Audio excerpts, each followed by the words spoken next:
Hello, namaskar. This is Firstpost and you're watching Vantage with me, Palki Sharma.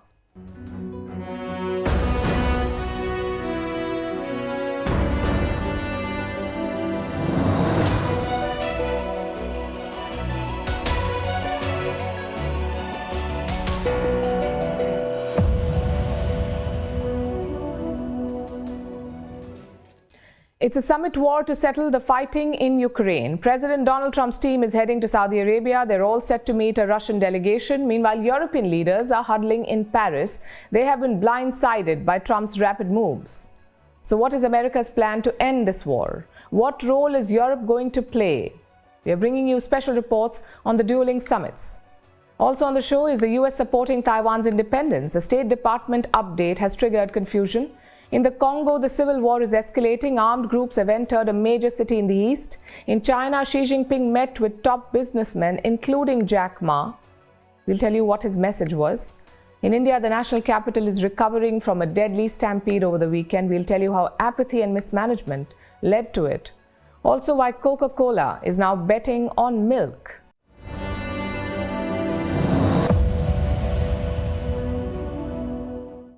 One war, two summits, many players. That is how Ukraine's future will be decided. We know that President Donald Trump would shake things up. We knew that he would, but perhaps not this much. He's pushing ahead with talks to end the war. And guess what? He's not even consulting Ukraine. Trump officials are heading to Saudi Arabia right now. The team includes Secretary of State Marco Rubio, National Security Advisor Mike Waltz, and Special Envoy Steve Witkoff. In Riyadh, they are expected to meet Russian officials. But why Riyadh? Well, Saudi Arabia is technically neutral. They're not allied with Russia or the United States. At the same time, they have great ties with both the countries. So the kingdom is suited to this role. Now we come to the talks. What are they hoping to achieve? The US says don't expect too much. They're seeing this as a preliminary discussion, sort of like a precursor to the real talks. President Donald Trump gave his assessment yesterday. He said Ukraine will be involved in the talks. He also said that Vladimir Putin wants to stop the fighting. We're moving along. We're trying to get a peace with Russia, Ukraine, and we're working very hard on it. It's a war that should have never started. Do you expect Zelensky to be involved in these conversations? What will his role be? I do. He will be involved, yes. Based on your conversations with President Putin, what do you think he wants ultimately in Ukraine? I think he wants to stop fighting. I see that. They have a big, powerful machine. You understand that. And they defeated Hitler and they defeated Napoleon. You know, they've been fighting a long time. They've done it before. And but I think he'd like to. I think he would like to stop fighting. And Russia agrees. They want to end the war with talks. This is a powerful signal that now we will try to solve the problem through a dialogue, and now we will talk about peace, not war. After all, what was with the previous administration? No dialogue. The war till the end.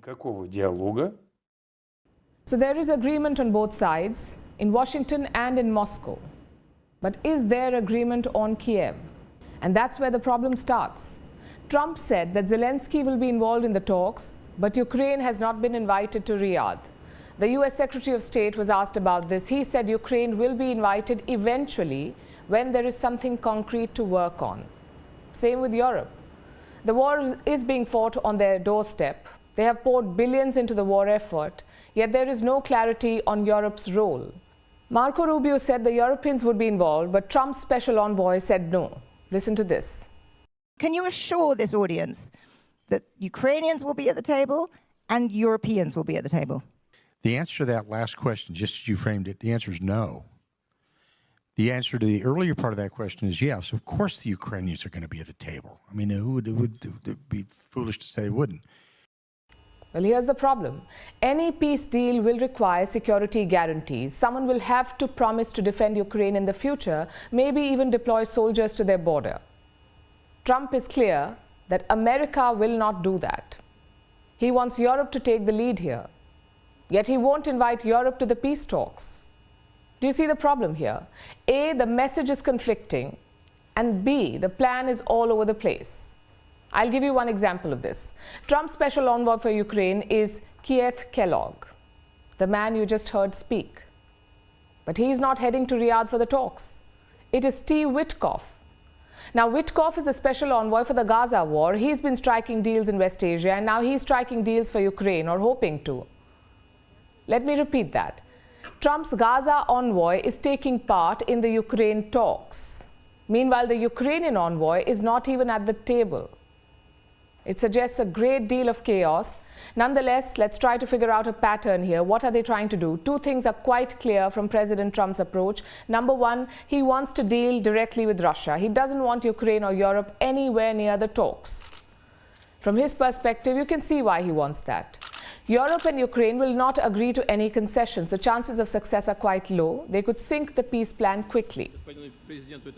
And number two, he wants to move fast. We have mentioned the strategy before. It's called shock and awe. Make rapid moves before your enemies and allies can catch their breath.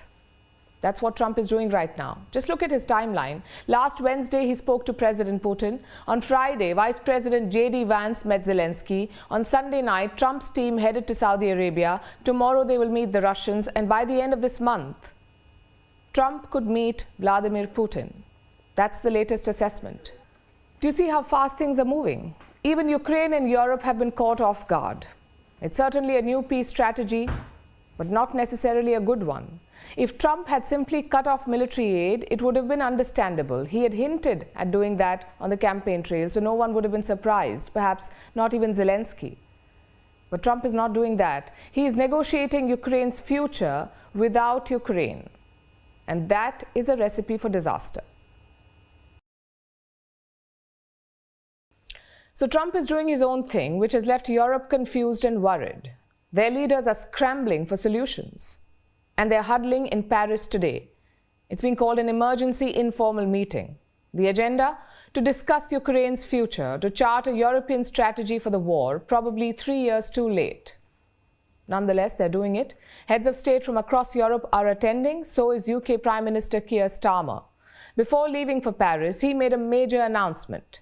Starmer said he's willing to send British soldiers to Ukraine, not to fight Russia, but to enforce the peace. Like I said, any deal will require security guarantees, and that responsibility will fall on Europe. Keir Starmer says he's up to it. He's also looking to play the role of a mediator. Between whom? Europe and the United States. Starmer is slated to visit the White House later this month. He's hoping to give Europe's message to Trump. Well, it sounds good on paper, but Starmer's own ties with Trump are weak. He has clashed repeatedly with Trump's allies like Elon Musk, so it's not clear how he will mediate. For now, let's focus on the Paris meeting. German Chancellor Olaf Scholz is attending, so is Polish Prime Minister Donald Tusk, NATO Chief Mark Rutte, Italian Prime Minister Giorgia Meloni, and EU Chief Ursula von der Leyen. So all the big European powers are attending. The question is, can they arrive at a common strategy? In the past, such efforts have failed, but this one is a bit different because it's happening after a tumultuous week. First, Donald Trump spoke to Russian President Putin. Europe was completely blindsided by this. And then US Vice President J.D. Vance attacked Europe, in Europe. This happened at the Munich Security Conference. Vance simply unloaded on Europe. He said their biggest threat was not China or Russia, but the retreat of free speech. The threat that I worry the most about vis-a-vis Europe is not Russia, it's not China, it's not any other external actor. And what I worry about is the threat from within, the retreat of Europe from some of its most fundamental values, values shared with the United States of America. In Britain and across Europe, free speech, I fear, is in retreat. Europe is not used to this sort of attack, especially not from its most important ally. It seems to have set off alarm bells in Brussels. Hence the need for today's summit. Their first priority will be to decide on a plan for Ukraine. Do they boost military spending? Do they commit troops to, like Britain? Do they condemn talks behind their backs, or do they stick to diplomatic niceties? What should Europe do? That's what we need to watch out for. Officially, the position in Brussels is quite clear. A weaker Ukraine is bad news for Europe. A failed Ukraine would weaken Europe, but it would also weaken the United States.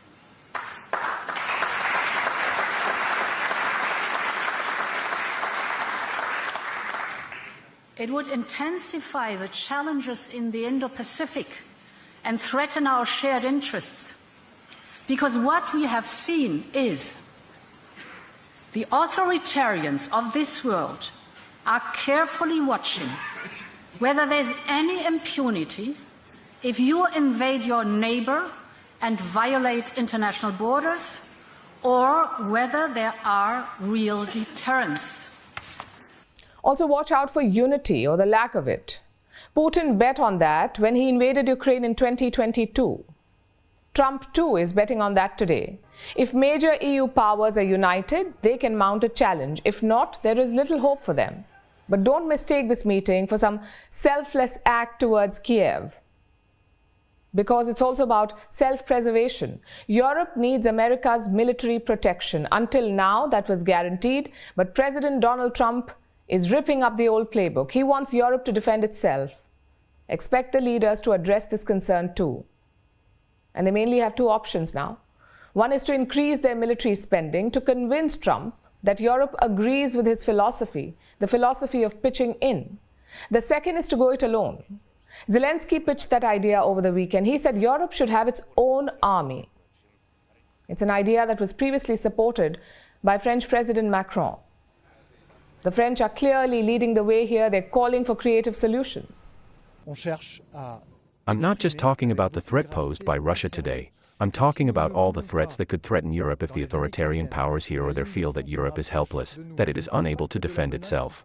So we're going to have to make far greater creative efforts than we have to date. And we need to be prepared for this, because we will have to face difficult days, make complicated decisions, and perhaps even sacrifices that we did not expect until now if, indeed, this security is to be guaranteed. Europe will also be watching the moves in Riyadh. They will be on the lookout for concessions from Trump. For example, what if he pulls back NATO deployments from Eastern Europe? What if he vows to end NATO expansionism? It wouldn't just impact Ukraine, it would impact Europe's security too. So this is a very important meeting for the EU, one that could shape their future and security. Let's see what the leaders can come up with. The Ukraine war began in 2022. Since then, Kiev has had many tough weeks, but none as bad as the last one. For 3 years, the US has backed Ukraine in this war, but Donald Trump came and changed that. So now Kiev is left on its own. Its NATO membership bid is up in the air. The US wants its mineral reserves. It may have to concede land to Russia, and a peace deal is being negotiated, but not on its own terms. What will all of this mean for Ukraine? What is President Zelensky's next step? What will Kiev have to lose to end this war? Our next report tells you.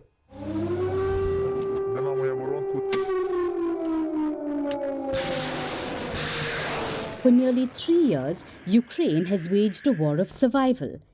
It has endured battlefield losses. It has had victories, international summits, shifting alliances, and the tragic weight of lost lives. But the past week has been the most punishing in Ukraine's struggle. A week in which the fragile scaffold of Western support began to tremble, all under the weight of American indifference. The shock came from Washington, where President Trump all but dismantled the rhetorical edifice of unwavering US support. No NATO membership, no security guarantees. Do you oppose NATO membership for Ukraine? I don't think it's practical to have it, personally. If the war were to end, he says he wants guarantees of security. We'll see what that means. And no obligation to restore Ukraine's territorial integrity. In the face of America's retreat, someone needed to fill the gap. The obvious choice was Europe. The European Union has been steadfast in its support for Ukraine, but it lacks the military capability to replace US security guarantees. It will provoke a world war. There is nothing else I can say about these negotiations. We are at war, so it's okay, but poor Europe. I think this is another step towards a world war. Trump is trying to pacify the aggressor. I believe there should be justice for Ukraine, because I consider the ceasefire to be our defeat. We have been destroyed for so long. How many heroes died? What is the reconciliation? The world has to intervene. So Western support is not an ironclad promise, but a shifting tide. So where does that leave Ukraine and its president Volodymyr Zelensky? Trump's move has left Kyiv with a bleak choice. If it chooses to resist negotiations, it risks an attritional military defeat. If it engages, it will likely be forced to accept conditions dictated by Moscow, particularly regarding the occupied territories in the east. Meanwhile, Russia is stepping up attacks on Ukrainian forces. The main attacks were concentrated around Pokrovsk, which is a logistics hub. Kyiv's military reported 261 combat engagements with Russia on Saturday, the largest number recorded this year. Meanwhile, overnight Russian strikes hit a Ukraine power plant, leaving residents in southern Mykolaiv freezing in the cold. And as if war and diplomacy were not enough, Zelensky now faces mounting domestic pressure. His approval ratings have slipped. His move to sanction former President Petro Poroshenko is being slammed. Trump and his allies have begun pressing for Ukrainian elections. They argue Zelensky's mandate has long expired. Things are looking grim for the Ukrainian president, who wants security guarantees and growing support from Europe. This is about making Europe's contribution to our partnership equal to America's. And we need the same approach when it comes to diplomacy, working together for peace. Ukraine will never accept deals made behind our backs without our involvement. This war cannot be decided by just a few leaders, not by Trump and Putin, not by me and Putin, not by anyone here in Munich sitting down with Putin alone. We must apply pressure together to make real peace. Zelensky can make demands, but right now, Ukraine is facing a grim paradox. It has too much to lose and too little to bargain with. A failed peace deal could be worse than no deal at all. What Ukraine needs most is time. Time to stabilize its front, time to rebuild its forces, and time to navigate the diplomatic minefield ahead. But time is precisely what it lacks. So America is trying to end the Ukraine war, but it seems to be stirring new tensions in the east. The Trump administration has made a bold move on Taiwan. It has signaled support for an independent Taiwan. The US State Department has updated its website. It has published a new fact sheet on Taiwan. Now, first things first, what is a fact sheet? Think of it as a background note, a document that provides an overview of a country from the American perspective.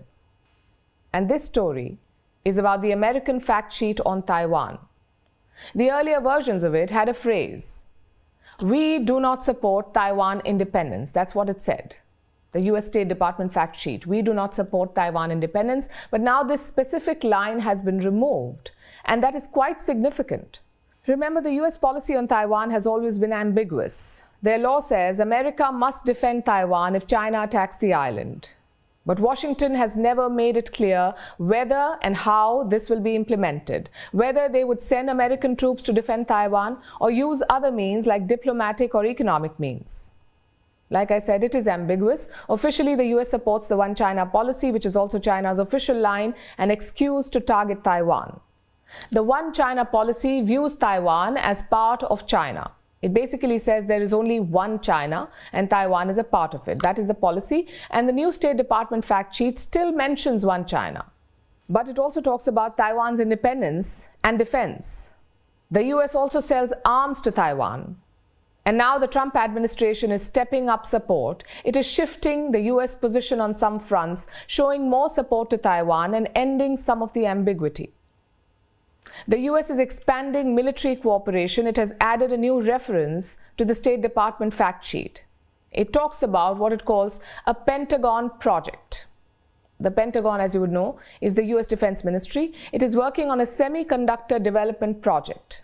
And Taiwan is supporting this initiative, and that's what the fact sheet says, that Taiwan is cooperating with the United States on this. Washington is also expanding diplomatic support. It wants to support Taipei's membership to international organizations. That's something that China is strongly opposed to. Remember, this had become a big issue during the early days of the pandemic. In 2020, there were calls for Taiwan to be included in the WHO, the World Health Organization. Taiwan was among the first to sound an alarm about the outbreak in Wuhan, but Beijing blocked Taiwan's participation. It doesn't want Taiwan to have an independent seat at international forums. Now, America has set the stage for a showdown. It has pledged diplomatic support. It wants to help Taipei get a seat at the diplomatic high table. The US hasn't spelled out the specifics, but Taipei has welcomed these broader shifts in American policy. Of course, China won't like any of it. Xi Jinping sees Taiwan as a quote-unquote inseparable part of China. He calls the island a breakaway province, one that will eventually be reunited with the mainland. So expect a strong pushback from Beijing. The revision of the fact sheet on U.S.-Taiwan relations by the U.S. State Department, which seriously regressed its position on Taiwan-related issues, seriously violated the One China principle and the 3 Sino-U.S. joint communiques, seriously violated international law and basic norms of international relations, and sent a serious wrong signal to the Taiwan independence separatist forces. This is another example of the U.S. side's stubborn adherence to the wrong policy of using Taiwan to contain China. At a time when tensions are growing in the Taiwan Strait, American and Canadian ships have been spotted near the island. Last week, the U.S. Navy sailed through the strait. Yesterday, a Canadian warship took the same route. China was quick to condemn Canada.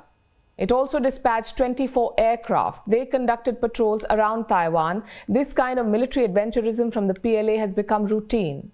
Chinese warships and aircraft are spotted near Taiwan almost every day, and now Donald Trump has made new moves, which are sure to invite Chinese reactions, most likely in the form of more military pressure on Taipei.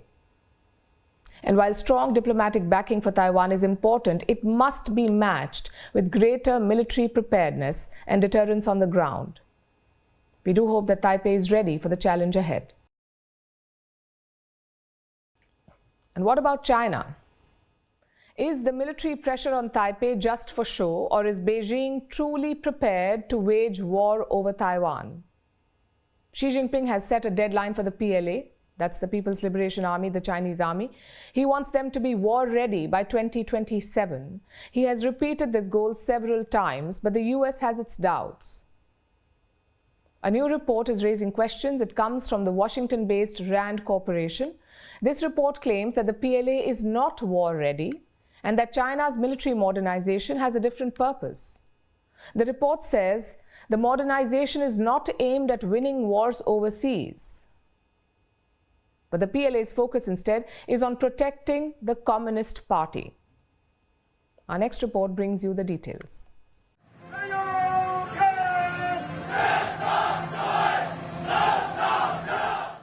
China's recent military build-up has stunned the world. The rapid modernization of the PLA, the creation of the world's largest naval fleet, the growing stockpile of nuclear weapons, and the expansion of military bases overseas. Rivals like the United States see this build-up as a direct challenge and a potential military threat. But some researchers in the United States hold a different view. They believe the PLA's modernization drive is to bolster the Communist Party and to uphold the party's rule at home, not to fight foreign enemies. The researchers present some compelling arguments to support this theory. They point to Beijing's emphasis on political education. The report says the PLA spends 40% of its training time on political topics instead of training for combat operations. They also highlight the role of political commissars in the PLA. They are appointed alongside the military commanders. Their job is to ensure loyalty to the Communist Party within the PLA. They oversee political education and influence key decisions. The commissars hold the same rank as commanders. That shows just how powerful they are. This dual power center could be a potential weakness for the PLA. In most militaries, troops solely answer to their commanders. But in China, they are equally accountable to the Communist Party and its loyalists within the PLA. This is not by accident, but by design.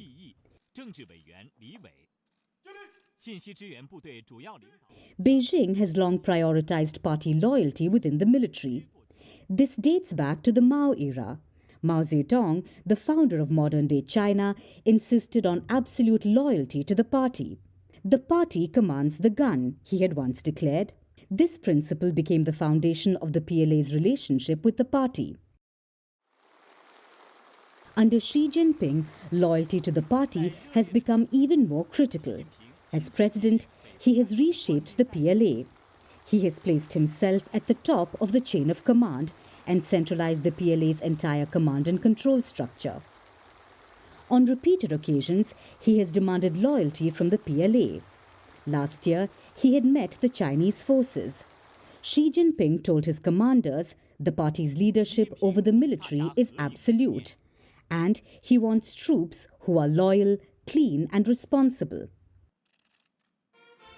His sweeping purge of China's military leadership is aimed at enforcing this loyalty.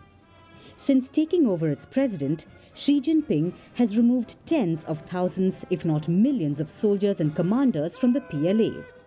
Most of them were accused of being corrupt. Others had their loyalties questioned. So it's abundantly clear that in the PLA, loyalty matters more than combat skills.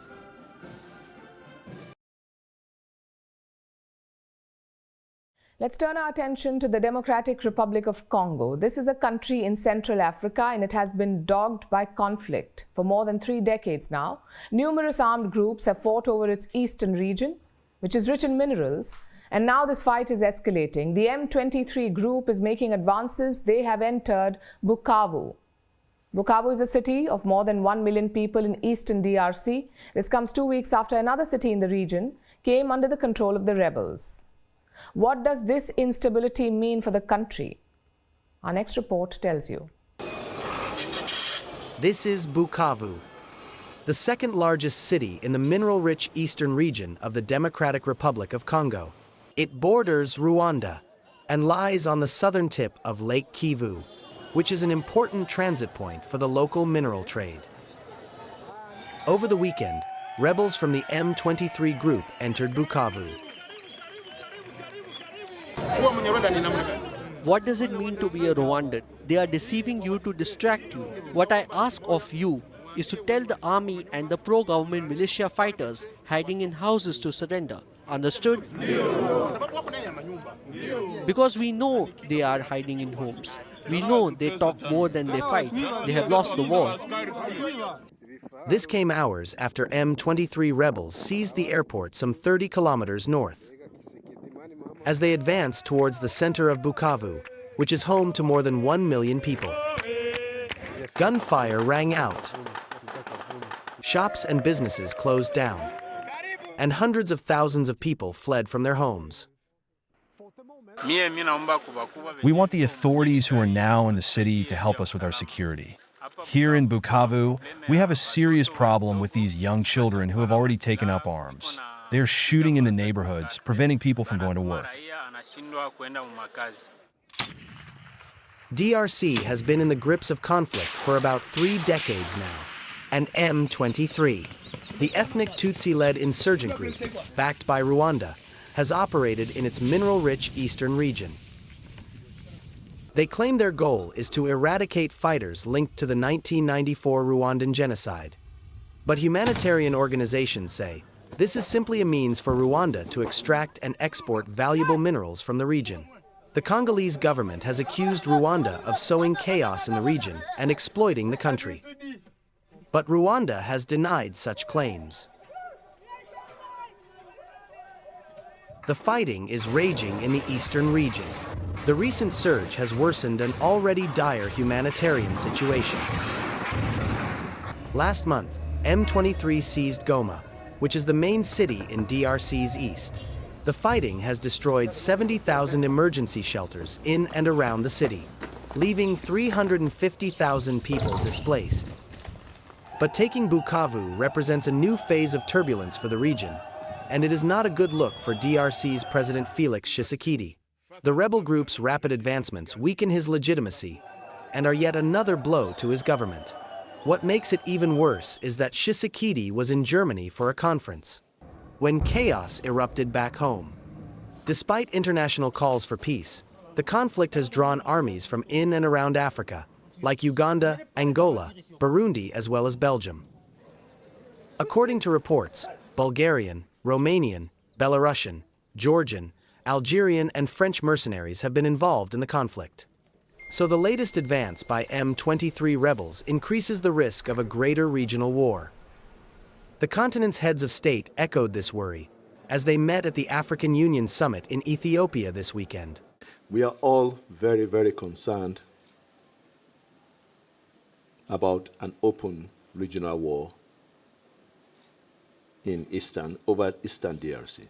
This new escalation should not become an open conflict that will disrupt and impact on humanitarian activities and the already very weakened social fabric in the region. The only way to solve the problem in Eastern DRC is for all parties to sit around the table. That may be true, but looking at the current scenario, there may be higher chances of the brutal fighting in DRC spiraling into a wider war than there are of getting all the parties to agree to a ceasefire. It looked like just another event in China. Xi Jinping walking into a grand hall, applause filling the room, the president taking his seat at the head of the table, others listening intently. Another routine conference, at least on the surface. But this was no ordinary gathering. It was a high-stakes meeting. On one side was President Xi Jinping. On the other were China's most powerful tech titans. Jack Ma, the founder of Alibaba. Wang Changfu, CEO of car maker BYD. Ren Zhengfei, founder of Huawei. Lei Jun, CEO of Xiaomi, and many others were in attendance. Now, we don't have the specifics of what transpired here, but we do know that Xi Jinping spoke, and we know that the tech giants also had their say. It was all behind closed doors, though. Classic China. What stands out is the timing of this event. Just weeks ago, DeepSeek took the world by storm. Its AI model is the talk of the town. It's a serious contender to Western models. It is challenging Western models. And now Xi Jinping is meeting China's tech elite. Is this a show of support for the private sector?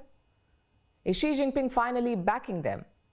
We ask because they've had a love-hate relationship. China and its private tech sector is a relationship riddled with tension. With anti-monopoly crackdowns on Tencent and Alibaba, Jack Ma's mysterious disappearance a few years back, strict data security laws, and a relentless push for what they call common prosperity. And the result was this: innovation stifled, investment shaken, entrepreneurs wary, high-profile investors hesitant. In fact, the last time Xi Jinping met with them was back in 2018. Since then, it had been a long silence. So why is he engaging now? Because China's economy is struggling, the real estate sector is in crisis, growth is sluggish, geopolitical tensions are mounting, and trade tariffs, thanks to the new US President Donald Trump, are not helping. Beijing needs a boost, and it is extending an olive branch to the private sector. At the heart of this renewed interest lies a clear strategic necessity: artificial intelligence. DeepSeek has already set the stage. There were trade restrictions, lack of cutting-edge AI chips, yet this AI model, the one that they created, is on par with their Western counterparts. And that's fueling a $1.3 trillion stock rally in China. In recent years, hedge funds had fled the country. Now they're returning, pouring more and more money into Chinese equities. Investors are optimistic. There is hope for more economic stimulus. So things seem to be looking up. And that's exactly the kind of success that Beijing wants to supercharge. Private innovation harnessed for national goals. A delicate balance between state control and free enterprise. A balance that Xi Jinping is determined to strike. The question is, will it work? Yes, China wants more private tech innovation, but it's not ready or willing to end state intervention. What Beijing wants is this: for the private sector to thrive within clear political boundaries. So as the dust settles from this meeting, the world will watch closely for tangible follow-ups. Will there be meaningful policy shifts? Will regulatory scrutiny ease? Or will the party's control remain the defining factor in China's story? DeepSeek's rise may symbolize the resilience of China's tech sector, but can it be a turning point for the private sector? That is something that remains to be seen. This meeting shows the limits of Chinese state power and their acknowledgement of those limits, an admission of sorts that Beijing cannot afford to alienate its entrepreneurs entirely. Let's turn to India now. It was a weekend of shock and grief in Delhi. 18 people were killed in a stampede at the New Delhi railway station. This incident happened on Saturday night. Hundreds of passengers had gathered to board trains to Prayagraj for the Mahakumbh. What happened next was a story of failures. Trains got delayed, law enforcement was weak, too many tickets were sold, and ultimately it ended in tragedy. Eyewitnesses are now recounting what happened. It is indeed a case of mismanagement and apathy. Our next report has more. February 15th, Saturday. It was a night of tragedy at the New Delhi railway station. Clothes and footwear strewn around.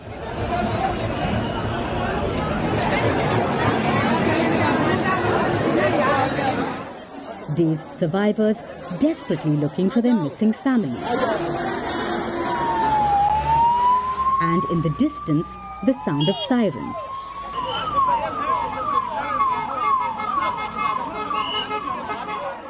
This was the aftermath of Saturday's stampede.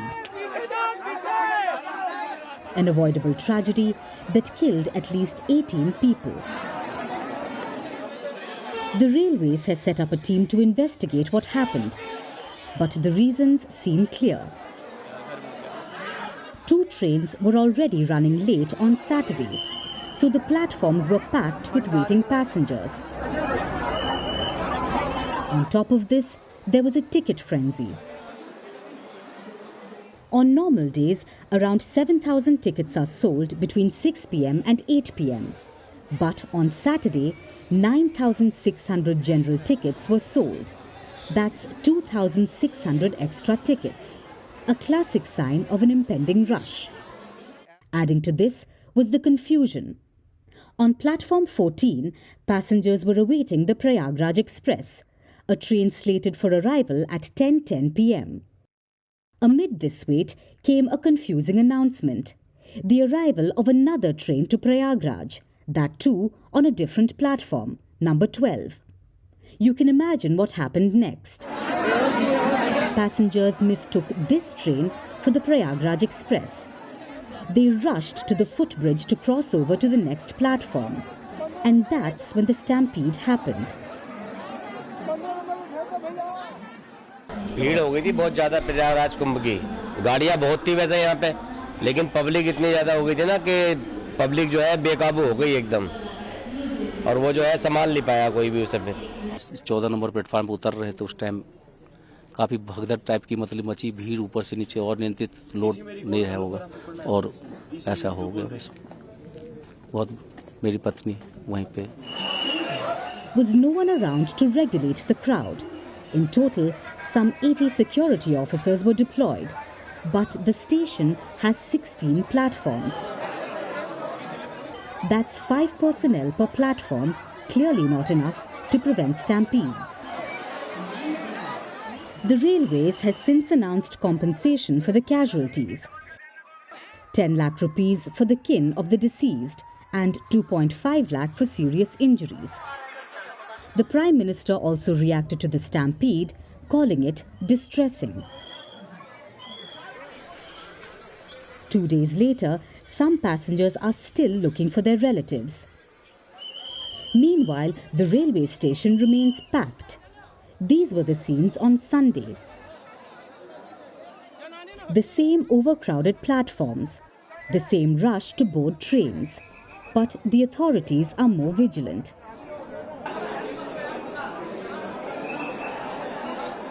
The sale of platform tickets has been stopped from 4 p.m. to 11 p.m. 8 companies of the paramilitary have been called in. Plus, all special trains to Prayagraj will run from a single platform. The authorities are clearly not taking any chances. But one question will haunt them. Could the stampede have been avoided? And were there enough signals to warn them? It seems the answer to both is yes.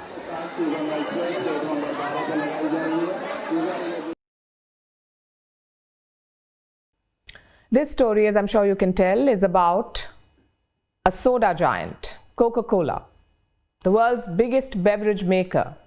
But in the past few years, it has received one blow after another thanks to a growing body of research that proves the negative health effects of soda, including high risk of obesity and heart disease. There has been global action to curtail consumption of sugary drinks. Although progress is painfully slow, consumers are increasingly ditching soda. So now Coca-Cola is diversifying. It is ditching carbonation and moving towards cow milk. What does this mean for the company and for soda giants everywhere else? Here's a report. Coca-Cola is the world's biggest beverage maker thanks to its soft drinks. It is a household name, but over the past few years it has moved away from carbonation and towards cow milk. This is Fairlife. Some of you may have heard of this brand. It launched in 2012 as a joint venture between Coca-Cola and dairy wholesaler Select Milk Producers. In 2020, Coca-Cola fully acquired the company for an initial $980 million. And now, the soda giant is looking at the total payment for the acquisition to be more than $6 billion. That's the hefty sum. This is one of Coca-Cola's priciest acquisitions ever. So what's behind the company's $7 billion bet?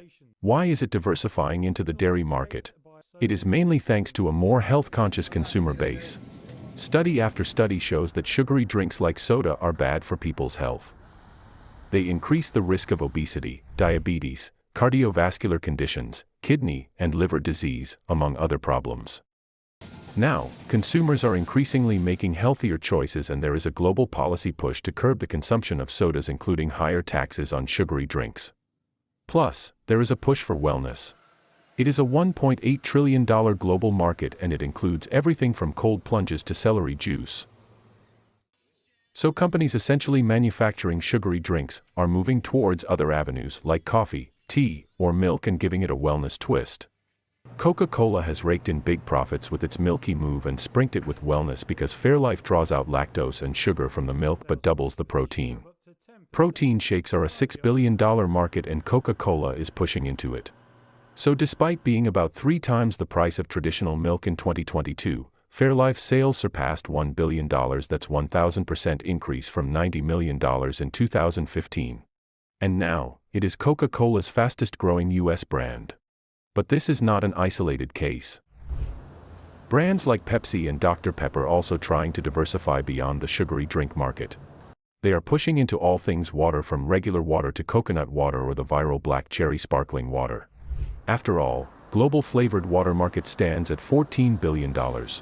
It promises rewards to those who choose to venture in.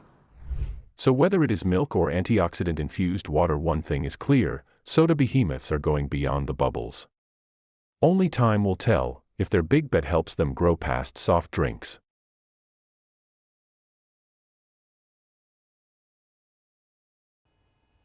Our last story tonight is about America's biggest bank, JP Morgan Chase, or specifically their boss, who has gone viral.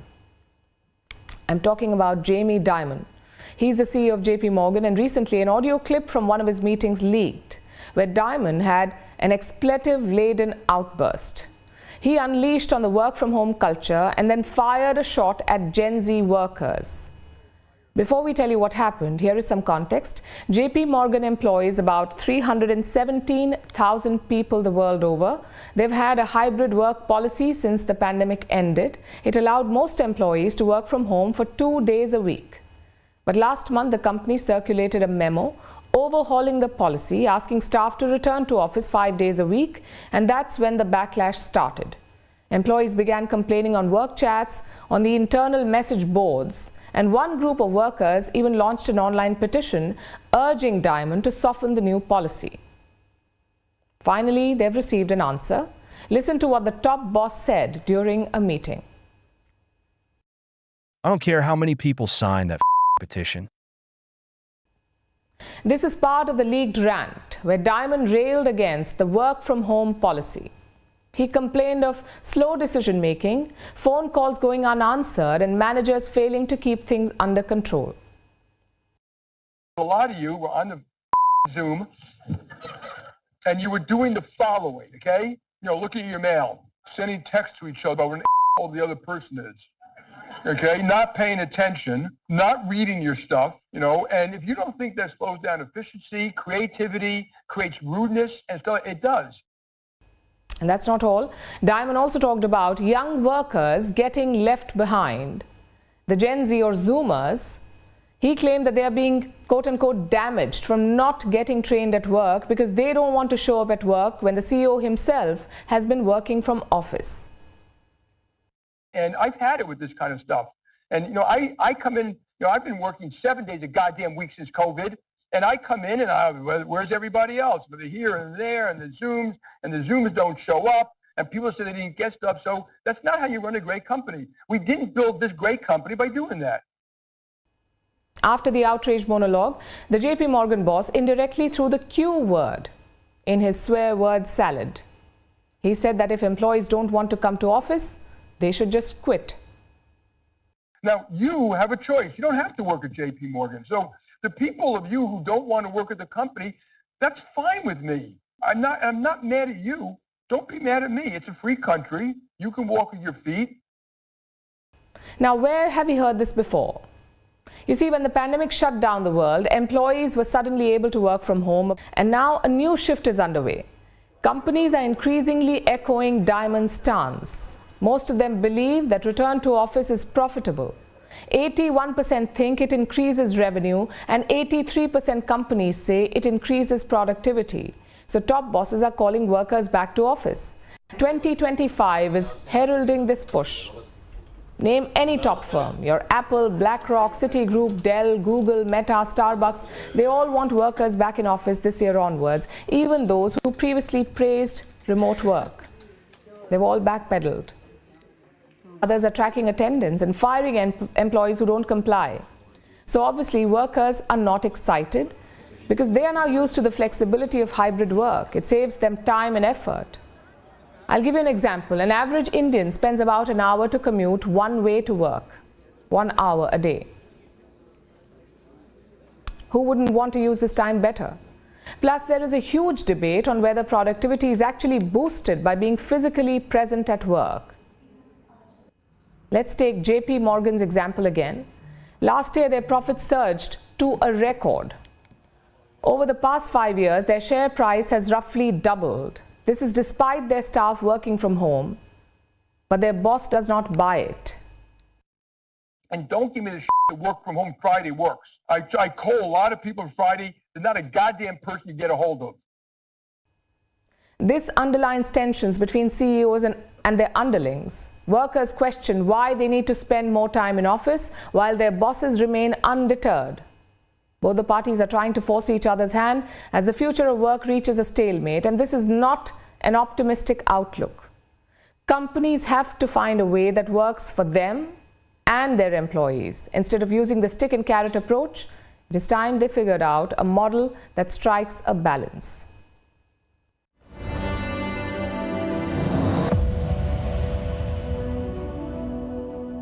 Delhi was jolted awake this morning, and I mean quite literally. A magnitude 4 earthquake struck the city today. Thankfully, there was no damage and people carried on with their normal routines. Now, tremors are quite common in the national capital. Every time it happens, people rush to Twitter, or X as it's called now. It's become a bit of a ritual. One that was repeated this morning. Delhiites did not just share their quake experience on social media, they also made memes on it. Take a look.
And now it's time for Vantage Shots, images that tell the story. A Montreal crowd boos the US anthem before an ice hockey game against Canada. North Korea's Kim Jong-un makes a rare visit to his father's tomb in Pyongyang, and Venice comes alive as the city celebrates its annual carnival. Finally, we are taking you back in history. On this day in 1979, China invaded Vietnam. It was in response to Vietnam's invasion of Cambodia. After a month of fighting, China withdrew, claiming victory. Both sides suffered heavy casualties. Despite the withdrawal, border skirmishes continued for years. We're leaving you on that note. Thank you for watching. We'll see you tomorrow.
Hello, everyone, and welcome to Firstpost America. I'm Eric Ham, and we're live in the nation's capital of Washington, D.C. And today, Europe takes a stand as the Trump administration moves aggressively to end the war in Ukraine. We've got the latest on that and other stories from the United States and around the world.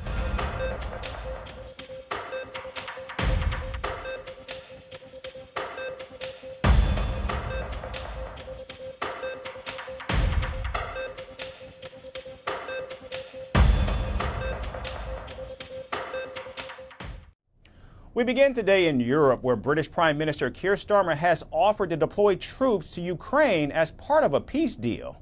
The Prime Minister said the British Army would secure lasting peace in Ukraine and would deter Russia from any further aggression. The Prime Minister also added that the United Kingdom will play an important role in guaranteeing Ukraine's safety and security. He said the British troops would be deployed along the border between Ukraine-held and Russian-held territory. The conflict to continue, and Ukrainians, more than anybody, want the conflict to end. But we must make sure that Ukraine is at the heart of this. There can't be any negotiations about Ukraine without Ukraine being at the heart of it. And it's really important that Ukraine is in the strongest possible position, whether that's in discussions or whether it's continued fighting, which is why I've been arguing since I've been Prime Minister that we need to ramp up the money, the capability and the training that we're putting into Ukraine, and we're delivering even more of that this year than we were last year. Now, the Prime Minister also stressed that the United Kingdom must be invited for any peace talks regarding Ukraine. This comes after President Donald Trump's special envoy to Ukraine, Keith Kellogg, said that Europe was not welcome for any of the negotiations.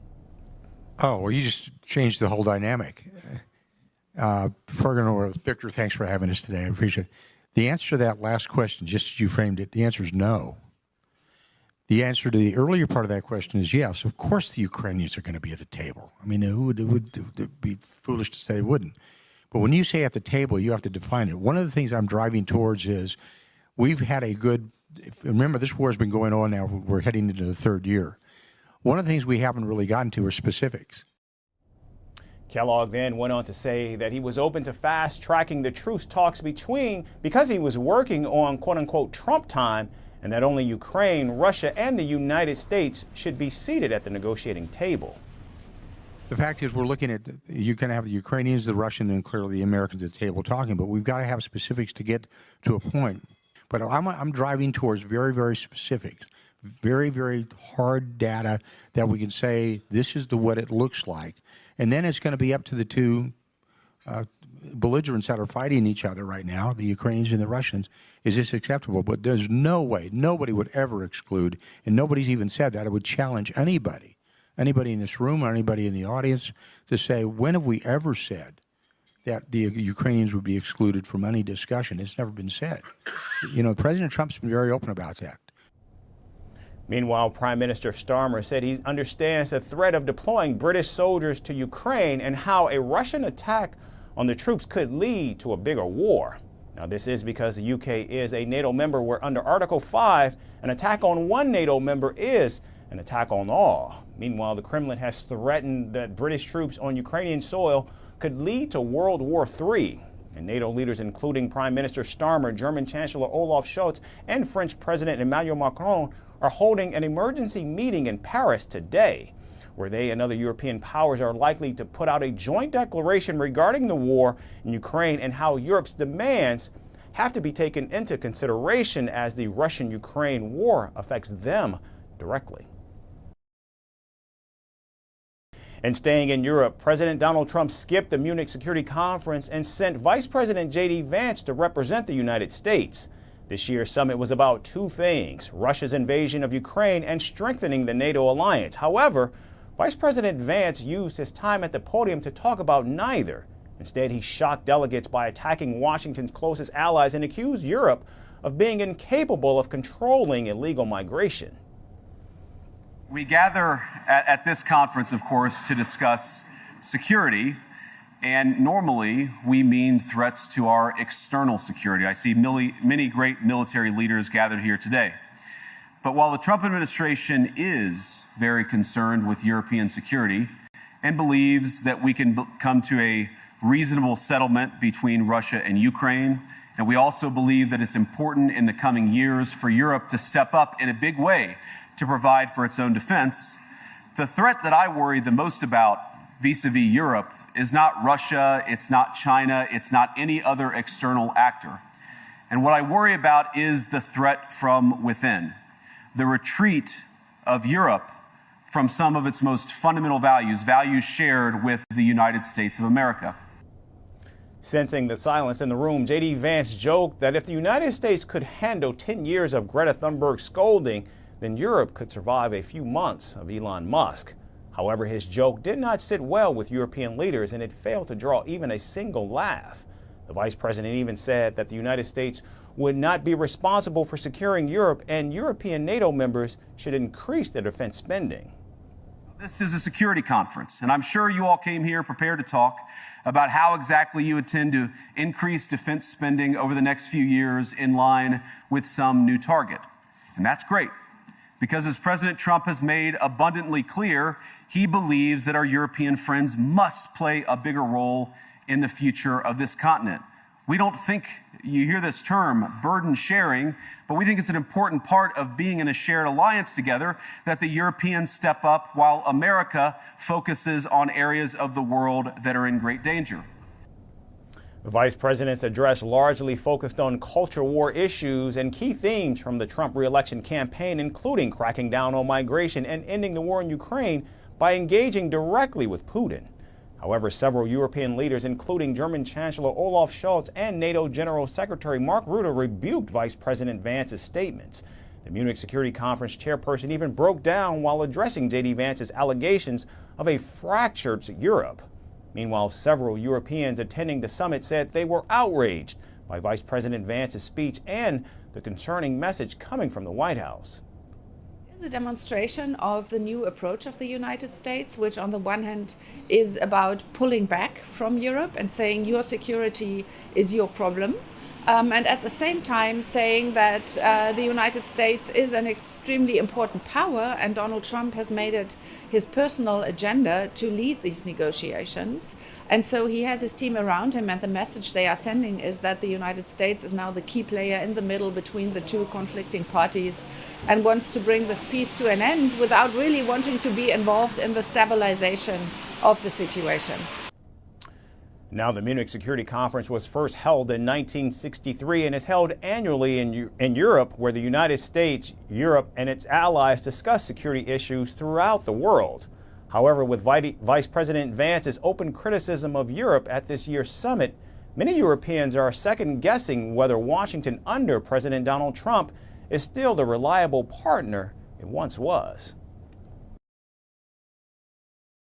And back here in the United States, President Donald Trump made a headline-grabbing return to the Daytona 500, marking his second appearance at the legendary race. However, this visit was more than just a spectacle.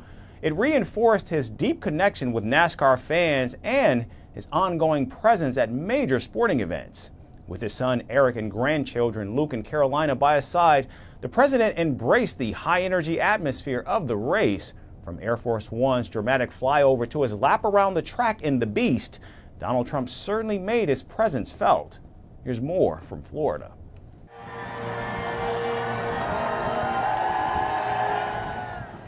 Donning a red MAGA hat, Donald Trump arrived at the Daytona 500 in true showman style. Air Force One soared over the speedway, sending thousands of fans into a frenzy. As the massive aircraft touched down, the energy in the air was electric. NASCAR lovers, drivers and teams all turned their eyes to the sky, witnessing a presidential entrance unlike any other. So Daytona was fantastic. The crowd was amazing. The people love that sport, and they're wonderful people that run it. And they had a little rain delay, but we'll go home and watch it, I guess, or some of you will, and others will try and create peace throughout the world.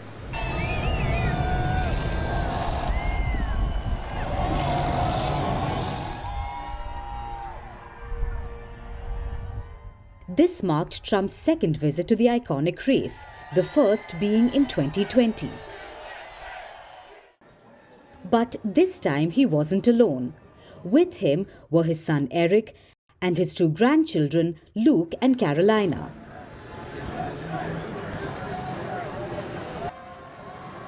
Together, they stepped onto the track, basking in the roar of engines and the cheers of the crowd. Then came the moment everyone had been waiting for: Trump riding in the beast. The president took a victory lap before the race even started. The armored limousine glided over the track as fans waved and chanted, and legendary racer Richard Petty stood nearby, tipping his hat in acknowledgement. And just after his statement, the pit crews, drivers and fans erupted in cheers, soaking in the moment.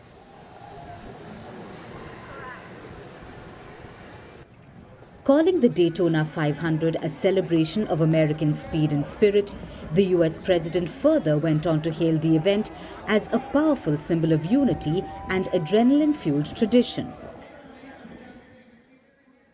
He declared that the race fuels America's golden age, adding that if the Americans harness that energy, then the future for sure will be theirs. Now, Trump's bond with NASCAR runs deep. In 2018, he honored Cup Series champion Martin Truex Jr. at the White House, and the racing sports fans, largely conservative, have embraced him as one of their own. However, this wasn't Trump's only major sports appearance in recent weeks. Just days earlier, he became the first sitting president to attend the Super Bowl. And now at Daytona, he was making history again. Several political figures joined him at the event, and among them were Transportation Secretary Sean Duffy, Interior Secretary Doug Burgum, and a lineup of Republican senators and representatives. And as the engines roared to life and the green flag waved, one question lingered. Would this be Trump's final lap at Daytona, or was this just another pit stop on his journey back into the national spotlight?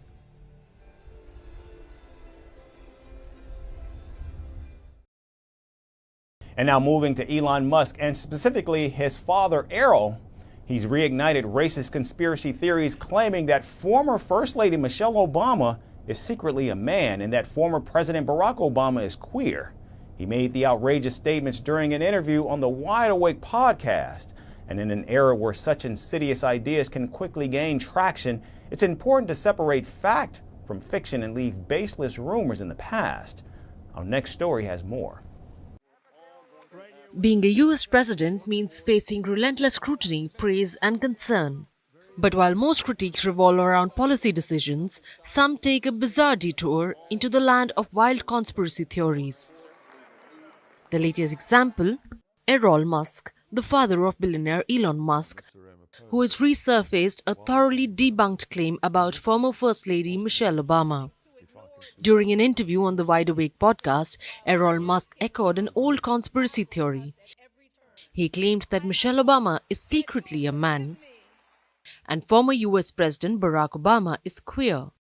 His proof, a joke made by late comedian Joan Rivers in 2014, which conspiracy theorists have since twisted into a baseless narrative.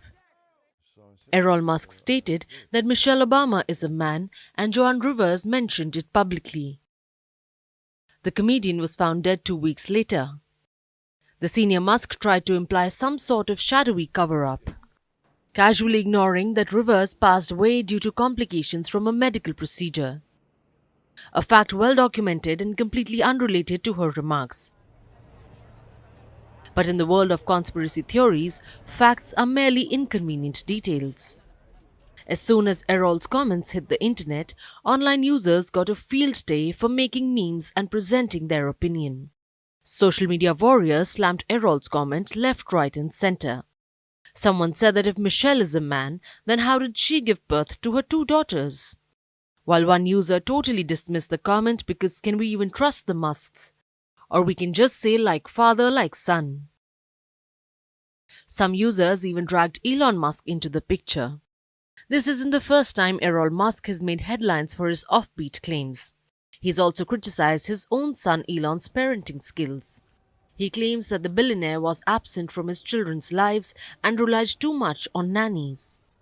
He also weighed in on Elon's eyebrow-raising comment about pop star Taylor Swift, bizarrely stating that she was a fair game after Elon joked about having children with her. While some may brush off these statements as eccentric ramblings, they contribute to a troubling pattern of misinformation. The notion that Michelle Obama is secretly a man has been debunked countless times. Yet it continues to circulate in certain circles, fueled by figures who thrive on controversy.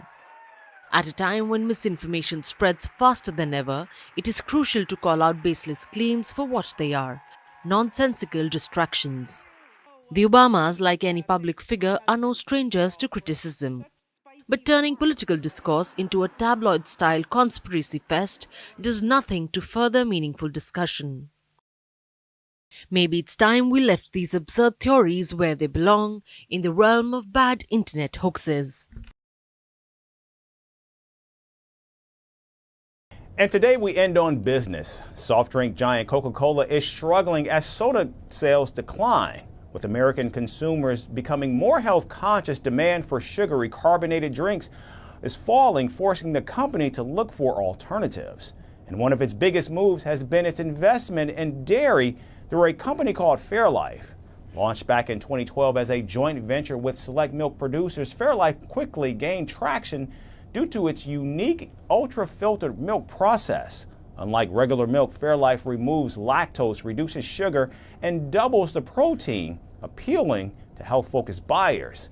Now, Coca-Cola fully acquired the brand back in 2020 for $980 million, and since then, the deal has surpassed expectations.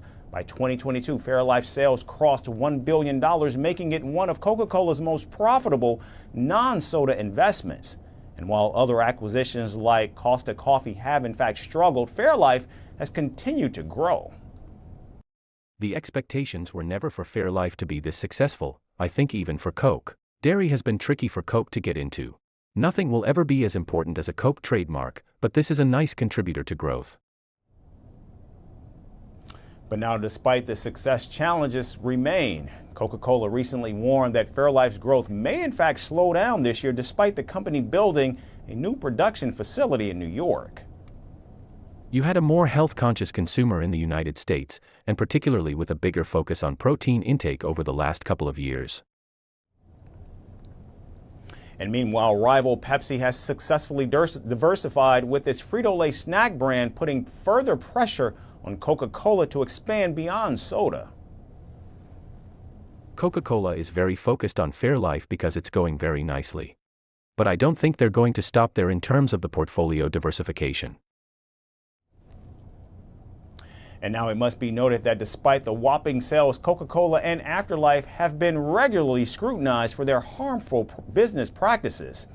Fairlife's reputation took a major hit in 2022 when Coca-Cola settled a $21 million lawsuit over allegations of animal cruelty. With Americans turning to healthy and cruelty-free alternatives for their beverages, Coca-Cola and Pepsi are seeing a major decline in sales, forcing the two giants to diversify their businesses. And so now the question becomes, can the soft drink behemoth rebrand and rebuild, ensuring its legacy and position as the go-to company to quench consumers' thirst for refreshing drinks? That's First Post America for this Monday. I'm Eric Ham signing off from our studios in Washington, D.C. Thanks everyone so much for tuning in.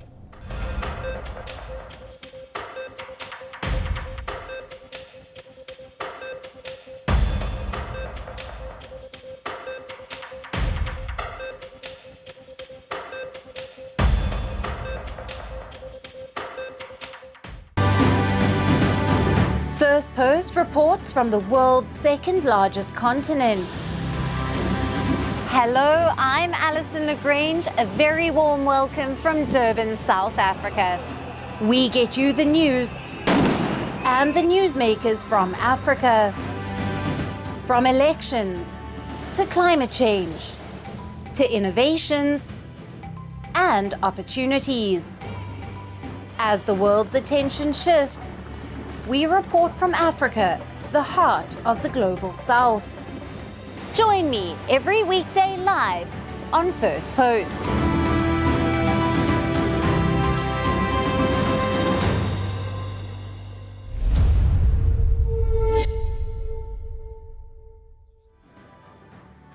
Hello and welcome to First Post Africa, where we get you the top stories from the continent and from across the world. I'm Alison Lagrange, coming to you live from Durban, South Africa.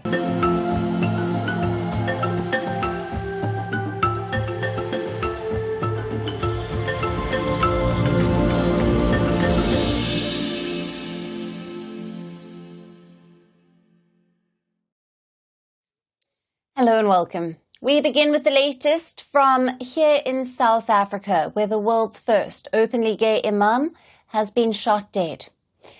Muhsin Hendricks was killed in an ambush near the southern city of the Eastern Cape. The details of the attack emerged through a CCTV footage that was shared on social media. Hendricks was in a car with another person when a vehicle stopped in front of them and blocked their exit. An assailant then jumped out of the car and ran toward the imam's car with his face covered.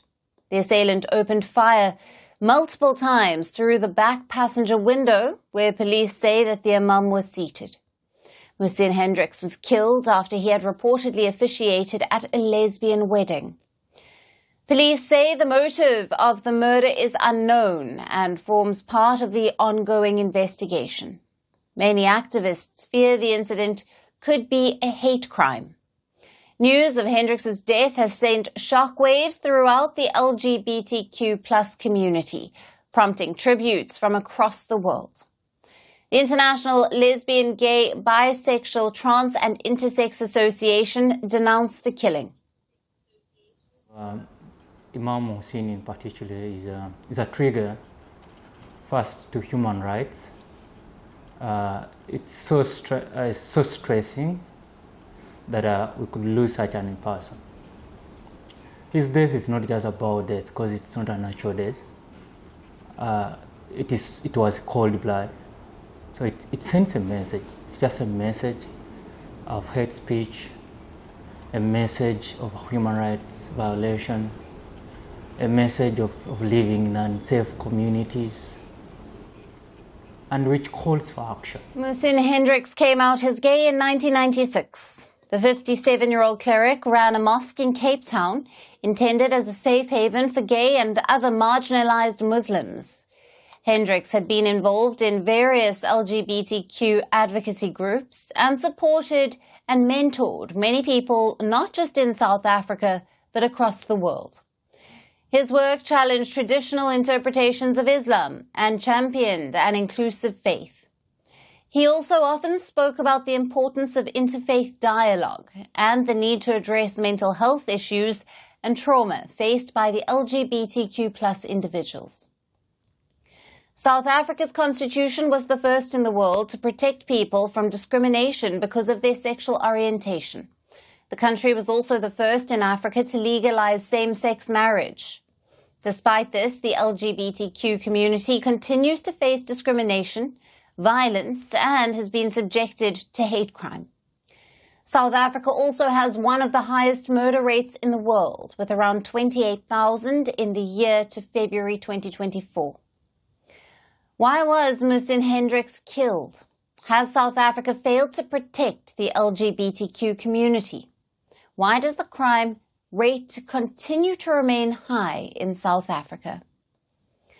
Now, for more on this, we have with us Mapaseka Steve Letsike, the Deputy Minister in the Presidency responsible for women, youth and persons with disabilities. Welcome to First Post.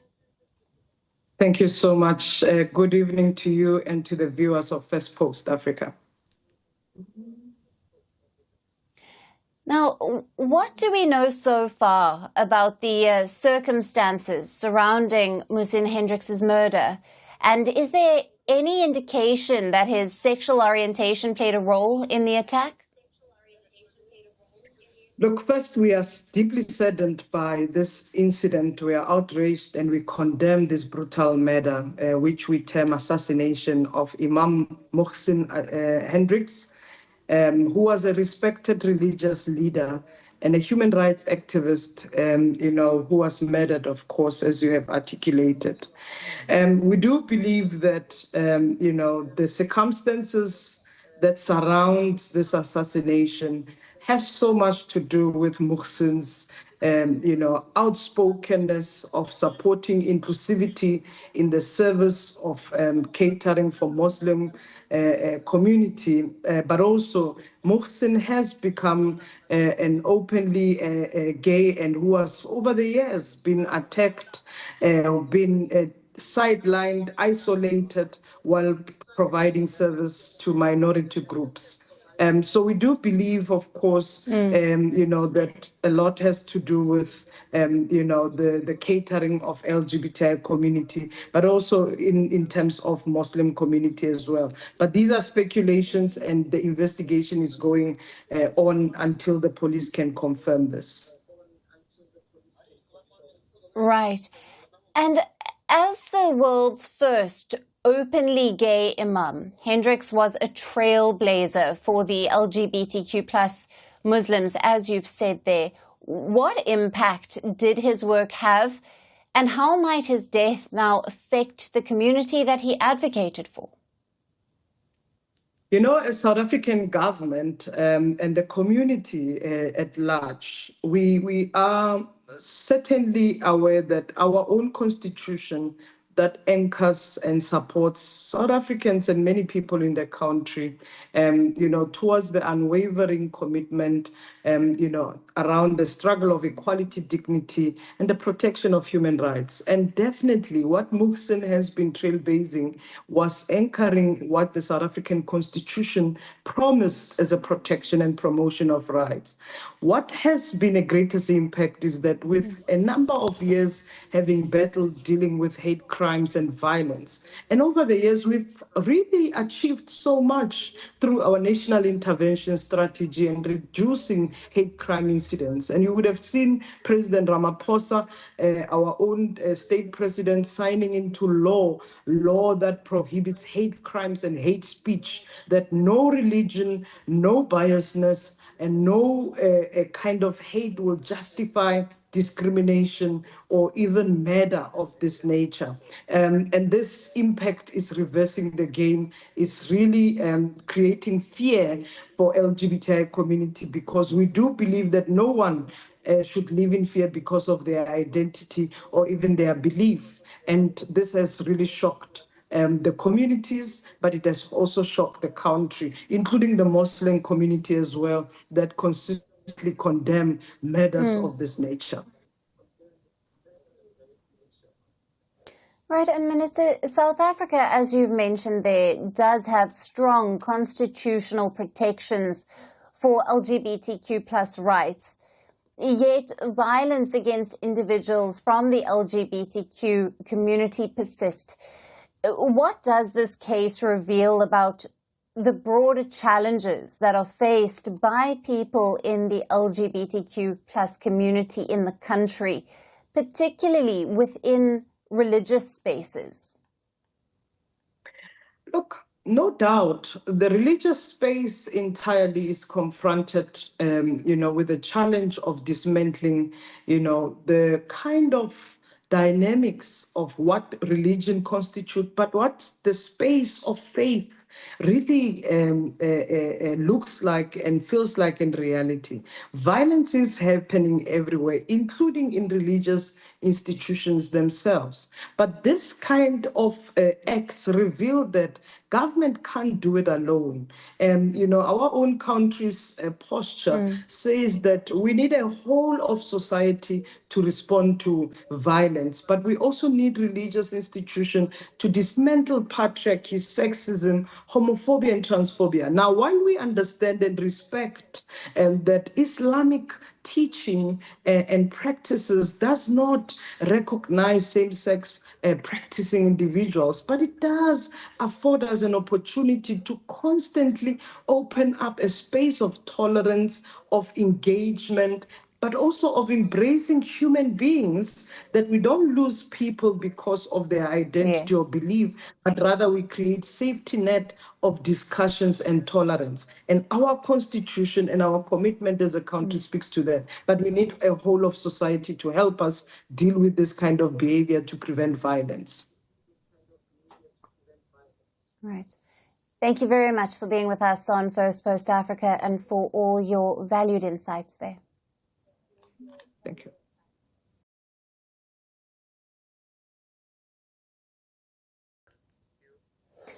And from South Africa, let's shift our focus to the latest from the Democratic Republic of Congo, where Rwanda-backed M23 rebels have continued their march in the mineral-rich east and have now captured the second biggest city in the region. The M23 rebels have now occupied the city of Bukavu, which is the capital of South Kivu province. This was after the rebels had seized a strategic military airport that was serving Bukavu last week. Now, this is a major victory for the Tutsi-led M23 rebel group, who now have a total control over the Lake Kivu region, which is situated on the border between the DRC and Rwanda. M23 has already captured Goma, which is the capital of the neighboring North Kivu province, and have also seized the South Kivu towns of Nyabibwe and Kavumu, giving them a total control. In Bukavu, the M23 rebels reportedly saw little resistance from the Congolese armed forces, who had withdrawn from the city that has a population of over 1 million. This was to avoid fighting in densely populated areas of Bukavu. Several soldiers were allegedly seen fleeing alongside thousands of civilians, many of whom fled to neighboring Burundi. As they entered Bukavu, the M23 fighters were applauded by residents on the streets, while some chanted cheerful slogans and called them their liberator.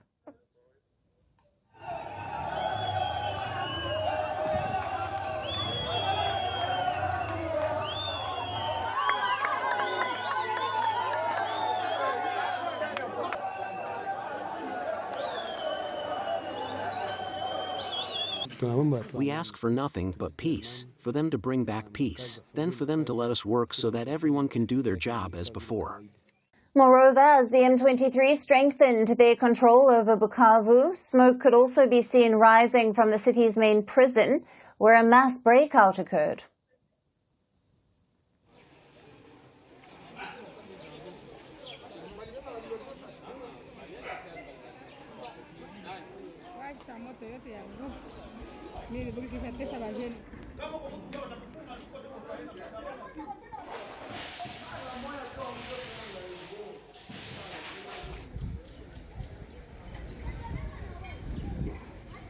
The DRC government said it was following the developments in Bukavu and accused neighboring Rwanda of occupation plans and grave human rights violations in the eastern region. It further said that it was doing everything possible to restore order and territorial integrity in the region. Meanwhile, adding to DRC's woes, another neighbor, Uganda, has threatened to attack a town in the Central African country's mineral-rich east.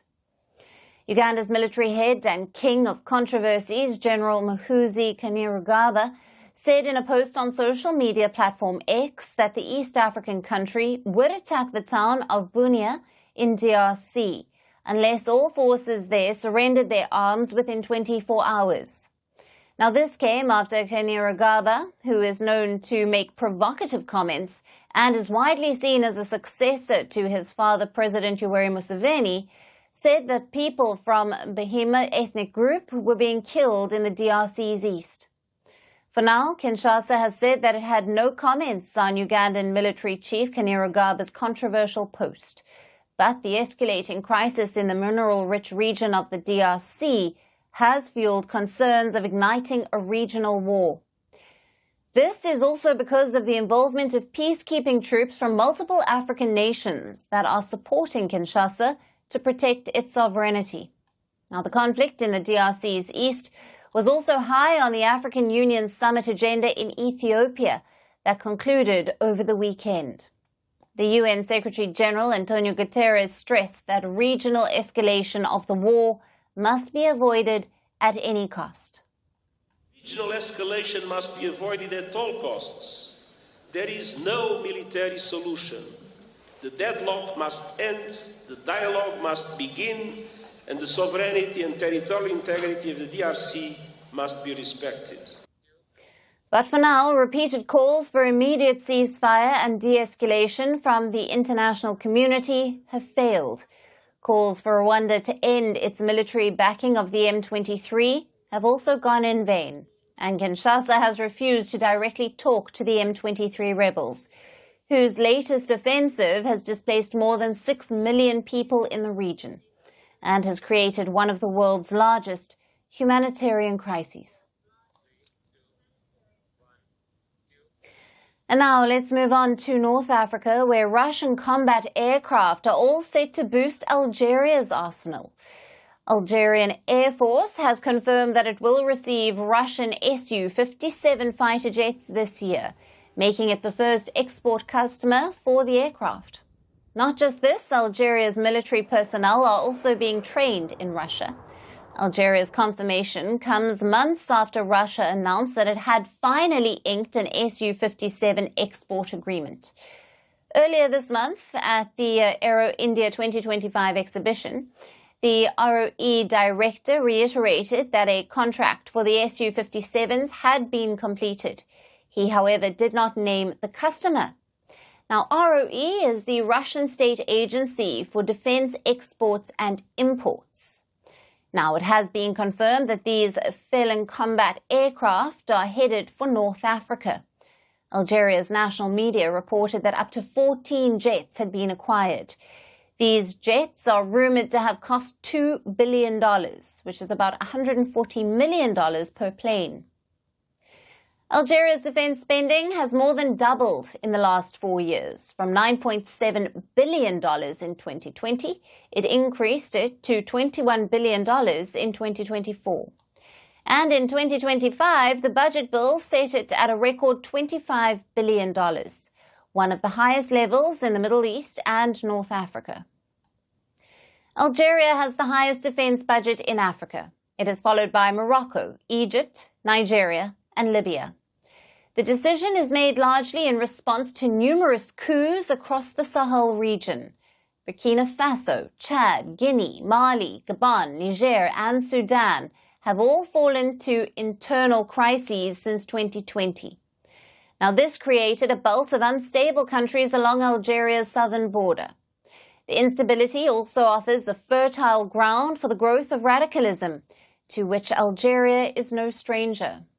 Now, since the latest order, Algeria has also become Russia's largest military customer, followed by India, China, Egypt, and Vietnam. Algeria and Russia have shared strong relations since the Soviet era. The two countries have consolidated a 20-year-old partnership with arms trade and greater economic cooperation. The Su-57 fifth-generation stealth fighters are known in Russia as the most powerful, best-equipped, and most modern of their kind.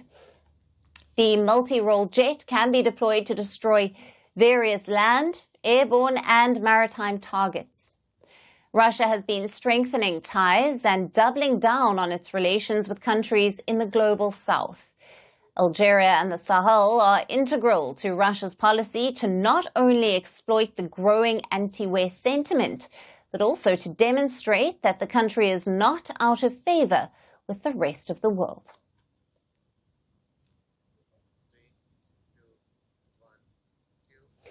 And for our last story today, let's move our attention to West Africa, where it looks like the Nigerian armed forces have made it a regular fare to bomb innocent civilians in their fight against terrorism.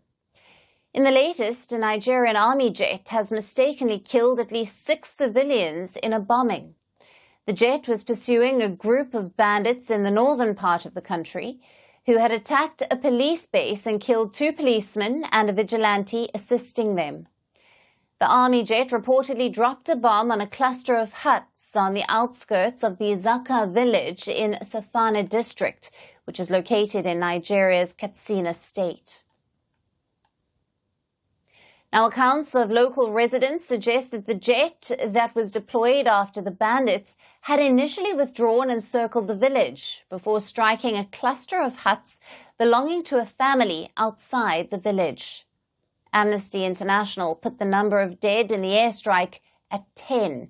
It further called for impartial, transparent, and immediate investigation. However, the military is yet to provide a reason for the accidental airstrike and confirm the death toll.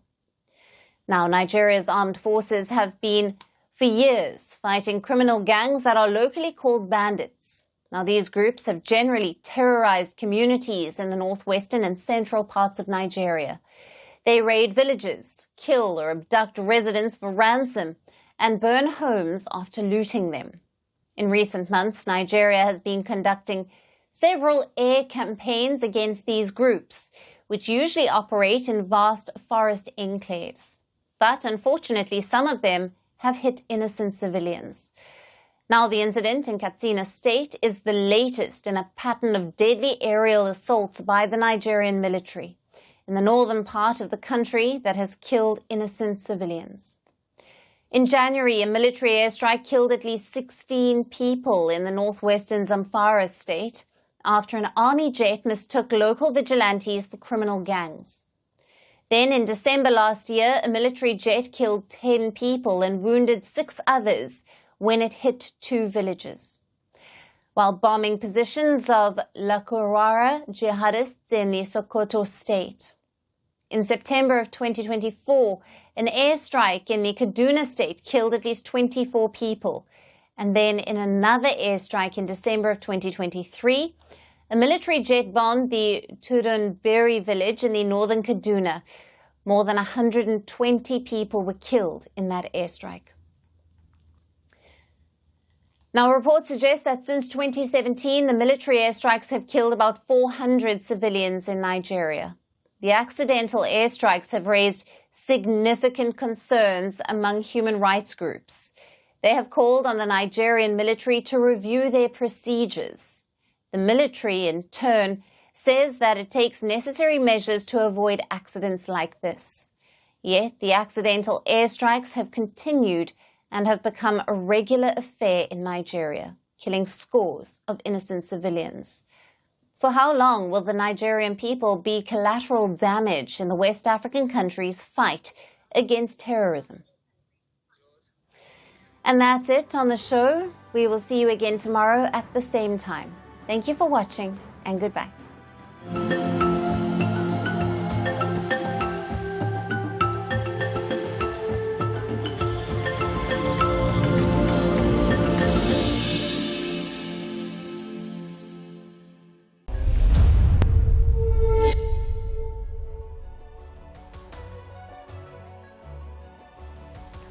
Hello, Namaskar. This is Firstpost, and you're watching Vantage with me, Palki Sharma.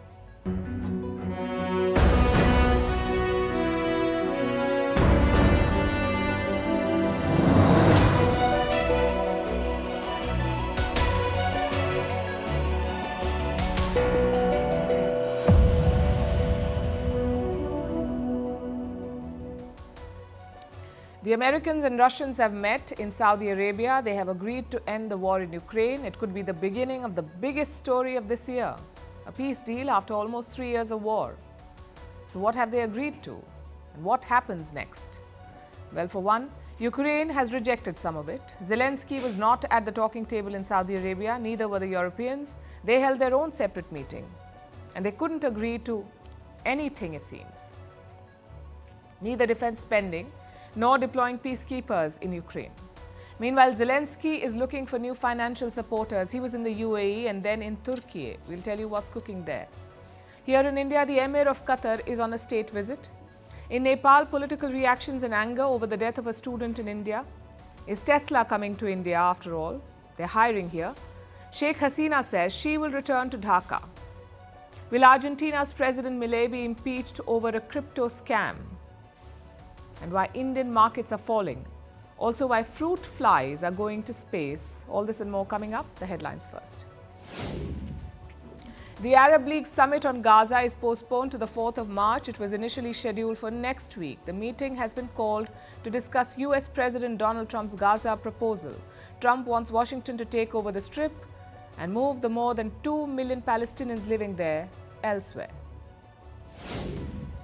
Sudanese paramilitary forces have killed more than 200 people in the last 3 days. The violence took place in the south of the country. For nearly 2 years, the Rapid Support Forces have been fighting with the Sudanese army. The conflict has killed thousands and displaced more than 12 million people.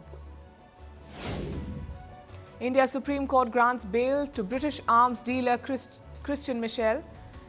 He is accused of bribing officials over a multi-million-dollar helicopter deal. Since December 2018, Michel has been in jail after he was extradited from Dubai. The court granted relief to the Augusta Westland chopper scam accused, citing delay in his trial. Vietnam takes a page out of Donald Trump's playbook, approves slashing billions of dollars from the government's budget. It will cut 1 in every 5 public sector jobs. The ministries of Transport, Planning, Communications and Labour have all been scrapped. And Pakistan beefs up security as it prepares to host the Champions Trophy, which begins tomorrow. This will be the first International Cricket Council event in Pakistan in nearly 3 decades. All matches will be played at home except for the ones involving India, which will be held in Dubai.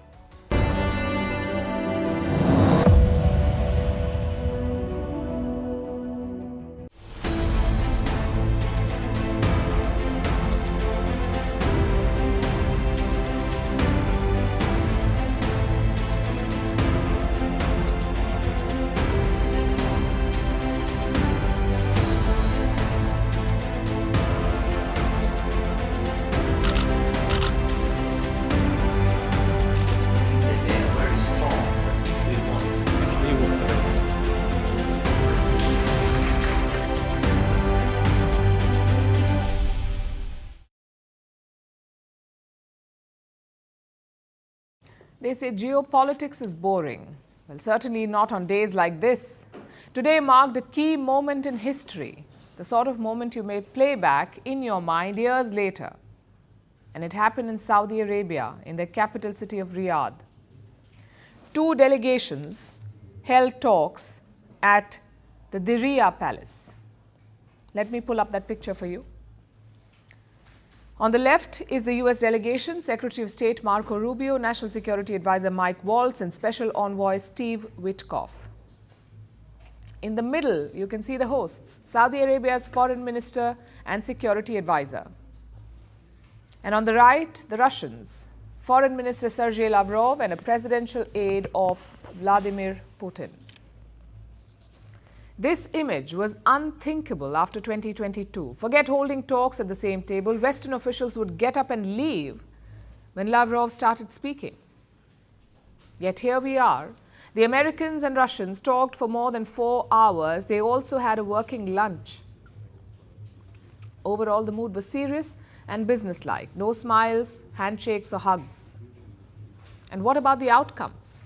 The United States has released a statement. It talks about 4 points of consensus. Number 1, establish a mechanism to address irritants in the relationship. Now, I'm not sure what irritant means here. Is it Russia's invasion of Ukraine? Or American sanctions on Russia? Or European refusal to talk peace? There is no clarity yet, but both sides are hoping to normalize relations. Even appoint ambassadors to smooth things out. Number 2. Both sides will appoint a team to discuss Ukraine. They will try to end the war as soon as possible. US officials said 2 issues would dominate those talks: territory concessions and security guarantees. Listen to this. Well, there are some underlying principles.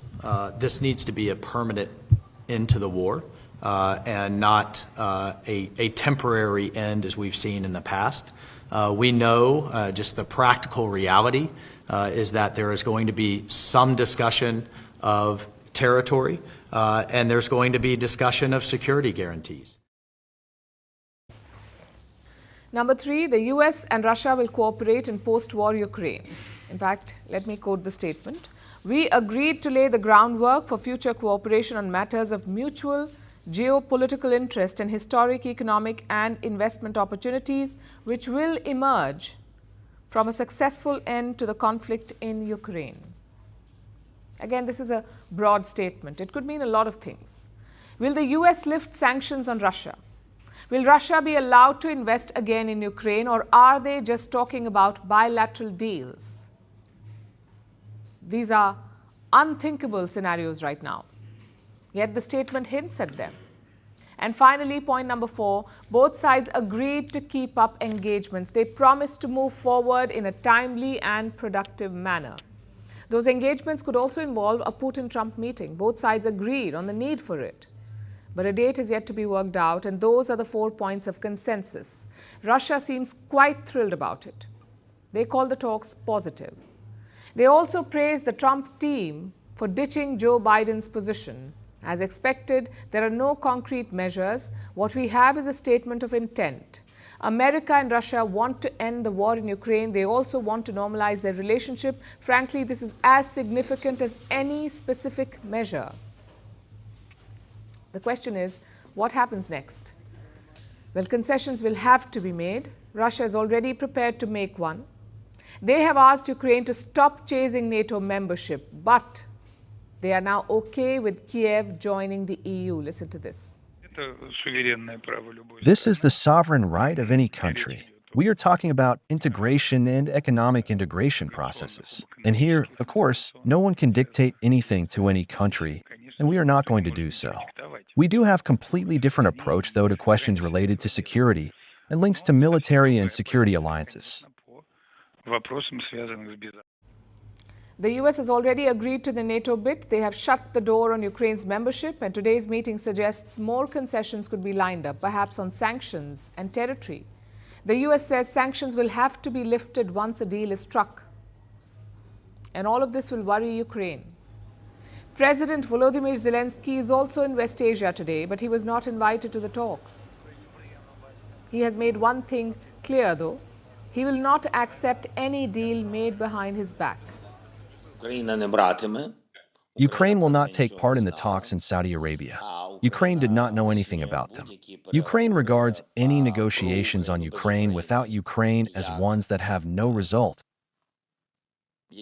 And we cannot recognize anything, any agreements about us made without us, and will not recognize such agreements.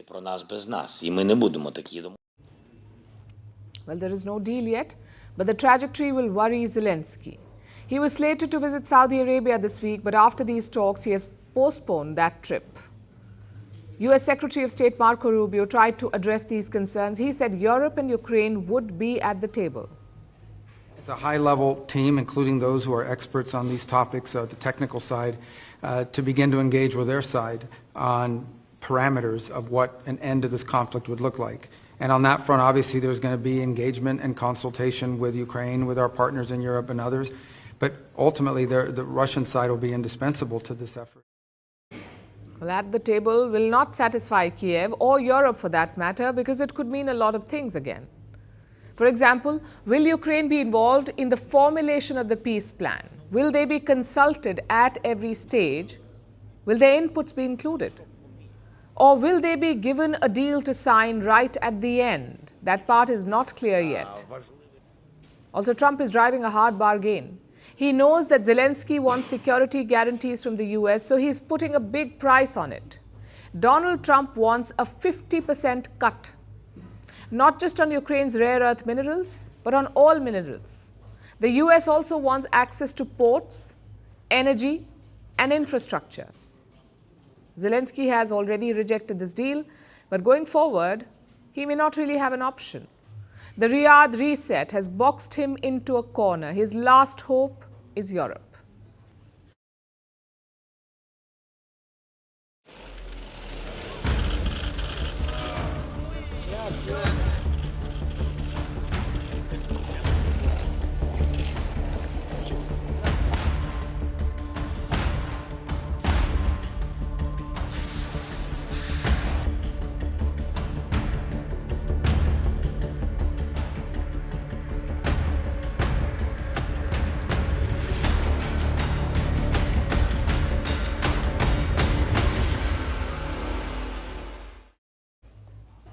The US and Russia are negotiating a ceasefire. Ukraine has been left out in the cold and Europe has been snubbed.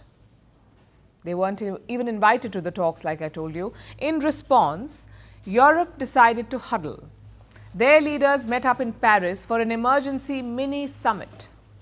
The location was the Élysée Palace. The host was French President Emmanuel Macron, and in attendance were the top leaders of Europe, including NATO chief Mark Rutte, European Commission President Ursula von der Leyen, and EU Council President Antonio Costa. This is Europe trying to regroup and devise their own strategy for the war. But were they successful? The meeting lasted for around 3 hours. It had two main outcomes. First, increased defense spending. On defence, it's clear the US is not going to leave NATO. But we Europeans will have to do more. The issue of burden sharing is not new, but it is now pressing. And Europeans will have to step up, both in terms of spending and the capabilities that we provide. For decades, Europe has leaned on the United States, especially as its security guarantor. During the first Trump administration, this issue came up. Trump wanted Europe to spend more on defense. If not, he said he'd withdraw from NATO. That sent European capitals into crisis mode. They increased defense spending to 2% of their GDP. That's what NATO members are required to do, spend 2% of their GDP on defense. Now, most of them have started doing it, but they did it only after Trump's threats in the last term. And all of them still don't do it yet. Plus, even at 2%, Europe's armies are still underfunded. So they now are talking about raising it to 3%. And that's being met with fierce resistance. These governments are struggling with fiscal constraints and defense is not their biggest priority. We are all already committed to spending 2% of our economic output on defense in the long term. A few member states are not quite there yet, but they're on the way. However, it will be very important for the future of Europe that we enable everyone to do what is necessary for them.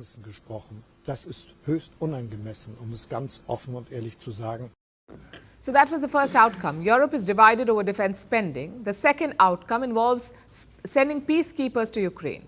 The suggestion initially came from Keir Starmer, the Prime Minister of the UK. He said that he was willing to put boots on ground to send peacekeepers to Ukraine. But he would do it on one condition. Listen to this. Europe must play its role. And I'm prepared to consider committing British forces on the ground alongside others if there is a lasting peace agreement. But there must be a US backstop, because a US security guarantee is the only way to effectively deter Russia from attacking Ukraine again. So Starmer says he'll do it, but only if there's a lasting peace deal. And he wants a US guarantee. Will Trump agree? We don't know. And now it doesn't even matter because Starmer's plan was killed in his own backyard. European leaders have rejected it. German Chancellor Olaf Scholz called the idea, and I'm quoting, premature. French President Macron was non-committal. Poland did not want to be part of it, and Italian Prime Minister Giorgia Meloni questioned the plan. There are many problems with the peacekeeping force. It pits Europe in a direct conflict with the Russians, and it stretches the underfunded European army, so the plan may not fly. And this meeting has basically proved only one thing, that Europe is divided. It can't seem to agree on anything. The war in Ukraine broke out in 2022, right on Europe's doorstep. It threatened their peace and security. A weakened Ukraine was bad news for them. Yet for 3 years, Europe took a backseat and followed America's lead. But now America has a new president and a new plan, and Europe has no place in that plan. They find themselves on the sidelines, desperately hoping for a seat at the table. It is a painful circumstance that we Europeans will have to try to find out about it from the newspapers because we missed the moment. The leaders of the big countries of Europe missed the moment when they could have made initiatives in the matter of the Russia-Ukraine war. So what's next for Europe? The illusion of permanent American protection is cracking. The transatlantic alliance is under strain. Europe has been thrust into a moment of decision, a moment that it has long postponed. So it must do something now. Macron, Starmer, Scholz and others may disagree on the plan of action, but I'm sure they agree on one thing, that the stakes are high. This is about their security, their own security. Without a coherent strategy, Europe may become a bystander in its own story. It's a continent at a crossroads. It can either act now and define its future or squabble and be defined by others.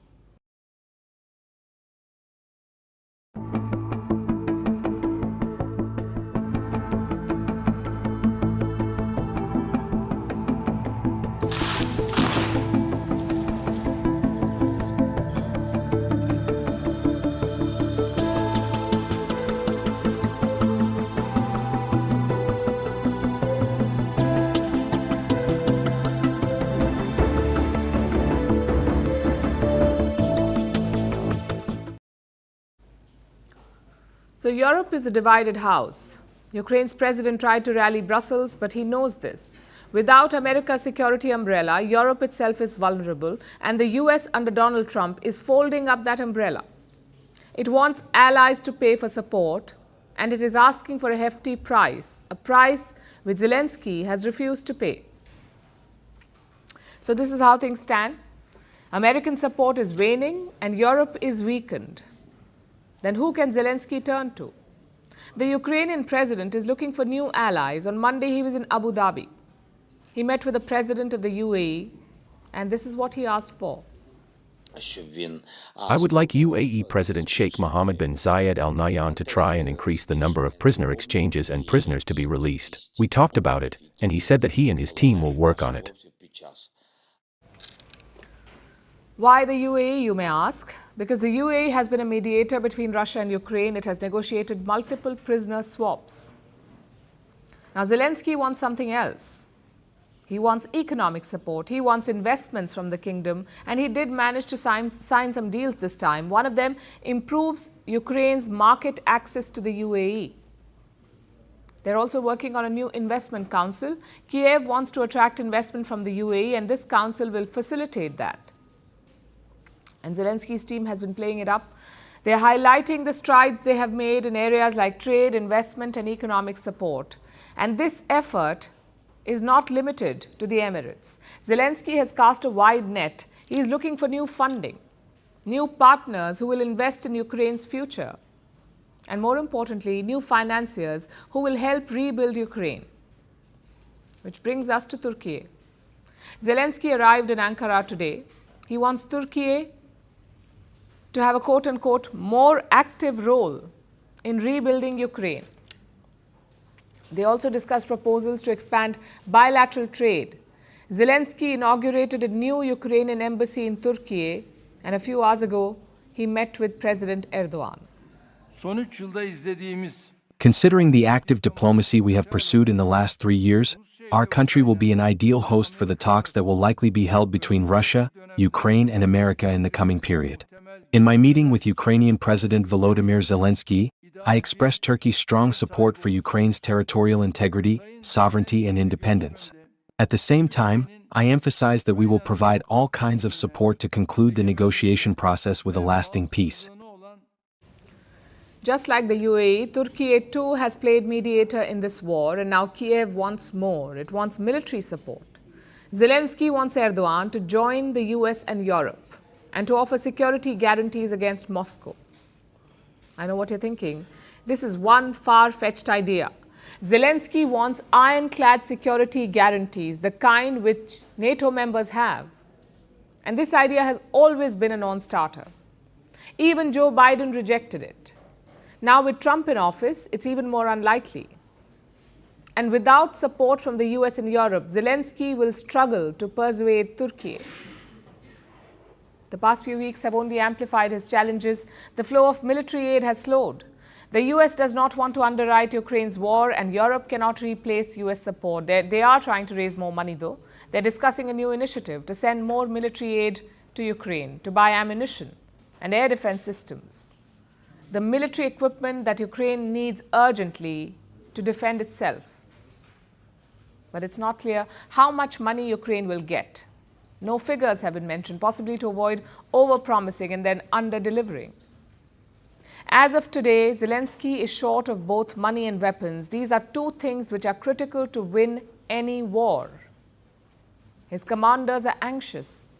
The front lines have relatively stabilized, but without any substantial aid, Ukraine will struggle to defend itself. Zelensky only has bad options right now. And the best of the bad options is to strike a deal and do it quickly. To India now, which is hosting the Emir of Qatar, Tamim bin Hamad Al Thani. He's on a 2-day state visit. His first state visit to India in almost a decade. It began with a special gesture. India's Prime Minister Narendra Modi personally welcomed Al Thani at the airport. Since then, the two leaders have held talks covering issues like trade, energy and people-to-people ties. India and Qatar are set to elevate their relationship to a strategic partnership. The countries want to double bilateral trade by 2030, and Qatar has announced a $10 billion investment in India. Some big announcements there. But how significant is this visit? How have India-Qatar ties evolved over the years, and what does the future hold? Our next report breaks it down for you. On Monday, Qatar's Emir Sheikh Tamim bin Hamad Al Thani landed in New Delhi, and he had someone special waiting at the airport, Indian Prime Minister Narendra Modi. Breaking protocol, PM Modi received the Qatar Emir at the airport, welcoming him for his 2-day visit to the country, a quote-unquote special gesture for a special friend. This is Al Thani's second state visit to India. The first one was in 2015, and it comes just over a year after PM Modi visited Qatar. On Tuesday, the Emir got a ceremonial welcome at the Rashtrapati Bhavan.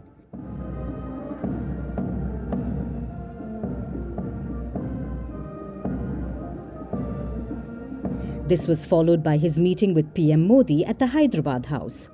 It focused on trade, investment, energy, technology, as well as people-to-people ties.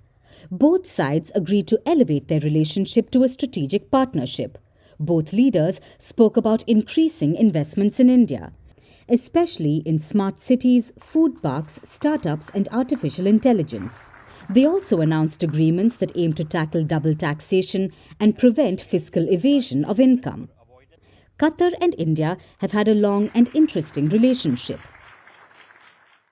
Doha's trade with India is $20 billion. Some 840,000 Indians live and work there, which is about 27% of Qatar's population. But the foundation of this relationship is energy. Qatar is the largest supplier of LNG and LPG to India. It makes up 48% of India's LNG imports and 29% of the LPG imports. In 2024, both sides renewed an energy deal. Qatar will supply LNG to India for 20 years. The deliveries will begin by 2028. It's a massive energy deal worth $78 billion. So there's a lot to like about Qatar. It's a reliable supplier of energy. It is home to thousands of Indians. It's also a solid investor in multiple industries. Last year, Doha gave India some good news. It freed 8 ex-Indian Navy officers. All of them were on death row last year. So the relationship is looking strong. But there are some not-so-good parts as well. Qatar has a history of supporting terrorists. Hamas's political leadership used to live there. So did the Taliban leaders. Plus, many reports link Qatar to Al-Qaeda and ISIS. Doha also uses its media network Al Jazeera for soft power. So Qatar isn't a straight shooter, but India has widely looked beyond that. In 2017, Qatar was under blockade from other Arab Gulf states. They accused Doha of supporting terrorism. That siege led to a food crisis in Qatar. New Delhi came to Doha's rescue by opening a direct trade route to Qatar. It has also been helping Doha improve local agriculture. So this has been a relationship India has long cultivated. Sizable trade, solid investments, a large diaspora and personal outreach. That's what has made the India-Qatar relationship what it is today.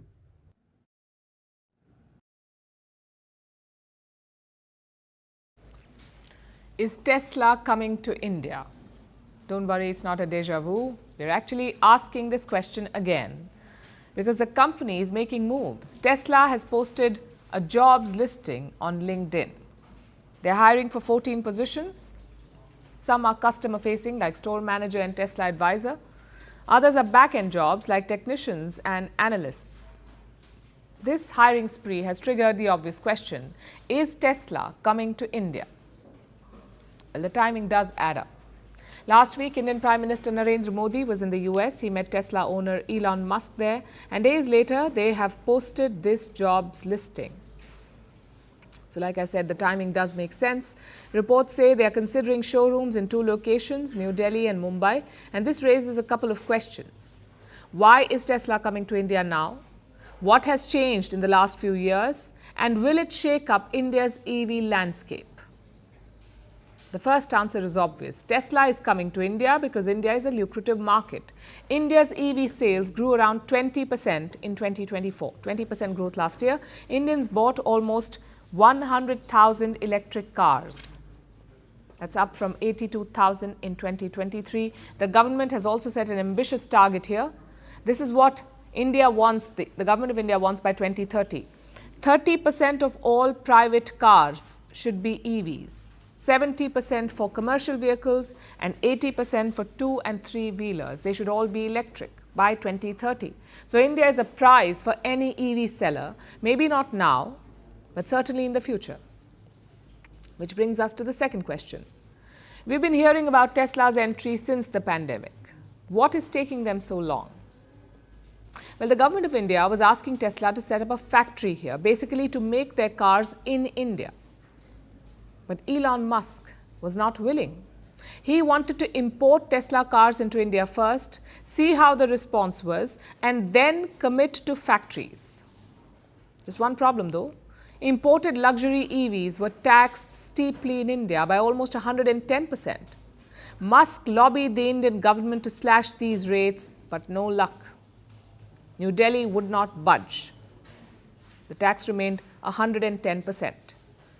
But then came Donald Trump, and India relaxed some of the tariffs to appease the new president. Luxury EV tariffs were cut from 110% to 70%, 70. So the market is now more lucrative. And what about the factories? There is no word yet on local production. Last year, Tesla was keen on setting up a factory, but those plans were put on hold. Since then, Elon Musk has latched on to Donald Trump, and Trump is asking US firms to make in America. Frankly, it's a bit of a pickle for him, because China is a major market. Last year, around 11 million EVs were sold in China. Imagine that, 11 million compared to India's 100,000. So Elon Musk has a choice to make here. Does he move production out of China? And if he does, will he shift it back home to America, or will he friend-shore it to India? That's the question to watch out for. In the past, Musk has been very friendly with China.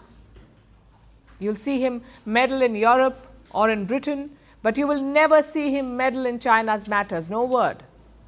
In fact, he has supported China's claims on Taiwan. We saw that warmth last year. In April last year, Musk was slated to visit India on an official trip, but at the last minute he cancelled it. Apparently, he was swamped with too much work. Yet a week later, he travelled all the way to China. So Elon Musk's priorities are quite clear. China first, everyone else second. Don't expect that to change anytime soon. Experts say Tesla will most likely import cars first. They will see the local response and only then invest in local production, which was their plan all along, which is what he wanted. The question is, how will it impact India's EV landscape? Well, it's a lot more mature than before. Indian car makers are betting on EVs. Mahindra unveiled 2 electric vehicles recently. They have racked up 30,000 bookings. That's almost 1/3 of India's total EV sales from last year. Tata also has a lineup of EVs. They make up 38% of the market. So it's not like EVs are a wonder in India. Plus the price is going to be an issue. Tesla cars cost upwards of 50 lakh rupees. That's a very small share of car sales in India. It gets even smaller if you count just EVs. Of course, the brand has a certain appeal to it, but we'll have to wait and see if that works in India.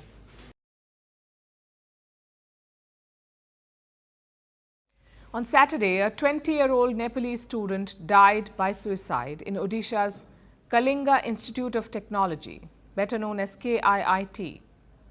The police have since arrested a male student believed to be linked to her death, but tension has gripped the KIIT campus. Nearly 500 Nepalese students staged a protest. The matter escalated. The students were evicted from the campus, and the issue turned into a diplomatic nightmare.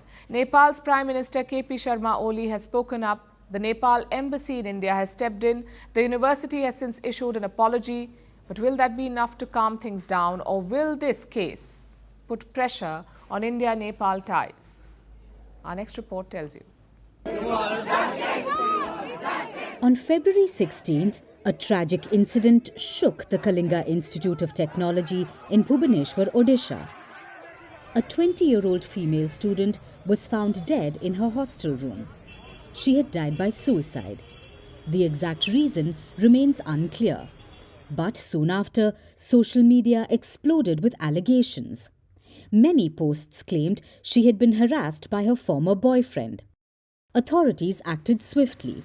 On February 17th, the accused male student was arrested and sent to judicial custody. The investigation is still ongoing. उसके बारे में तो यहाँ का प्रशासन लोग investigation कर रहे हैं कि अभी पोस्टमार्टम का रिपोर्ट भी आएगा तो उसके बाद नहीं बस इतना हम लोग को इतना तक इन्फॉर्मेशन है कि नहीं हरासमेंट और इमोशनल ब्लैकमेलिंग ऐसा उसने सुसाइड किया है. But the case sparked outrage across campus. At least 500 Nepalese students at the university started protesting, claiming that the authorities failed to take any action. They also alleged foul play in the suicide. Once the protests grew big, the university cracked down by evicting the students. KIIT asked all Nepalese students to leave the campus immediately. Many allege they were forced out of their hostels.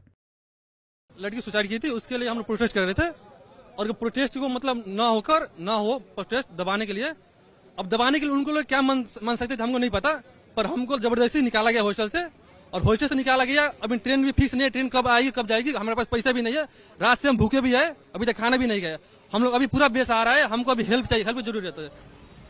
The expulsion caught the attention of Kathmandu and Nepal Prime Minister KP Sharma Oli. Its embassy in New Delhi dispatched 2 officers. It was to counsel students who were asked to leave the campus. The embassy also assured that it was in touch with KIIT and the state government. It also urged the institution to ensure the safety of Nepalese students. It was after this intervention that the university did a complete U-turn. It appealed to Nepalese students to return to the university. It also asked them to resume academic activities. The state government also waded into the issue. Authorities set up a 24-hour helpline. This was for students facing similar security issues. The Odisha police also filed cases against several university personnel. It was for the manhandling of the students. KIIT has also suspended 3 staffers for provocative comments. But despite this course correction, the damage had already been done, especially to India-Nepal relations. Today, members of the students' wing of the Nepali Congress Party staged a protest in Kathmandu demanding justice for the Nepalese student. Nepal is the largest source of foreign students in India. In 2022 alone, over 13,000 Nepalese students were enrolled in Indian universities. While the university now attempts damage control, the question remains, will this controversy leave a lasting impact on educational ties between the 2 nations? When a leader gets toppled, they have 2 options. either sail into the sunset or keep fighting. We thought Sheikh Hasina was going to pick the first option, but turns out she's picked the second. Sheikh Hasina wants to keep fighting. She virtually addressed a party event this week. She promised to return to Bangladesh, even claiming that that is why God kept her alive. Listen to this. এবং যখন আমি দেশে ফিরতে পারবো ইনশাআল্লাহ প্রত্যেকটা পরিবারের যা যা লাগে সব সহায়তা আমি দেব আর হত্যাকারীদের বিচারও করব বোধহয় ওই জন্যই বোধহয় আল্লাহ বাঁচিয়ে রেখেছে আমাকে সেটাই আমি মনে করি কাজেই আমি এটুকু তাদেরকে কথা দিতে পারি যে এই ধরনের অপরাধে যারা জড়িত ষড়যন্ত্রের সাথে জড়িত এবং এখন পর্যন্ত দেশকে যারা জঙ্গির দেশে পরিণত করে একের পর এক মানবাধিকার লঙ্ঘন করে যাচ্ছে তাদের বিচার বাংলা মাটিতে হবে। Really tough words from Sheikh Hasina. She's calling the Yunus regime a government of terrorists. She's also promising to avenge her supporters. This is not a conciliatory tone. This is defiant and aggressive, which raises a couple of questions. One, what is Hasina hoping to achieve here? And second, how will India see it? And the third question, how will Mohammad Yunus react? Well, Hasina is still in India. She's said to be living somewhere in New Delhi, that too under India's protection, under state protection. But Bangladesh wants her back. Sheikh Hasina faces dozens of criminal charges in Bangladesh. They have officially asked India to send her back. Though clearly India is in no mood to do so, which makes you wonder, does Hasina have India's blessings in this crusade, or is she going rogue? It's hard to imagine Hasina doing this without India's permission. After all, she is on Indian soil. Plus, you can understand New Delhi's grudge. India has asked Dhaka to move on, to turn a new chapter in this relationship, but Dhaka is hung up on Hasina. They want her back, even if it means a standoff with India. So perhaps India is responding in kind. As for her return, it seems impossible right now. This is not the Bangladesh of Sheikh Mujib and Sheikh Hasina. This is a radical, violent Bangladesh. The new regime is erasing Hasina's legacy. Even textbooks have been revised. The new books have removed Sheikh Mujib's speeches and poems. Instead, they praise the so-called August Revolution. That's what they're calling it. August Revolution, the protests that toppled Sheikh Hasina. On the streets, radical parties hold sway. They have been targeting minorities and Hasina supporters. So returning to Dhaka is a non-starter right now. If anything, it's more dangerous than last year. Which brings us to Mohammad Yunus. On paper, he still rules Bangladesh, though he seems to have no control over the country. Most reports mention two camps in Dhaka. The first is the Jamaat, a radical Islamist group that was banned by Hasina. Mohammad Yunus has successfully revived them, the Jamaatis. And the second group is the students. The students also have radical leanings. What they lack is organization. Though maybe not for long, because reports say the students will unveil a new party next week on the 24th of February. They say it will be a centrist party, one that draws from last year's protest movement. Their goal is to take part in the next election. And when is that? Possibly late 2025, later this year, or early 2026. That's what Yunus has promised. Until then, he needs to manage his domestic and foreign affairs, especially his ties with India. Over the weekend, we saw some engagement. India's Foreign Minister S. Jaishankar met Bangladesh's interim foreign minister. He said ties have improved in the last 6 months. He also promised that Bangladesh would never threaten India's security. I know this sounds good on paper, but actions on the ground do not match these words.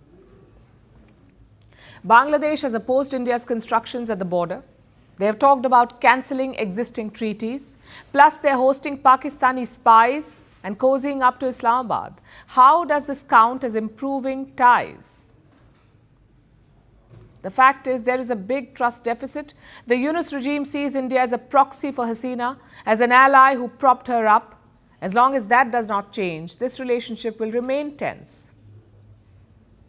As for Sheikh Hasina, she is good leverage to have right now. But the key is to strike a balance between hosting an old friend and making new ones.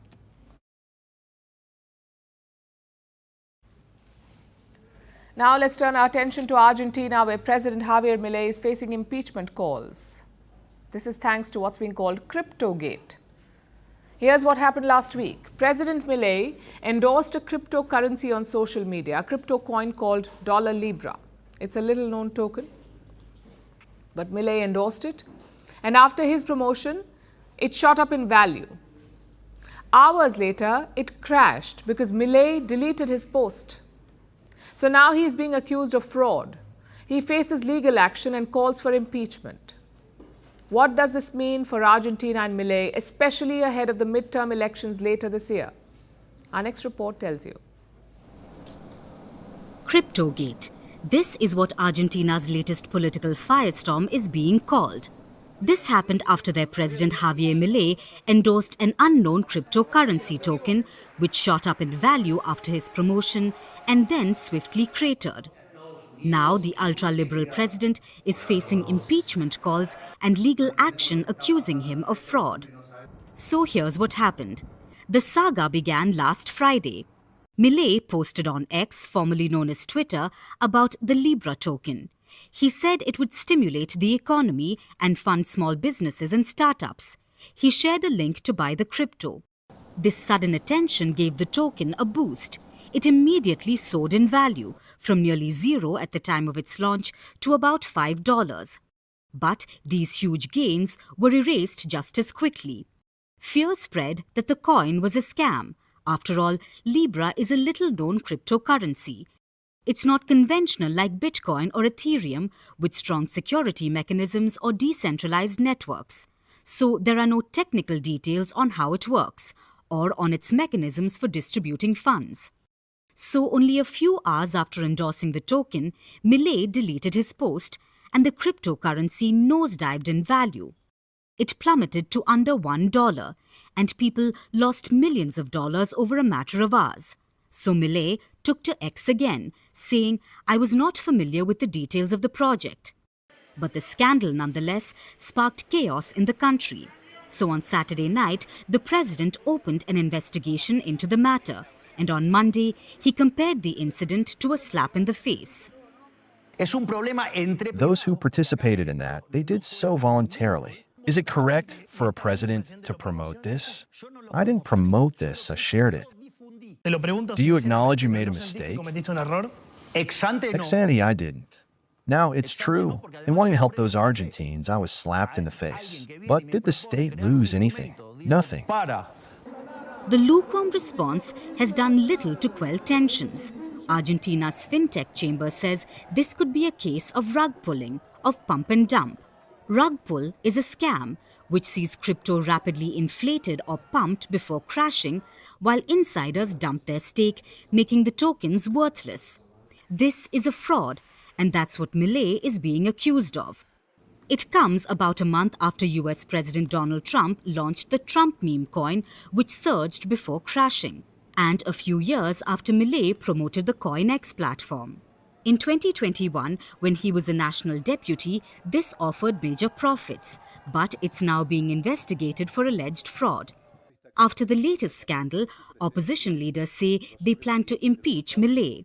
Lawyers have filed complaints of fraud in Argentina's criminal court. Analysts call this the biggest crisis for Milei's administration since he took office in December 2023. And it comes at a crucial time, just ahead of midterm elections later this year. Let's move forward with the impeachment. Aren't you scared of being taken out? No. Milei is seen as a custodian of economic recovery, the president who champions market deregulation. He calls himself a techno-optimist who has helped crypto explode in the country. So Milei may see this crypto crisis as a temporary slap in the face, with no fears of being taken out. But if he's not careful, this scandal may snowball just enough to sap his political momentum and hand his opposition a lifeline ahead of the midterm elections.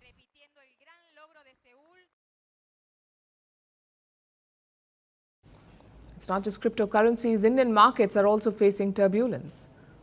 2025 has started on a sour note for investors here. More than $50 billion has been wiped out this year. And we are only in the month of February, so $50 billion gone in less than 2 months. Even today's trading session ended in the red. Clearly, we are in a bear market. What is not clear is if they have bottomed out yet. Just last year, Indian markets had the global spotlight. There was an unprecedented bull run. India was among the best performing markets globally. It delivered superior returns and outperformed many developed economies. So what has changed now? What has disrupted this bull run? In 2 words, Donald Trump. It is the Trump effect at play. Foreign investors are offloading their Indian holdings. This year, they have sold shares worth over $10 billion. You could say these investors have made an exit. India's finance minister says they're booking their profits. FIIs also go out when they're able to, in a position to book profits. Indian market today, Indian economy today, has an environment in which investments are also yielding good returns and profit booking is also happening. There is some merit to this argument. Last year, Indian markets were valued at over $5 trillion. Over $800 billion was added in 2024 alone. So the investors who entered the Indian market before the bull run stand to make a handsome profit. And it makes sense to sell at the right time. But this is only a part of the story. There are other factors at play as well. After Donald Trump's win, US government bonds have become more attractive. They are available at better interest rates, so some investors are choosing to park their money in US treasuries. Others are spooked by Trump's unpredictability. They're worried about his tariff threats. Last week, Prime Minister Modi met the US President. It was a positive meeting with many promising takeaways. The US and India are discussing a trade deal, but Trump has not backed down from his threats. Before meeting Prime Minister Modi, Trump slapped reciprocal tariffs on every trading partner. He raised taxes on several imports. He also threatened BRICS nations. And I said, we're going to put a 100% tariff on every one of those nations. And at the mere thought of saying that, I think that's all broken up. That idea has no longer sailed. India is a member of BRICS, along with Brazil, China, Russia and South Africa. Trump believes that BRICS poses a threat to the US dollar. Members like Russia want BRICS to abandon the dollar. Moscow wants BRICS nations to come up with an alternative currency and trade in local currencies. And Trump has threatened 100% tariffs on BRICS nations if they go ahead with this plan to de-dollarize. And this has unsettled investors because Trump is not just targeting bilateral trade here, he is threatening groups like BRICS. He is willing to punish them to protect American interests or what he believes are American interests. What kind of impact will all of this have on India? If Trump imposes tariffs on Indian imports, almost every large sector could be affected, from chemicals to automobiles, defense, energy companies, textiles, footwear, all of it.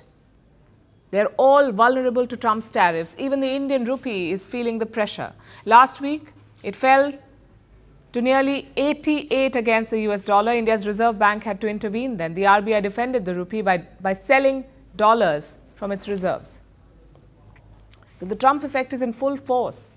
His unpredictable policies will test the Indian markets and the Indian rupee, but it's not just India that will be hit. Foreign banks are also worried. Banks like JP Morgan and HSBC, they're taking unprecedented measures to manage this Trump-induced volatility. Both banks had stored some of their gold reserves in the UK. They're now moving this reserve. It is being shifted from London to New York on commercial flights. Often banks and investors resort to gold to keep their investments safe because gold is a safe haven in uncertain times. And that explains why gold prices have been soaring in the international market. 1 kilo of gold now costs well over $94,000. There is a spike in demand for the yellow metal. Trump has been in office for just 4 weeks and he's already shaking up the financial markets. He's going to be around for 4 years. So governments and investors must plan for the long term. For our last story tonight, let's talk about those unwanted house guests that you regularly fly into. Because they're just about everywhere. They spread germs wherever they go and they love sitting on your rotting fruits. In case you haven't guessed it yet, I am talking about fruit flies, the pests that annoy you on Earth might be going to space. India's Gaganyaan mission will launch this year. It is all set to send humans into space. Along with them, 20 fruit flies will be taking the flight. I know it sounds bizarre. Why are fruit flies going to space? And has this happened before? Our next report tells you. Gaganyaan, meaning skycraft in Hindi, is India's first human spaceflight mission. It is the most populous nation's maiden attempt to send humans into space. It aims to launch a habitable space capsule into a 400-kilometer orbit and safely return it with a splashdown in the Indian Ocean. The launch is scheduled for later this year, and if successful, it will propel India into a select group of countries with human spaceflight capabilities, including the US, Russia, and China. But Gaganyaan won't just be sending humans into space. It will also be launching 20 fruit flies up there. Now, this may sound bizarre, but it's really not. Sure, fruit flies are gross. They are like uninvited house guests who are attracted to your rotten fruits. It is creepy and annoying. But before you judge them, know that fruit flies are a lot like you. Or like any human being for that matter. Believe it or not, fruit flies and humans are about 60% genetically identical. Meaning fruit flies resemble humans at a cellular and genetic level. They have 75% similarity for disease-causing genes as well, which means these flies are an essential part of our research. Plus, compared to mice, apes or dogs, they are much cheaper and easier to work with. So they are usually the first stop in scientific research into a range of human illnesses, including Alzheimer's, obesity and even cancer. You can find fruit flies in countless research labs the world over, and not just on Earth. In 1947, the humble fruit fly went where no creature had gone before: outer space. That's when Americans sent fruit flies to space, making these tiny creatures the first living beings to go up there. Since then, numerous scientists have studied them to understand the impact of spaceflight on humans, on their development, reproduction, aging, immunity, and heart function. You see, space alters the human body. It impacts the body and the brain. It alters body weight and bone density. It changes heart functioning and gut microbiome. It even increases the risk of kidney stones. And that last bit is exactly what India plans to research. In space, bones reduce in mineral content, urine composition changes, and humans are prone to dehydration. These factors create the perfect storm of kidney stone formation. Now, Indian astronauts want to study this phenomenon on fruit flies to understand why this happens and how it can be prevented. If the Gaganyaan mission is successful, India will not only script history by sending humans into space, but also bring back answers, which will help the entire world's future space missions take flight.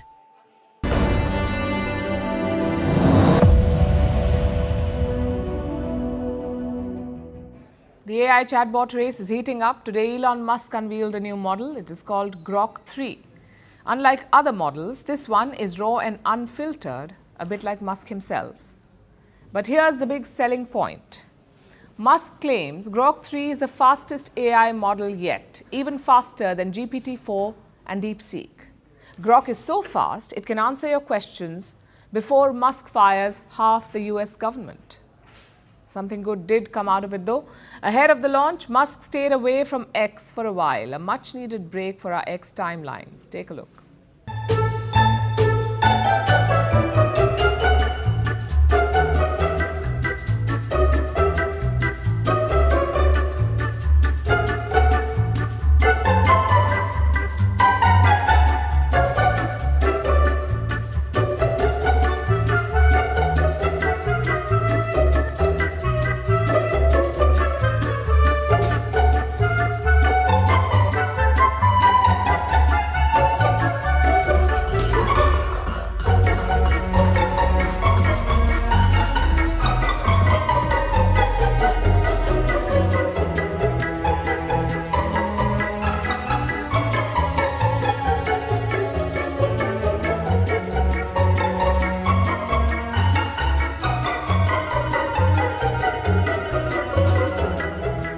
it's time for Vantage Shots, images that tell the story. A Delta Airlines plane crashes upside down at Canada's Toronto airport.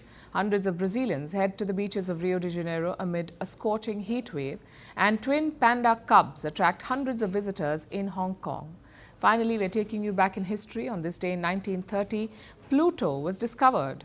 It was given the Roman name for the god of the underworld. Initially classified as the 9th planet, Pluto's status was debated for decades. In 2006, it was redefined as a dwarf planet. We're leaving you on that note. Thank you for watching. We'll see you tomorrow.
Hello, everyone, and welcome to another episode of Firstpost America. I'm Eric Ham, and we're live in the nation's capital of Washington, D.C.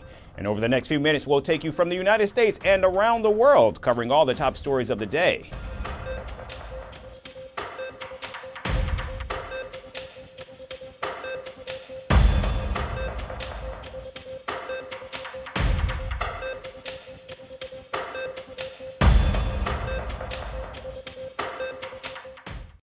We begin in the United States, where thousands took to the streets to protest against President Donald Trump's policies. The rallies were organized by the 50501 movement across the country yesterday, coinciding with President's Day holiday, which was meant to honor the nation's former presidents. Now, 50501 stands for 50 states, 50 cities, one day, which has gone from being a grassroots activity to a large-scale movement against the Trump administration.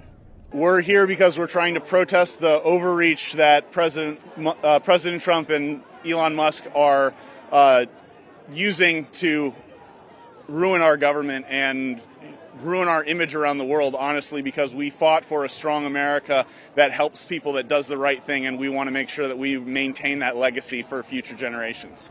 Now, one of the largest rallies was held on Capitol Hill here in Washington, D.C., and thousands of people also protested in New York City, Boston, Austin, Texas, and Denver, Colorado. Rallies were also seen in Los Angeles, Tallahassee, Florida, and Cincinnati, Ohio. Demonstrators marched against a range of topics, including President Trump's push for peace talks regarding Ukraine, as well as his domestic policies, which include the large-scale layoffs of federal employees. Dissent also grew against President Trump's closest ally, Elon Musk, and the Department of Government Efficiency, or DOGE. Now, this is as DOGE tries to get access to highly sensitive data of taxpaying Americans, and as Musk urges the Trump administration to grant him permission to audit the IRS. I think that Congress needs to step in and protect the power of the purse. I don't think that DOGE has the right to have our personal information, our personal data. I don't think that DOGE has the right to cut programs. I think he's an ass. I think that he was not elected to anything.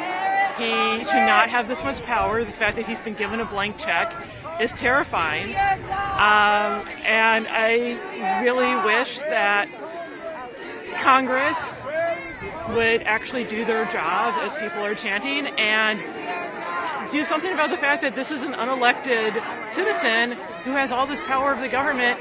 He doesn't know what he's doing. He has no experience working in government. He shouldn't be doing any of this. And the fact that Trump is allowing this or encouraging this is terrifying. Meanwhile, several Democrats joined the anti-Trump and Musk rallies and accused the White House of replacing a merit-based system with that of crony capitalism. The latest round of protests comes just 2 weeks after similar rallies were held across the country on the 5th of February. And it all underscores just how thousands of Americans are expressing their frustration with the current administration.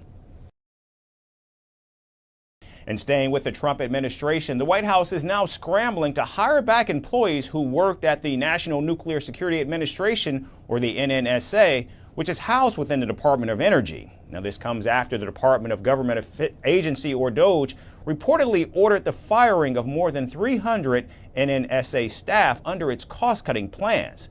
DOGE requested the layoffs without knowing that the Energy Department staffers were specialized in handling America's nuclear weapons. After firing the employees on Friday of last week, the Trump administration is now trying to rehire them after realizing the serious blunder. But now the fired employees had some of the highest levels of security clearances and were responsible for designing, handling, and building the U.S. nuclear stockpile. And one of the hardest hit offices was in Texas, where at least 30% of the workforce was fired overnight. And the Trump administration was unaware that the Texas office was tasked with reassembling nuclear warheads, which is one of the most sensitive jobs in the nuclear sector. Now the Trump administration is desperately trying to trace the sacked employees, but are unable to track down many because they don't have their updated contact information.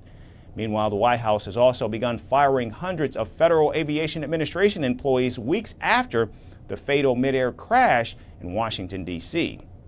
These layoffs, too, are a part of the cost-cutting measures proposed by Elon Musk's DOGE.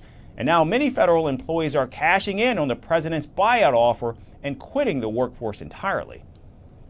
And the reason why I took this offer is because, we're already such a small program and we're not considered mission critical employees to the IRS. We're not handling tax season, not on the phone. So there was already talks about our program potentially getting cut in the past. And with the current administration, there was just no strong guarantee that my job would last under, the next 4 years. We already knew that we were getting a return to work. March 1st, everybody had to be 100% in the office. So I was at that point, oh my goodness, I'm going to have to resign.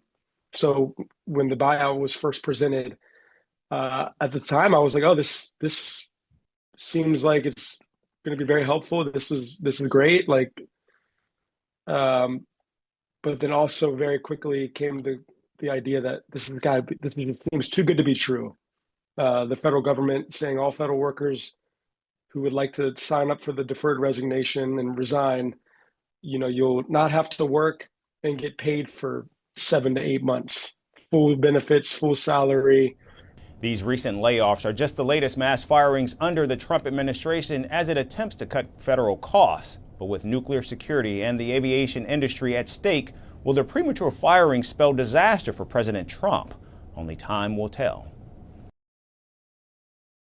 And shifting focus to Europe, Ukrainian President Volodymyr Zelensky has accused the United States of trying to please Russia's Vladimir Putin in what can only be considered as the first visible pushback against the Trump administration. President Zelensky said he does not support the pace at which the White House is pushing talks with Putin. Zelensky added that he will not accept a ceasefire deal with Russia if the United States does not include Ukraine in the talks. Meanwhile, Secretary of State Marco Rubio met his Russian counterpart in Saudi Arabia, and the two diplomats discussed a possible meeting between President Trump and Putin.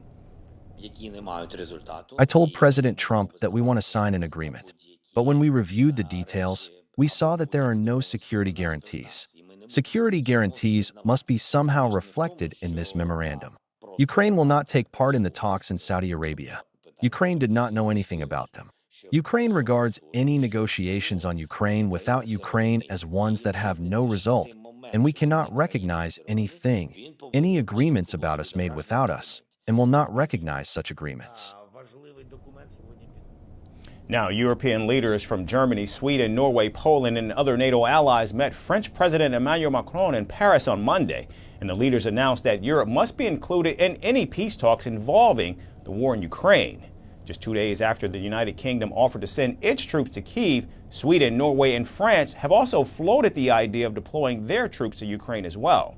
However, Germany, Italy, and Poland have rejected the idea, warning that any NATO deployment would only increase hostilities with Russia. Europe must play its role, and I'm prepared to consider committing British forces on the ground alongside others if there is a lasting peace agreement. But there must be a US backstop, because a US security guarantee is the only way to effectively deter Russia from attacking Ukraine again. Poland will support Ukraine, as it has done so far, organizationally, in accordance with our financial capabilities. In terms of humanitarian and military aid, we do not anticipate sending Polish soldiers to Ukraine. Meanwhile, Russia says it will not participate in the peace talks if Europe is allowed a seat at the negotiating table. The European philosophy has not gone anywhere, so I don't know what can they do at the negotiation table. If they continue scheming some tricky ideas on freezing the conflict while themselves, per usual, as they like and usually do, just mean continue the war, why invite them there?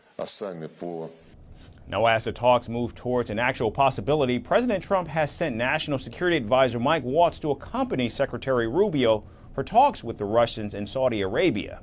As President Zelensky refuses to accept a deal which does not include his country, it remains to be seen whether President Trump will agree to this request or strike a deal with Putin, regardless of Ukraine's concerns. Germany stands at a defining moment. The snap elections on February 23rd will shape its political and economic future. And with the collapse of Chancellor Olaf Scholz's coalition, 4 contenders are vying for power. For the first time ever, the far-right AfD is ahead in the polls as it promises a different vision for Germany, including economic revival and stricter immigration policies. The race is fierce and the stakes are high. Who will emerge as the next leader of Europe's biggest economy? Our next report goes inside.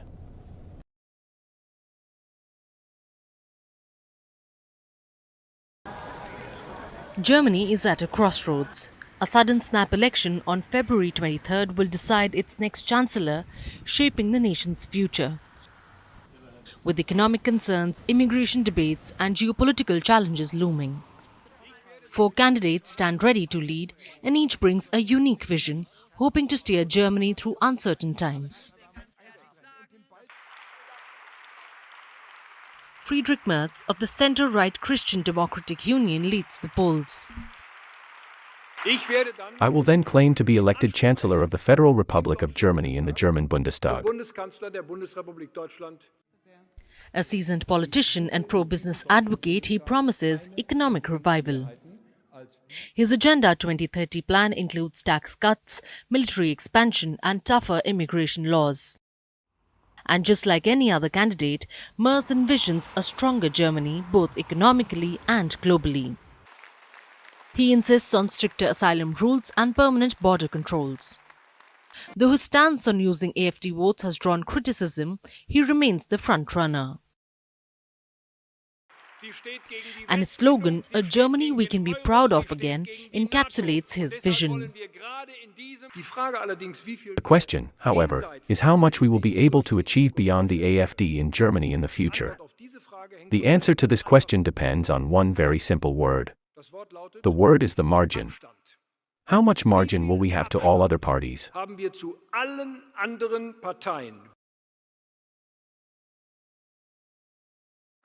Chancellor Olaf Scholz seeks another term despite a turbulent tenure. His centre-left Social Democratic Party struggles in the polls, but he remains steadfast. We have to make sure that Europe overcomes the challenges of the future in a strong and sovereign manner and with its back straight. I am certain that we will be able to develop a clear position on this. And the second issue is how we can further develop transatlantic relations and also advance our own expenditure on security and cooperation for security in Europe. Scholz prioritizes investment in infrastructure, higher wages, and social welfare. He supports Ukraine and is committed towards NATO, pledging continued military aid. However, internal coalition struggles, economic woes, and rising immigrant-related crimes have weakened his standing. Some believe Defense Minister Boris Pistorius would have been a stronger candidate. Yet Scholz persists, banking on experience and stability to sway voters. If you want to make sure that Germany invests in growth, that we expand justice in this country, that we have a stable pension, that we ensure that wages rise, the minimum wage, normal wages, that there is relief for the 95% who earn the most, you can't do that by deciding tax cuts for top earners, but by putting your cross for the Social Democratic Party of Germany. Sondern indem man sein Kreuz bei der Sozialdemokratischen Partei Deutschlands macht.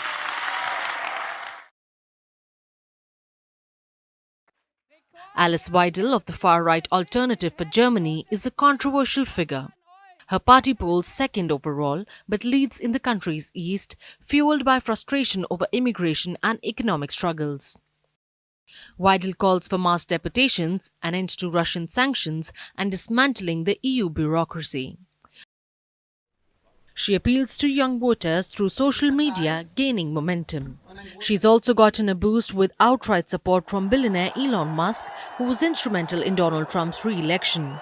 Following the America First tone, Weidel's slogan, Alice for Deutschland, echoes nationalist sentiment, but despite surging support, she faces strong opposition. And it's clear that no mainstream party is willing to govern with the AfD, limiting her chances of real power. My message to head of the Conservative Party Friedrich Merz is, Dear CDU, tear down the undemocratic firewall. You must realize the will of the voters. The AfD is ready. The voters want a blue-black coalition in the Federal Republic of Germany for a real political change. Because we have to save Germany, because our fatherland has gone into a blatant imbalance. No problem drives people as much as having to watch our cities become increasingly unsafe.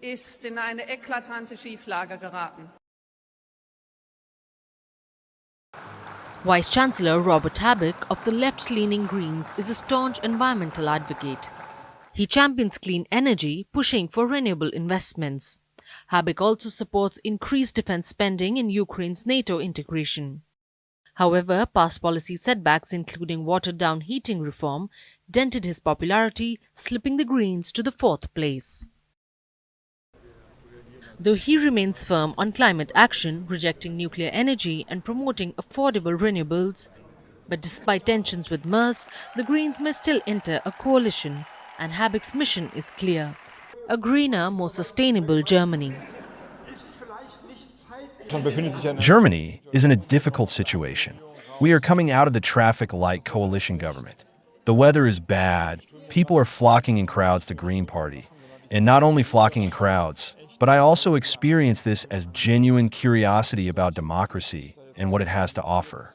And I'm hoping that something will emerge that will help us to escape from the gloom that we have all suffered here in Germany, regardless of the election results.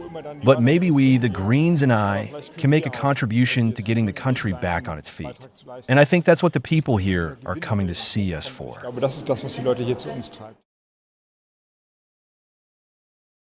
With polls around the corner, coalition talks will be crucial. The CDU is expected to win the most seats, but forming a government would not be easy. Merz faces challenges in securing partners, while Scholz fights to stay in power. Weidel shakes the establishment, and Habeck pushes for sustainability to carve his niche. Germany's next chapter unfolds soon. The stakes, nothing less than the future of Europe's largest economy. And today we end in Canada. Prime Minister Justin Trudeau's government has called for change, urging universities to expand their recruitment beyond India. Immigration Minister Mark Miller insists that institutions must invest more in global talent and diversify their campuses. His words signal a major shift in Canada's approach to international education, and now Ottawa views Indian students as overrepresented and wants to reduce dependency on their enrollments.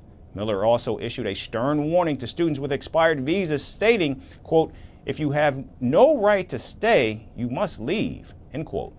The message is clear. Canada's priorities have shifted, leaving Indian students uncertain about their future. Our final report explores the new policies and what they mean. India and Canada's ties crumbled in September 2023 when Justin Trudeau accused India of killing Khalistani terrorist Hardeep Singh Nijjar. Agents of the government of India and the killing of a Canadian citizen, Hardeep Singh Nijjar. His baseless claims sent shockwaves through diplomatic circles, and India condemned those allegations as absurd, baseless, and politically motivated. Then last year, in October, Ottawa escalated tensions once again. It named Indian High Commissioner Sanjay Verma a person of interest. And, without much ado, New Delhi retaliated swiftly, expelling 6 Canadian diplomats. The once fragile ties are now beyond repair, and Trudeau's reckless diplomacy has only worsened relations further, despite agreeing he had no concrete evidence against India. But now, Canada has targeted Indian students in a fresh attack. Trudeau's government is urging universities to look beyond India, and Immigration Minister Mark Miller, who leads the latest anti-India campaign, claims Canada must reduce dependency on Indian students, insisting institutions to recruit elsewhere. I would say universities and colleges have been going to 1 or 2 source countries and constantly going back to the well on that, and we expect the diversity of students. Miller delivered his message under the guise of diversity. He admitted Indian students are the best and the brightest. Yet, he insisted that recruitment must shift elsewhere. That doesn't mean that Indian students aren't some of the best and brightest. Indeed, as one of the largest populations in the world, you would expect students to come from India, but have asked universities and colleges to put a little more effort into the price of acquisition and to invest more in the talent that you're bringing here, and that includes going to more countries and expanding your resources. Now, it's no secret that Canada profited from Indian students for years. But now, Trudeau's government wants to cast them aside, and the hypocrisy is astonishing. According to data from Immigration, Refugees and Citizenship Canada, approximately 1.3 million Indian students received study permits in Canada between 2015 and 2024. Indian students have fueled Canada's education system. They fill classrooms, pay sky-high tuition, and boost local economies. They even take up jobs, pay taxes, and contribute immensely. But Justin Trudeau's government sees them as disposable assets. They need students because they need young blood, and they need workforce to run their economy, to run their industries, to run their IT industry and other industries. So what they do is they call students, they train them, they teach them, and then they ask them to work for them as per their convenience. But the betrayal doesn't stop there. Canada is also cracking down on immigration. Students with expiring postgraduate work permits now face deportation. We will not be doing what the administration of U.S. President Donald Trump is doing with regard to illegal immigrants. If you are here in an irregular fashion and don't have a right to stay, you need to leave or you will be removed. There is no pathway and no support, just rejection. It's clear that Ottawa lured these students in with false promises, and now it discards them without hesitation. And now, Trudeau's diplomatic failures are costing Indian students everything. His government refuses to acknowledge the damage it has done. But on the other hand, India has taken note of Canada's actions. Relations are at an all-time low and tensions persist. The message is clear. Canada cannot be trusted. And as Trudeau continues to alienate himself, Canada will suffer. The question is, who will Trudeau betray next before he is pushed out of office? That's First Post America for this Tuesday, and I'm Eric Ham signing off from our studios in Washington, D.C. Thanks everyone for tuning in.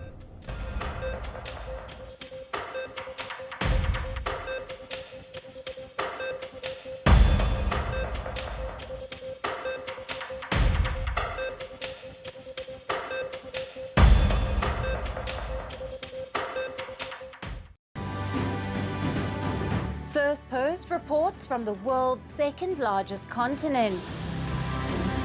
Hello, I'm Alison Lagrange. A very warm welcome from Durban, South Africa. We get you the news and the newsmakers from Africa. From elections to climate change to innovations and opportunities. As the world's attention shifts, we report from Africa, the heart of the global south. Join me every weekday live on First Post.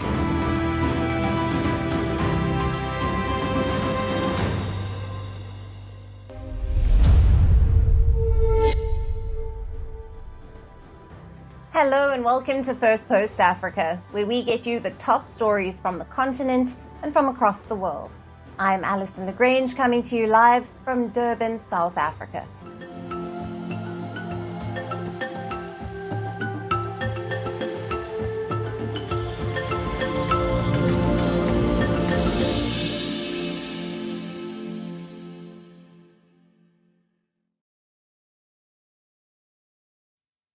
Hello and welcome. We begin with the latest updates from the Democratic Republic of Congo, where the Rwanda-backed M23 rebels have begun tightening their grip over Bukavu, the second largest city in the Central African country's mineral-rich east. This a day after its capture, the Tutsi-led M23 rebel group was seen strengthening their control over Bukavu, which has a population of over 1 million and is the capital of South Kivu province. The rebels were seen promising the residents that they would restore peace and security around the city that saw severe looting in the wake of the clashes. In a statement read on local radio on Monday, a rebel alliance said that also includes the M23, that it would assist the population of Bukavu, who were abandoned by the Congolese army and allied combatants. Moreover, sharing a communiqué on social media platform X, the Rebel Alliance further urged all the vital forces of the Central African nation to unite in the struggle against the state gangsterism and terrorism. Furthermore, the rebel-appointed governor of the North Kivu province has also reportedly announced that Goma and Bukavu's ports will reopen on Tuesday.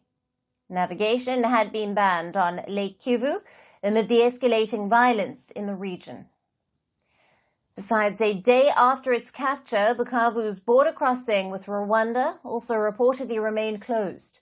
Most shops and stores across the eastern DRC city were also shut. In spite of that, several Congolese people who fled from Bukavu following the clashes over the weekend were seen returning to their homes through the border crossings between Rwanda and the DRC.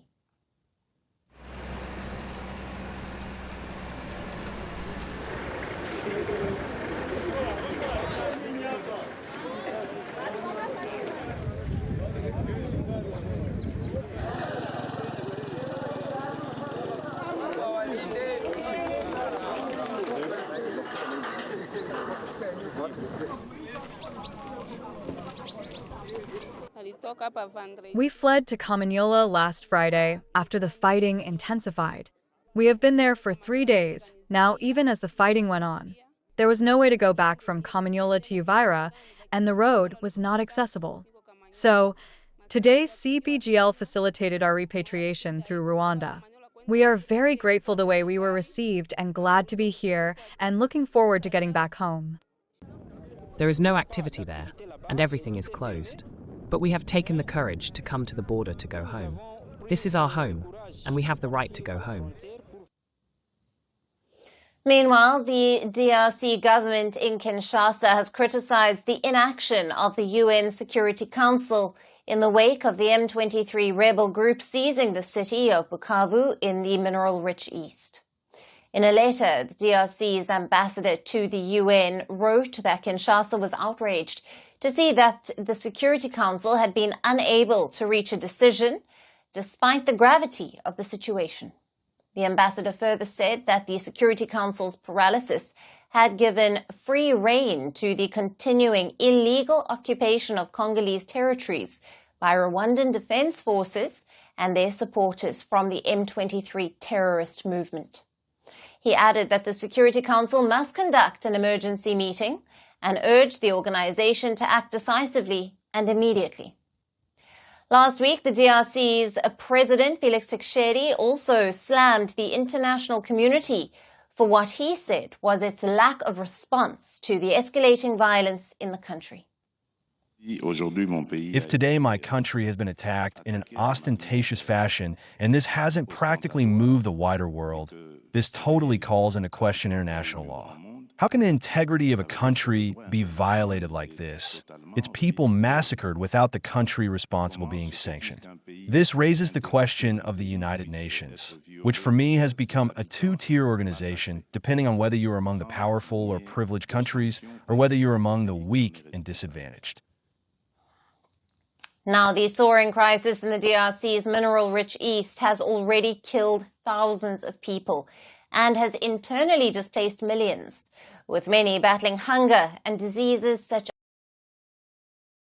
the M23 has captured North Kivu province's capital Goma and neighboring South Kivu provinces Bukavu, Nyabibwe and Kuvuma, which has given it full control around Lake Kivu, one of the largest lakes in Africa. Despite the repeated calls for a solution to the conflict, there is no sight of the crisis coming to an end, or the warring parties coming to the negotiating table to discuss a peaceful resolution. Will the international community step up its efforts to end the escalating crisis? To discuss more on this, we have with us Beverly Achieng, a senior analyst at Control Risks, who is joining us live from Dakar in Senegal. Welcome to Firstpost. Thank you so much for having me. What are the key factors that have enabled the M23 rebels to advance so rapidly in eastern DRC, and how significant is their control over Bukavu for the broader conflict? Well, M23 has shown that it has stronger military credentials compared with the DR Congolese army. This region is their stronghold, so they have been able to capitalize on their knowledge of the terrain, their apparent surrender by the DR Congolese army, and even having more sophisticated weapons and military formations to be able to advance into Bukavu within a very short time of seizing Goma, the neighboring regional capital. They're also benefiting, allegedly, from support from Rwandan forces, who are said to be between 4,000 and 5,000 in the region. And this is also happening in a context where there's been the partial withdrawal of UN peacekeepers, the loss of paramilitaries who are allegedly from Romania supporting the DR Congo government, but also some of the troops that were contributing to the regional Southern African Development Force have withdrawn from the conflict. The seizure of Bukavu, the airport, and even them controlling the ports means that there's limits to how much the DR Congolese army can intervene. But it also weakens President Tshisekedi, who had staked his claim to power in 2019 when he was elected, to settling the insurgency in the east. Despite imposing military rule, despite military operations, M23 has continued to gain territorially and also to discredit his government politically with this seizure. And Beverly, with the M23 tightening its grip on major cities, how is the Congolese government and military responding? And what role is the international community playing in either deterring or facilitating any negotiations? I mean, the government has said that it's not going to talk to M23 and it will continue with military action. And this has led to a bit of an awkwardness around how the regional and international community are likely to either intervene or how they're accused of fueling the conflict. So we saw that there was a summit by the East African Community and the Southern African Development Community over the past week. They had called for Rwandan troops to leave and for M23 to cease fire, but this has not been adhered to. And in fact, the two regional blocs have more or less been left bickering over who is responsible for the conflict escalating to this extent. DR Congo has tried to appeal to the international community for sanctions against Rwanda, but they haven't been able to achieve that so far. And given the long-standing tensions between Rwanda and the DRC, how might these latest territorial gains by the M23 impact regional stability? And is there a risk of further escalation involving neighboring countries? Well, yes, definitely, because not just M23, but various other rebel groups have links to regional countries. So the FDLR, which Rwanda has claimed has been fighting the DR Congolese army, Burundian forces have been present in Sud Kivu. Uganda said that they will be sending additional reinforcements to be able to support the fighting in the region. So it means that there's going to be bound to be a regional conflagration because of more countries being pulled in to either intervene or to fight against rival rebel groups and dissident groups based in Eastern DRC. Beverly, thank you very much for being with us on Firstpost Africa and for your valued analysis and insights.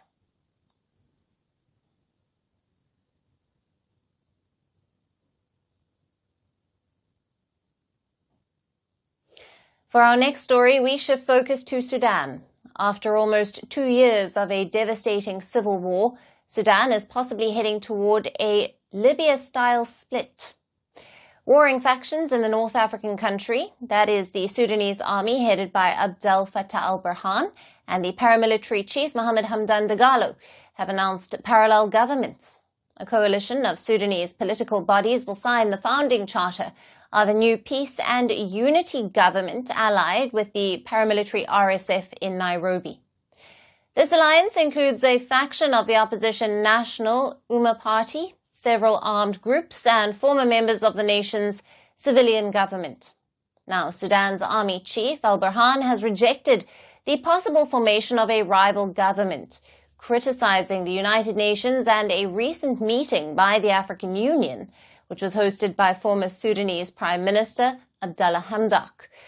The Sudanese army chief said any attempt to impose a solution from outside the country will not be accepted. Outside solutions won't be forced on Sudanese people. I'm sending a message to the African Union and the United Nations. The Sudanese people won't accept imposing any government, and they won't accept having Hamdok or any other person. Those who want to rule Sudan should come and fight with the Sudanese people.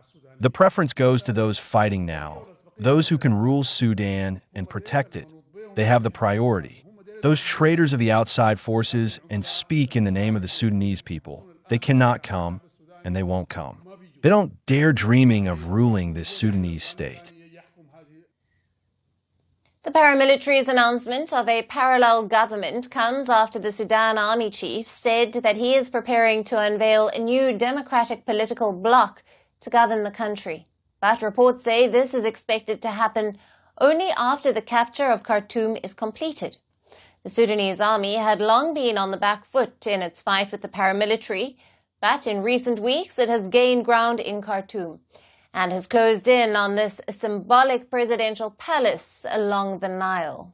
In the latest, the Sudanese army continued with its advance in Khartoum's Bahiri city, seizing control of several neighborhoods. With this, the army is moving closer to fully controlling Bahri and the East Nile area.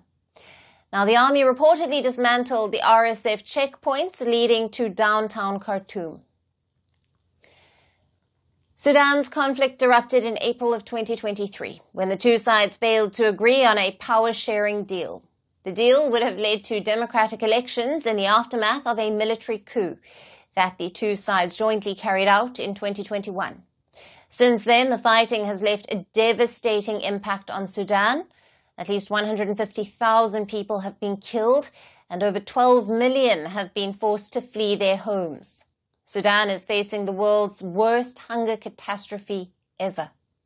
At a time when aid budgets around the world are under increasing strain, partly due to a pause in funding by US President Donald Trump, the United Nations has $6 billion this year from donors for Sudan. We're here today to launch two plans. Together, they request $6 billion to support close to 21 million people in Sudan and up to 5 million others, primarily refugees, in neighboring countries.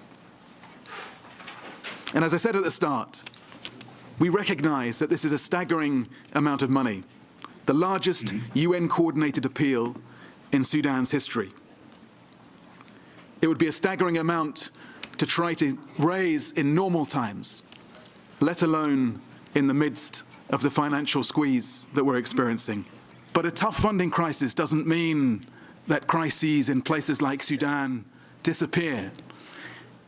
And I refuse to believe that behind these challenges, we collectively have lost our ability to reach out and support those in direst need. The UN says the funds are necessary as the fighting has already displaced a fifth of Sudan's population and stoked severe hunger among half of its people, which is set to worsen further. Famine conditions have been reported in at least 5 locations in Sudan. Because this is a humanitarian crisis that is truly unprecedented in its scale and gravity, and it demands a response unprecedented in scale and intent. It's a crisis that is increasingly crossing Sudan's borders, threatening to destabilize neighbors in ways that risk being felt for generations to come. In 2011, after decades of civil war and the loss of more than 2 million lives, Sudan broke up with South Sudan becoming the world's newest nation. Now, with the 2023 civil war still raging and neither side being able to control large swathes of territory, it is unclear whether either entity will be able to govern Sudan. So the threat of a partition in Sudan is back. Will Sudan break up again?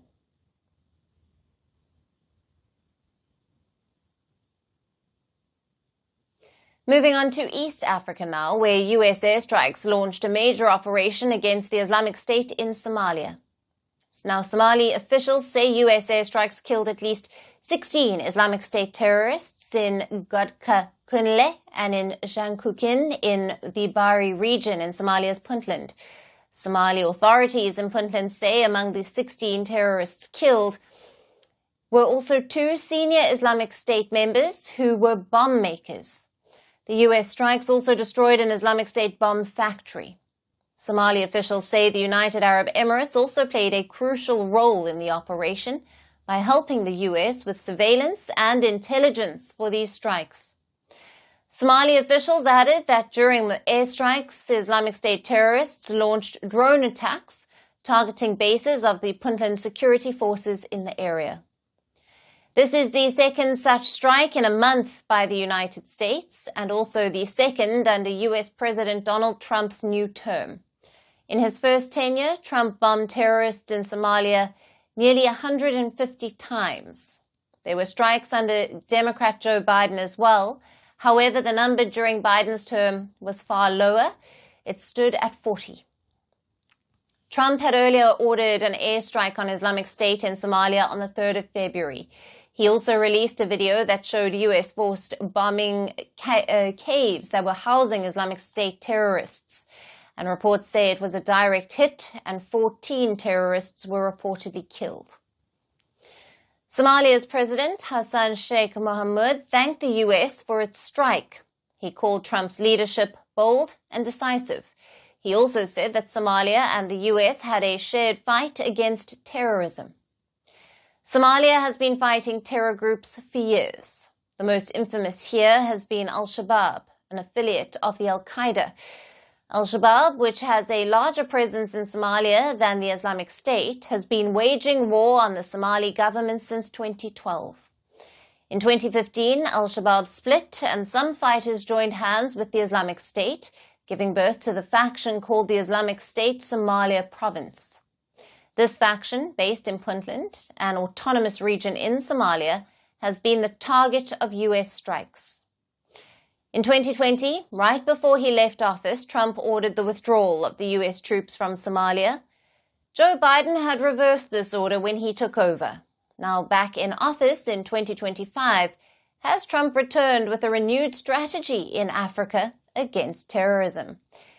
We will see in the days to come.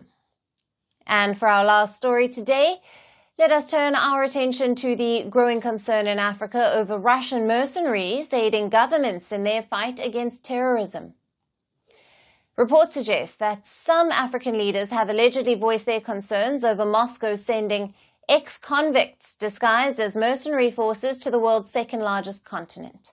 This was after reports emerged that many of the Russian mercenary forces currently being deployed to Africa were former convicts initially recruited to fight the war in Ukraine.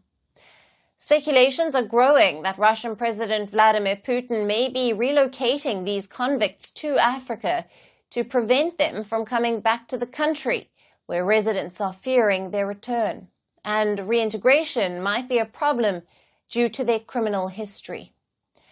At the height of their operations in 2023, an estimated 50,000 convicts were reportedly recruited in the war against Ukraine by the Wagner mercenary group. After that, Russia's defense ministry took over and allegedly recruited the convicts. Experts believe Putin may now find it appealing to send these criminals recruited for Ukraine to Africa, where they would reinforce existing mercenary units of the former Wagner group, already accused of recruiting criminals. Now, Russian mercenaries, as part of the Wagner Group and now the Africa Corps, have reportedly operated in African countries such as Mali, Libya, the Central African Republic, Mozambique, Madagascar, Burkina Faso, Niger, and Sudan. Additionally, they have also operated in countries such as Syria, Belarus, and Venezuela. In Ukraine, they have been accused of committing war crimes and human rights violations, including extrajudicial killings and torture. Human rights organizations and the US State Department have also accused them of deliberately killing civilians. In such a scenario, reports about Putin thinking of relocating former convicts has fanned fears and speculation in Africa that this could lead to an increase in crime rates in the countries they operate in, contributing to instability. But for now, African countries have welcomed the Russian mercenaries who, on behalf of Moscow, are helping them fight terrorism and insurgency that has plagued them for years. In return, these African countries are providing raw materials and minerals to help Putin's war efforts in Ukraine. However, will Russia continue to strengthen its foothold in Africa through this controversial mercenary operation? Or will the African governments push back to avoid destabilization? We'll continue to monitor and bring you the updates. And that's all on the show for today. We will see you again tomorrow at the same time. Thank you for watching, and goodbye.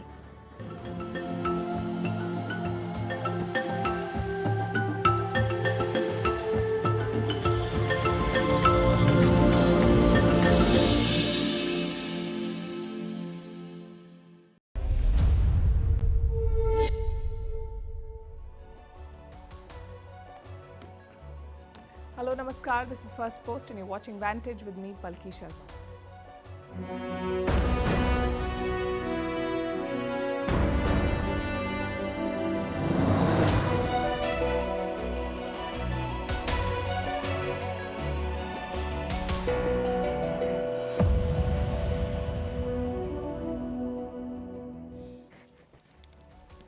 It's a very exciting time to track geopolitics. The war in Ukraine is hitting its third anniversary in a few days from now.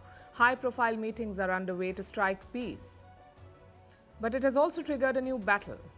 Whose version of peace will prevail? Will it be Donald Trump's with his concessions to Russia? or will it be Europe's? And where does Ukraine feature in these talks? Will peace cost Zelensky his job as president? We ask because Donald Trump is now pushing for elections in Ukraine. Meanwhile, Putin is having the last laugh. He played the long game and he seems to be winning it. America does not want to fund this war anymore, and Europe cannot make up its mind on how to help Kiev. We'll also tell you about Trump's peace envoys, the two men tasked with ending the wars in Ukraine and Gaza. Who are they? Why has the White House said that Elon Musk does not head Doge? What's the latest in the AI wars? Mira Murati has a new startup, and Sam Altman is trying to Musk-proof OpenAI. How Champions Trophy kicked off in Pakistan, and who owns James Bond?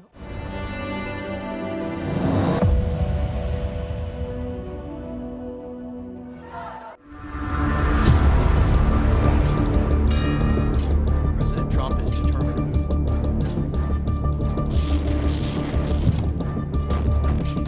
You should have ended it 3 years. You should have never started it. You could have made a deal.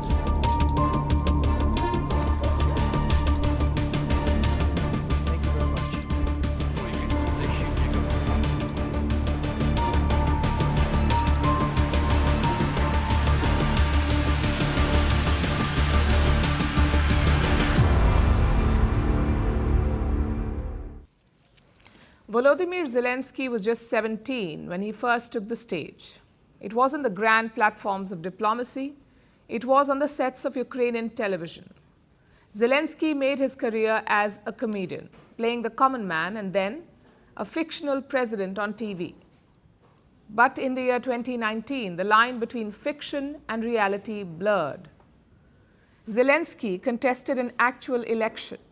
He promised reform and peace, and he won. He's been president for 6 years, and for 3 of those 6 years, his country has been at war. He's failing to deliver the peace that he promised. And now he may have to pay a big price for it. Peace in Ukraine may cost Zelensky his job. Yesterday, there was a meeting in Riyadh, Saudi Arabia, between delegations from Russia and the US. Ukraine was not at the table. A report suggests that the Saudis wanted to invite them, but the idea was shot down both by Washington and Moscow. Needless to say, Kiev did not like the snub. Zelensky called it a quote-unquote surprise. You can talk about anything, but no decision can be made without Ukraine on how to end the war in Ukraine. We were not invited to this meeting, the US-Russia meeting in Saudi Arabia. It was a surprise for us, as well as for many. Being left out was bad enough. What followed was worse. US President Donald Trump took the stage and he blamed Ukraine for starting the war. Ukraine, not Russia. I have the power to end this war, and I think it's going very well. But today I heard, oh, well, we weren't invited. Well, you've been there for 3 years. You should have ended it 3 years. You should have never started it. It sounds like Kremlin's talking points. Trump said Ukraine could have avoided this war altogether. How? By signing a deal with Russia. You could have made a deal. I could have made a deal for Ukraine that would have given them almost all of the land, everything, almost all of the land, and no people would have been killed, and no city would have been demolished, and not one dome would have been knocked down. But they chose not to do it that way. And you could have made a deal with Russia. That's what he said. And Trump was not done with this. He had more advice for Ukraine. He said they should hold elections.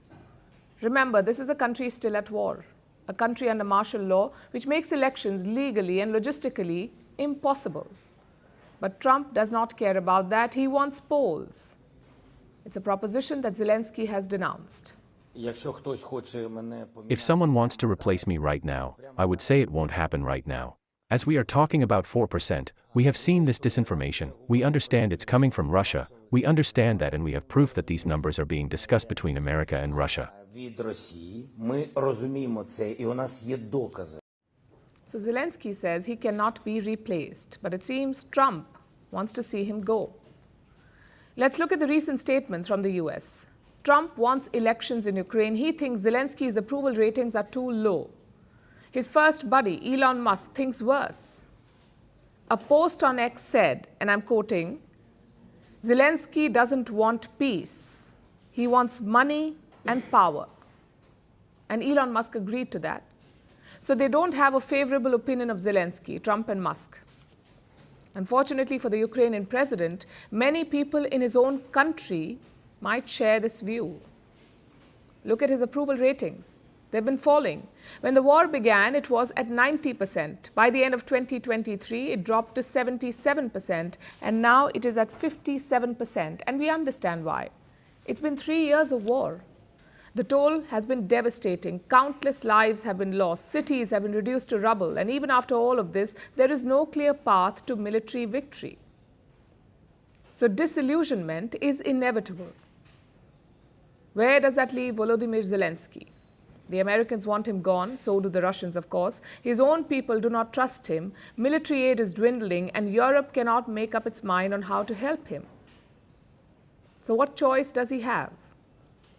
He can either agree to a peace deal brokered by the US and Russia and accept the concessions, which, by the way, still does not guarantee his presidency. The other option is refusal. Zelensky can reject the deal and risk being seen as standing in the way of peace. So calls for elections may intensify, and he may still end up out of office. Like I said yesterday, there are only bad options for him right now. Choose power and risk isolation, or choose peace and risk losing his job.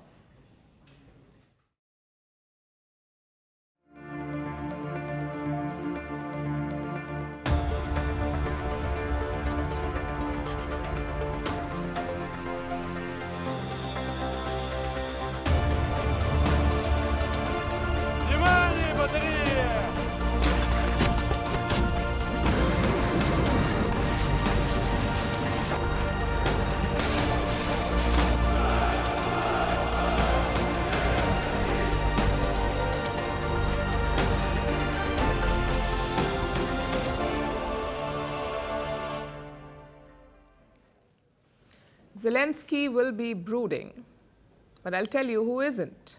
Russian President Vladimir Putin. When he invaded Ukraine, a lot of experts were shocked. They felt that Putin had miscalculated, that he would end up being stuck in Ukraine. But Putin was playing the long game. He wasn't just betting on his military might, he was betting on the opposition's weakness, and it has paid off. America has lost interest in defending Ukraine, Europe is a house divided, and Zelensky has lost his charm. So as things stand, it is advantage Putin. It looks like the Russian president will have the last laugh. I'll give you 3 reasons why. Number 1, Putin's main war goal has been met. He wanted to stop Ukraine from joining NATO, and Trump has already agreed to it. Membership for Ukraine.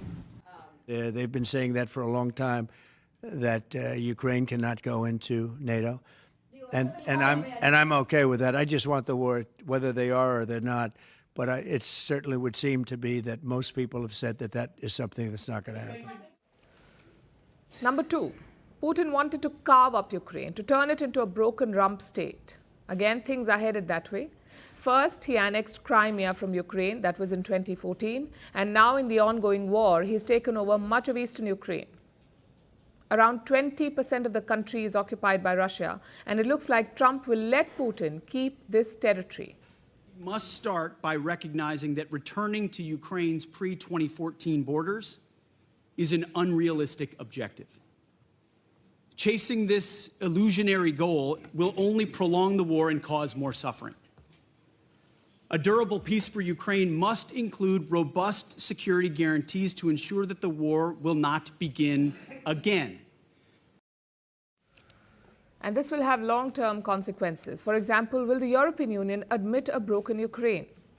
Can a rump state grow financially? The answer to both these questions is no. So Putin is creating a weakened state at his border, a state he can meddle in, a state he can order around, and a state he won't have to fear. Number 3 is sanctions relief. There are more than 24,000 sanctions on Russia, 24,000. Out of this, more than 7,000 are by the United States. Putin will want those sanctions lifted, and Trump seems willing. Listen to what his Secretary of State said yesterday. Sanctions relief going to be involved in any of this normalizing or trying to more level set the relationship between the U.S. and Russia? Did the Russians bring up sanctions relief in the meeting today? Well, sanctions are all the result of this conflict. There are sanctions that were imposed as a result of this conflict. And so I would say to you that in order to bring an end to any conflict, there has to be concessions made by all sides. We're not going to predetermine what those are. This worried US allies in Europe. So Secretary Rubio got on the phone later. He said the sanctions would remain until a deal is struck, which is frankly expected. Putin will never agree to a deal without sanctions relief. So you've ticked 3 objectives. No NATO membership for Ukraine, check. Turn Ukraine into a broken state, check. Commitment to ease sanctions, check. It makes you wonder, has anything gone wrong for Putin? Well, one thing, yes. After his war, 2 countries joined NATO, 2 neutral countries. Finland joined in 2023 and Sweden joined in 2024. Finland shares a massive land border with Russia, and Sweden shares a maritime border. This was certainly a setback to Putin, but his broader goals in Ukraine are on the verge of being fulfilled. And do not think that this is luck. This is long-term strategic planning. Look at what he did with Europe. Europe was always dependent on Russian gas supplies, but Putin built on that. He turned it into leverage for Russia. At the time of invasion, 45% of Europe's gas came from Russia. This allowed them to expand his treasury. It also gave him clout in Europe, especially in countries like Hungary and Serbia. Knowing this, he invaded Crimea in 2014. Putin learned 2 lessons from that operation. 1, the West would only respond diplomatically, not militarily, meaning they would not send troops. And 2, he would have to prepare for sanctions. Putin built alternatives to Western services and goods, even symbolic ones like McDonald's. As a result, the impact of sanctions has been limited. And it shows in the GDP numbers. Look at these numbers. Russia's economy grew by 3.6% in 2023 and a projected 4% in 2024. Compare this to G7 nations. Their combined average in 2024 was 1.7%.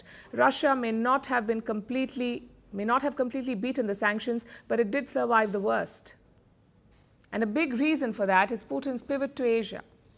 In the last decade, he expanded his relations with China. He built a personal equation with Xi Jinping. He bought military drones from Iran, visited North Korea to meet Kim Jong-un, and he continued his warm ties with India. The only thing he could not control was the US election result. So when Donald Trump won, Putin must have been thrilled.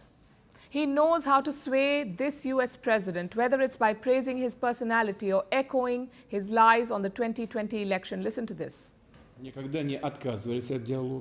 The pre-election period has been difficult for Mr. Trump in every way.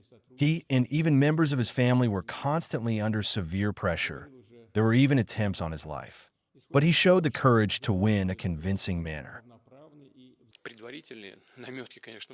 I can't disagree with Trump that if he was president, if his victory was not stolen in 2020, then maybe there would not be the crisis in Ukraine that arose in 2022.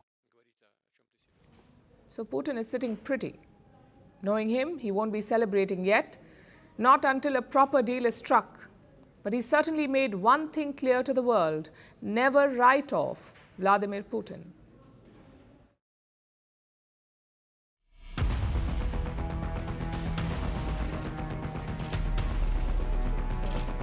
So the Europeans, who have provided as much or more support than the Americans in this process, you don't think should be at the table directly. You think it should be 2 protagonists. As I said, I'm a school of realism.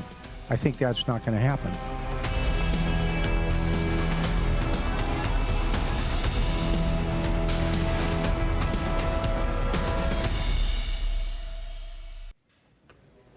So Zelensky's job is on the line. Vladimir Putin is having the last laugh. Where does that leave Europe?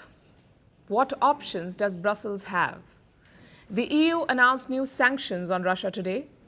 This package bans 48 individuals and 35 Russian entities. It also bans aluminium imports from Russia. Meanwhile, European leaders have gone into a huddle. There's another meeting in Paris, the second one in 3 days. They're calling it an emergency summit. The first one, which took place on Monday, was attended by 7 EU leaders. This time the list is longer. Paris has invited several smaller EU nations, also Canada. Remember, Canada is a NATO member and it's joining the meeting in that capacity. No prizes for guessing what's on the agenda. The war in Ukraine and how to stay relevant. If the US withdraws its security umbrella, how will Europe defend itself? Will they have to follow Trump's lead? Will they be forced to accept his Ukraine deal? Can Europe offer an alternative? They will discuss all of this. Also talk about increasing defense spending and deploying European soldiers in Ukraine. These conversations have been on for a while, but there's no consensus yet. For instance, defense spending. Europe wants to boost its defenses. How much would that cost? In the next 10 years, the EU would need $500 billion for defense. This is the estimate that Brussels has come up with, 500 billion, which is a large sum. Where will all this money come from? Certainly not from the United States. Trump is already complaining about it. And I think Europe has given 100 billion, and we've given, let's say, 300 plus. And it's more important for them than it is for us. We have an ocean in between, and they don't. But where is all the money that's been given? Where is it going? And nobody, I've never seen an accounting of it. We give hundreds of billions of dollars. I don't see any accounting. Trump doesn't want to foot the bill for Europe's security. He has made this abundantly clear on multiple occasions. So where will Europe find the 500 billion it needs? One option is to exempt defense spending from the bloc's budget rules. Currently, EU laws have placed a cap on government deficit. What is government deficit? It is the difference between the spending and the earnings of a government. When a government's earnings fall short of its expenses, it leads to a deficit. Right now, EU nations have a cap on their deficit. They cannot allow their deficit to rise above 3% of their GDP. That is the law. Now, if defense is exempted from this rule, these governments can spend more on military upgrades. So that's one option for them. The second option is to introduce joint borrowing plans. Instead of each member taking on more debt individually, the bloc could borrow as a collective and then distribute funds to each member state. This would ease the debt burden for everyone. Another option is to reallocate existing budgets. With some clever accounting, Europe could free up money and meet its defense needs. Countries like Poland are already on board. They are willing to boost defenses both for Ukraine and for Europe, even if it means pushing their economies into more debt. Warsaw believes this is a logical course of action. We received very important confirmation, especially very important for us, that investments in defense will no longer be treated as excessive spending. And this is an important change. I won't say revolutionary, but in the history of the European Union, this is a very serious concession to logic, which Poland has been talking about for many months at various meetings in Europe. So raising more money is one option, but in recent days, another idea has been thrown around: sending European soldiers to protect Ukraine. France and Sweden have shown interest. The United Kingdom is ready to deploy troops immediately. Remember, the UK is no longer a part of the EU, but it remains a part of NATO. If Europe pursues this plan, how many troops would they need? Somewhere between 40,000 and 150,000 soldiers. It's a significant number, also a broad range. It would require a broad consensus. And that is Europe's biggest challenge. Whether it's funding or deploying troops, European nations remain divided on all fronts. And this is especially true for Germany, which is one of the biggest and most influential members of the EU. Germany remains reluctant to send more money to Ukraine. It is also hesitant when it comes to troop deployments. There must be no division of security and responsibilities between Europe and the US, which means that NATO is based on the fact that we always act together and are at risk together and guarantee our security through this. Olaf Scholz prefers to wait and watch, which is not surprising given that his own political future is uncertain. Germany is going to polls on Sunday, this Sunday. A change in leadership is expected, and by extension, a change in policy. So Brussels should not count on Berlin yet. Even politically stable partners like Italy are hesitating. Prime Minister Giorgia Meloni is against deploying troops to Ukraine. She has called it, and I'm quoting, the most difficult and the least effective option. So this is how things stand. Europe wants a seat at the negotiating table. It wants to protect Ukraine. It wants to deter future Russian aggression. But it cannot make up its mind and get its ducks in a row.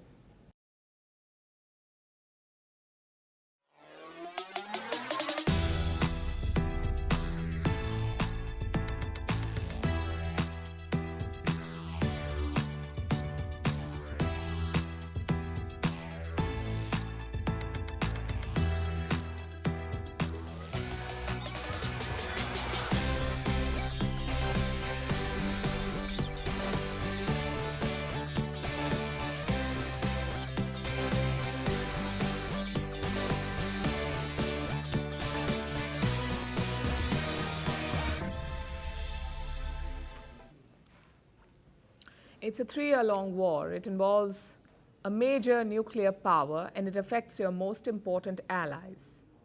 Who would you pick to broker a peace deal in such a scenario? Maybe a seasoned diplomat, or a respected politician, or a long-time Russia expert.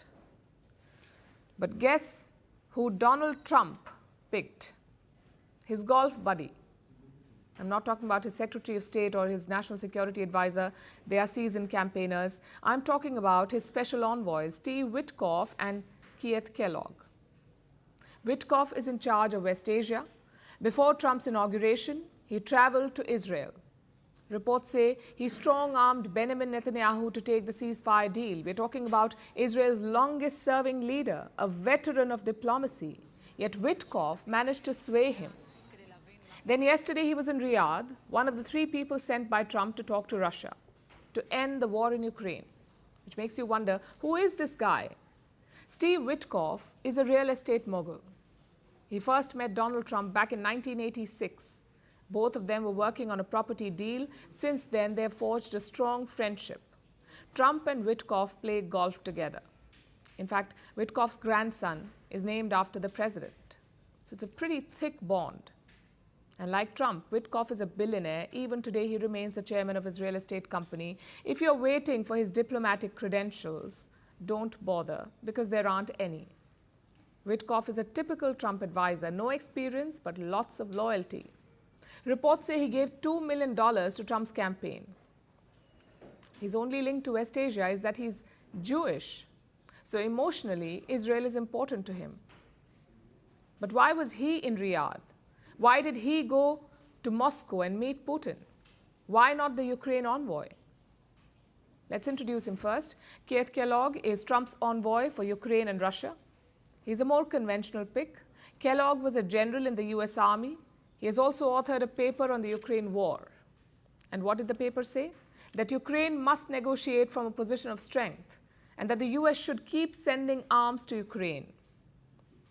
On things like NATO and territory, his position mirrors Trump, but overall, he's a bit more hawkish. Apparently, the Russians don't like that, which is probably why Kellogg was not in Riyadh for the talks. Instead, he's been dispatched to Ukraine. He arrived in Kiev earlier today. He promised to listen to Zelensky's concerns. We understand the need for security guarantees. We understand the importance of sovereignty of this nation and the affairs of this nation as well. And part of my mission is to sit and listen and say, okay, what are you concerned? What are you asking? We can go back to the United States, talk to President Trump, and with Secretary Rubio and the rest of the team, and just ensure that we get this one right. Zelensky is pretty hopeful. He was eagerly awaiting Kellogg's arrival. The plan is to take him to the front line to show what Ukraine is dealing with. I'm really waiting for Kellogg. I really want you to send him over here. And I want him to have a look at everything, to see it, to have briefings, to hear reports, to talk to different people, different members of our military, to spend time on it. And it's very good that he has 3 days there. I think 2.5 days. Yes. What I really want is for him to bring all this back to President Trump, to show him, to tell him. And I think after that we will probably be closer to an understanding of it from our point of view. It's a bit late for that. All the key decisions have already been made, plus Kellogg may not have that sort of sway with Trump, not like Witkoff, certainly. From the outside, this team may look unconventional.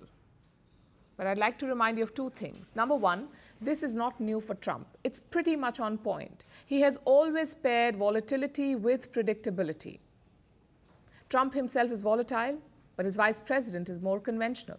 One of his main advisors is Elon Musk, but his chief of staff is a long-time political consultant, someone who stays behind the scenes. Witkoff and Kellogg fit the same template. Witkoff has the fancy and often brash ideas, and Kellogg smoothens the edges.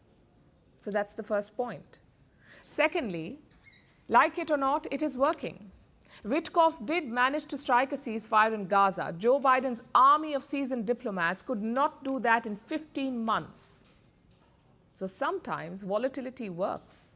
Diplomats tend to see things in a rigid way. Maybe a fresh perspective helps. Having said that, there are downsides too. Yes, Witkoff settled the war in Gaza, but he's also pushing the US to take over the Strip, to evict Palestinians and build resorts. And that sort of perspective does not help. And that's where Trump will have to play a big role. He is the politician in the room, so he must embrace ideas that work and reject the ones that do not work. He is, after all, the president. How can we talk about Donald Trump without mentioning Elon Musk? 4 weeks into the Trump administration, one thing is quite clear. Musk is more powerful than any other official on Trump's team. And he's not even an elected official, nor has he been confirmed by the US Congress. Yet Elon Musk wields enormous power. But what's a Trump story without a twist?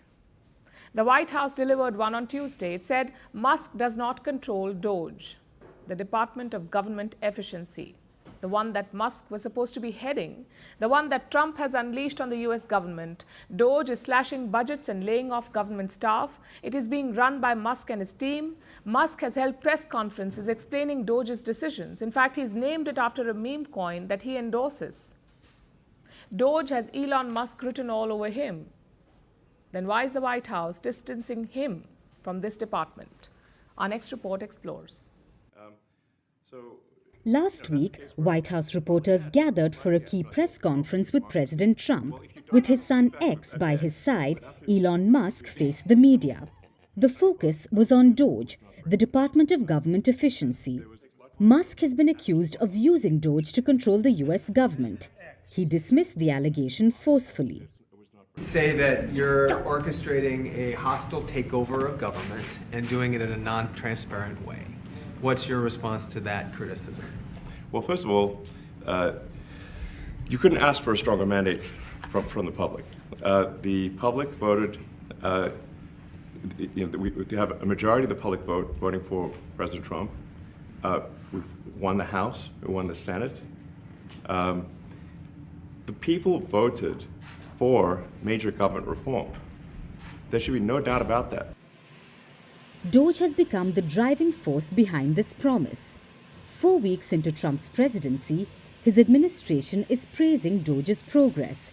It claims the agency has already saved the US government $55 billion, even though the official website of the agency reports just $16 billion in savings. DOGE's prime target for cost-cutting has been the USAID. The agency handles US foreign aid to partner nations. Musk has openly called it corrupt and incompetent. DOGE's account on X has regularly shared updates on its findings. The agency has raised several questions and blocked millions of dollars worth of funds. Among them was a $21 million fund. This was apparently allocated for voter turnout in India. The specifics of this program remain unclear, but Trump was quick to issue a statement about it. Well, why are we giving $21 million to India? I have a lot of respect for India. I have a lot of respect for the Prime Minister. He just left, as you know, 2 days ago. But we're giving $21 million for voter turnout. DOGE was also tasked with shrinking the government workforce. Swift layoffs have followed. Jobs have been cut from across departments, from education to the Food and Drug Administration or the FDA. Even the civil servants at the Office of Personnel Management have been impacted. Going by some estimates, thousands have lost their jobs. In an interview to Fox News, Musk boasted about Doge's progress. If the will of the president is not implemented, and the president is representative of the people, that means the will of the people is not being implemented. And that means we don't live in a democracy, we live in a bureaucracy. And so I think what we're seeing here is the thrashing of the bureaucracy as we try to restore democracy and the will of the people. Musk has taken credit for Doge's work, but the White House is now trying to distance Musk from the agency. In a court filing, the Trump administration claims that Musk is just an advisor to the president. It insists he has no decision-making authority. The filing is a response to a legal challenge brought by 14 American states. The lawsuit questions Musk's role within the government, calling it unconstitutional. It also labels him a designated agent of chaos. As always, Musk appears unfazed by the scrutiny. In fact, he took a veiled jab at his critics again. I think the way to think of me is like I'm a technologist, and I try to make technologies that improve the world and make life better. Your shirt. Yeah, and that's why I like my T-shirt says tech support, because I'm here to provide the president with technology support. For our next story, let's turn back the clock. The year is 1965. A small group of scientists at Dartmouth College coined a term, artificial intelligence. It was the birth of a bold idea to replicate human thought. Decades later, AI is no longer just an idea, it is a battlefield, because whoever controls AI controls the future. That makes it a race for dominance, and every day new players are entering this race. The latest one is called the Thinking Machines Lab. This is an AI startup formed by Meera Murati. You may have heard of her. She was part of OpenAI. That's where she made her mark. Murati joined OpenAI in 2018. She climbed the ranks. By 2022, she was their chief technology officer. When Sam Altman was fired, she stepped in as interim CEO. In 2024, she walked away from OpenAI, and now she's building her own empire. What's even more interesting is that she's poaching talent from her former employer. Her chief scientist is an OpenAI co-founder. Her CTO is OpenAI's ex-research officer. So far, she's poached around 20 employees, and reports say more could be on their way. So this AI battle is personal. And what will this new startup do? Well, Murati's focus is on AI alignment, to encode human values into AI models. That makes them safer and more reliable. So that's her main goal. Meera Murati wants to make AI safe, but a former boss of hers is not interested in any of this. He just wants to win the AI race. I'm talking about Elon Musk, who was also one of the co-founders of OpenAI before he had a falling out with Sam Altman. Yes, this plot is more complex than Game of Thrones. Anyway, coming back to Elon Musk, yesterday he unveiled Grok 3, the latest iteration of his AI chatbot. He calls it the smartest AI on earth. His answer to ChatGPT, DeepSeek, and the rest. Musk promises that Grok 3 will prioritize truth over political correctness. But does it really break new ground? Early tests suggest that not much has changed. Its capabilities are on par with other leading AI models. So the real difference is not in technology, it is in positioning. Musk is not just selling an AI model, he's selling an ideological counterweight, a challenge to the industry's prevailing norms and the industry's prevailing leaders, the likes of OpenAI. I think the evidence is there in that OpenAI has gotten this far while having at least a sort of dual profit, non-profit role. What they're trying to do now is completely delete the non-profit. And that seems really going too far. Last week, Musk made a $100 billion offer for OpenAI to buy the company and all its assets. CEO Sam Altman immediately rejected it. And these two have clashed before. But now the stakes are higher, so Altman is taking no chances. He's working to Musk-proof OpenAI, blocking any chance of a hostile takeover. Before we tell you what he's doing, a quick primer. OpenAI was set up as a non-profit. Their core mission, they said, was not to make money, it was to help humanity. But AI development required deep pockets. You needed a lot of money. So in 2019, OpenAI restructured itself from non-profit to capped profit. This allowed them to create a subsidiary purely for profit. But even that was not enough. OpenAI now wants to become a for-profit company. Elon Musk has a problem with this. He says it should remain non-profit, and to ensure this, he made a hostile bid. In response, Sam Altman has come up with a plan. He wants to give the non-profit board special voting rights. It will address the criticism and also allow them to fight any hostile takeover. So that's the plan for now. Now, all of these may feel like isolated events in the AI world, but if you join the dots, you'll see the big picture. You will see an industry in flux where AI is no longer about powerful models. It's about who controls its purpose. AI companies are diverging along ideological, governance, and financial lines.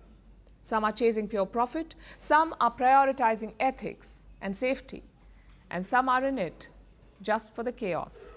At the end of the day, this battle is existential.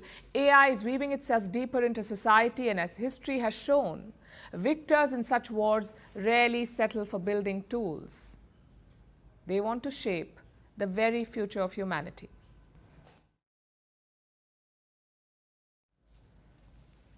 Do you know what's the backbone of the internet? Spoiler alert, it is not satellites. It is in fact undersea cables. 99% of the world's digital data transmits through these cables. They're laid on the ocean floor, covering a distance of 1.4 million kilometers. Meta is now building one such ambitious undersea cable project to connect India, the US, Brazil, and Africa. The entire cable will be longer than the Earth's circumference. Why is this project significant? Who controls undersea cables? Why are they so important? And what makes them the new geopolitical fault line? Our next report tells you. It was the summer of 1858. After years of bold ambition, a single, fragile copper cable stretched across the Atlantic, linking Ireland's Valentia Island to Newfoundland in Canada. It was a marvel of human ingenuity, a bridge between continents, a glimpse into a future where oceans would no longer divide us. But that future would have to wait, as the cable failed. Yet, from that failure, rose a revolution, a world rewired. Today, over 99% of international data doesn't travel by satellite, but through an unseen web of fiber-optic cables, all sprawling across the ocean floor. These cables are thinner than a garden hose. They transmit terabits of data per second, and are the arteries of the digital age. Every Google search, Zoom call, banking transaction, and international news update, it all depends on them. In a world often obsessed with the clouds, the true backbone of the internet lies beneath the waves. Historically, state-backed enterprises and telecom giants laid and maintained these lifelines. But today, US tech giants control them. Take Meta, for example. It has announced plans to build a 50,000-kilometer subsea cable. It is called Project Waterworth, connecting the United States, India, South Africa, and Brazil.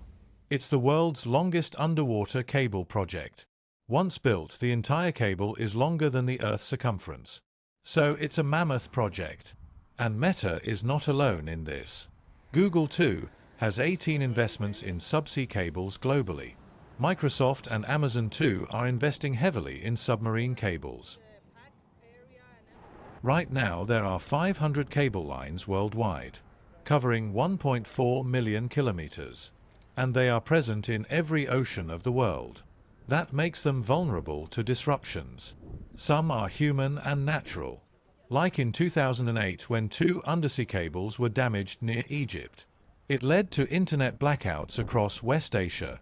Initial suspicions pointed to sabotage, but further investigation suggested it was wayward ship anchors.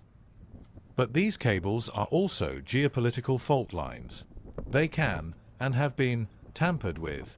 In the Baltic Sea, data cables have been sabotaged. Some of these attacks were blamed on Russia. Earlier this year, NATO launched a new mission in the Baltic Sea. This was to protect against these attacks. In the Pacific too, attacks like these are rampant. Fingers have been pointed towards Chinese vessels. So as internet traffic continues to explode, fueled by AI, streaming services, and global connectivity, the demand for undersea cables will only grow. New technologies promise to make these networks secure, but they also present new challenges, especially in ensuring equitable global access. So, should a handful of corporations and governments dictate the future of the Internet's most critical infrastructure? If history teaches us anything, those who control communication shape the destiny of nations. And right now, this power is in the hands of only a few rich men.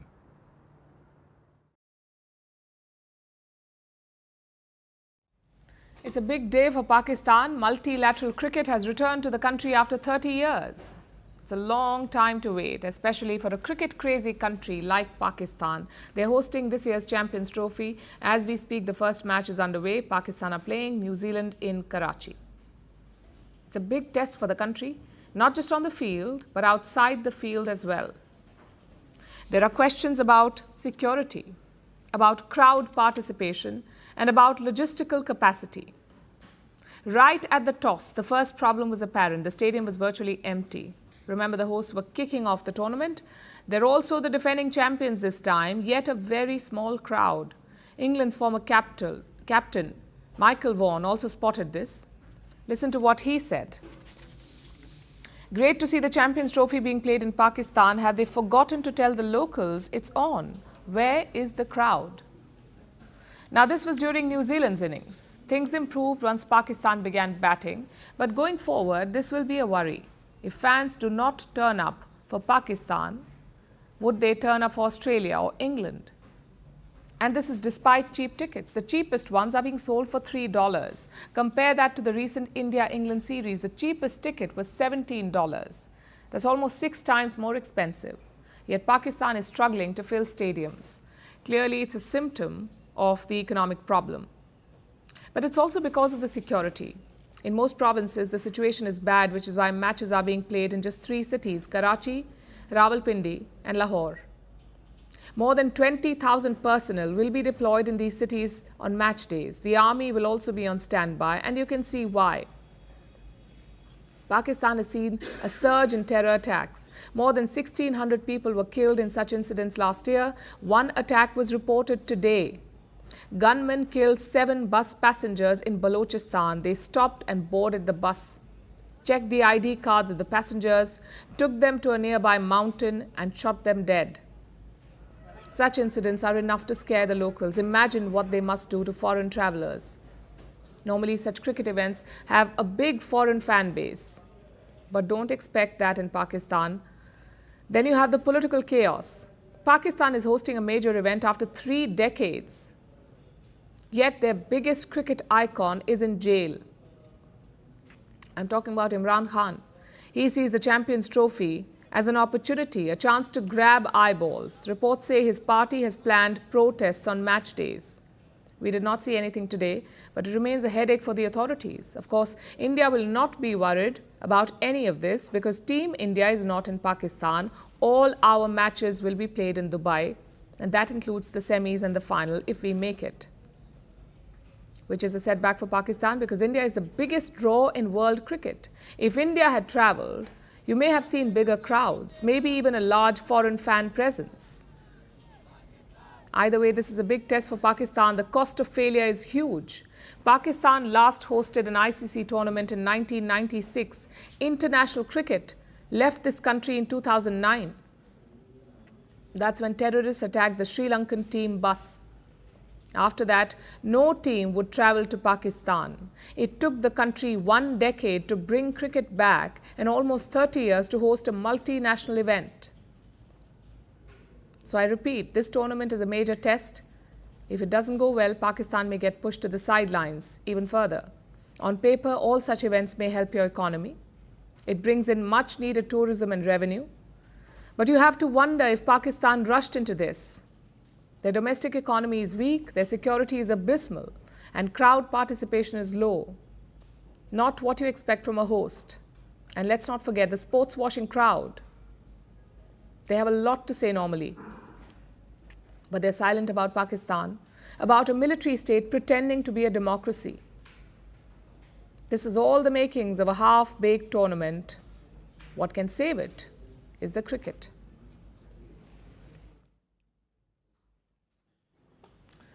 When you think of Brazil, what is it that comes to your mind?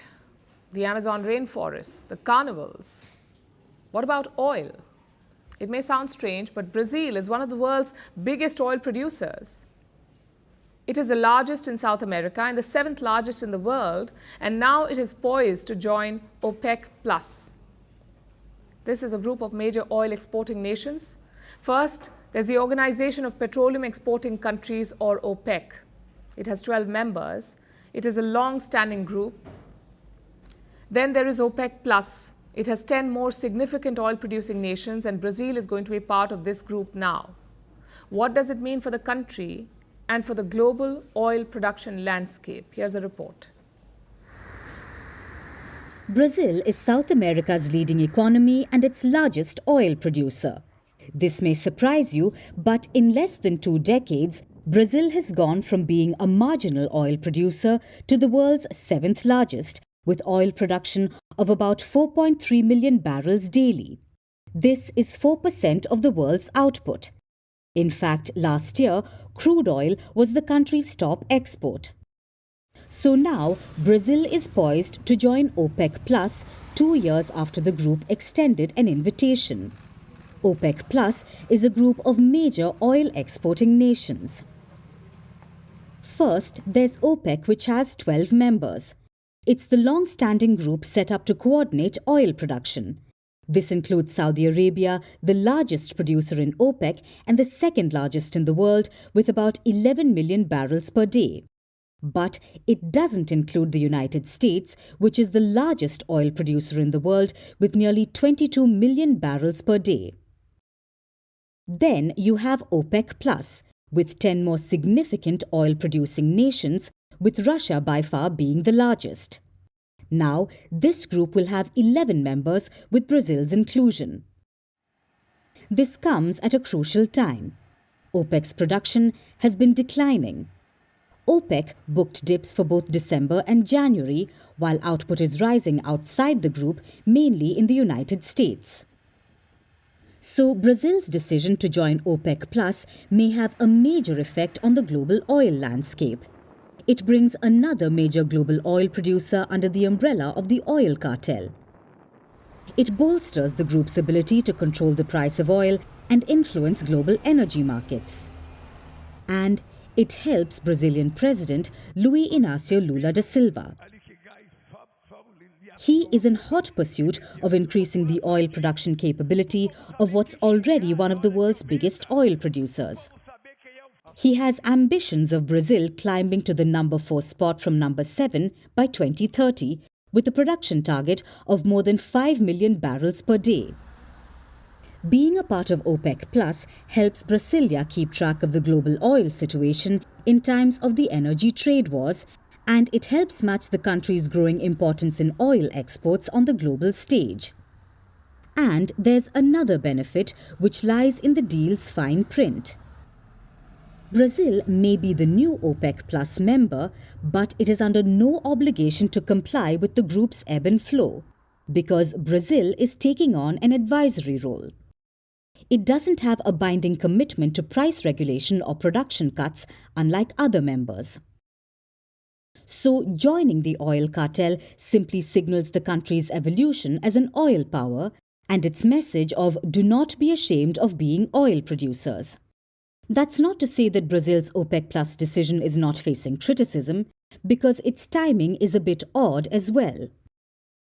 It comes just 9 months ahead of hosting the United Nations Annual Climate Summit, the COP30, which ironically aims to push for the reduction in fossil fuel use. And this highlights Brazil's ongoing personality crisis. Lula da Silva has touted himself as an environmentalist. He has tried to reduce deforestation in the Amazon rainforest. He has helped protect indigenous rights. But at the same time, he has pushed for new oil reserves and for the approval to drill near the mouth of the Amazon River, which is one of the most biodiverse regions on Earth. Now joining OPEC Plus sums up Brazil's dilemma. Their president does not know how to reconcile environmental commitments with economic developments. He can't seem to choose between being an oil power and an environmental champion. But as soon as Brazil joins OPEC Plus, the choice will perhaps be made for him.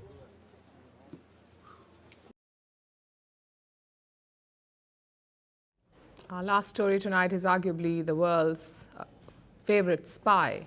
His name is James Bond, though he may not be able to say that for much longer because now 007's name is in mortal danger. An Austrian business person has the license to kill. He has filed a trademark lawsuit against the multi-billion-dollar franchise, challenging the name James Bond and trying to revoke its ownership. Now, the iconic British spy is in danger of losing his name in the trademark battle. So is this Bond's time to die? Our next report tells you. The name's Bond, James Bond, but maybe not for long, because 007 is in danger again, this time of losing his name in a trademark battle. The sprawling multi-billion-dollar James Bond franchise is facing a mortal threat. Its owners are embroiled in a fight to keep control of the super spy's name after a Dubai-based Austrian property developer, Joseph Kleindienst, filed a trademark lawsuit in Europe. This suit targets the James Bond name because the trademark is not being used anymore. Under the UK and the European Union law, a name is trademarked against goods and services, which includes digital properties like movies. But if the owner does not use this name commercially for at least 5 years, then it can be challenged. A lawsuit challenging the trademark can revoke the ownership of the name, and the same name can be used for other purposes. This is exactly what's happening with James Bond. This name is trademarked. It protects multiple versions of the super spy's name, including James Bond Special Agent 007, James Bond 007, and the famous saying, Bond, James Bond. Now all these terms are subject to challenge, because 007 seems to have gone missing. The last movie in the iconic British espionage franchise came out in 2021. It marked the end of Daniel Craig's 15-year run as the secret agent. Since then, there has been a question mark over Bond's future. There's an ongoing saga of who will replace him as the next James Bond, and when the next film will be announced. With no announcements of what's coming next, the 63-year-old franchise is on track to reach that 5-year gap mark. Now, a legal shakeup has put the movie further in danger. This has invited backlash from fans who know exactly what trademark battles can do to movies. For instance, soon after the copyright lifted on children's favorite Mickey Mouse, it turned into a slasher, and even when there's no major personality flip. Fans also know that copyright claims have forced movies to change their names. For instance, in 2012, The Avengers released as Avengers Assemble in the United Kingdom after a name clash with a British TV show from the 1960s. Trademark battles are a tricky business. So what does it mean for arguably the world's favorite spy? What does the Austrian business person plan to do with his license to kill? While there's no announcement about the potential plans, initially Kleindienst wanted to utilize the Bond name in other ways. But then came intense backlash, because apparently even for the largest European property developer in the UAE, who's currently building a $5 billion luxury resort complex, the world is not enough. Fans questioned why he's going after the Bond name. Critics called it an opportunistic moment in bad taste. So now he has backtracked. He says that James Bond will not die on our watch. But even if Bond were to die another day, it wouldn't be easy.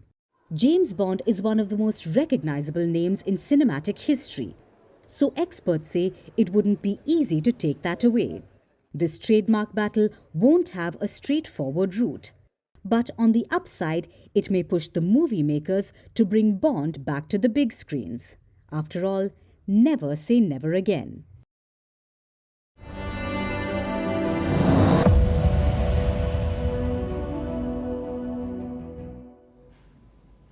A big legal case wrapped up in the US yesterday. Rapper A$AP Rocky was acquitted in a gun assault case. You heard it right. His name is indeed A$AP Rocky.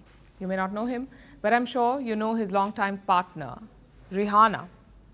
Both of them were in the courthouse yesterday. A$AP Rocky had been charged with firing a gun at a former friend. As the verdict came, the celebration began. He jumped over the gallery and hugged his family. Now I say jumped, but it was more like a torpedo. It was truly a heartwarming moment when America's famous legal system failed again. Rocky's jump is now all the rage on social media. Take a look at this. The jury in the above entitled action find the defendant, Rakeem Mayers, not guilty.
Now it's time for Vantage shots, images that tell the story. In the UK, a 65-foot sinkhole appears on a street.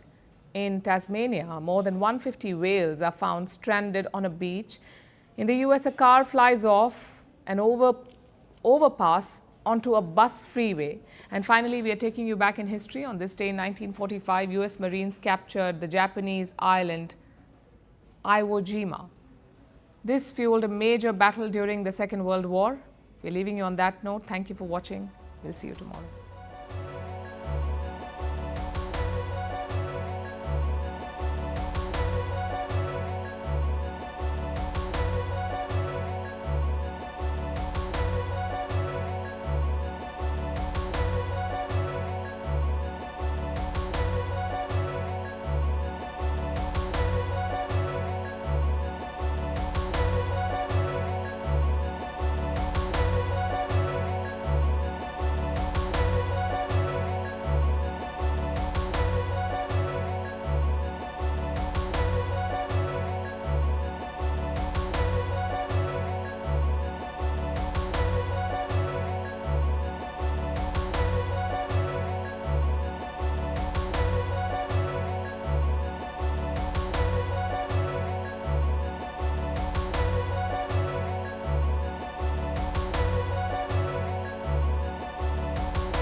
everyone, and welcome to First Post America. I'm Eric Hammond. We're live in the nation's capital of Washington, D.C., and over the next few minutes, we'll take you from the United States and around the world, covering all the top stories of the day.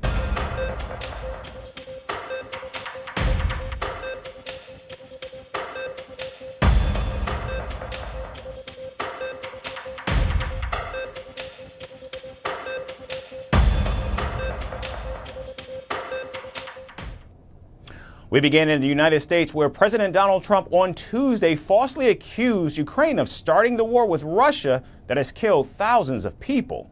During a press conference in Florida, President Trump said Kyiv should have struck a deal with Moscow to avoid the invasion 3 years ago. And I think I have the power to end this war. And I think it's going very well. But today I heard, oh, well, we weren't invited. Well, you've been there for 3 years. You should have ended it 3 years. You should have never started it. You could have made a deal. I could have made a deal for Ukraine that would have given them almost all of the land, everything, almost all of the land, and no people would have been killed, and no city would have been demolished, and not one dome would have been knocked down. But they chose not to do it that way. And President Biden, in all fairness, he doesn't have a clue. What he was so bad for this. He was so bad, so pathetic. It's so sad. Now, President Trump's remarks came after Ukrainian President Volodymyr Zelensky complained about being cut out of the first U.S.-Russia talks on ending the war. The meeting between top American and Russian diplomats was held in Riyadh, Saudi Arabia, but Ukraine was not invited. This Russian-American meeting in Saudi Arabia was a surprise for us, just like to many others. Yes, we saw all this information from the media. I don't know who will stay there, who will leave, who is going where. To be honest, I don't care. What I care about is for the partners to overthink something about us.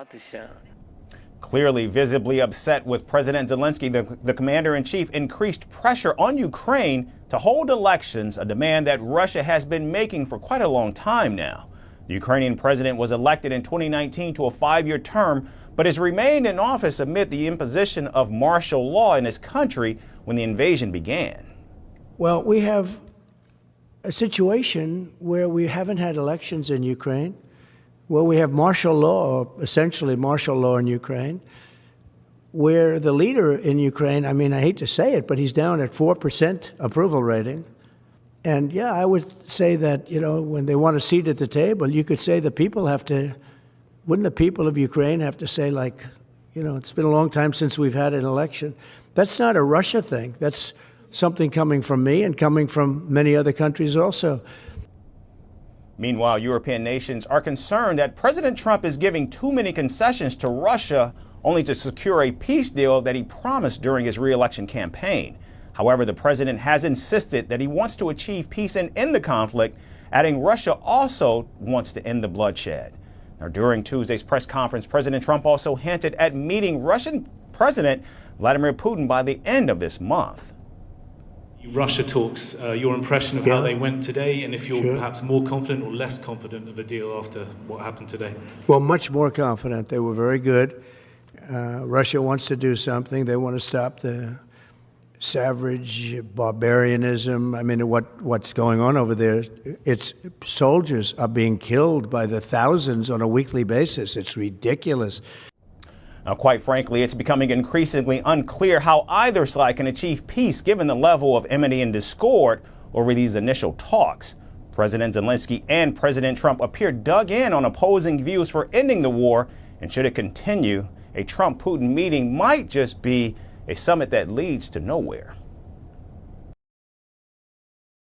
And staying in the United States, President Donald Trump has questioned the purpose of providing millions of dollars in aid to India. This comes after the Department of Government Efficiency, or DOGE, led by Elon Musk, canceled $21 million in funding intended to help increase voter turnout in India. Defending the department's decision, President Trump said India is a high-taxing country and it already gets a lot of money from other sources. $21 million for voter turnout in India. Well, why are we giving $21 million to India? They got a lot of money. They're one of the highest taxing countries in the world in terms of us. We can hardly get in there because their tariffs are so high.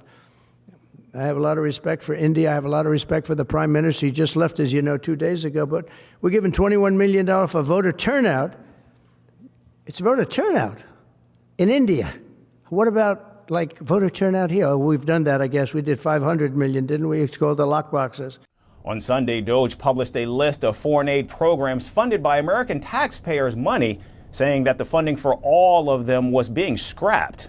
Now, this included cutting $486 million in aid to a consortium for elections and political process strengthening, a nonprofit organization that aims to support elections and political transitions globally. Along with India's voter turnout, the consortium also worked on inclusive political processes in Moldova. DOJ's announcement came just days after Indian Prime Minister Narendra Modi held bilateral talks with President Trump at the White House. Standing next to the Indian leader during a joint press conference, President Trump criticized India's trade barriers and said reciprocal tariffs would be a fair way to tackle them. It's been, to us, just about the highest tariffed nation anywhere in the world. They've been very strong on tariffs, and I don't blame them necessarily, but it's a different way of doing business. It's very hard to sell into India because they have trade barriers, very strong tariffs.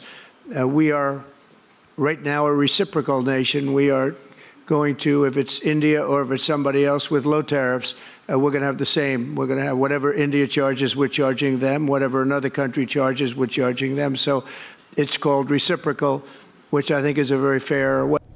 Now, the announcement of reciprocal tariffs has now fed anxiety in India's export sectors from automobiles to agriculture, with losses expected to reach about $7 billion a year. Now, New Delhi is waiting to learn the full economic impact of these tariffs, which will likely be imposed in early April. And Vice President J.D. Vance has sparked a major transatlantic debate by accusing Germany of suppressing free speech and unfairly targeting right-wing voices. His fiery criticism followed by a CBS report showing German police raiding a home over an offensive meme. Criminalizing speech is Orwellian, Vance tweeted, warning it could further strain the U.S.-European ties. However, the backlash was swift, with German leaders rejecting his claims. As Germany heads into crucial elections, tensions over free speech and national security remain very high. Our next report dives into the controversy.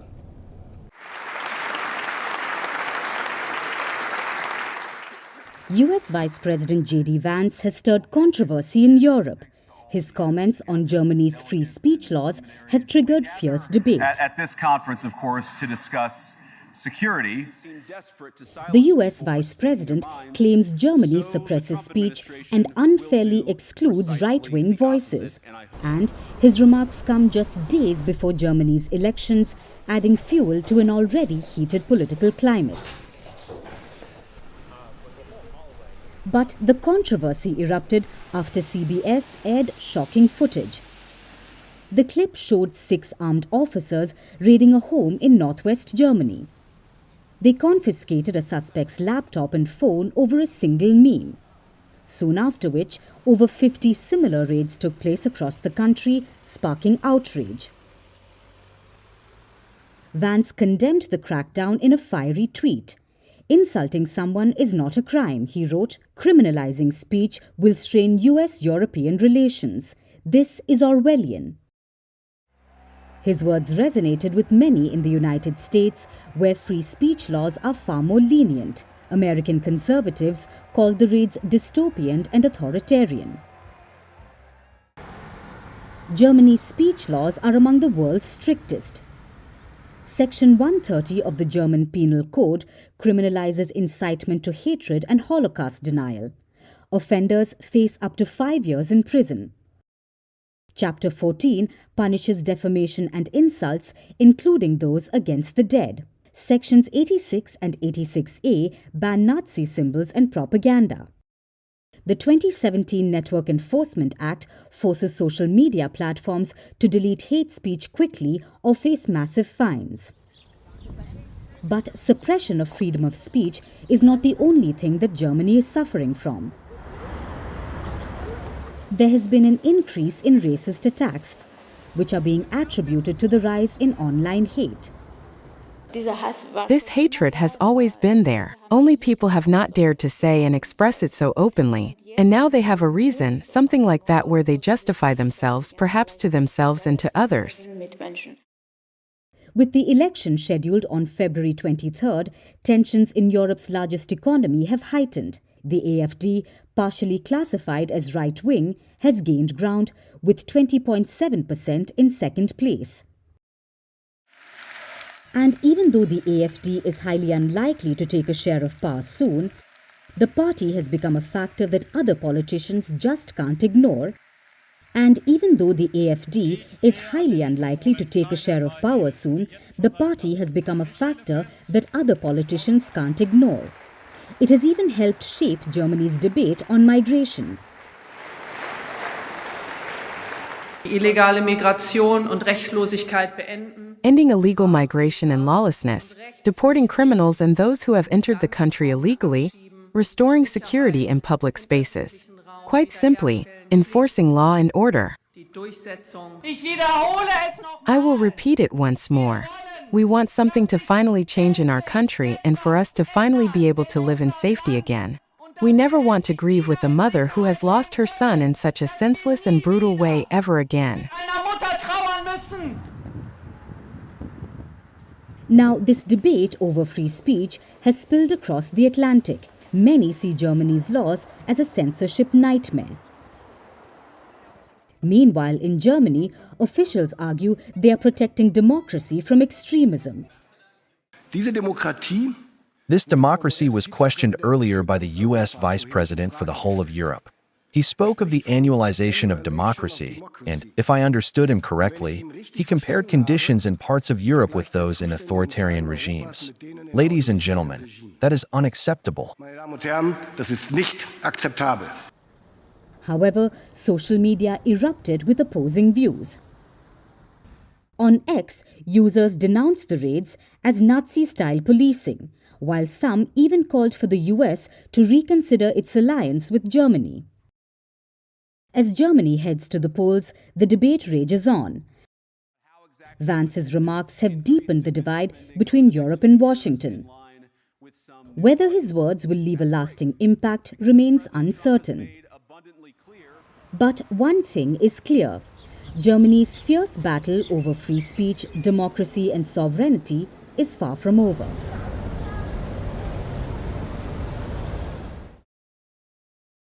And now we move to South America, where tensions between Guyana and Venezuela have escalated following a violent attack on Guyanese soldiers. At least 6 troops were reportedly injured when armed men from Venezuela opened fire along the Cuyoni River on Monday.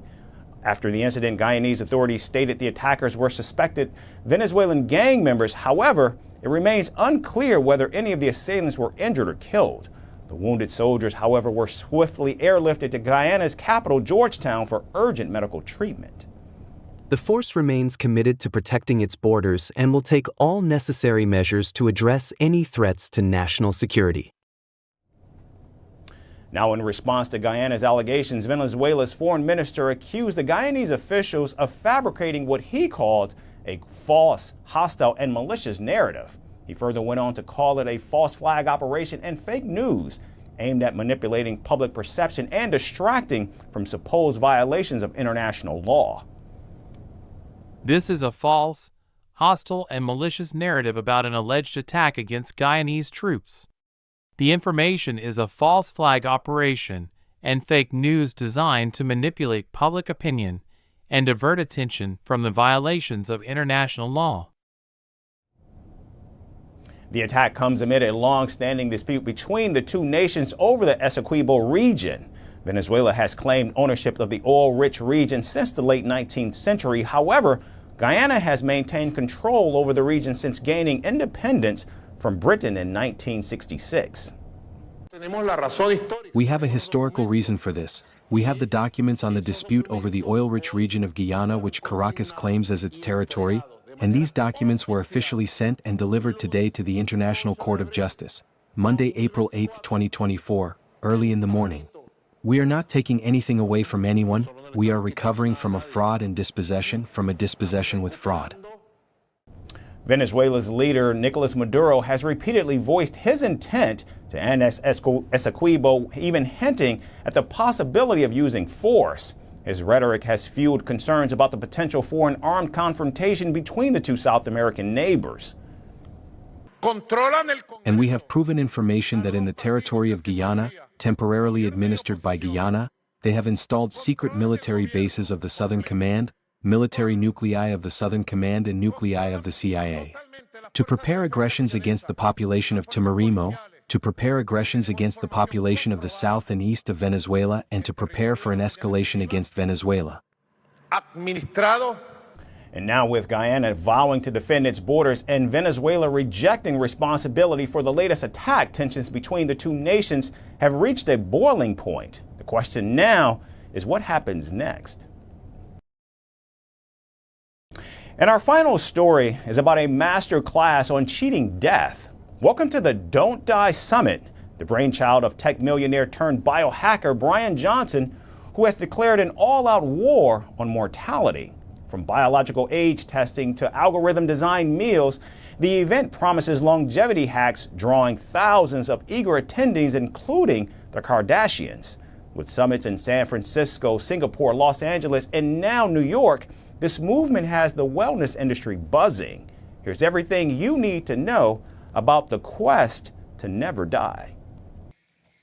They say death and taxes are the only certainties in life. But Brian Johnson is trying to cut that number in half. The tech millionaire turned biohacker extraordinaire is on a mission to outwit the Grim Reaper, and his latest move is the Don't Die Summit. It is a health and wellness extravaganza promising attendees the secret to longevity, complete with quinoa, cutting-edge therapies, and perhaps a touch of delusion. The wellness industry can't stop talking about it, as Brian Johnson's quest for immortality is gaining momentum. The latest Don't Die Summit was held in New York. The sold-out summit drew over 1,500 guests, all of them eager to unlock the mysteries of anti-aging. Tickets ranged from $150 for a half-day access to a whooping $699 for premium entry, which came with a VIP seating and an after-party. Because what is the point of eternal life if you can't flex it? At the heart of the summit was Johnson himself, the star of Netflix's Don't Die, the man who wants to live forever. Clad in his signature Don't Die t-shirt, the 46-year-old biohacker took the stage to preach his gospel of longevity. His message, death is a solvable problem. Attendees could explore more than 20 booths, showcasing the latest anti-aging products, from red light therapy to biological age tests. And of course, there was food. Specifically, Johnson's strict, plant-based eating plan called the Blueprint Diet. It is a rigid eating plan he insists keeps him in peak condition. Guests dined on quinoa, vegetables, and his mysterious longevity mix.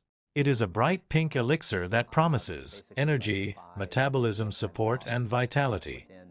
To make the event more exclusive, Johnson also gave attendees a rare glimpse into his daily routine. It includes a 4:30 a.m. wake-up, an 18-hour fast, and a calories regimen so strict that, in his words, every calorie fights for its life. Critics have often called Johnson's movement a wellness cult, but he embraces the label with a smirk. He quips, and I quote, "My cult is better than your cult." Johnson explains that his followers eat well, exercise, and go to bed on time. It's not just everyday wellness enthusiasts jumping on the bandwagon. Johnson claims that U.S. leaders, Supreme Court justices, and even the Kardashians have expressed interest in his anti-aging methods. Kim, Khloe, and Kris Kardashian even attended one of his famous Blueprint dinner parties, where they ate algorithm-approved food. Their visit is also expected to air on Keeping Up with the Kardashians. Not everyone is convinced that Johnson is the key to eternal youth. His methods, including regular biomarker test, strict dietary control, and a highly publicized transfusion from his teenage son, have raised eyebrows in both scientific and ethical circles. His latest stunt? Sharing data on his and his 19-year-old son's nighttime erections. This was to promote discussions on men's health. But Johnson insists that his extreme approach serves a greater good. He envisions Don't Die as more than a wellness fad. He sees it as the next major ideology, spanning economic, politics, and ethics. The Don't Die Summit wasn't just a one-time spectacle. This year alone, the movement had landed in San Francisco, Singapore, and Miami. Johnson is already working on Don't Die 2, a sequel to his hit Netflix documentary, and continues to document his longevity journey on social media. That's Firstpost America for this Wednesday. I'm Eric Ham, signing off from our studios in Washington, D.C. Thanks, everyone, for tuning in.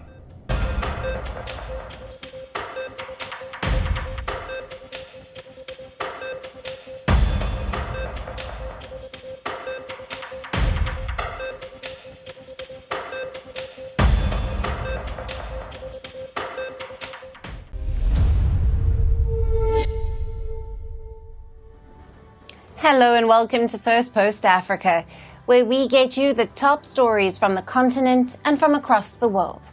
I'm Alison Lagrange, coming to you live from Durban, South Africa.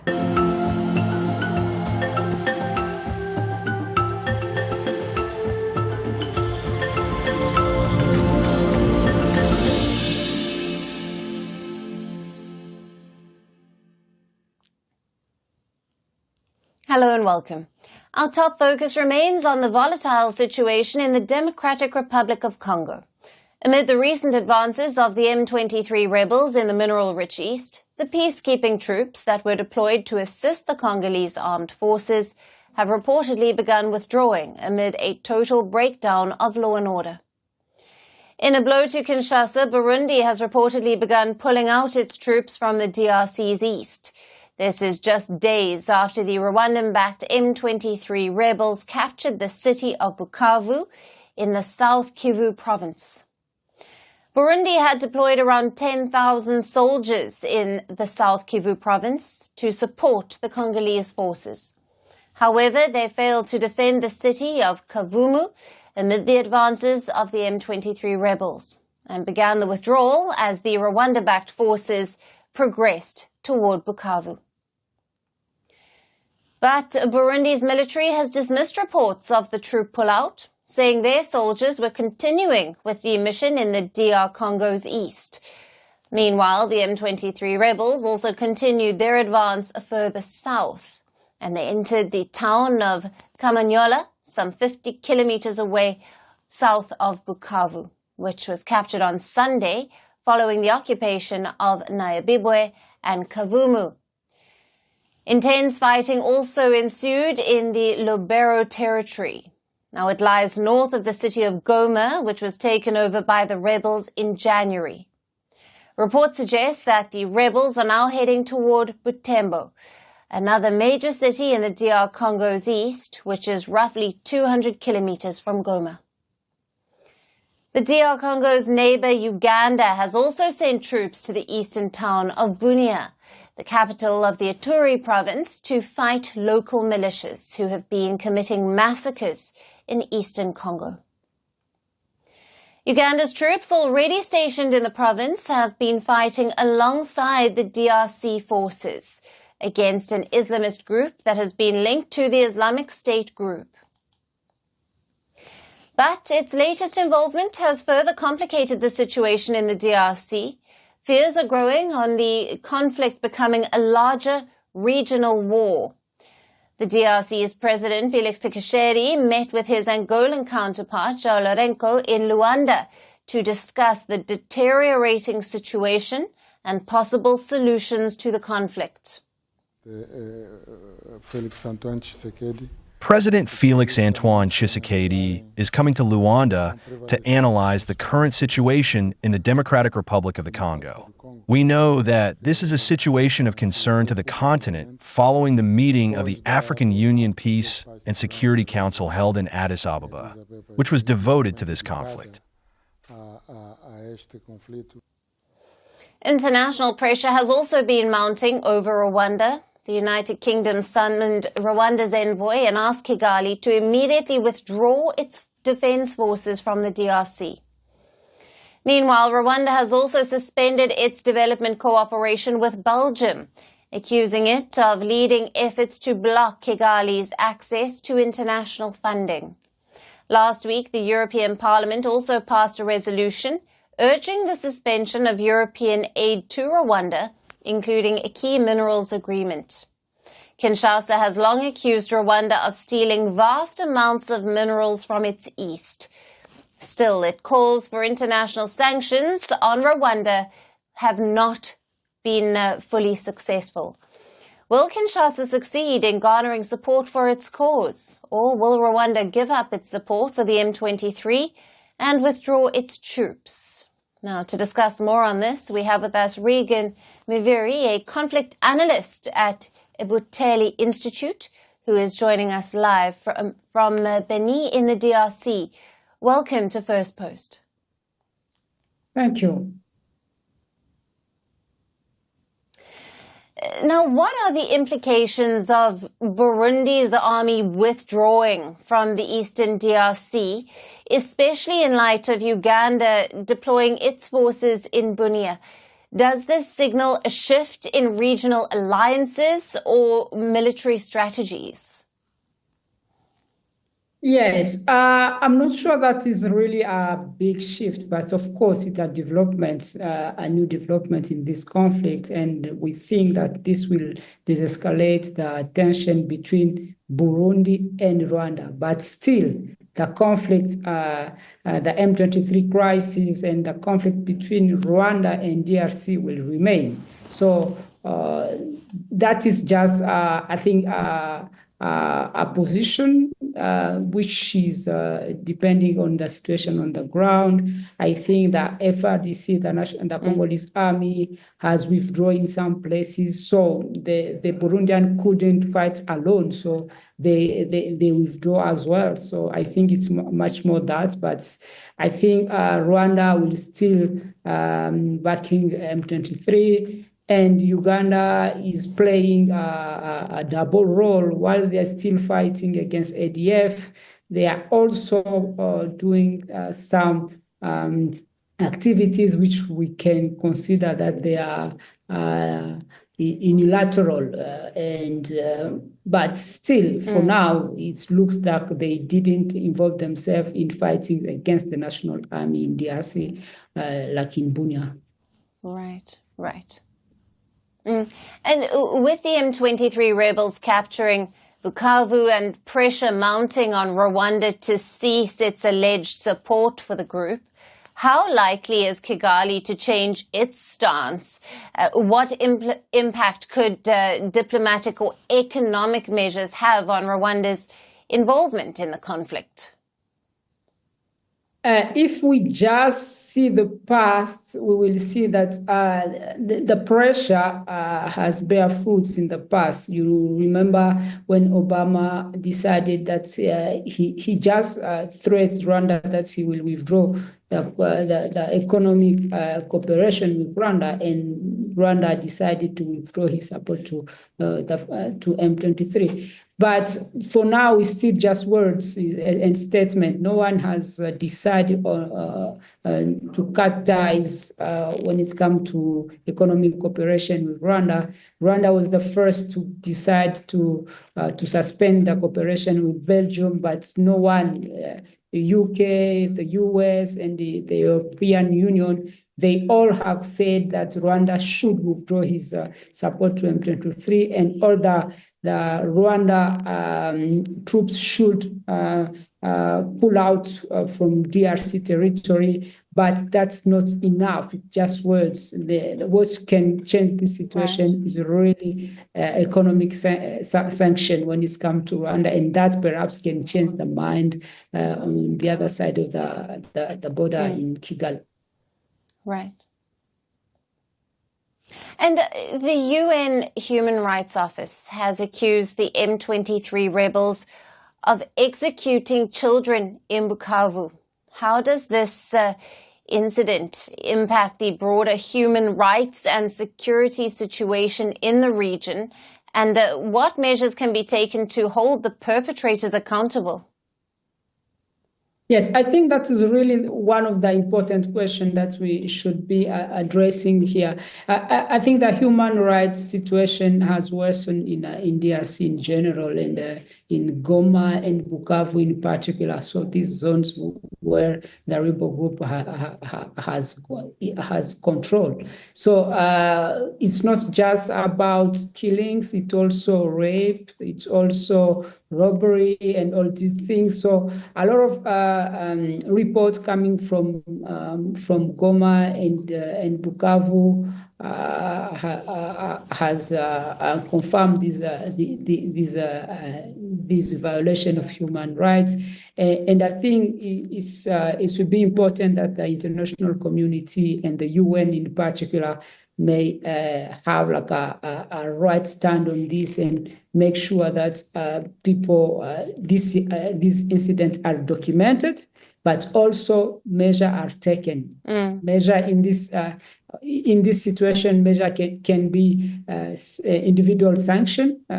Yes, of course, there is some who have been taken, but there is perhaps a need to have more. But also, like MONUSCO, who is still in some parts of this control area, should be doing his role, and their mandate perhaps should be strong enough so that they may try to protect the civilian. I think protection of civilian is the main issue right now.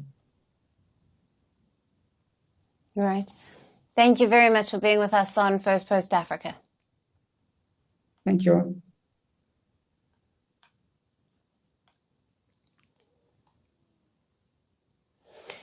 Moving on to updates from Sudan now, where as parallel governments by the two rival factions are taking shape, the battle on the ground is also intensifying.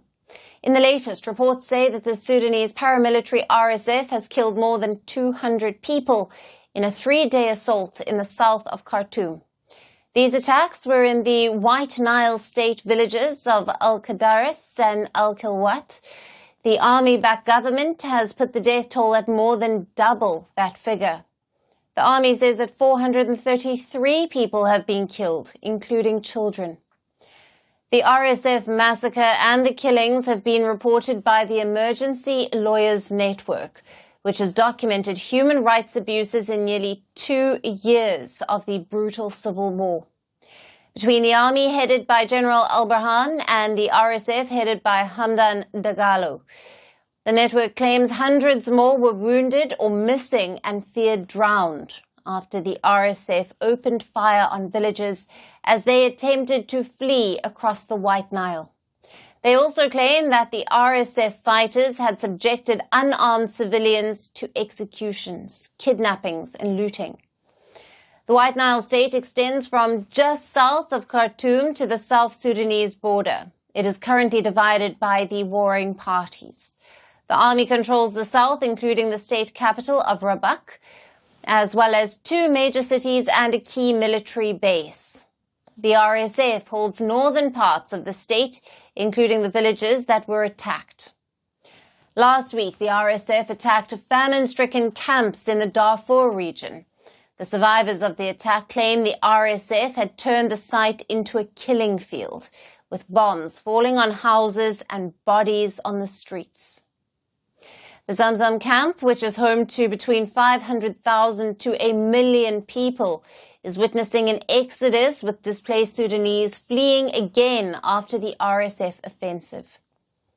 Satellite imagery shows heavy damage and entire buildings razed to the east of the camp, where the RSF claimed had clashed with the army allied groups. The RSF claims that it had liberated the displaced people from the Zamzam camp, which had been turned into a military base by the joint forces. Since the war began in April of 2023, the camp had received a wave of displaced people from Sudan's vast Darfur region, most of which is under the control of the RSF. Both the Sudan Army and the RSF have been accused of war crimes. The paramilitary RSF has also been accused of genocide by the United States. The brutal war in Sudan has reportedly killed 150,000 people, displaced over 12 million, put at least 8 million on the brink of starvation, and nearly 25 million, which is around half of Sudan's population, suffer dire food insecurity. Fighting has intensified across Sudan in recent weeks, as the army pushes to reclaim full control of the capital Khartoum from the RSF. The paramilitary has also intensified attacks on the North Darfur state capital Al-Fashir, the only major city in Darfur it does not control.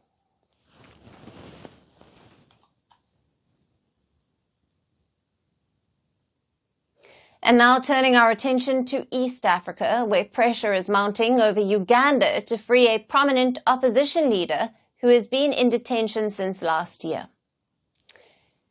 Now, in the latest, the Commonwealth, which is an association of 56 countries, has called on the East African country to release the jailed opposition leader, Kizza Besigye. In a statement, the Commonwealth said that Besigye's detention undermined the principles of democracy, human rights and the rule of law, adding that the Commonwealth looks forward to the return of a more inclusive and democratic political environment in Uganda. The Commonwealth's criticism came amid mounting public anger against the government over Besigye's prosecution by a military court and a nearly 3-month incarceration for offences including illegal firearms possession and treachery. Calls for his release have increased, with several opposition leaders issuing a 48-hour ultimatum to President Yoweri Museveni to release Besigye, who went on a hunger strike last week and was briefly hospitalized for poor health. However, President Museveni has dismissed concerns about Besigye's health. He described Besigye's hunger strike as a blackmail aimed at generating sympathy to get bail. Now, earlier this week, police detained at least 5 activists, including leaders from Besigye's political party, who were protesting in the capital Kampala to demand his release. Meanwhile, the Ugandan judge has rejected a demand to release Kizza Besigye from jail due to ill health and has sent the visibly frail government critic back to prison.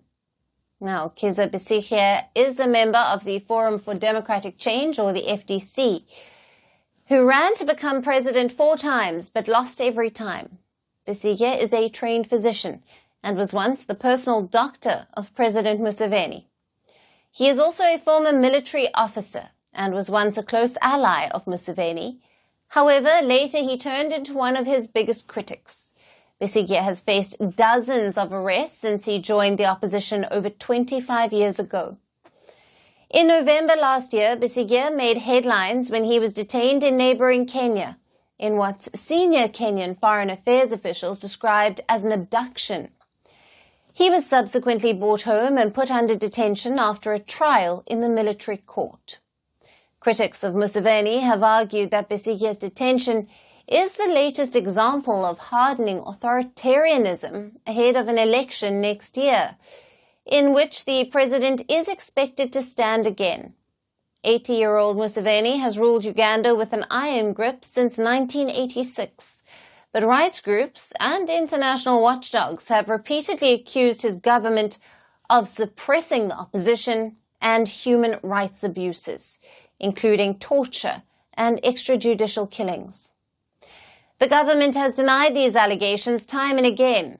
Still, it has continued to crack down and arrest opposition leaders in the run-up to elections in 2026.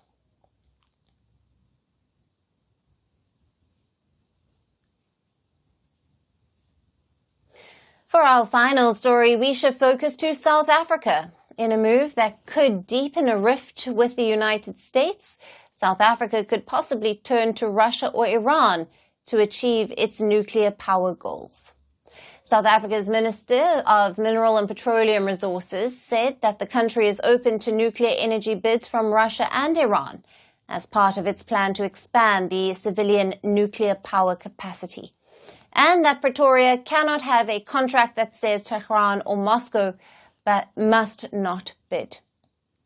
Now, South Africa is home to Africa's only nuclear power plant, the Koeberg Nuclear Power Station, Pretoria plans to add 2,500 megawatts of new nuclear power capacity to tackle the persistent blackouts and reduce greenhouse gas emissions. But cooperation with Iran or Russia could further delay the renewal of the US-South Africa Strategic Energy Pact. After almost a decade of talks, Pretoria and Washington had been seeking to conclude a new civilian nuclear pact, a prerequisite for exporting US-made nuclear fuel or equipment. Now, Pretoria says the negotiations for a new agreement have been finalized at a technical level, but nothing is signed yet as legal processes remain incomplete. Failure to secure a new deal could block South Africa's power utility Eskom from sourcing reactor fuel from America's Westinghouse, the corporation for Unit 1 at Koeberg. And Unit 2 of the plant is supplied by France's Framatome. Now, South Africa's decision is to keep its doors open for a Russian or an Iranian bid, and this comes at a time when it faces intense scrutiny from Washington. This after President Donald Trump issued an executive order halting all foreign aid, including that to South Africa. Not just that, Trump's order claimed that South Africa was renewing its relations with Iran to develop commercial, military, and nuclear arrangements. Responding to this, South African President Cyril Ramaphosa's office said that Pretoria has no bilateral cooperation with Iran on nuclear power or any nuclear-related technology. The Ramaphosa government also rebuked the Trump administration, accusing it of bullying smaller nations like South Africa due to economic disparities. By the United States because of the size of our country and our economy, and because they're a superpower, they just bully us around. We must resist that. You don't wake up one night and say, I'm cutting aid to African continent. It's very little in South Africa. We're not a province of the United States. We're a sovereign state. And if there's an issue they want to raise with us, they must talk to us. We're engaged diplomatically. We take decisions collectively. But bullying us should not be tolerated by us at any time. Amid the ongoing tensions, U.S. Secretary of State Marco Rubio also said that he would not attend the G20 foreign ministers meeting in Johannesburg. The decision marks a significant diplomatic boycott by the United States, signaling its discontent with South Africa's stance on Israel and the ICC. In a tweet earlier this month, Rubio said he objected to the meeting's agenda, which he described as anti-American. At the heart of the US-South Africa rift is the divergence in their foreign policy. So will Pretoria pivot to Russia and Iran to join the anti-West axis? And that's it on the show for today. We will see you again tomorrow at the same time. Thank you for watching, and goodbye.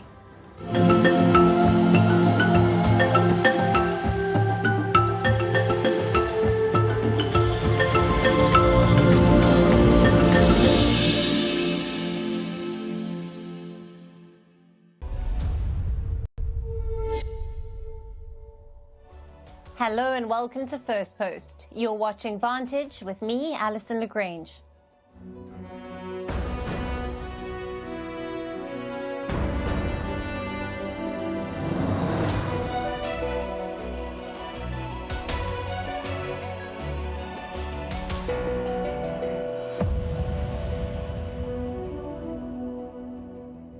Donald Trump is escalating his attacks on Ukraine. He is now calling their President Zelensky a dictator. After 3 years of endless support from Joe Biden, how is Zelensky dealing with these insults? What is he doing to sway Donald Trump? Meanwhile, Europe is scrambling for a seat at the table. Macron and Starmer are heading to Washington to meet Trump. Some others are boosting defense spending. But is it too little, too late? Also, Donald Trump has hinted at foreign meddling in India's elections. What did 1 month of Trump presidency look like? Why is Elon Musk suddenly so interested in Fort Knox? The Indian Army chief says he is concerned by the Pakistan spy team's visit to Bangladesh. Germany is heading to polls. Who will be the next chancellor? Pakistan wants its citizens to name its lunar rover. And archaeologists have unearthed the ancient tomb of a pharaoh in Egypt.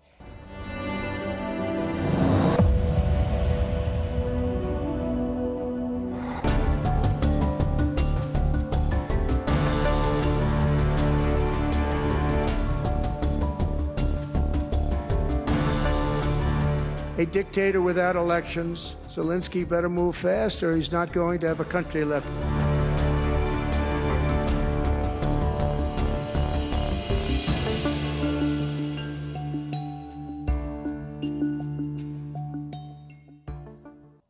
Last month, we were wondering if Donald Trump would support Ukraine against Russia, whether he would keep the weapons flowing.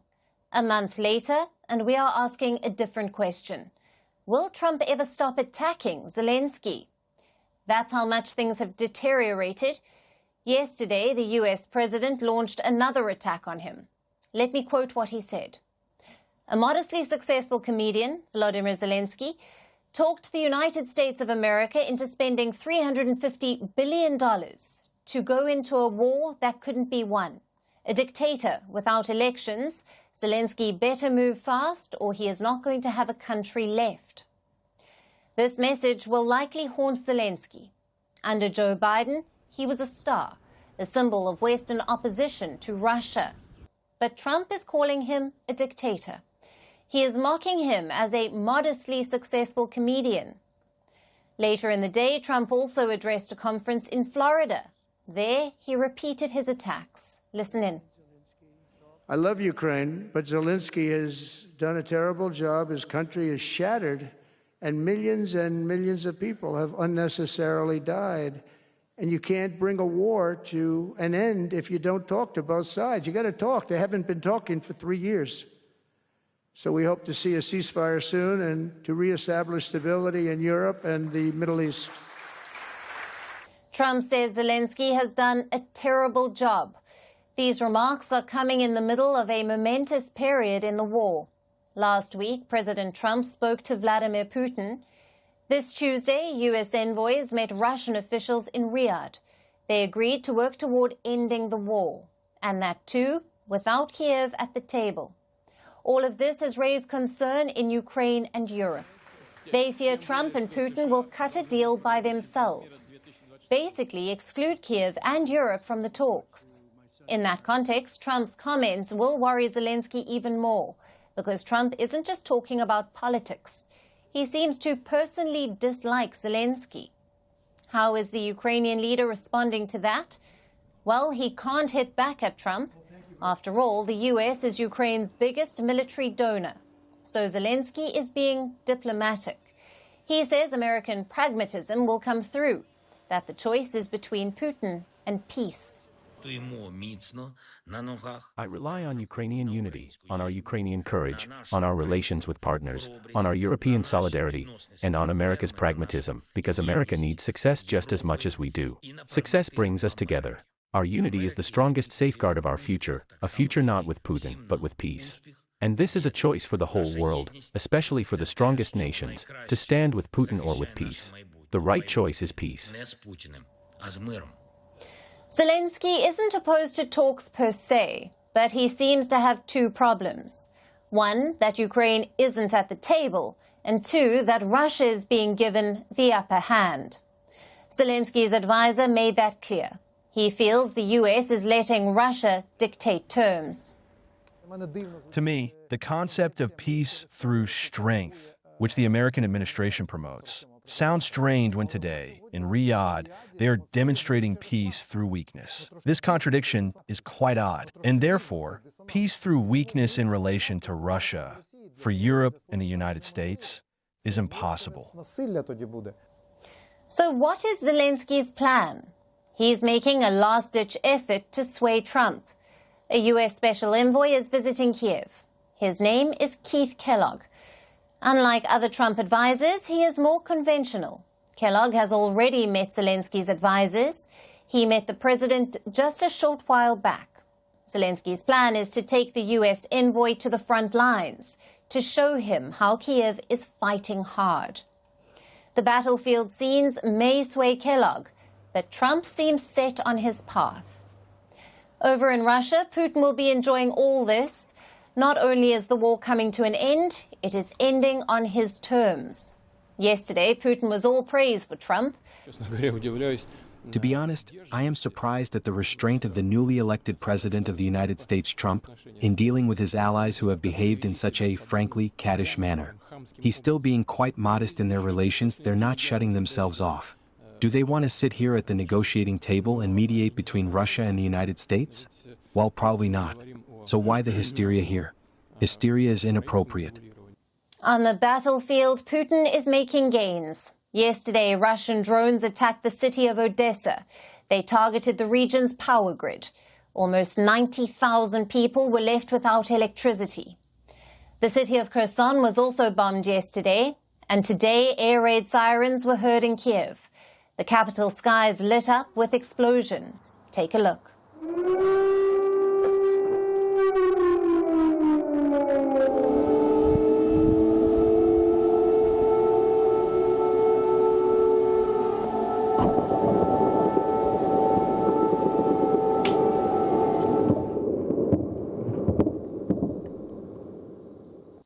Russia is also making moves in Kursk. This is a western province in Russia, but last year Ukraine captured a part of it. Zelensky was hoping to use this land as a bargaining chip, but Russian soldiers are retaking it. Putin says Ukraine's defensive lines in Kursk have been breached, though Kiev is calling it disinformation. Either way, one thing is clear. Putin has the momentum and the upper hand, both on the battlefield and at the negotiating table. As for Zelensky, he's in the endgame. The Ukrainian president used his personal charm to sway Western capitals to keep the weapons flowing. But Trump isn't buying it. This is the same Zelensky who the US media once compared to Winston Churchill. Now he stands humiliated by their president. That brings us to Europe.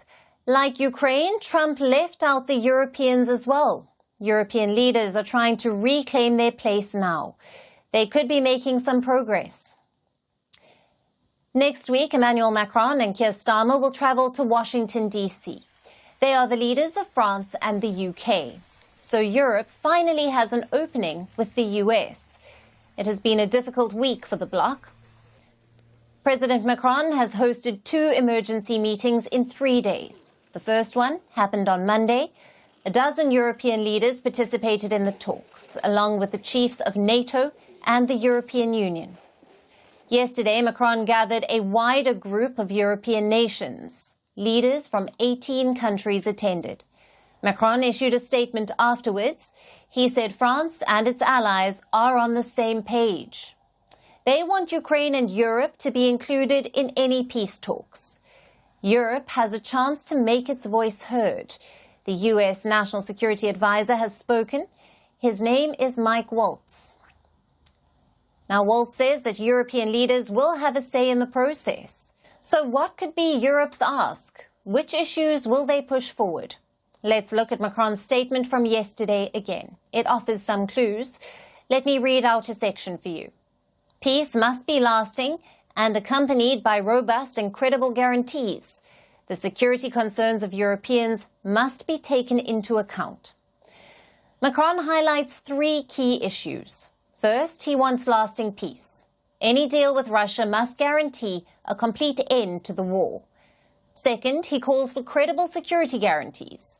That's a nod to Zelensky's demands. The Ukrainian president wants security guarantees from the West. This is to deter Russia from striking again. Macron appears to support that. The third issue is about the larger security of Europe and America's role in it. For decades, the U.S. has been Europe's key defense partner. The American nuclear umbrella has shielded the continent. NATO has been its primary shield against Russia. Now Trump's Russia outreach threatens to upend this alliance. Macron has been pushing Europe to take its own path and strengthen its defenses. More European leaders are beginning to support the idea. Unfortunately, recent developments and this different view of things from the United States now oblige us not only to face the truth, but to move at a very high speed and implement decisions that we have been discussing for a long time, whether we are talking about the establishment of a defense policy that will allow Europe to project deterrent power itself, without being permanently completely dependent on the United States, a crucial issue for our country. The Greek Prime Minister was referring to Europe's defense spending. He wants the bloc to raise its investment in defense dramatically. That idea is gaining traction. But Macron wants to go a step further. He wants Europe to step up and provide security guarantees to Ukraine. This could even mean sending European troops to Ukraine. On this front, Europe is sharply divided. France, the UK, support the idea of troop deployments, but many European nations oppose it. This includes Spain, Germany, even Denmark. Their leaders say it is premature to discuss troop deployments.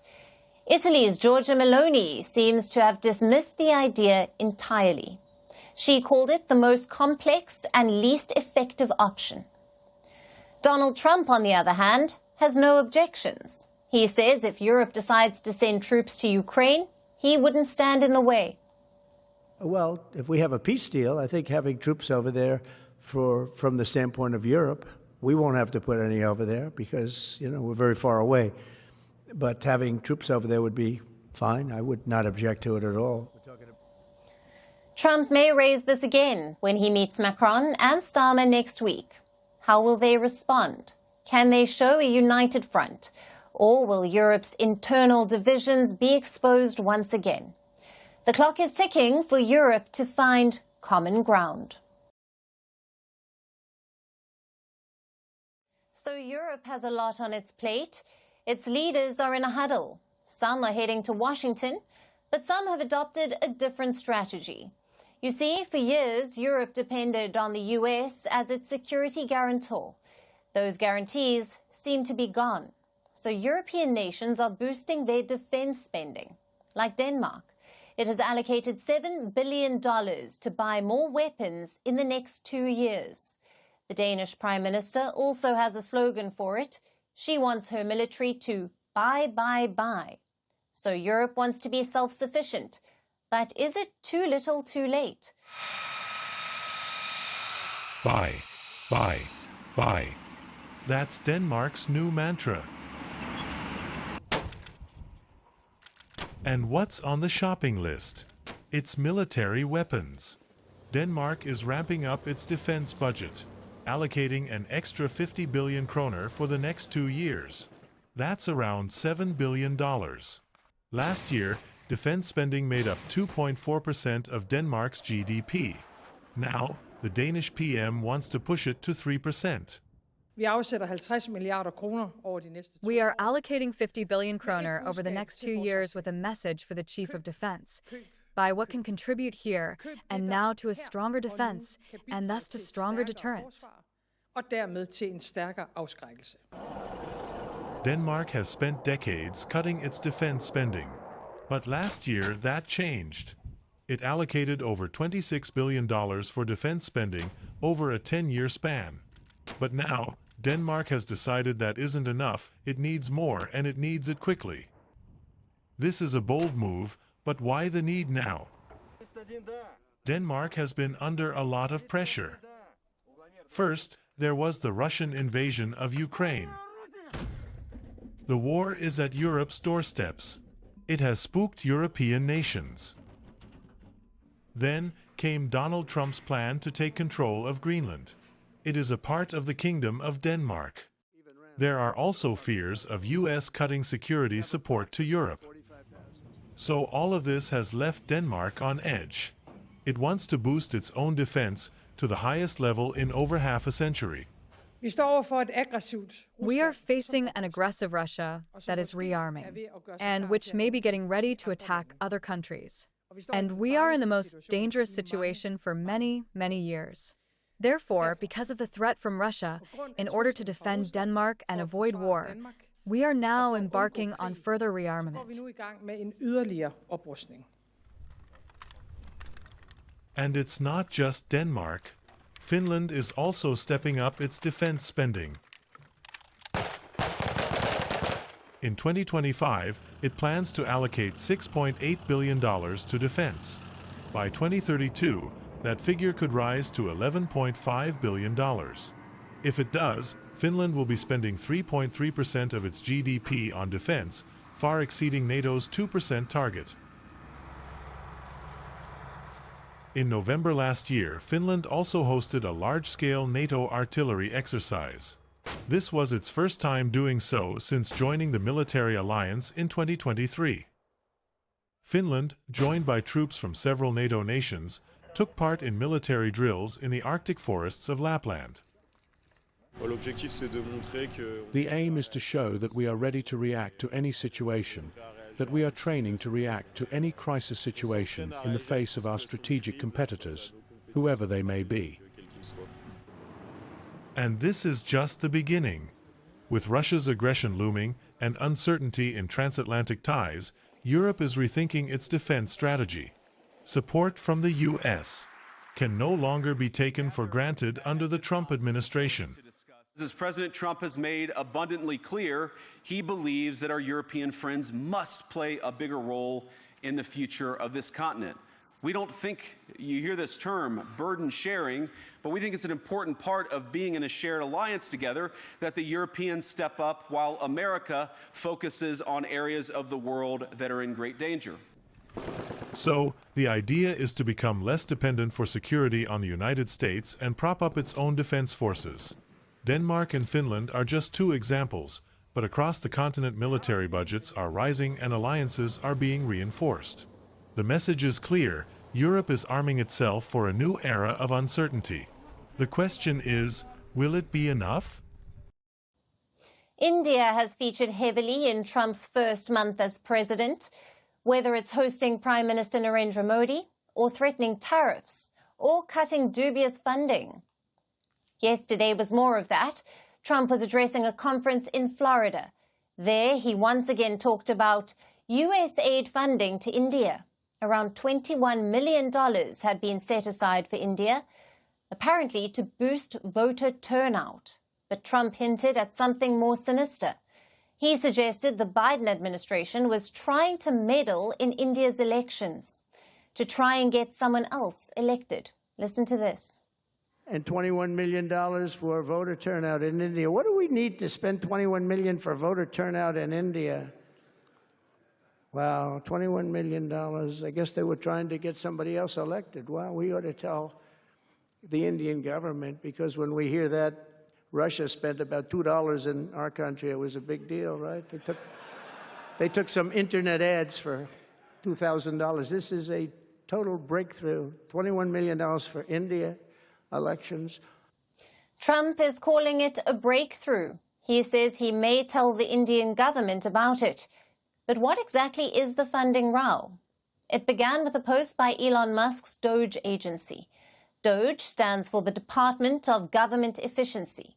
Trump has asked it to cut wasteful public spending.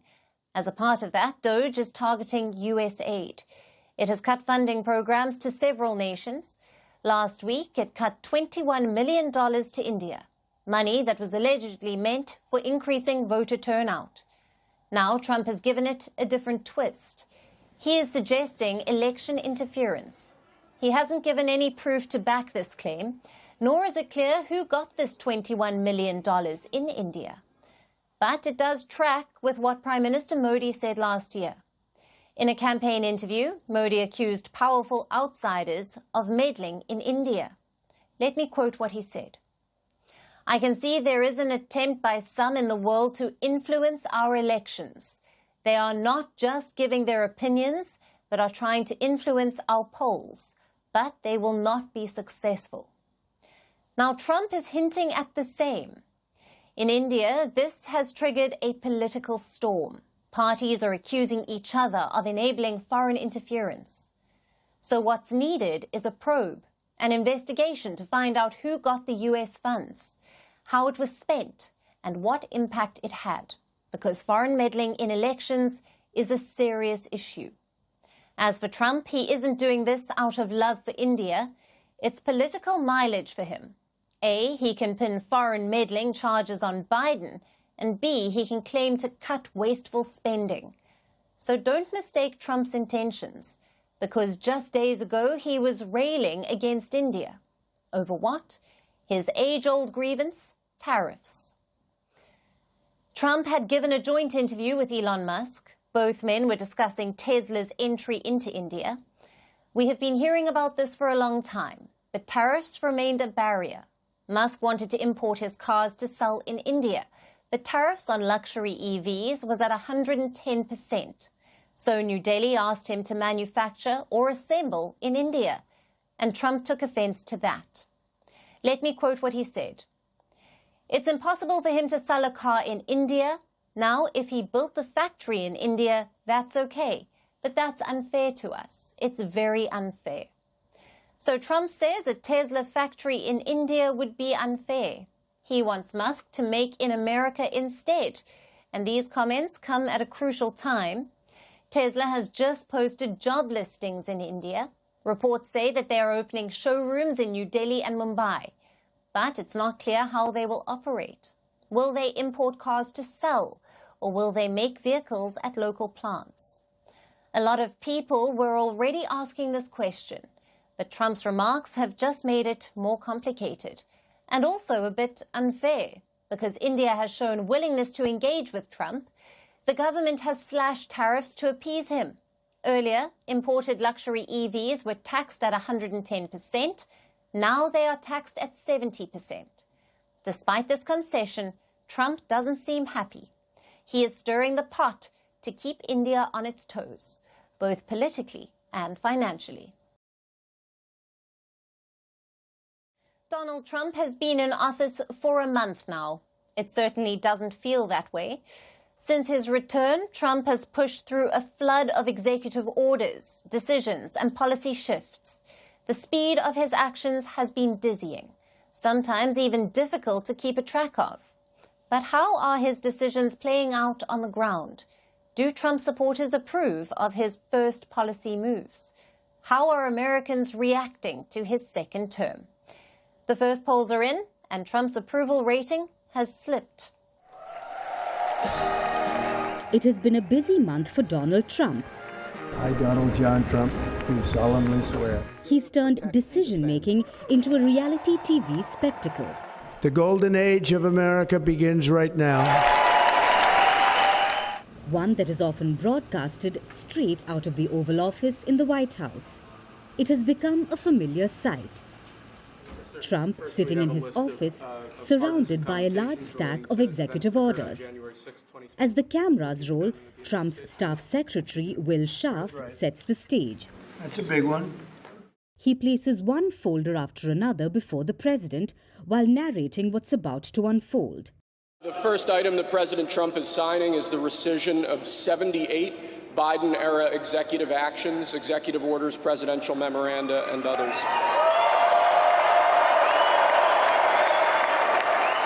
The next item here is the withdrawal from the Paris Climate Treaty.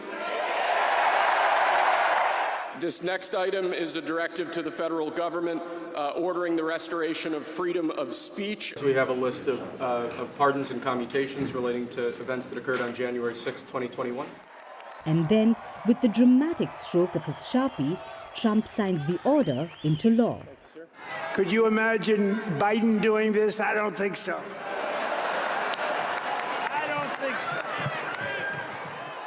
This is not just politics, it's a performance played out for the cameras. And that's what excites Trump's supporters the most.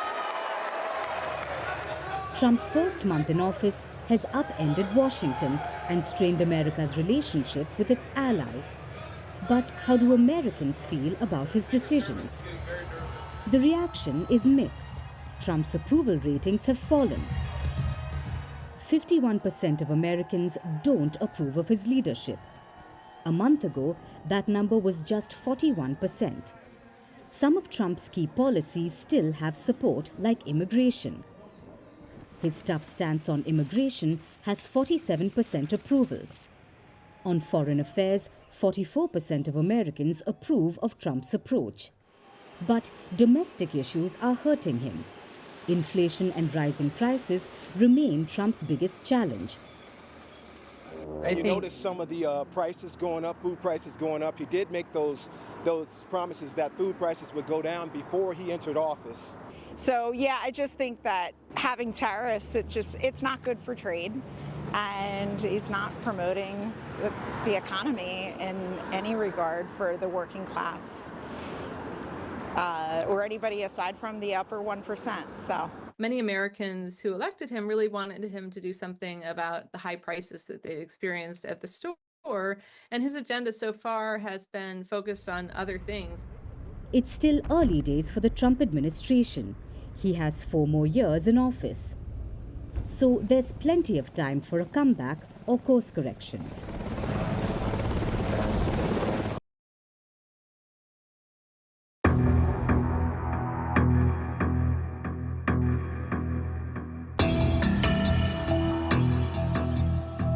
If the gold isn't there, we're going to be very upset.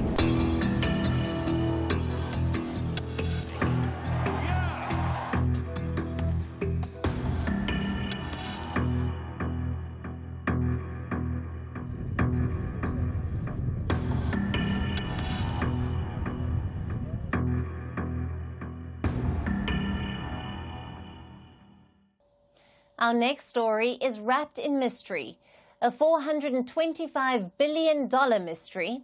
It begins at Fort Knox, a high-security U.S. Army installation in Kentucky.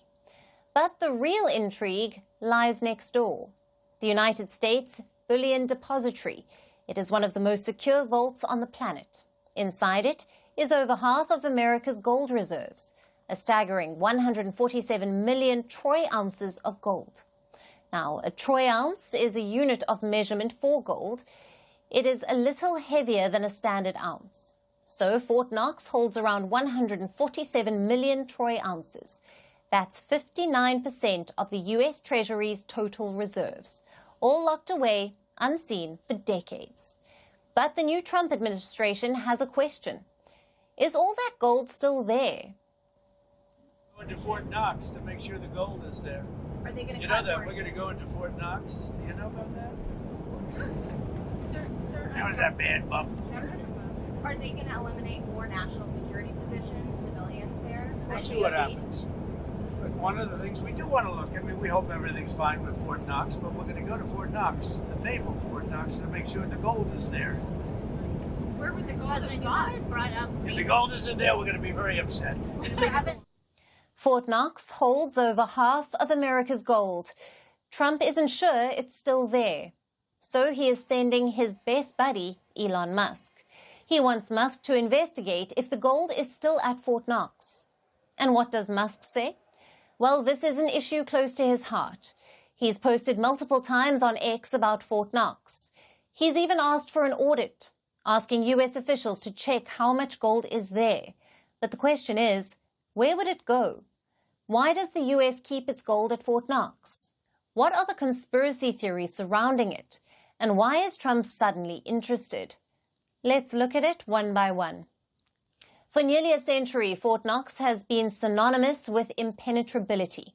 It was constructed in 1936 by the U.S. Treasury. America needed a secure location for its gold reserves, and this was the perfect location. The facility sits on the rolling hills of Kentucky. It is surrounded by barbed wire, armed guards, and is protected by the U.S. Mint Police. The idea of hoarding gold wasn't just about security. It was about faith. In the early 20th century, gold was the bedrock of American financial credibility. During the Great Depression, Franklin D. Roosevelt outlawed private ownership of gold. He put all gold reserves in federal hands. Fort Knox became the heart of this operation, a gleaming repository of national wealth. Over the years, Fort Knox's secrecy has given rise to many conspiracy theories. Some say the vaults are empty. Some say the gold was siphoned away, that it was used to prop a failing economy or to fund shadowy government projects. Some even suggest the gold bars were removed and replaced with gold-painted tungsten bars. So there have been all sorts of theories. which brings us to inspections. In reality, Fort Knox is rarely audited. The last major comprehensive audit was in 1953. That is over 70 years ago. In 1974, a group of congressmen and journalists were invited to Fort Knox. It was to witness the gleaming stacks of gold bars. The event was meant to silence skeptics, but it did not work. The conspiracy theories still persisted. The last tour of Fort Knox was in 2017. That's during the last Trump administration. So why does Fort Knox remain such a mystery? There's another reason: transparency, or lack thereof. Global gold reserves undergo regular audits, but Fort Knox remains shrouded in secrecy. Some say it is standard security measures. Others see it as a smokescreen, a cover for something deeper. And now Elon Musk, backed by Trump, wants to pull back the curtain. If it's there, the Treasury's position remains strong. If it's not, well, it opens up an entirely different conversation. So will Trump and Musk get their wish? Will there be an unprecedented audit of Fort Knox? And if so, what will it reveal? Maybe nothing, but maybe everything. But until then, the legend of Fort Knox remains just that, a legend, a mystery worth $425 billion waiting to be solved. Let's turn to Bangladesh now, which is facing a major debt crisis. A new report has shed light on the country's loans and interest payments. And the big takeaway? It's way too high. Bangladesh's foreign debt stands at $78 billion. Now, this figure often varies. Another report in September claimed $100 billion. But either way, it's pretty high. $78 billion is around 17% of their GDP.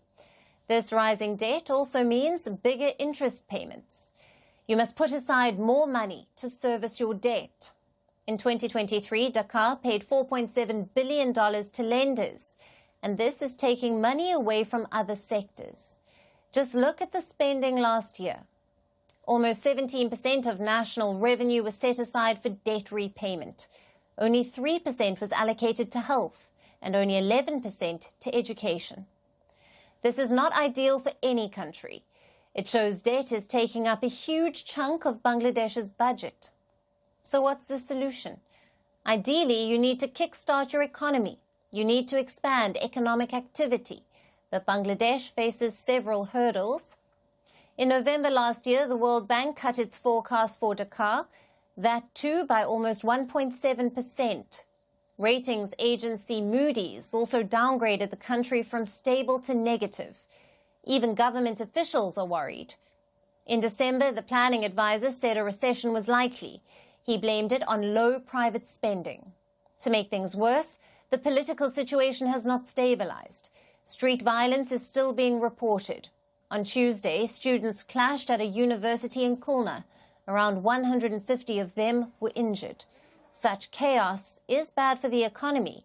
It keeps foreign investors away. Plus, Dhaka is in the middle of a painful pivot.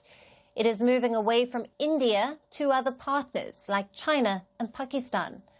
Take the example of medical tourism. Historically, patients from Bangladesh have visited Kolkata for treatment. The city used to receive 10,000 patients per month.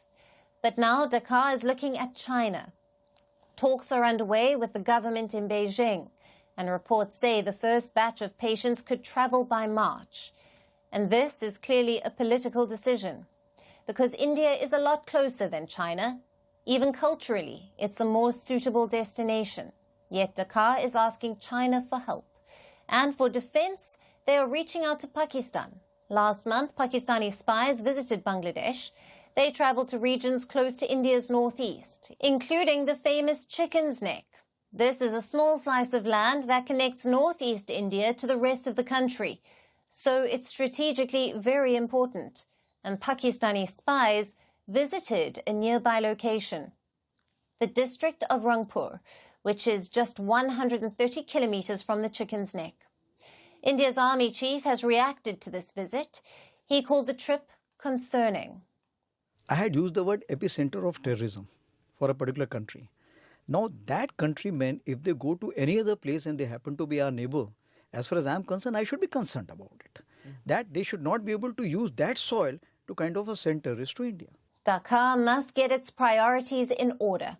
The first priority is to bring peace to the streets, to restore law and order. Only then will investors take Bangladesh seriously. Second, it needs to work with its neighbours, not against them.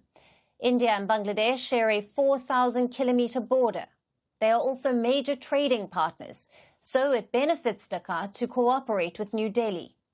Instead, they're doing the opposite, hosting Pakistani spies, striking deals with China, and obsessing over Sheikh Hasina. Such misplaced priorities will hurt Bangladesh in the long run. Now let's turn our attention to Germany. This is Europe's biggest economy, and it's going to the polls on Sunday, the 23rd of February. This election is taking place against a backdrop of economic decline and a series of deadly attacks which have increased pressure to reform immigration in the country. Now, 4 candidates are bidding to be Germany's next chancellor. Who are they? What do they stand for? And who is in the lead? Our next report tells you. Germany is Europe's biggest economy, the most populous nation in the European Union, and a leading member of the North Atlantic Treaty Organization, or NATO. And now, its citizens are going to polls on February 23rd to elect a new parliament. Elections usually take place every 4 years, and this one was due on September 28th this year. But it has been brought forward thanks to the collapse of the Olaf Scholz government. This election is taking place against a backdrop of 4 fatal car rammings and stabbings that have increased pressure to reform immigration and asylum rules. Berlin is also battling 2 years of economic decline, high energy prices, and stiff Chinese competition. So the onus is on the next government to turn things around. 4 candidates are vying to become Germany's next chancellor: the incumbent, the opposition leader, the current vice-chancellor, and in a first, a leader of a far-right party. Let's take a closer look at the top contenders. The frontrunner is the 69-year-old 6 feet and 6 inches tall flying enthusiast Friedrich Merz of the Christian Democratic Union, or CDU, which is part of the Conservative Alliance including CDU and the Christian Social Union in Bavaria, or the CSU. He is a pro-business social conservative who joined the youth arm of the party as a young man. He has worked his way up the ranks, spent years waiting in the wings, and now he's running with a hardline stance on migration, with permanent border controls and tightening the country's asylum law. Merz has also made promises to cut taxes and slash $52 billion in welfare spending. But he has promised to bolster aid for Ukraine. Germany is the second biggest weapons supplier to Ukraine after the United States.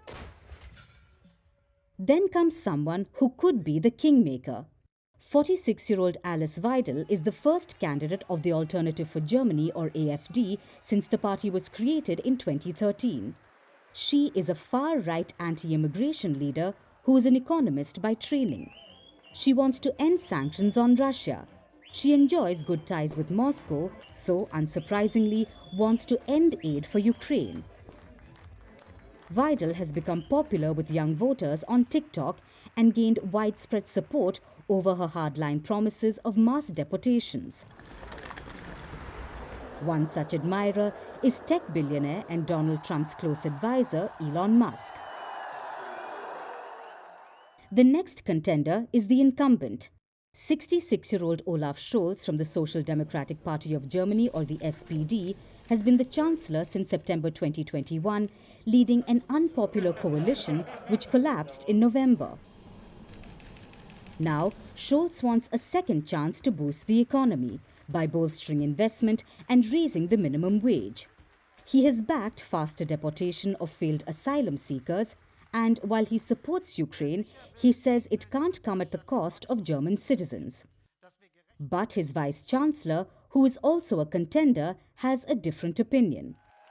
Robert Habeck belongs to the Green Party. He believes permanent financing of war-torn Ukraine is important. So far, the right-wing opposition parties have remained steadily in the lead. As per opinion polls, CDU and CSU are leading with 29% of the votes, followed by AfD with 21%. SPD comes in third with 16% of the votes, followed by the Greens with 12%.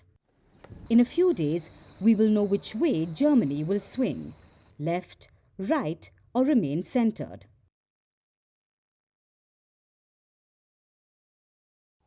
And now on to Pakistan, which has launched a new nationwide contest. It is to name its first lunar rover. Citizens from across the nation can take part in this. Whoever wins will get 100,000 Pakistani rupees. That's around $350. The mission will take off in 2028. It plans to land on the moon's south pole. But here's the twist. The mission, in fact, is Chinese. Beijing's Chang'e 8 mission. So China is sending the rocket. And what is Pakistan's contribution? A rover weighing 35 kilograms. Our next report tells you how Pakistan is aiming for the moon, but with a lot of help from China. The Space and Upper Atmosphere Research Commission, aka the SUPARCO. It is Pakistan's illustrious space agency, known for its historic inability to launch anything beyond press releases. But in its hallowed halls, a new idea has been born this year. Pakistan would land on the moon. Well, not exactly land in the way that Neil Armstrong once did, more like hitch a ride on China's lunar bus and hope not to be left behind at the last stop. Pakistan has thrown its weight, all 35 kilograms of it, behind the Chang'e 8 mission. It's a Chinese lunar mission scheduled for 2028. An indigenous rover designed by SUPARCO will join the mission. Pakistan has even launched a contest to name their soon-to-be lunar hitchhiker, a move designed to spur national excitement. Citizens are invited to submit their best suggestions for the rover's name, because while Pakistan might lack space infrastructure, it wants to make sure it doesn't lack optimism. The winner of this naming contest will receive a grand prize, 100,000 Pakistani rupees, or roughly $350. Now, this may seem like a big moment for Pakistan's space ambitions, but scratch the surface and what you'll find is a glaring dependency on China. This mission is less of a national achievement and more like a cosmic group project. China is doing the heavy lifting here, and Islamabad, well, it wants to be mentioned in the credits. For context, let's rewind the clock a bit. Pakistan's space program was established in 1961, just 8 years after NASA.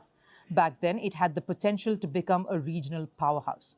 In fact, Pakistan was the first in South Asia to launch a rocket, beating India to the punch in 1962. But while India went on to build ISRO into a global leader, Pakistan's SUPARCO seemed content with grand plans, ambitious roadmaps that never quite materialized. India's Chandrayaan-3 landed on the moon's south pole, the first country to achieve this feat, and only a handful of countries to land on the moon. Meanwhile, Pakistan's contribution to lunar exploration is, well, a 35-kilogram robot, that too on a Chinese spaceship. The contrast could not be starker. One nation aims to make history, the other hopes not to be written out of it entirely. But to be fair, every journey starts with a single step, even if that step is taken with borrowed shoes. Pakistan's decision to join the Chang'e 8 mission is a start, a recognition that space exploration matters. It's also a move to save face in the region where space prowess is increasingly being seen as a measure of geopolitical clout. But the real question remains, can Pakistan translate this symbolic leap into an actual space program? Or will it continue to ride China's coattails? We don't know the answer yet, but for now, Pakistan is reaching for the stars, one outsourced contract at a time.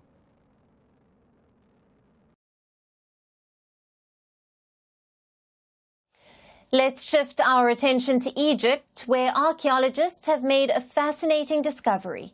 They have unearthed the ancient tomb of a pharaoh, or a ruler of ancient Egypt. This is the first discovery of an Egyptian royal's tomb in more than a century, since Tutankhamun's tomb was famously uncovered in 1922. So who is the pharaoh of this newly discovered tomb? And what makes this tomb special? And why do pharaonic royal tombs continue to inspire global frenzy? Our next report tells you. The year was 1922. Archaeologists discovered the tomb of the ancient Egyptian pharaoh Tutankhamun. He belonged to the 18th Egyptian dynasty and ruled from 1332 to 1323 BC. This discovery uncovered spectacular objects in the tomb, from gold-covered chariots to the famous solid gold-covered mask, and became one of the most memorable episodes, not just in the discovery of ancient Egyptian remains, but in the history of archaeology. And now, more than 100 years later, the world is witnessing another shining discovery. Albeit it doesn't come with hidden glitter or gold, it is a milestone nonetheless. Archaeologists have discovered the ancient tomb of King Thutmose II. This is the first tomb of a pharaoh since Tutankhamun's was uncovered over a century ago, and Thutmose's tomb is the last undiscovered royal tomb of the 18th Egyptian dynasty. It has been located near Luxor, west of the Valley of the Kings, which is one of the world's most important archaeological sites, because it is home to many ancient Egyptian royals. And this discovery is crucial for a number of reasons.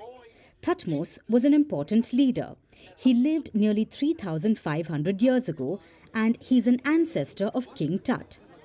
Thutmose's wife was one of the few women who ruled Egypt in her own right, Queen Hatshepsut, who is regarded as one of Egypt's greatest pharaohs.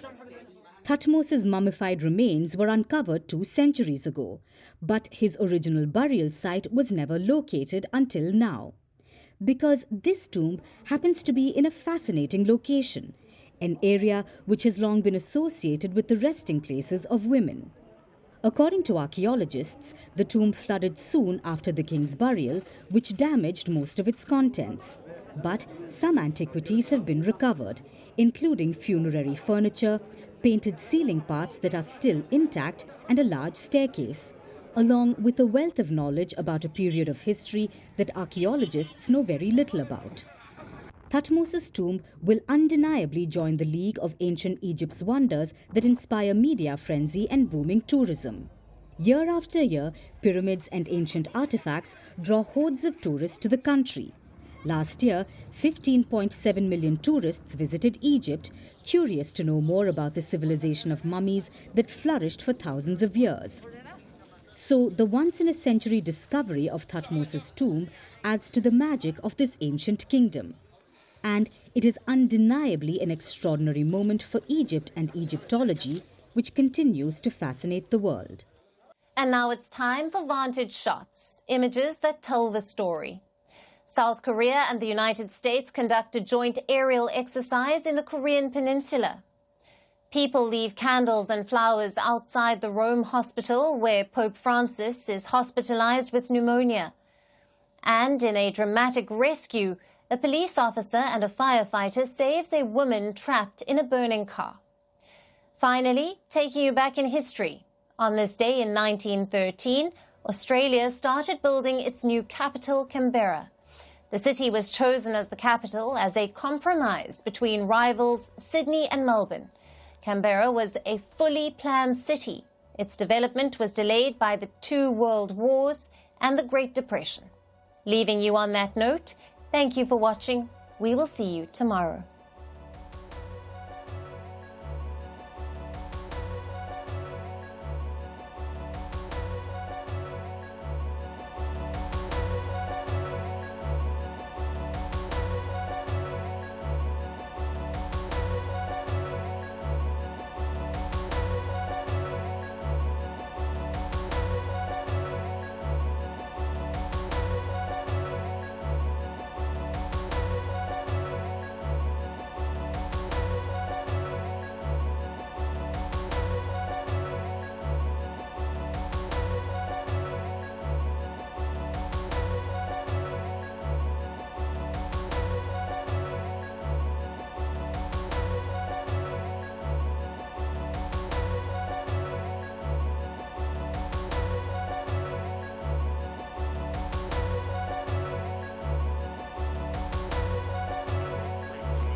for some reason, I looked out of the corner of my eye, and there's this off-duty fireman, and he's got all his fire retardant gear on.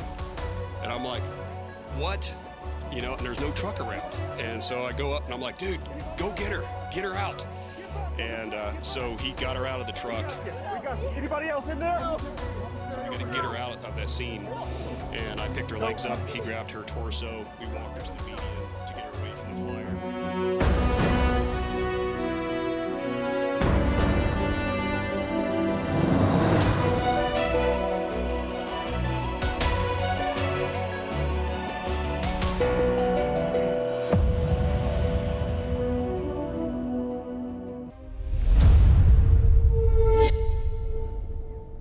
Hello and welcome to Firstpost America. I'm Eric Ham and we're live in the nation's capital of Washington, D.C. And today it's Long Live the King, and President Donald Trump's feud with Ukraine's President Zelensky escalates. We've got the latest on these and other stories from the United States and around the world.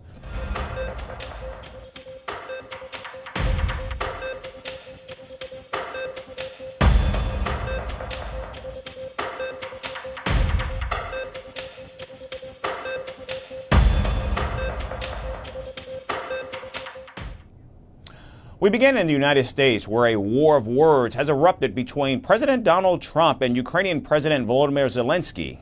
And taking advantage of the situation is Russian leader Vladimir Putin. After blaming President Zelensky for pushing his country into ruins, Donald Trump on Wednesday called him a dictator. The commander-in-chief accused the Ukrainian leader of not holding elections, which have been postponed indefinitely due to the Russian invasion. Have elections is low in the real Ukrainian polls. I mean, how can you be high with every city is being demolished? It's hard to be high. Somebody said, oh, no, his polls are good. Give me a break. Every city is being demolished. They look like a demolition site, every single one of them. And the only thing he was really good at was playing Joe Biden like a fiddle. He played him like a fiddle. That's an expression we use, yes, sir, to say that he's pretty easy, pretty easy. A dictator without elections. Zelensky better move fast or he's not going to have a country left. Got to move fast because that war is going in the wrong direction. In the meantime, we're successfully negotiating an end to the war with Russia. And President Trump did not stop there. He also called President Zelensky a comedian who tricked the United States into spending billions of dollars on a war that could not be won. Modestly successful comedian. President Zelensky talked the United States of America into spending $350 billion to go into a war that basically couldn't be won, that never had to start and never would have started if I was president, not even a chance, and it didn't start for 4 years. These comments were made after Zelensky said President Trump lives in a bubble of Russian disinformation. This after the commander-in-chief asserted that President Zelensky has a 4% approval rating, a claim that is completely false. In fact, a recent poll by the Kyiv International Institute of Sociology shows 57% of Ukrainians trust President Zelensky. Since we are talking about 4%, we have seen this disinformation. We understand that it is coming from Russia. We understand this and we have evidence that these numbers are being discussed between America and Russia. That is, unfortunately, President Trump, with great respect for him as a leader of the people, which we respect very much, the American people, who constantly support us, unfortunately, lives in this disinformation space. And now adding fuel to the fire, Putin suggests that Zelensky's reaction to the recent U.S.-Russia talks was hysterical.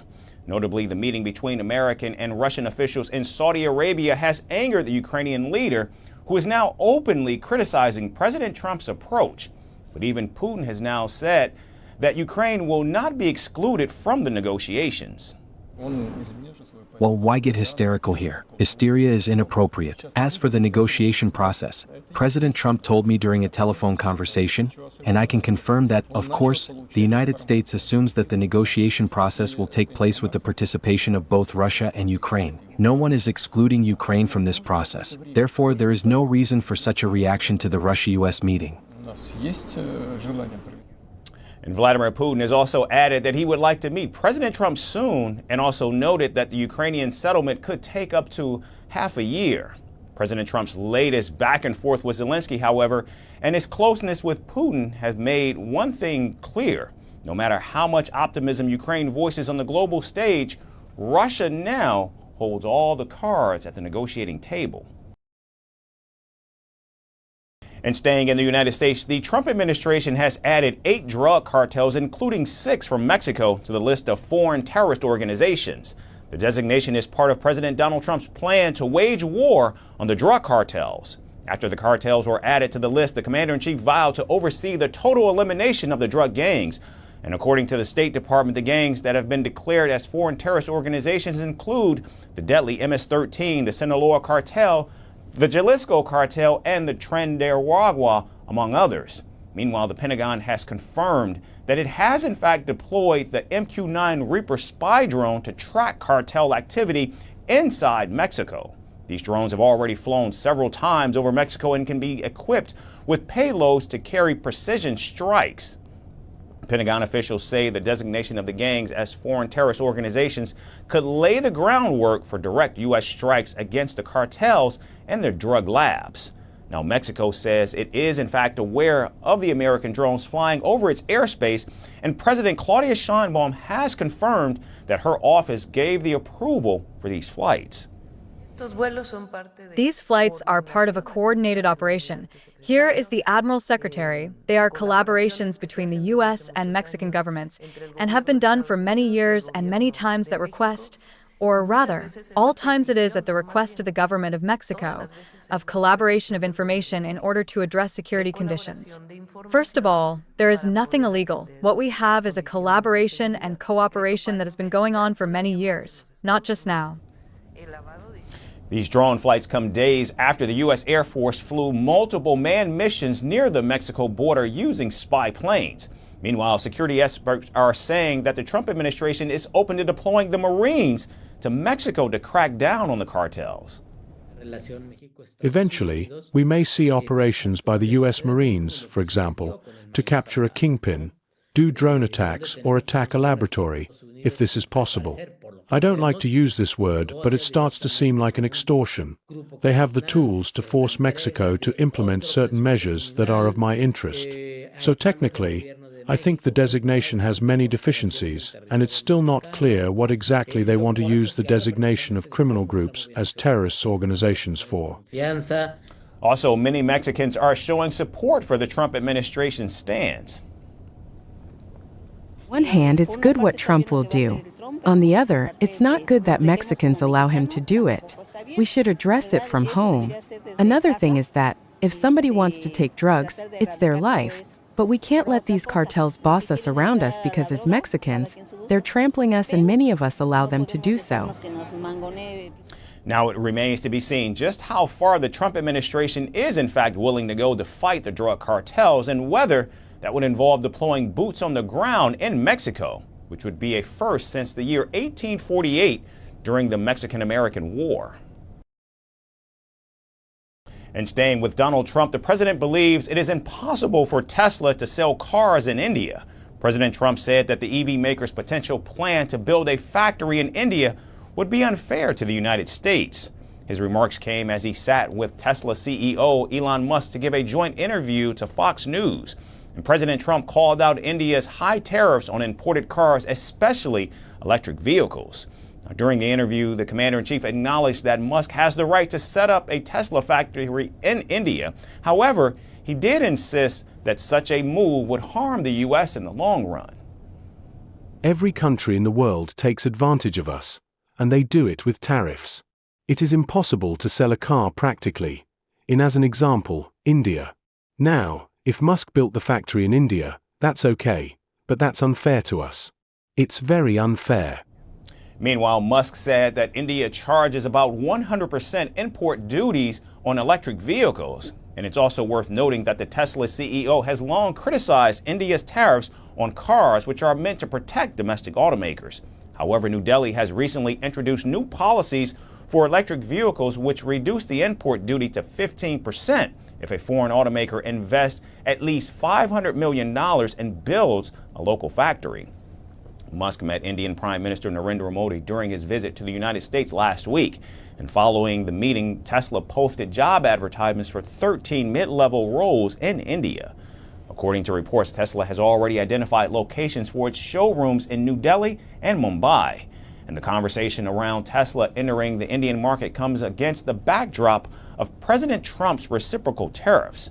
Just before Prime Minister Modi's visit, Donald Trump announced reciprocal tariffs, and even while meeting the Indian leader, the commander-in-chief deemed India as one of the highest taxing nations.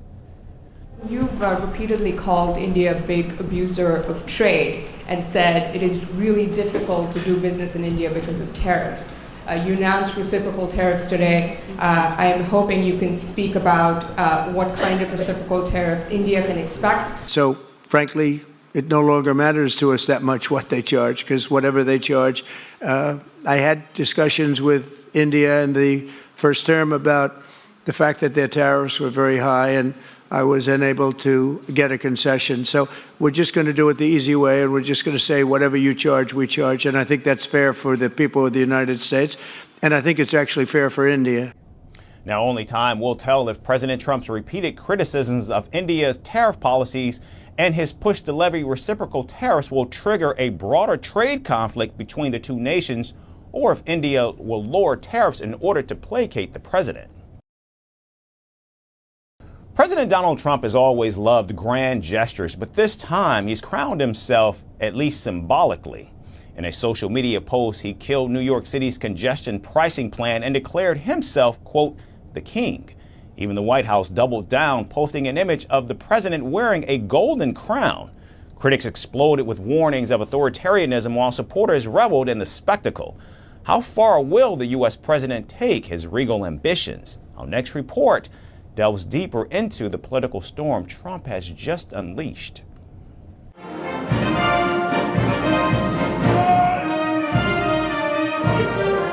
It's been 30 days since Donald Trump returned to the White House.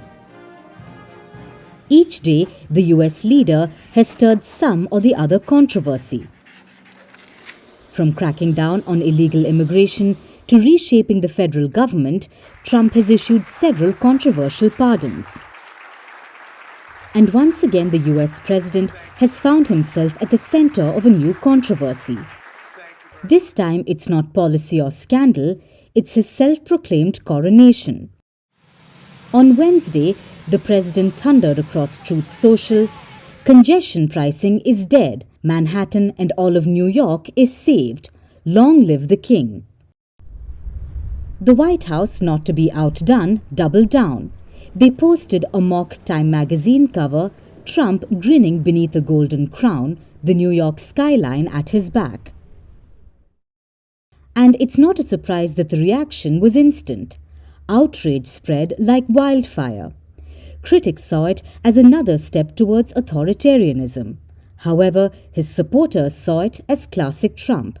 Provocative, defiant, unstoppable. Are you against or pro for the congestion pricing in New York State? Against. So do you think it's a good idea that Trump is actually stopping the congestion pricing in New York? Yes. Why? Because I have to save a little money.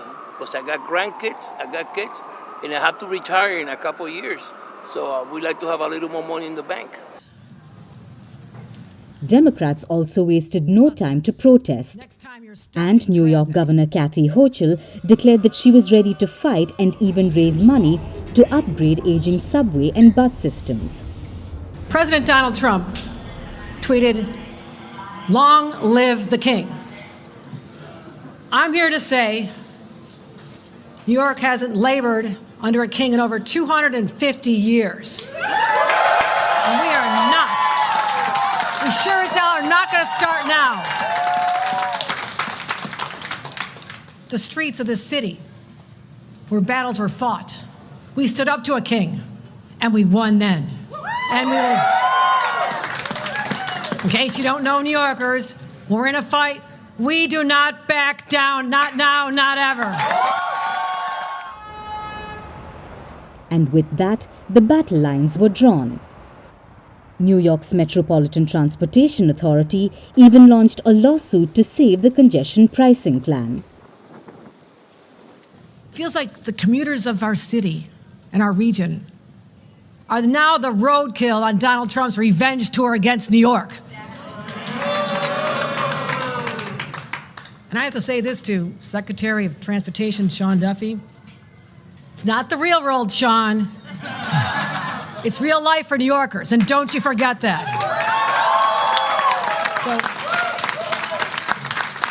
So, we're in fight mode. Within seconds of us getting this notification, our MTA was prepared. We knew this could come. Filed a lawsuit within minutes. I'm very confident we'll be successful. And I also want to say, the cameras are staying on. Now, the backlash wasn't limited to New York. Democrat Representative Don Beyer of Virginia didn't hold back. We don't have kings in the USA. Across state lines, Illinois Governor J.B. Pritzker seized his moment during the State of the State address. My oath is to the Constitution. We don't have kings in America, and I won't bend the knee to one. But Trump thrives on spectacle, and his embrace of regal imagery is only growing. After surviving an assassination attempt in Pennsylvania last year, his followers have been hailing him as the chosen one.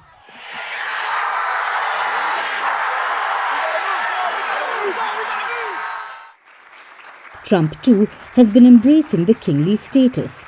He even leaned into the myth at the National Prayer Breakfast, declaring, "Without God, we are isolated and alone, but with God, the scripture tells us all things are possible." Well, look at me. I'm standing before you today. I shouldn't be here. I shouldn't be here.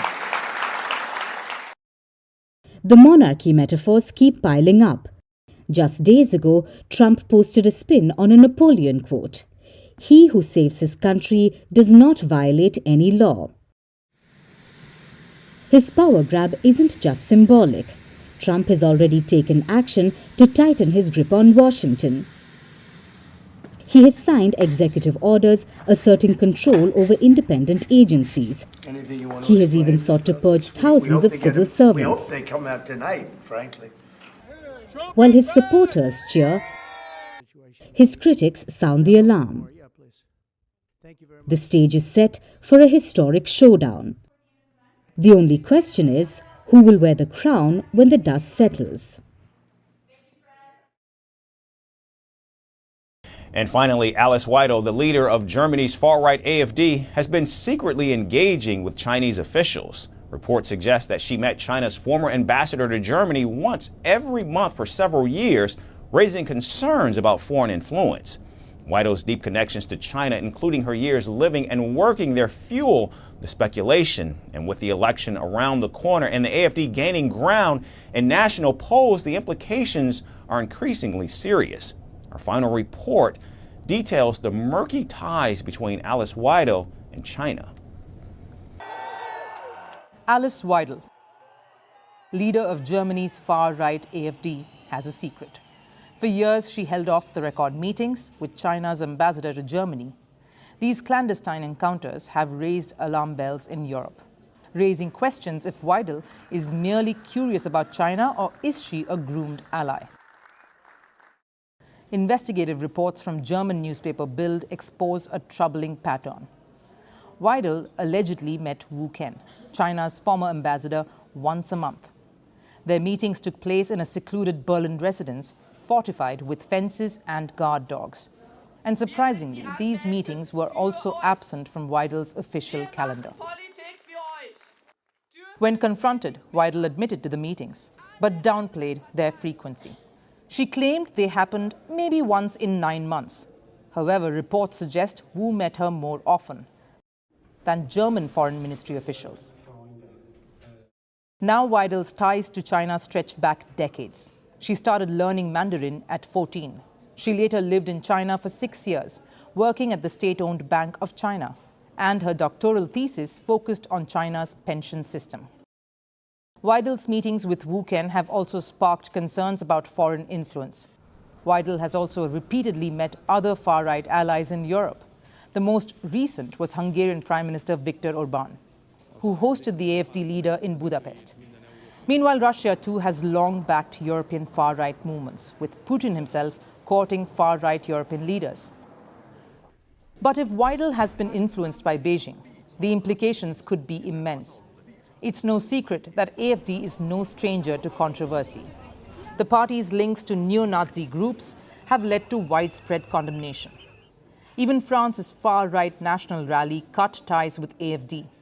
Accusations of espionage have already plagued the party, and now fresh concerns arise over Weidel's deep Chinese connections. One thing has now happened. The election campaign is, of course, now being terribly overshadowed by this matter. This means that, unfortunately, people are now talking about China instead of Europe. What matters now is that we refocus the election campaign on European issues and move away from this ultimately very unpleasant matter. Last year, even though the Chinese government rejected the German espionage reports as hype, all eyes remain on Weidel asking if this was a calculated move. We would like to emphasize that China has always adhered to the principle of mutual respect and non-interference in each other's internal affairs to cooperate with other countries in the world, including Europe. We also abide by laws and regulations to promote mutually beneficial cooperation with relevant parties. We hope that the relevant personnel of the German side will abandon the Cold War mentality and stop using the so-called espionage risk to engage in anti-China political manipulation. Weidel is a paradox. She leads an anti-immigrant nationalist party, but has a Sri Lankan-born partner. She speaks fluent Mandarin, yet champions German sovereignty. She presents herself as polished and intellectual, but tolerates extremists in her ranks. Her presence does give AfD a veneer of legitimacy. But who benefits from this image? Are Weidel's policies truly her own? Or is she advancing an agenda crafted elsewhere? One thing is certain, Weidel's story isn't over. But who is writing the next chapter?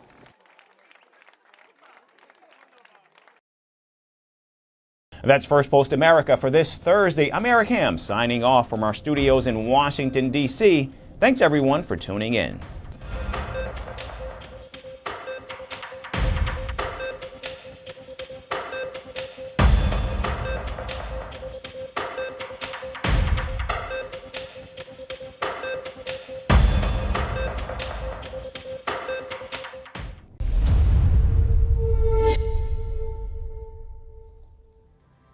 Hello and welcome to First Post Africa, where we get you the top stories from the continent and from across the world. I'm Alison Lagrange, coming to you live from Durban, South Africa.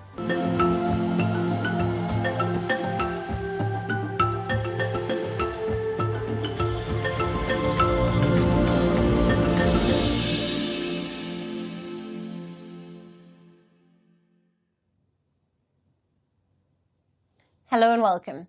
We begin with the latest updates from the Democratic Republic of Congo, where the situation in the mineral-rich east is worsening with each passing day.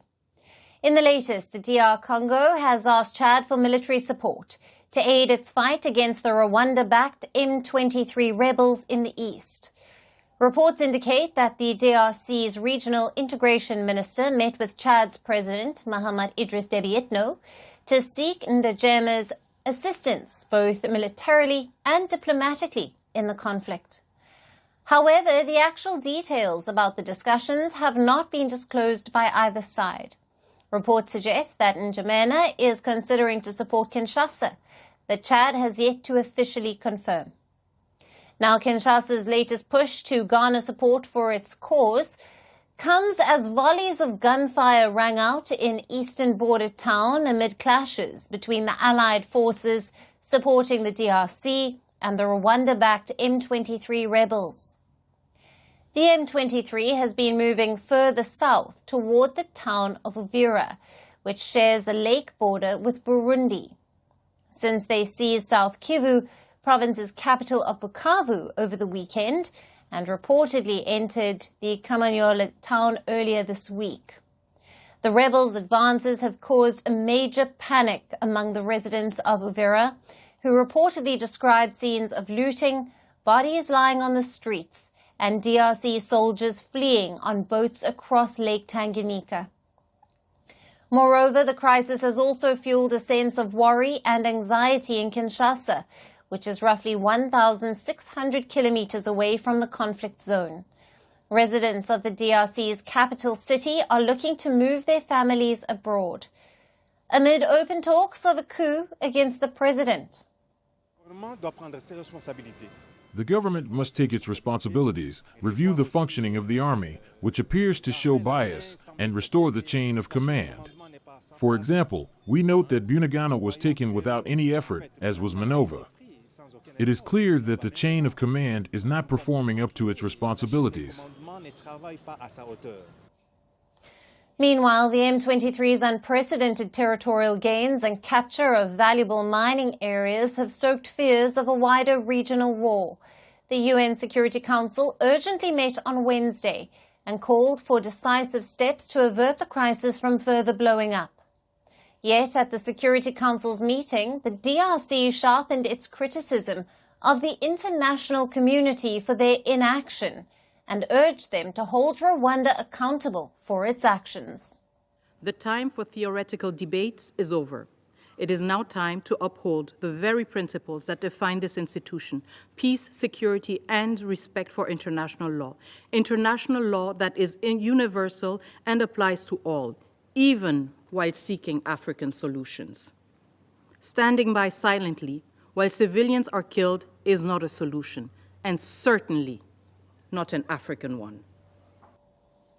But rejecting allegations from Kinshasa, Rwanda said it could not take the blame for the problems that the DRC has faced for long.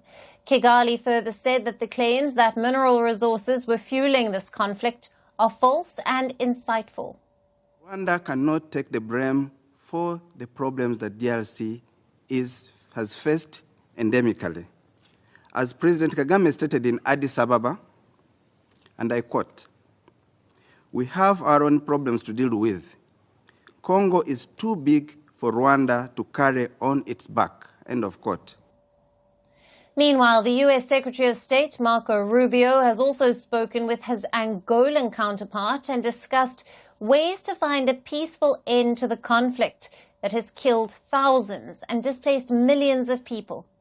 This was after the African Union designated Angola to be the facilitator for talks between Rwanda and the DRC.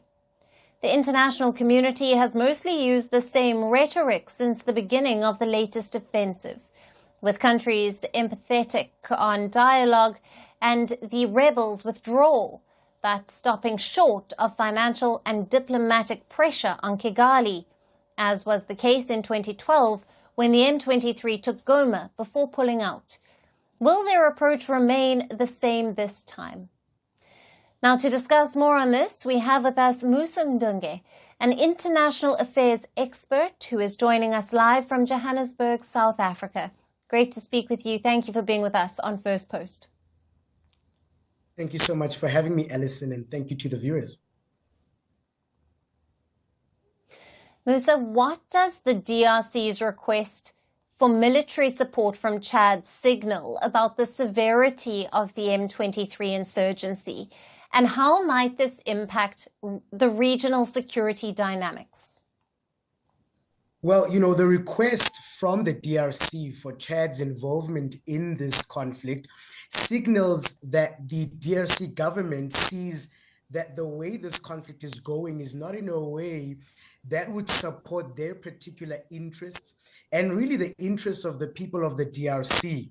And certainly the addition of Chad in this particular conflict certainly signals a widening regional flare-up in terms of this particular conflict, when one considers the different players that are in this conflict and the varying interests that continue to play out, whether you think of the American interests in terms of the minerals in the DRC, or even the Chinese or the Russian interests. And even from a regional perspective, many people have had things to say for players such as South Africa and Rwanda. But, you know, I see the involvement of Chad as a very strategically important one, given the ranking, particularly of its paramilitary forces, which are ranked around 38th, around 145 countries in the world in terms of the gunpowder rankings. And so they will then provide significant expertise and support to the DRC military in trying to push back the M23 rebels. Right. And with the gunfire erupting in Uvira and growing concerns in Kinshasa, how close is the conflict to escalating into a broader regional crisis? And what role could Angola play following the U.S. diplomatic engagement? Well, certainly, there is fears around the continent, including the international community, of how this particular conflict could flare up into a broader regional conflict.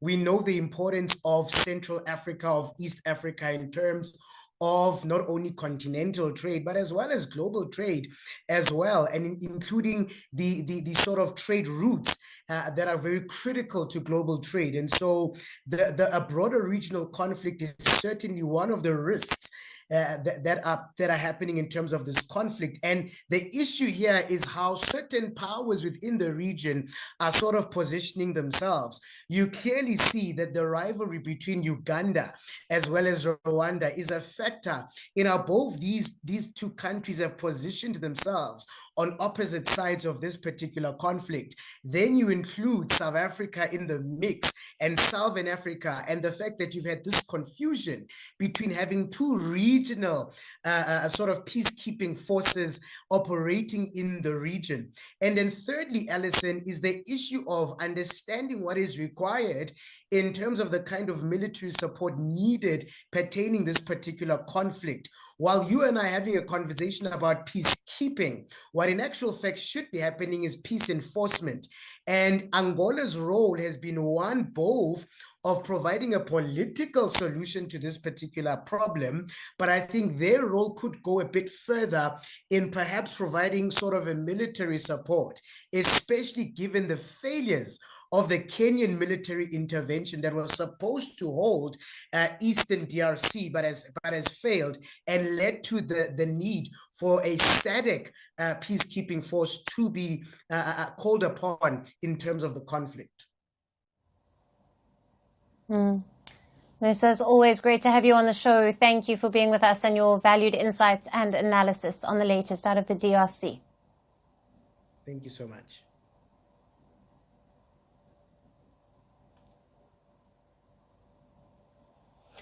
From the conflict in the DRC, we shift our focus now to the civil war in Sudan, where the warring military factions hedging their contacts abroad for legitimacy has triggered a regional diplomatic face-off. And at the center of it is Kenya's President William Ruto. Sudan's military-backed government has lashed out at William Ruto's government in Kenya. This is because on Wednesday, President Ruto's government rolled the red carpet for members of Sudan's paramilitary RSF and its allies. Leading this delegation is Abdel Rahim Dagalo. He is the brother and deputy of the RSF commander Mohammed Hamdan Dagalo, popularly known as Hemedti. Now in Nairobi, the RSF and its allies are set to announce a parallel government in Sudan. The RSF, that has been at war with the Sudanese army for nearly 2 years now, would sign a founding charter on Friday for a peace and unity government in Sudan. Reports say the RSF chief, Hemedti, has also reached Nairobi for the big announcement. The Sudanese army-led government says Kenya has violated its pledges to not allow hostile activities against Sudan to be carried out on its soil. It says Nairobi's actions have been that of hostility and betrayal. In January this year, when Sudan's foreign minister visited Nairobi, he was given an assurance by the Ruto government that Kenya had no intentions of supporting a parallel government in the war-hit nation. Now, Nairobi says it has reconsidered its position. It did not mention a parallel government, but pushed for dialogue. Regional experts say with this latest move of hosting the RSF for announcing a parallel government, William Ruto is playing a game of chance in the Sudan crisis that is fraught with risks. His current position is also against the regional one that's adopted by the African Union.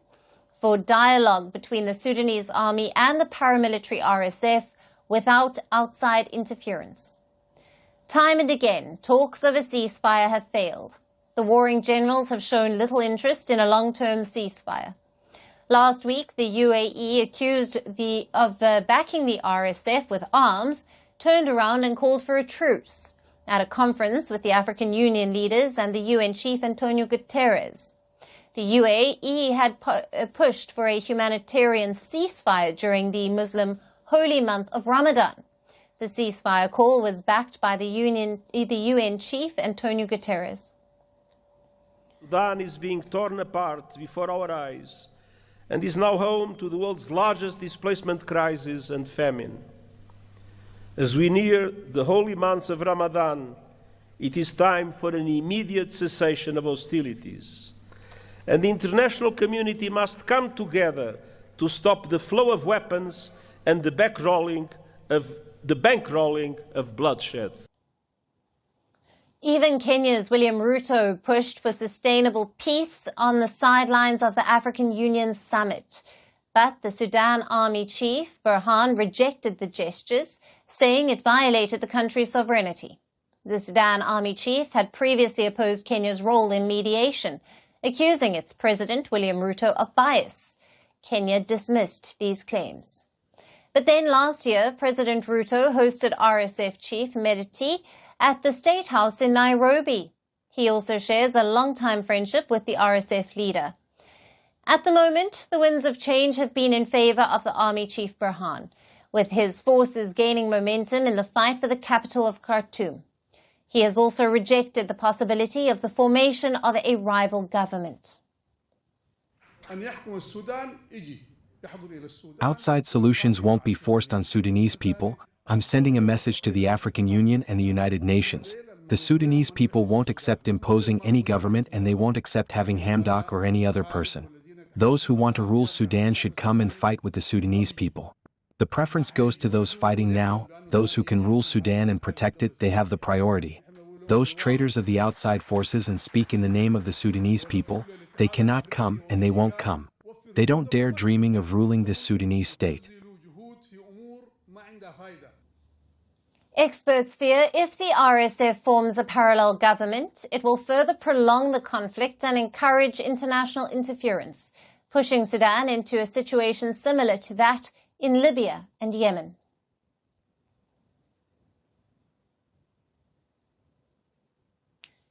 Moving on to the Horn of Africa, in a major sign of a thaw in relations, regional rivals Somalia and Ethiopia sat across the negotiating table to resolve a dispute and diffuse tensions between them. Bringing them to the table is Turkey. Turkish President Recep Tayyip Erdogan has been mediating between the two neighbors after concerns about a potential conflict in an already volatile region. Turkey has been a long-standing advocate for stability in the Horn of Africa. The talks in Turkey were the first round of technical talks between Somalia and Ethiopia, marking a critical step toward implementation of the Ankara Declaration. The next round of talks are scheduled for March. The declaration, signed by the Horn of African nations in December last year, was brokered by Turkish President Erdogan following discussions between Ethiopian Prime Minister Abiy Ahmed and the Somali President Hassan Mahmoud. Tensions simmered between the two sides since landlocked Ethiopia signed a deal with Somalia's breakaway region of Somaliland to lease a port to establish a Marine Force base. In return, Ethiopia would have become the first country to formally recognize Somaliland's independence. Somalia claimed that the deal infringed on its sovereignty and its territory. Now, under the Ankara Declaration, Ethiopia and Somalia have agreed to constructive dialogue and cooperation. By mediating these talks, Turkey continues to position itself as a key diplomatic player in Africa, especially in the Horn of Africa region, promoting dialogue and cooperation. Ankara has also had significant investment in Somalia. The African nation hosts Turkey's largest overseas military base. So while Turkey's mediation between Ethiopia and Somalia is instrumental, it is also driven by self-interest. Will Turkey be able to hold both sides to the table? Will Turkey be the peacemaker in the Horn of Africa? Only time will tell.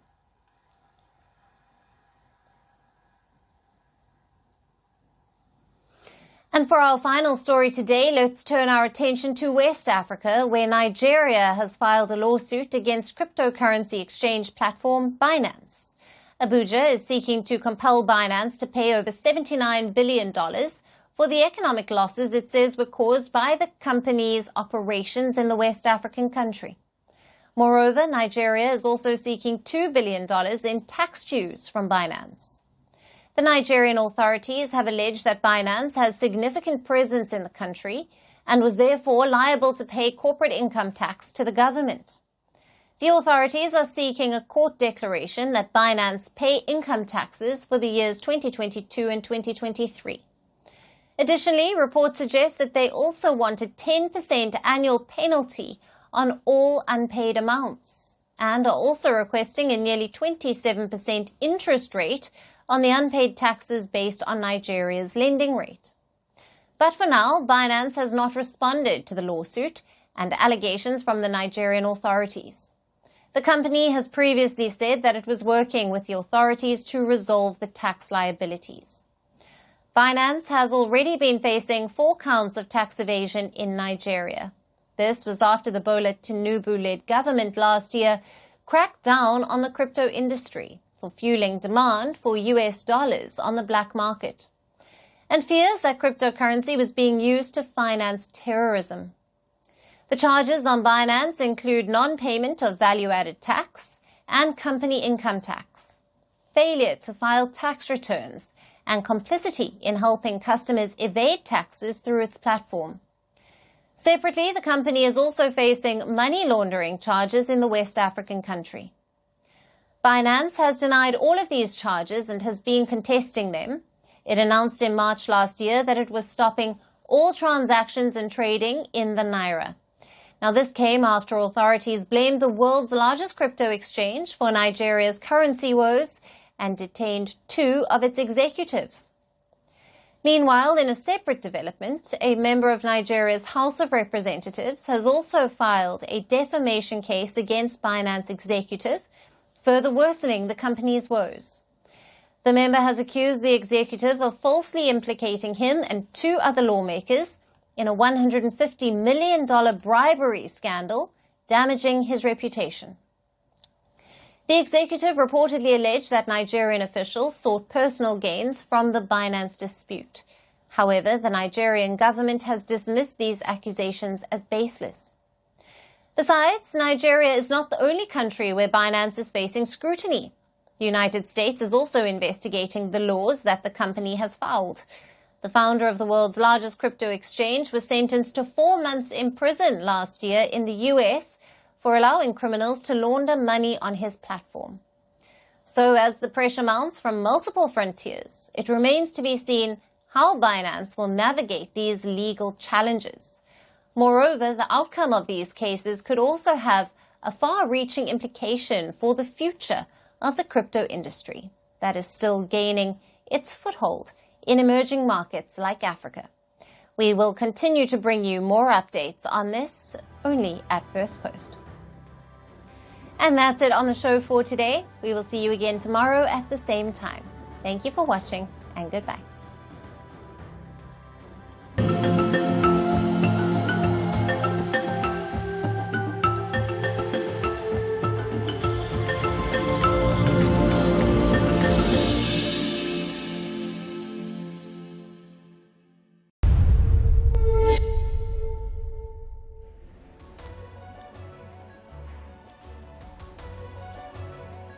Hello, namaskar. This is Firstpost and you're watching Vantage with me, Palki Sharma.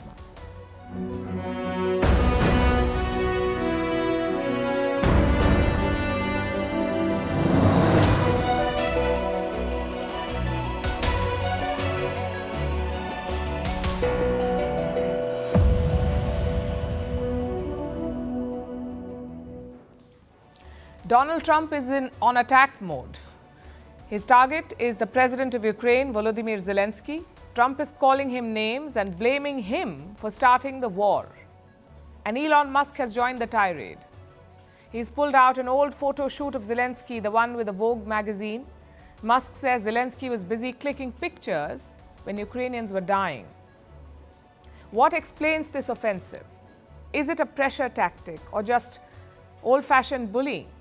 We'll discuss that. Meanwhile, Europe, shocked by Trump's actions, is working on a secret, now not so secret plan, a plan to send troops to Ukraine. Here in India, the row over election interference is heating up. Political parties are trading accusations, but who is really trying to pull the strings from behind? We'll tell you that.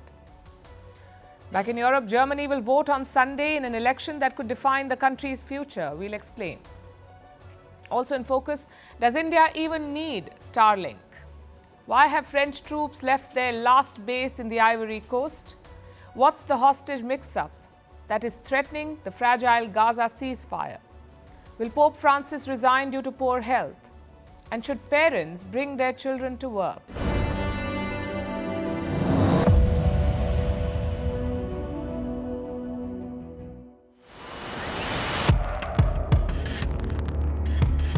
I love Ukraine, but Zelensky has done a terrible job.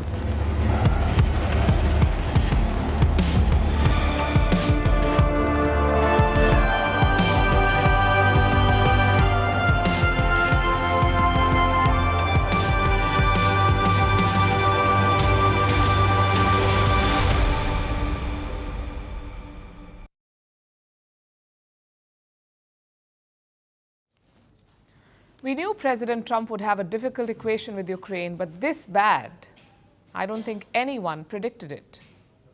Here is a list of things that Trump has said about Zelensky, and I'm just counting the last 2 days.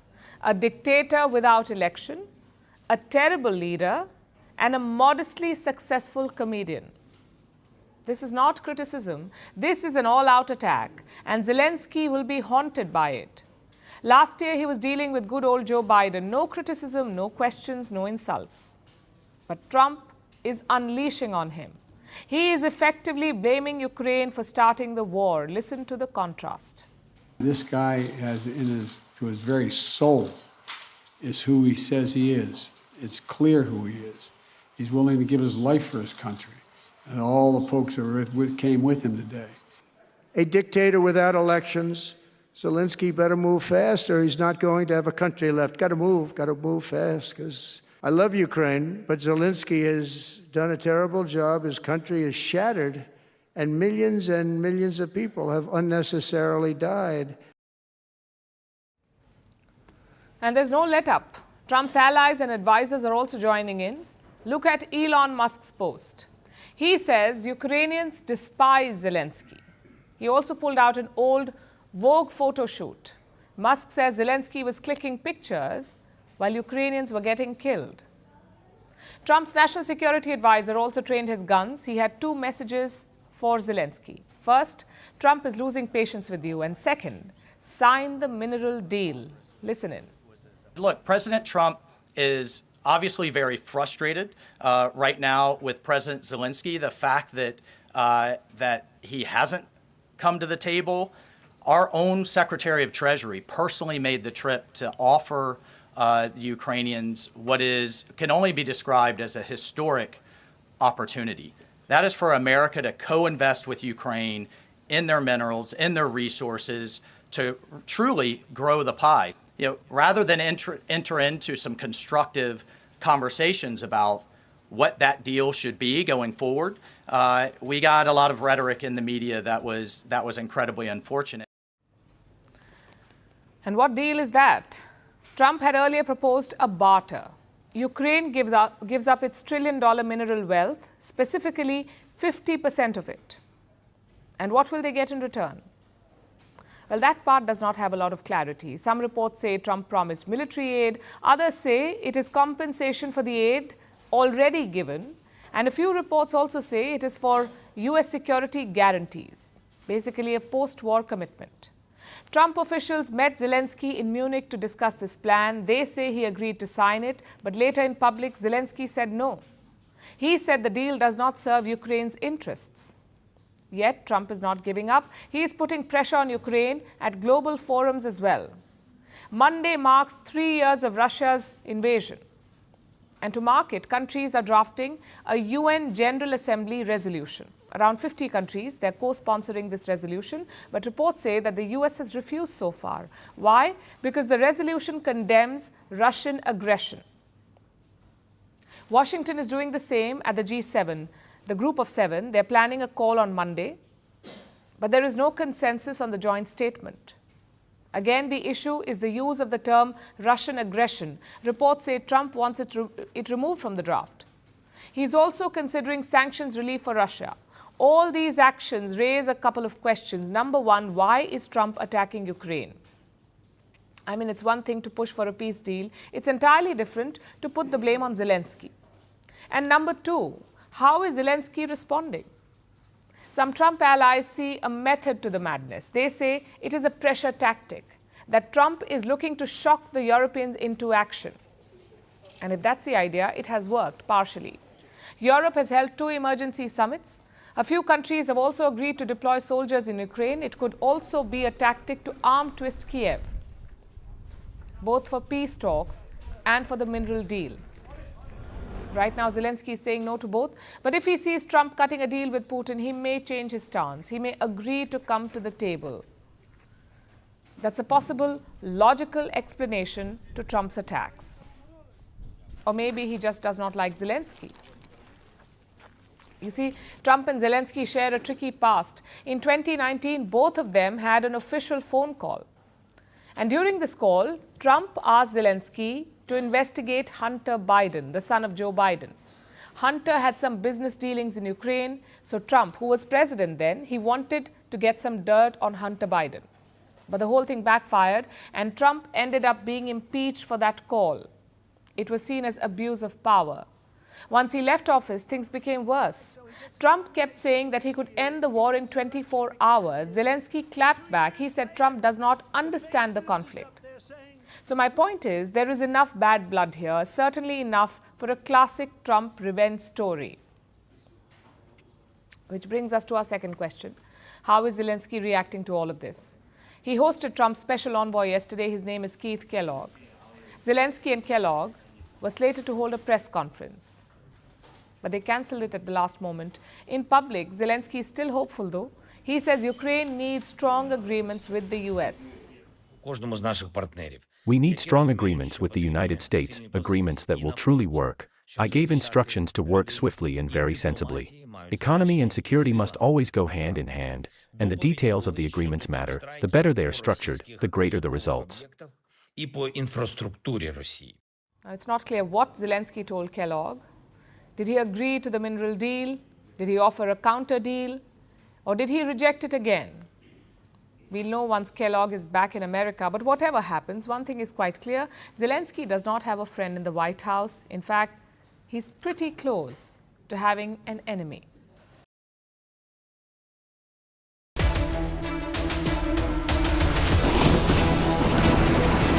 I love Ukraine, but Zelensky has done a terrible job.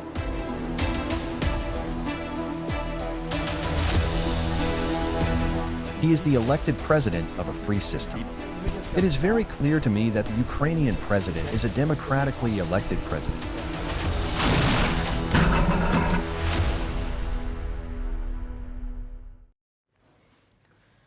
So Trump has declared war on Zelensky. Ukraine's president is trapped. There is no easy way out. He can either accept a bad deal from the US or reach out to Europe for help. Because, unlike Trump, European leaders do not question Zelensky's legitimacy. He is the elected president of a free system. This is not the case of Vladimir Putin, who kills his opponents. He prevailed against his competitors, and there was a very clear, unequivocal vote by the citizens of Ukraine. But Zelensky needs more than words. He needs weapons or some kind of diplomatic leverage over Russia.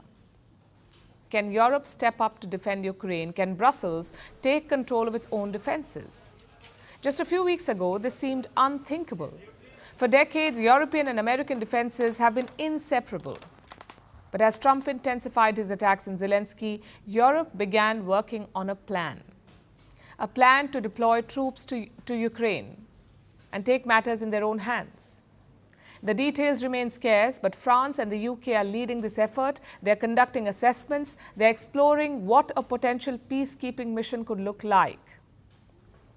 It's too early to put a number to this. Everything hinges basically on the terms of the peace deal. If Russia and Ukraine end the war on favorable terms, a small European force should be enough. But as things stand today, that kind of deal seems unlikely, especially if Trump continues to dismiss Ukraine's concerns, in which case Europe may consider a larger deployment, complete with air power, drones and air and missile defense systems, basically a full-scale military deployment with 30 to 40,000 troops. Many experts have quoted this number. However, neither the UK nor France have confirmed this, and they're unlikely to discuss it in public. Reports say they do not want to show their hand to Russia, although Moscow is already issuing warnings. We are certainly following all these reports most closely. We are following all the sometimes contradictory official statements of the Europeans on this matter. This is a matter of our concern because we are talking about the possible eventual sending of military contingents of NATO countries to Ukraine. Russia rejects any European peacekeeping mission. Their foreign minister Sergei Lavrov has taken it a step further. He has issued a warning. Lavrov says such deployment is a direct threat to Russia, even if the troops serve under a different flag. Moscow has demanded an assurance from the US on this. It is their precondition for any peace deal on Ukraine. Basically, Russia wants to know what's going on, and it wants no Western peacekeepers in Ukraine. So the US has sought clarity on this from Europe. A few days back, they sent a questionnaire to Brussels. They want the specifics about potential European deployments. And listen to the questions that they asked. Would your country be willing to deploy its troops to Ukraine as part of a peace settlement? How and where would these forces be deployed, and for how long? What actions do the US allies and partners need to be prepared to take if Russia attacks these forces? This is part of the list of questions they sent, so America wants to know what the European plan really entails. And this could come up for discussion when two European leaders travel to Washington, D.C. next week, French President Emmanuel Macron and UK Prime Minister Keir Starmer. Macron will meet Trump on Monday, Starmer on Thursday. Both France and the UK are developing this European deterrence plan together, and Macron says he wants to try changing Trump's mind. I'm going to tell him that he can't be weak in the face of Putin when he'll have to face China next. That's not you. It's not your trademark. It's not in your interest. It would be a huge strategic mistake. Expect Starmer to adopt a similar tone. Throughout this crisis, Starmer has been a hawk. He was among the first to confirm his readiness to send troops to Ukraine. Now his foreign secretary is urging other European powers to step up. They want Europe to take greater responsibility for its defenses. It's existential for Europe to increase, of course, defence spending, to step up our commitment to our own defences across Europe. The NATO chief is making the same demand. That's Mark Rutte. He has sent a clear message to all NATO members. Each one of them is required to spend 2% of their GDP on defense. That is the rule.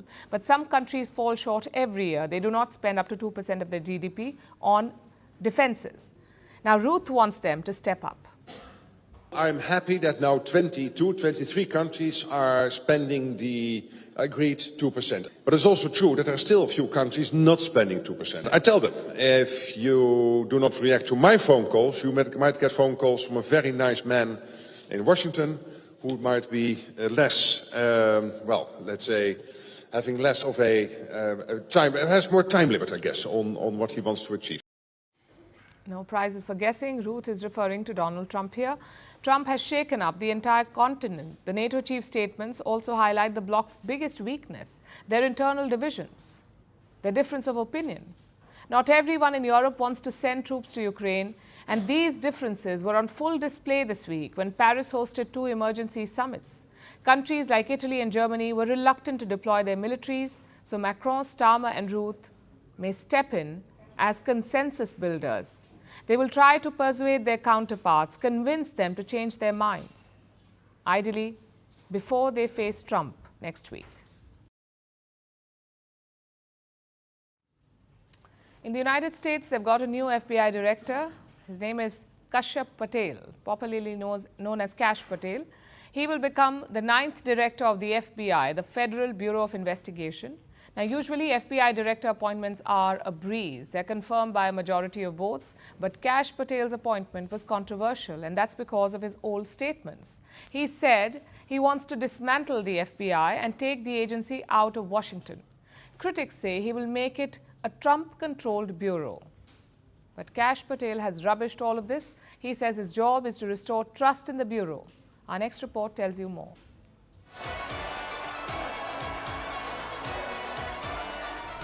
And just like that, with a Bollywood twist, Kash Patel has been confirmed as the new director of the FBI, the Federal Bureau of Investigation. He becomes the 9th director of the bureau, confirmed by a razor-thin margin in the Senate. Kash Patel of Nevada to be director of the Federal Bureau of Investigation. The staunch Trump loyalist now takes charge of the very institution that he once vowed to dismantle. Kash, or Kashyap Pramod Patel, was born to Gujarati parents in New York. He was raised as a Hindu. In his memoir, Kash says he grew up apolitical. But in college, he became more right-wing. In 2005, he got a law degree from Pace University. For 9 years, he worked as a public defender in Florida. In 2014, he joined the Department of Justice, setting the stage for a career that would take him to the highest levels of power. During Trump's first term, Kash Patel quickly became a key player.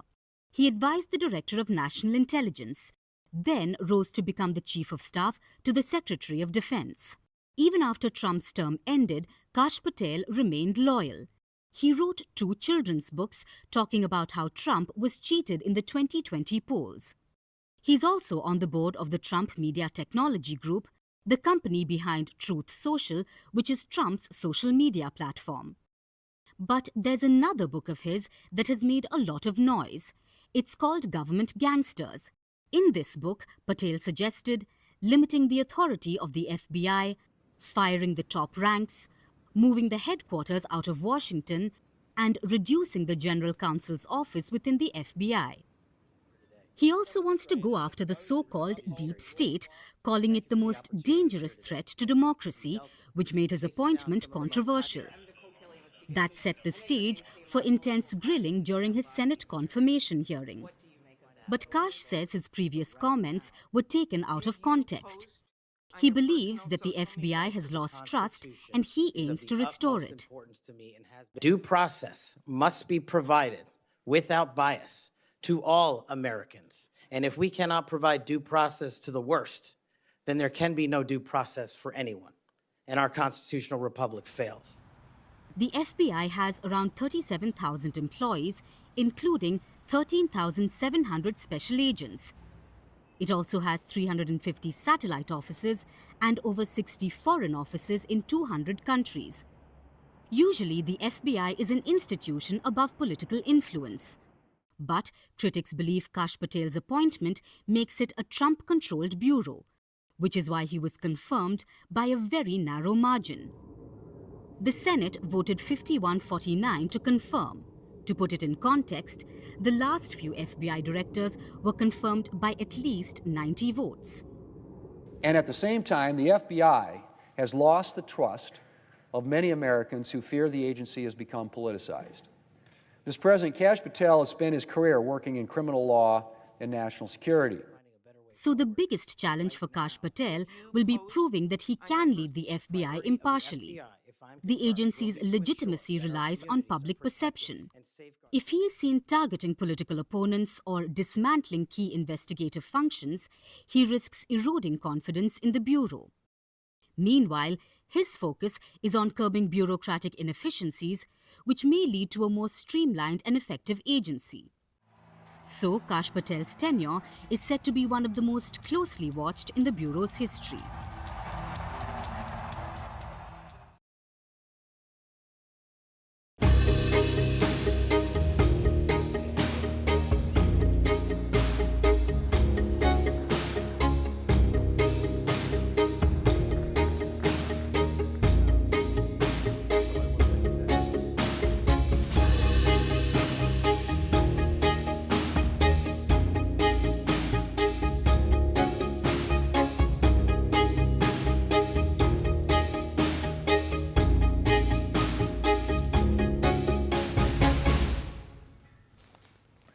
Here in India, the big story is foreign meddling.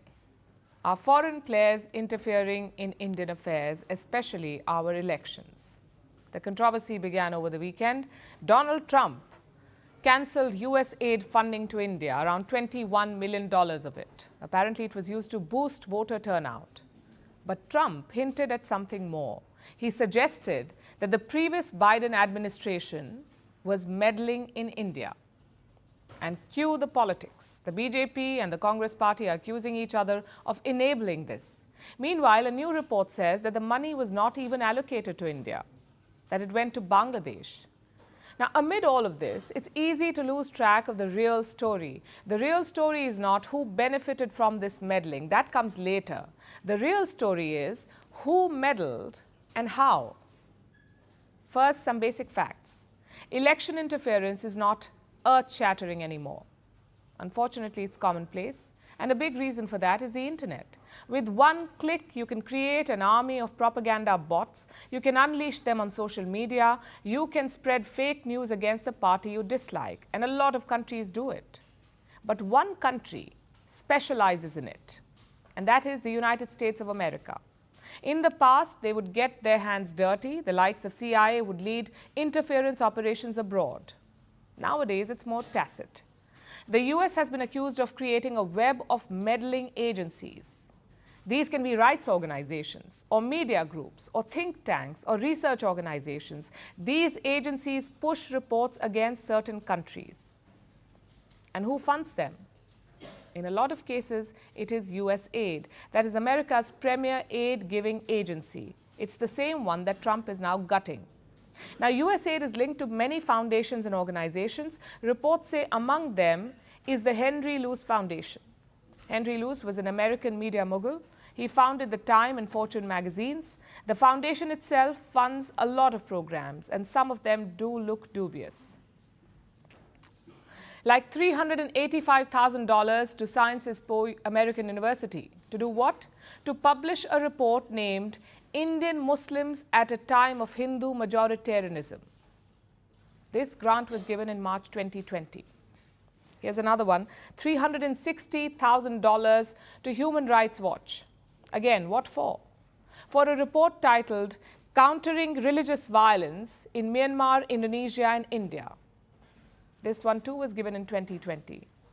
There's a lot of overlap in these organizations, and I'll give you one example. John Julian Amre is a member of the Henry Luce Foundation.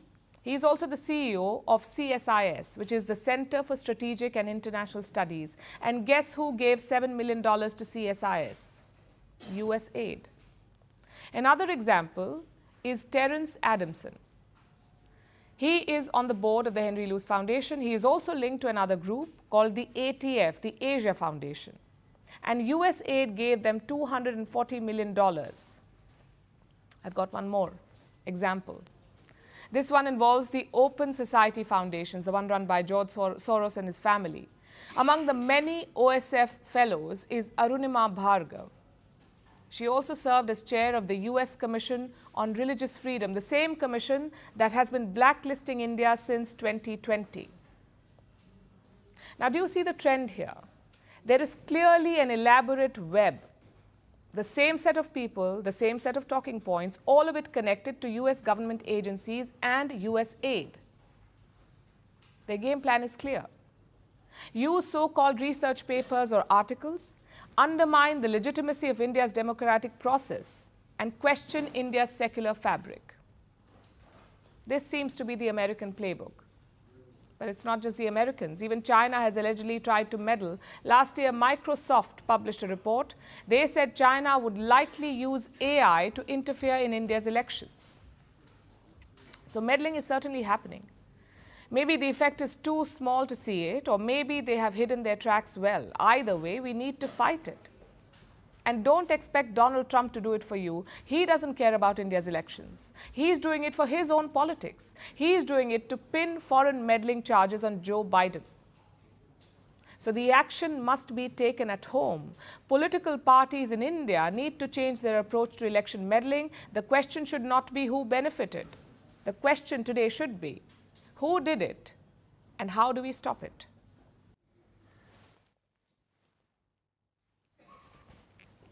Yesterday was an emotional day in Israel. The country received the remains of hostages taken on October 7th, and it included 2 young boys, Ariel and Kafir Bibas. Their mother's body was also supposed to be returned. Instead, Hamas sent the body of a Gazan woman. It became a new flashpoint in the conflict. Benjamin Netanyahu is promising to make Hamas pay for it. He says it's a violation of the ceasefire. Meanwhile, Hamas says the mother was killed in an Israeli airstrike and that her body got mixed up under the rubble. Will this episode reignite the fighting? What is the story of the Bibas family? Our next report tells you. Israeli flags flutter beside a road in Tel Aviv. A sizable crowd has gathered on both sides of it. Most people seem to be fighting tears as they watch on. A couple of vans zoom by, heading to the nearby forensic center. Inside them are bodies of Israeli hostages, the youngest of them, taken away in October 2023. Just hours ago, these remains were in Gaza. Under last month's ceasefire deal, they were to be handed over to Israel. It happened here, in Khan Yunis. Don't be fooled by the full-sized coffins. Inside 2 of them were boys. Ariel Bibas, who would have been 5 years old, and Kfir Bibas, who would have been 2. Their mother, Shiri Bibas, was to be in the other coffin, but as it turned out, it wasn't her remains. These Hamas monsters also cynically refused to bring back the boy's mother, Shiri, and sent the body of a Gazan woman instead, in brazen violation of the agreement. And as the Prime Minister of Israel, I vow that I will not rest until the savages who executed our hostages are brought to justice. The Bibas family lived in Neouns, a settlement in southern Israel. They were taken hostage by Hamas on October 7th. The father, Yarden, was returned this month. But when the rest of the family wasn't, it was clear what had happened. Hamas says the mother and sons were killed in an Israeli airstrike, that the mother's remains got mixed under the rubble. But Israel disputes this. They claim Hamas men killed the boys with their bare hands. In Israel, the Bibas boys had become a symbol of Hamas brutality. Now that their mother's body is missing, the grief will only grow.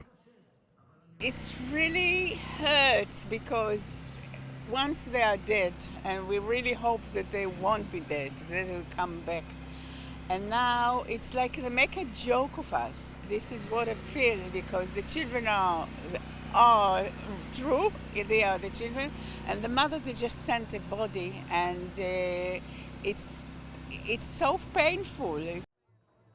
Netanyahu claims he will avenge the Bibas family, but the family is blaming him. They say Netanyahu abandoned them on October 7th and again in Gaza, while they were in captivity. So the family is asking him to apologize.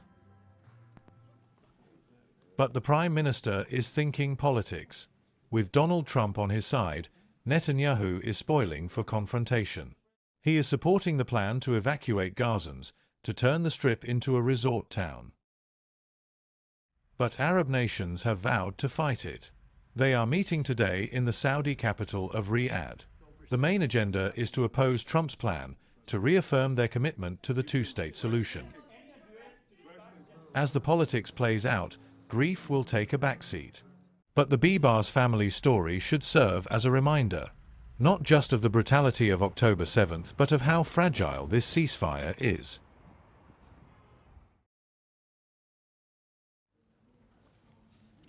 Germany is heading to polls. They will vote on Sunday, February 23rd. This election was supposed to happen by the end of this year, but then the government collapsed, and Chancellor Olaf Scholz had to call a snap election. Now he's fighting for survival. So who are the key contenders in this fight? What is on the agenda? And why is Germany's Gen Z shifting right? Let's break it down. First, the key contenders. Now, Germany's politics is heavily color-coded. Every party has a color, and it's what they're associated with, their color. It's also how coalitions are named. We start with the Social Democratic Party, which is led by Chancellor Olaf Scholz. This is the party in power. Its symbol is a red rose. So it is associated with the color red. And this is Germany's oldest party, known for its centrist politics. In the current government, it was in a coalition with two other parties. One is the Free Democratic Party, which is pro-business. It favors a small government. It is associated with the color yellow. The second is the Greens. Once an anti-establishment party, it emerged from environment movements, and now it's a mainstream force in Germany. So these three parties, coalition partners, red, yellow, and green, they form the current German government. Hence, it was called the Traffic Light Coalition. But for Scholz's government, that light has just turned red because another party is surging in polls. It is the Christian Democratic Union. This is Germany's main conservative party. It was once led by Angela Merkel. Now it is headed by a man called Friedrich Merz. He's 69 years old. He wants to restrict immigration and he wants to bring back nuclear energy. I am not looking for any other majorities in this German Bundestag than those in the democratic center of our parliament. And if there were such a majority here today, if there has been such a majority here today, then I regret it. This party, the CDU, is leading the polls with 29% voter support, but it won't be enough, 29%, which brings us to the wild card in this election and probably the kingmaker. The party called AfD, the Alternative for Germany Party. It is called a far-right party. It was set up in 2013 as a Eurosceptic fringe organization, but it soon became popular because of its anti-immigration agenda. Now, the AfD has a pro-Moscow stance. It supports Donald Trump. It doubts climate change, and one of its biggest backers is Elon Musk. Leading this party is Alice Weidel. She is 46 years old. She is said to have 21% voter support, which is not enough to win, but surely enough to decide the winner. Burqas, headscarf girls and knife men on state benefits and other good-for-nothings will not secure our prosperity, economic growth and, above all, the welfare state. It's okay to be proud to be German. This is a very important principle. And fight for a great future for Germany. Fight for a great future for Germany. Go, go, go. Convince your friends, convince everyone. Let's go. So these are the big faces. Now let's talk about the key issues driving this election. The first and the foremost is immigration. Last year, Germany witnessed many fatal attacks, deadly stabbings and car ramming incidents, and most of these were blamed on immigrants. So there are calls for a crackdown. Merz has promised it, so has Alice Weidel. Chancellor Scholz has been softer on it, but now his party too wants tighter border controls. The second big issue is the economy. Germany is Europe's largest economy. It is also the most populous nation, but the country remains mired in recession.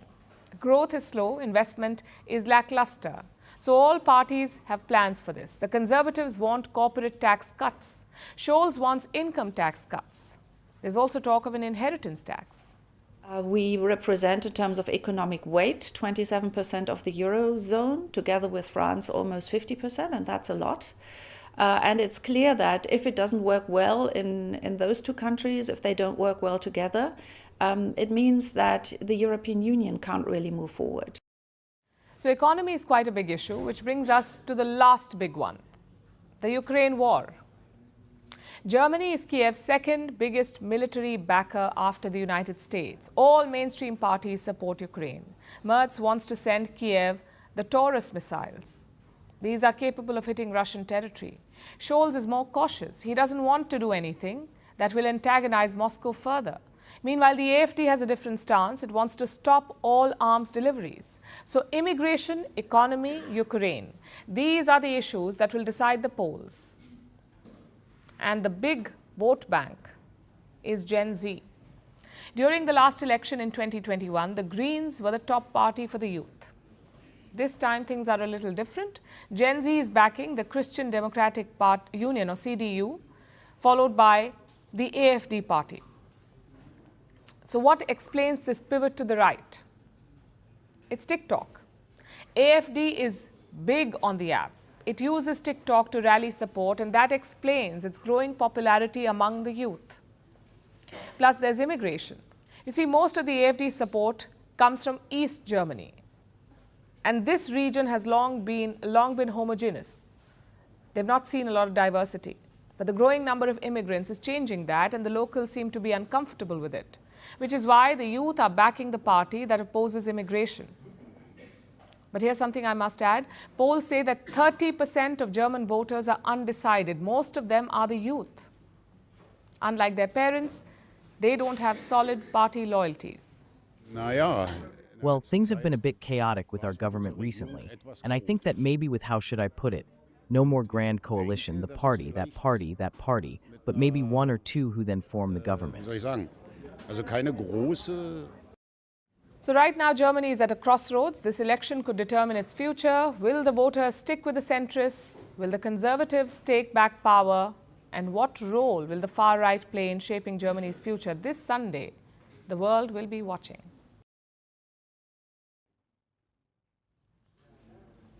Our next story comes from the smallest country in the world, the Vatican. Pope Francis is currently hospitalized. He's suffering from double pneumonia. Since the hospitalization, his health has deteriorated drastically. Even the Pope thinks that he may not make it. So he's mulling a drastic move, a resignation. Although he won't be the first pontiff to do this, the first one to resign. But who will replace him? That is the big question. Meanwhile, the Vatican is already preparing for the worst-case scenario. There are rehearsals underway for a papal funeral. Our next report brings you all the details.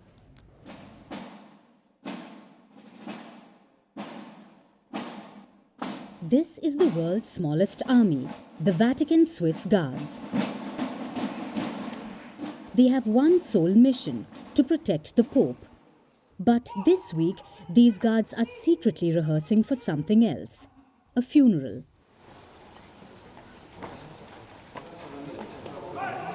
Pope Francis is in the hospital. The pontiff is 88 years old. He was suffering from bronchitis. Since then, he's developed pneumonia. He also has a respiratory infection, so the Vatican is worried.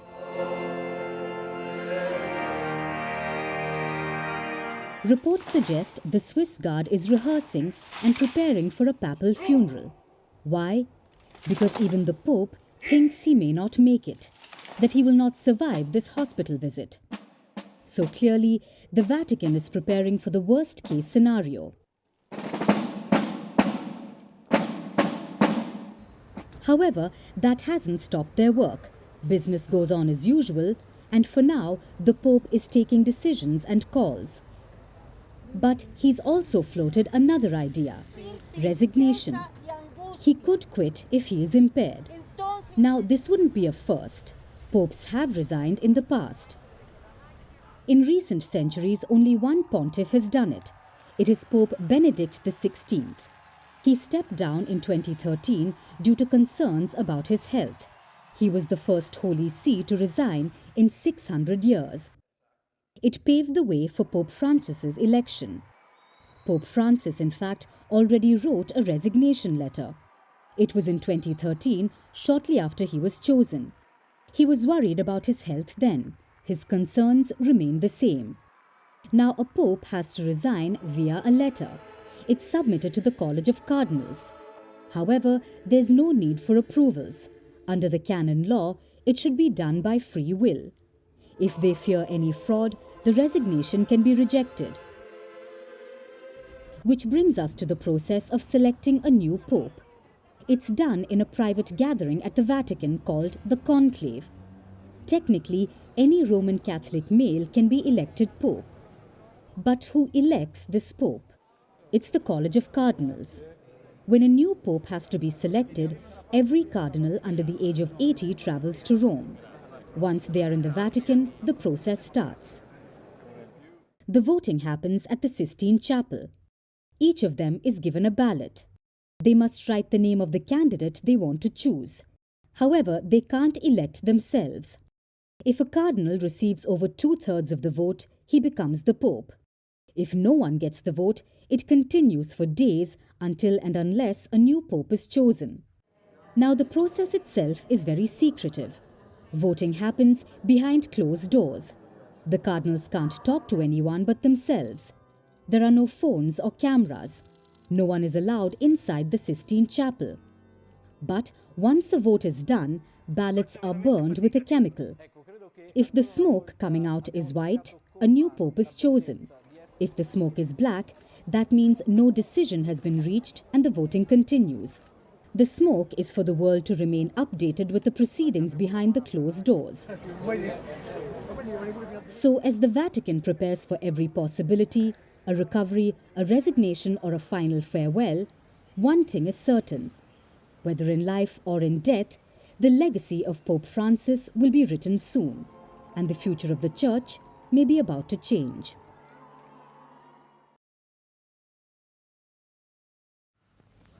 Now let's talk about Elon Musk. These days he's making headlines for Doge. That's all that everyone can talk about. But Musk, the businessman, has not taken a back seat. His satellite internet company Starlink is expanding. It is looking to roll out business in India. Starlink has checked most of the regulatory boxes. The process is far from complete though, but reports say that Starlink has submitted all the required details. Now the government is reviewing their application. Once the review is done and Starlink has satisfied all requirements, the company may get the go-ahead, a license to operate in India. This comes a week after Prime Minister Modi's visit to Washington, D.C. During the trip, he met Elon Musk. We don't have the details of the conversation, but we can see the fallout. In the past few days, there's been a flurry of activity related to Musk's companies. First, Tesla took action. Tesla is Musk's electric car company. It is hiring personnel in India, at least 13 of them. Some reports say Tesla is also looking for showroom space. And this has obviously fueled speculation that Tesla may be entering the Indian market finally. And now there's buzz around Starlink. It is an internet service provider.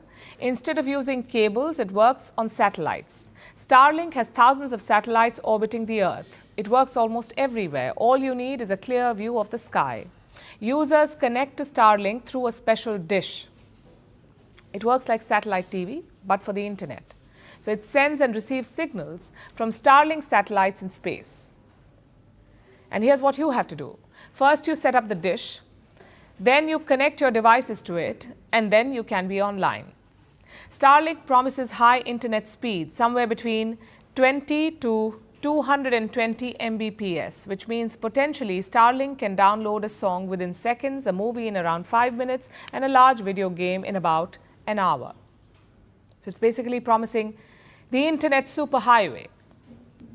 The question is, does India even need it? Is India's existing digital infrastructure not good enough? Let's take a closer look. First, what problem is Starlink trying to solve with satellite internet? And who really needs it? Supporters of Starlink say that it will expand access, especially to remote areas where traditional cables and wires cannot reach. And to some extent, they are right. Starlink can provide instant connectivity to isolated regions. But at what cost? By some estimates, Starlink could cost over 100,000 rupees in the first year. That's 1 lakh rupees for one unit. That's more than $1,000. And this is just the cost of Starlink equipment. It is for the dish that you'll have to install to connect to the internet. Then there's a service cost, the monthly internet bill to use Starlink. And how much will that be? Around 7,000 rupees, which is $80, 80. Let's compare this to the average cost of internet in India today. It is among the cheapest in the world. In India, 1 GB of data costs 26 cents. Compare this to the US, where customers pay $12 for 1 GB of data. In India, it's 26 cents. In the US, it's $12. This is what makes India's internet ecosystem unique, the low cost of access. This year, India's internet user base is projected to cross 900 million. And 55% of this user base is in rural India. So even without Starlink, Indian masses are getting online. That said, the technology does have its benefits. Satellite internet can be a lifeline during natural disasters when a country's digital infra has been hit. It can help fight wars in difficult terrain. Just ask Ukraine, it has relied on Starlink to conduct military operations. So India should not block this technology. Instead, India should encourage homegrown players. And thankfully, Indian telecom companies are not sitting on the sidelines. They're planning their own satellite internet products. So Starlink will face tough competition if and when it comes to India. Local players understand the Indian market better. Starlink will have to fight for market share. Elon Musk's name may not be enough. To survive in India, they need a competitive strategy.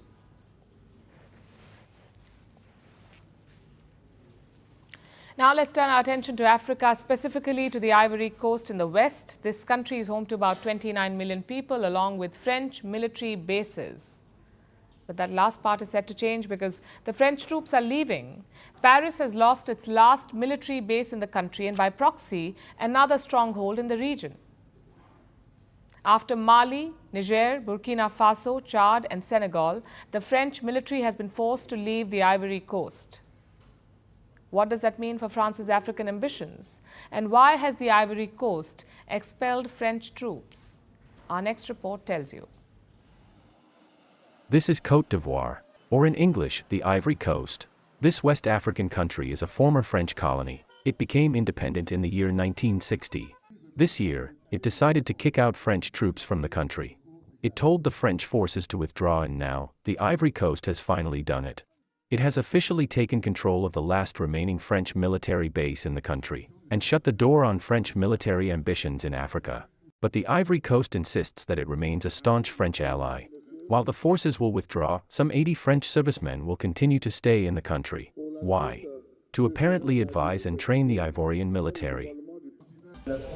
France is transforming its presence. France is not disappearing.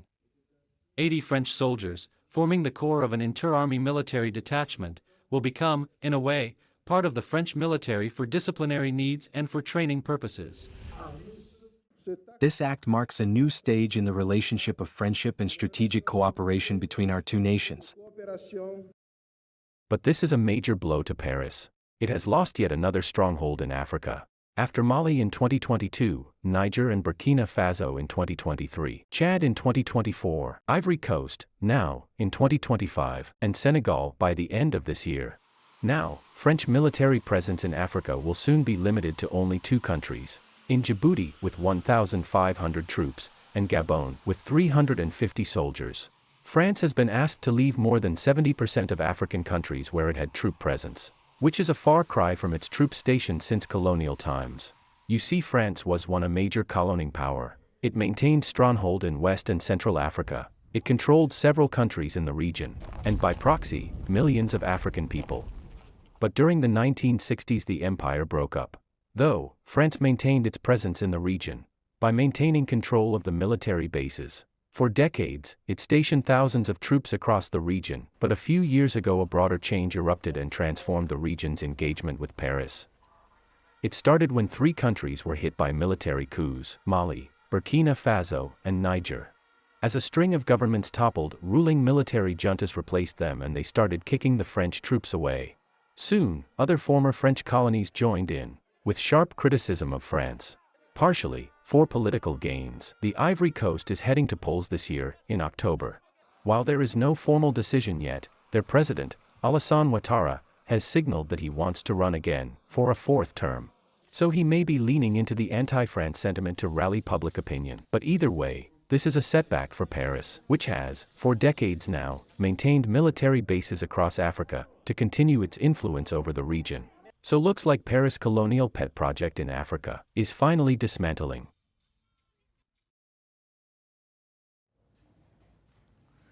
Our last story tonight is about a 4-year-old child, a young scion, a budding nasal digger, and apparently the protege of the world's richest man. I'm talking about X Ash A12, or simply called X. He is tech billionaire Elon Musk's child, the 7th of his 12 children, and has been to places many will never see, including the Oval Office. Last week, Trump's close advisor Elon Musk joined him for a press conference at the White House. While Musk talked about democracy, his son X was mostly perched on his shoulders. And when he stood on his feet, X wandered around, fidgeted, and mimicked his father. Well, if you don't have a feedback loop, okay, X, we would have to, if you sorry. So, I tell you, gravitas can be difficult sometimes. Speaking of gravitas, X appeared to tell the president of the nation, I want you to shush your mouth.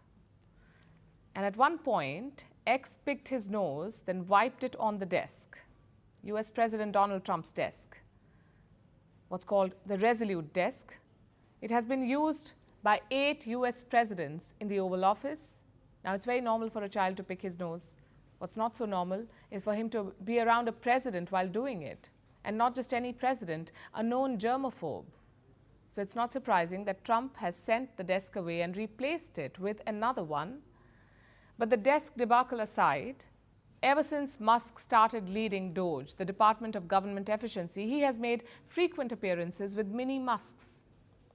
We saw this last week when he met Indian Prime Minister Narendra Modi in Washington. 3 of Musk's children were at the meeting. We saw this yesterday as well when he met Argentine President Javier Milei. While Musk played with Milei's gift, a chainsaw, one of his children clung to his leg. Now, that does not look like the safest bring your child to work day. But that's not the only reason why Musk's parenting is dividing public opinion. So-called Muskies are fans of the fun dad behavior. But critics call it, and I'm quoting, an exploitative PR strategy. Now, here is some context. In the past, Musk has called X an emotional support human and a cuteness prop. These were his words.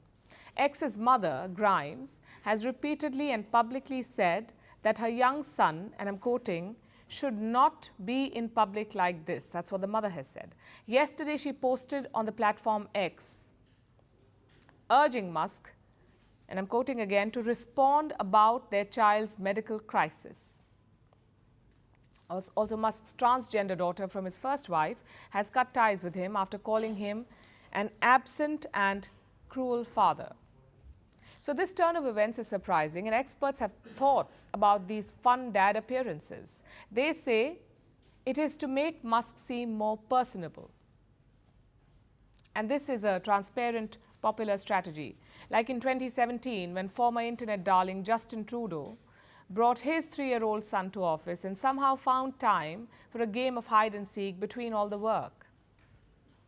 Now, this is obviously not to say that political leaders or people in general should not bring their children to work, or that everyone who does it sets up a deliberate PR trap. When leaders parent in public, they do something very powerful. Like in 2018, when Jacinda Ardern, the former Prime Minister of New Zealand, became the first world leader to attend the United Nations General Assembly meeting with her baby. Likewise, in 2017, when an Australian senator held her child as she voted on a resolution in Parliament. And while this is arguably a privilege reserved for a few people at the top, recently we saw a similar resolve reflect in a female cop here in India. She carried her baby while patrolling a train station during a crisis situation. These cases have made headlines the world over. They have sent a powerful message, and there is no denying this. Our world would be a much nicer place if this were the norm instead of the exception. Because there are days when the nanny needs an off, when the school is suddenly cancelled, when your child is not feeling well, when you don't have the option to work from home. Because yes, it does take a village to raise a child, but in the modern society, these villages have disappeared for most people. And yes, parents increasingly have the right to bring their children to work. Some countries, in fact, have legislation for it. Some nations mandate company benefits. Like in India, where nearly 70% companies offer daycare. Or in the US, where about 56% companies are beefing up such benefits. The progress is slow, but the world is increasingly normalizing bringing children to work. What doesn't help this cause is when leaders, or pseudo-political leaders, do this to earn brownie points. That's when bringing your child to work does not do much to break down barriers, and it definitely does not help anyone win the Father of the Year title.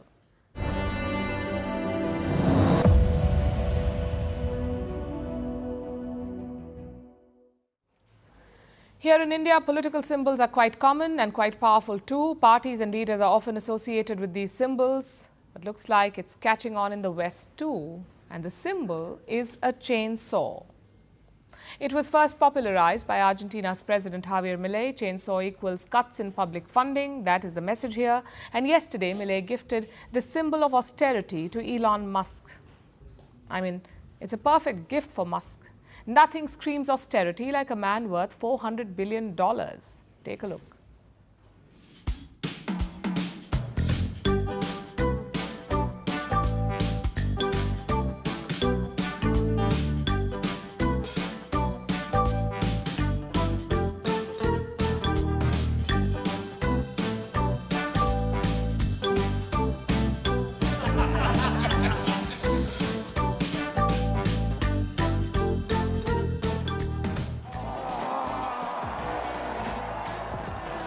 This is the chainsaw for bureaucracy.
And now it's time for Vantage Shots, images that tell the story. Canadian Prime Minister Justin Trudeau taunts the US after Canada's ice hockey win.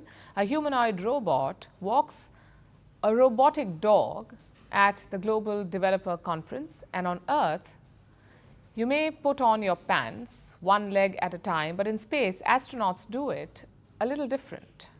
Finally, taking you back in history, on this day in 1972, US President Richard Nixon embarked on a historic 8-day visit to China. Nixon was the first sitting US president to visit mainland China. His visit ended decades of Sino-US enmity.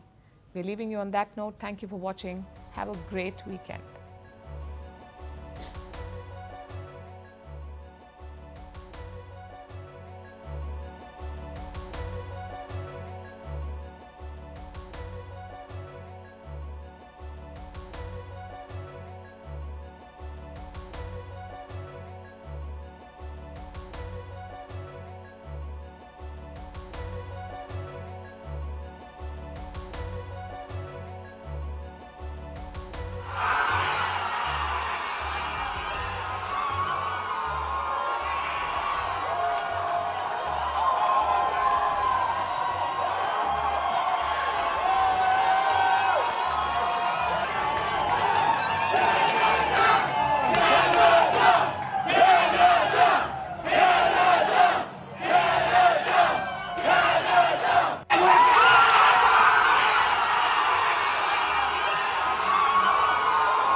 Happy Friday, everyone, and welcome to Firstpost America. I'm Eric Ham, and we're live in the nation's capital of Washington, D.C. And over the next few minutes, we'll take you from the United States and around the world, covering all the top stories of the day.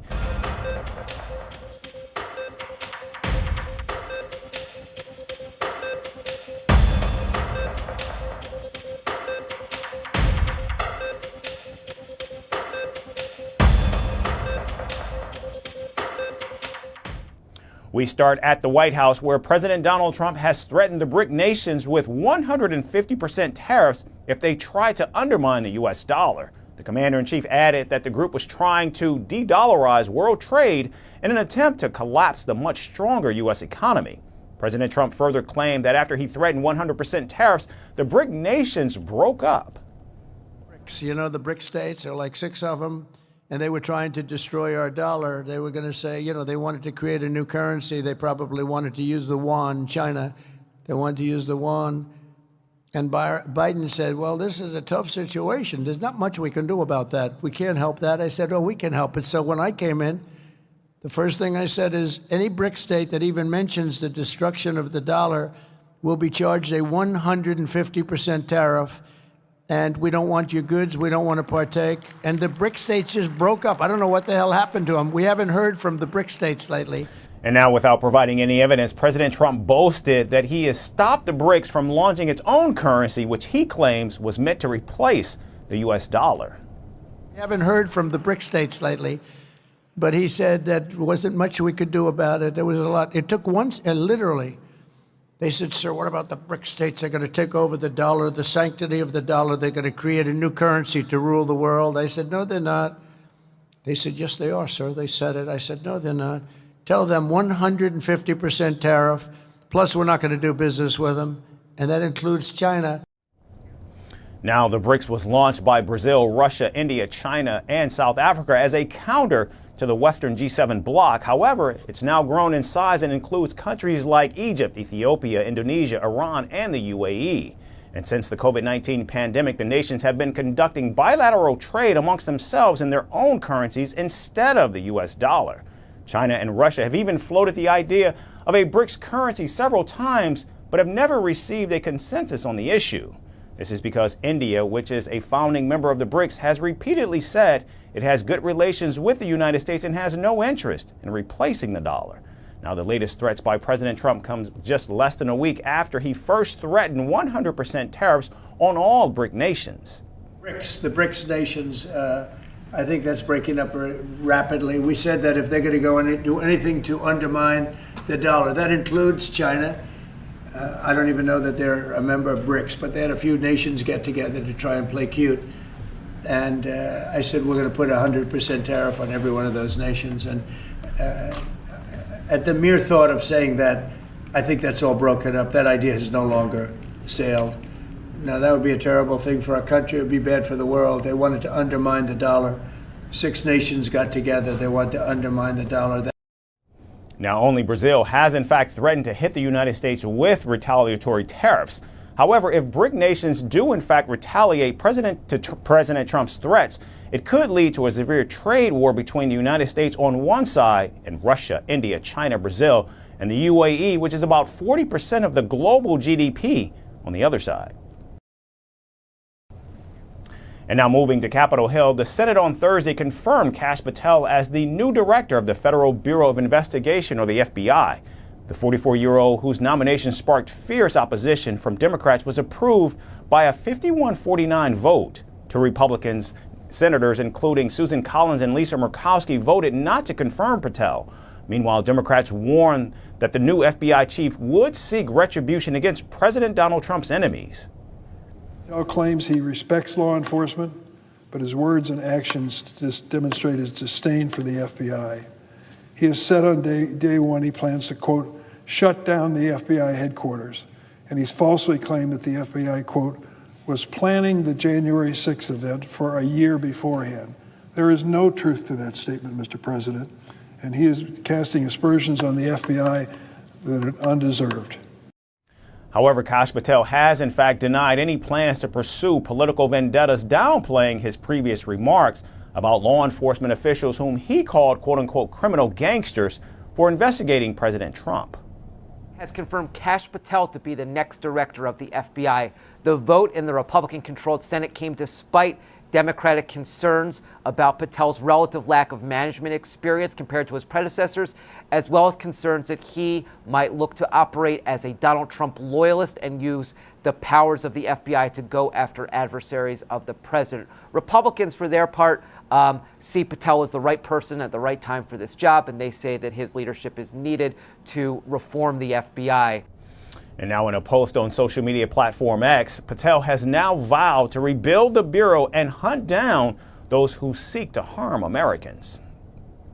I am honored to be confirmed as the 9th director of the Federal Bureau of Investigation.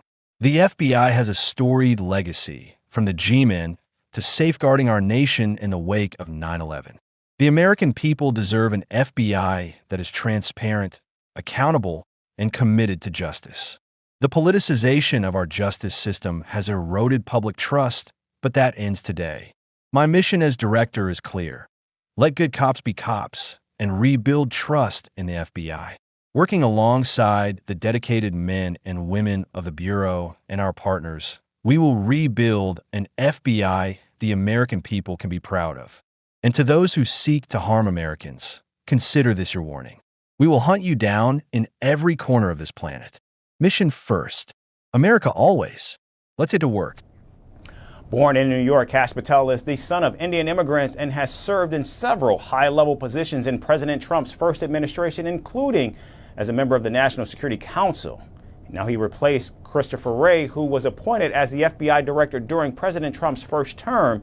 And even though Wray had 3 years left in his 10-year term, he resigned soon after Donald Trump won re-election due to his strained ties with the president. Kash Patel is inheriting an agency gripped by turmoil. For the past few weeks, since returning to the White House, President Trump has fired and demoted several FBI agents.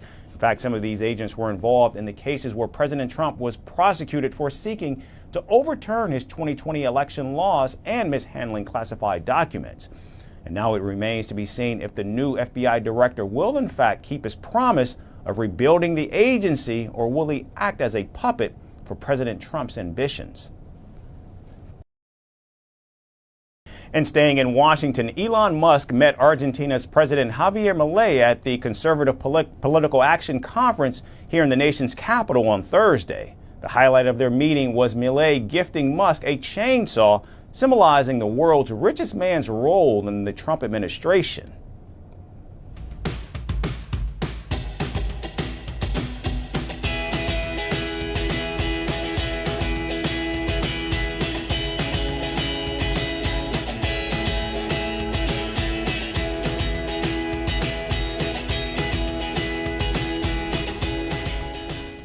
Now, the chainsaw that President Milei gifted has the name of Elon Musk engraved into it, as well as a phrase in Spanish that translates to, quote, "long live freedom, damn it," end quote, in English. Now, as soon as Musk was presented with the power tool, he waved it before a cheering crowd.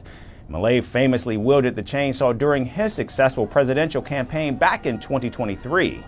The power tool is a symbol of the deep cuts he made to Argentina's state spending, sparking a series of paralyzing protests across the nation. And now Musk's Department of Government Efficiency, or DOGE, is undertaking similar budget cuts for the Trump administration. Musk has proposed cuts to $2 trillion from the federal budget, which represents around 30% of total government spending. Now, during Thursday's conference, Musk also defended the sweeping downsizing efforts by DOGE, which has sparked outrage across the country.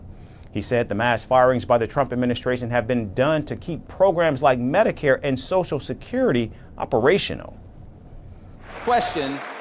They're also talking about you guys are going to end Social Security, you're going to end Medicare, you're going to end these things. I don't imagine that conversation has been had with the president, and that's the plan. No, in fact, the actions that we're taking with the support of the president and the support of the agencies is what will save Medicare, what will save Social Security. Yeah.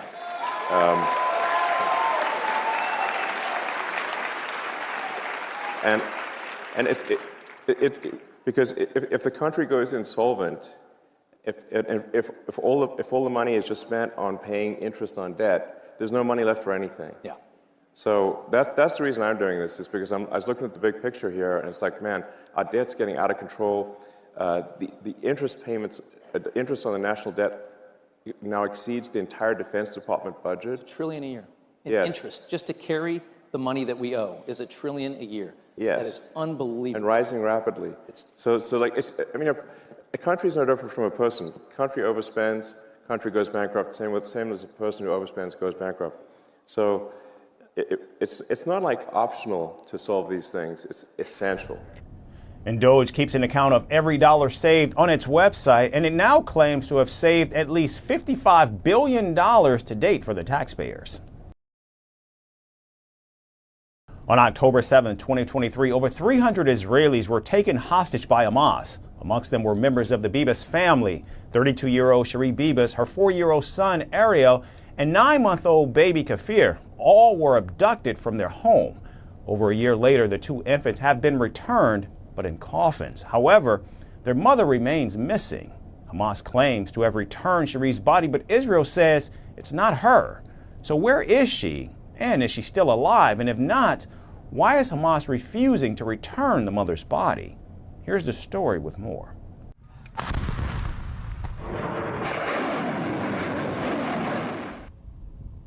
On October 7, 2023, the world changed for Israel.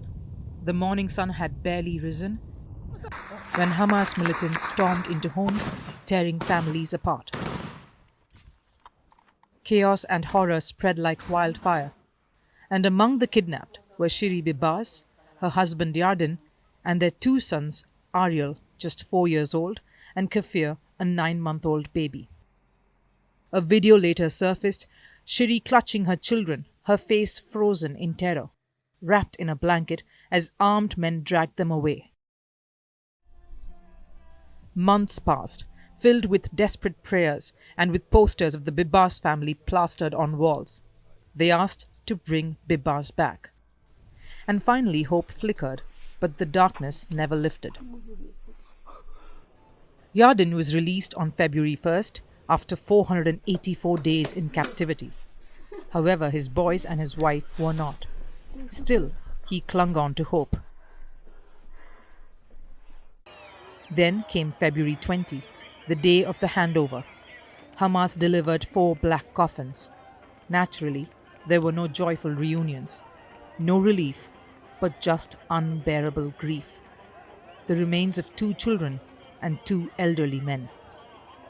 And then came another cruel blow. Hamas claimed one of the coffins held the remains of Cherie Bibas, but something was wrong. Israeli forensic experts examined the body and declared it wasn't her. It wasn't anyone they could identify, and it was a lie. The cruelty of the Hamas monsters knows no limits. Not only did they kidnap the father, Yarden Bibas, the young mother, Cherie, and their 2 small babies, in an indescribable cynical manner, they did not return Cherie to her little children, the little angels, and they put the body of a Gazan woman in a coffin. So where is she? The truth is even darker than imagined. Israeli intelligence confirmed Ariel and Kafir had not died in an airstrike, as Hamas had claimed. Rather, they were executed, killed in captivity by the very people who had stolen them. Anger, surprise, not understanding. First of all, the first thing we learned also was the babies were killed. There was a big question always was, were they killed or were they killed on purpose, or was it accidental? The decision was made that they've been killed. They were killed by their captors. So that's number one, anger that they killed babies. Second, I don't begin to understand what Hamas was thinking. Did they think we wouldn't figure it out? So I don't know what they're up to, but it's a terrible thing to wake up to say the least. And now to cover up, Hamas is claiming that the remains of Cherie Bibas were mixed with other human remains after Israeli airstrike. Since the return of the innocent captives, the streets of Israel have been filled with sorrow. The convoy carrying the bodies moved through Tel Aviv. Soldiers draped the coffins in Israeli flags. Crowds lined the roads waving their own flags, their tears mixing with the dust. Loudspeakers blared solemn prayers, the sound of a nation in mourning. Prime Minister Netanyahu pledged determination. He vowed to bring everyone home and reiterated his stance to eliminate Hamas forever. We will act with determination to bring Shiri home along with all our hostages, both living and dead, and ensure Hamas pays the full price for this cruel and evil violation of the agreement. May the sacred memory of Oded Lifshitz, Ariel, and Fur Bibas be forever enriched in the heart of the nation. May God avenge their blood, and so will we. But for Yarden, no promise could heal what he was feeling. He knows his sons Ariel and Kafir are gone, but Shiri, she has still not come home. Is she alive? Is she suffering? Is she already gone? No one knows. And that's the most terrifying part of all.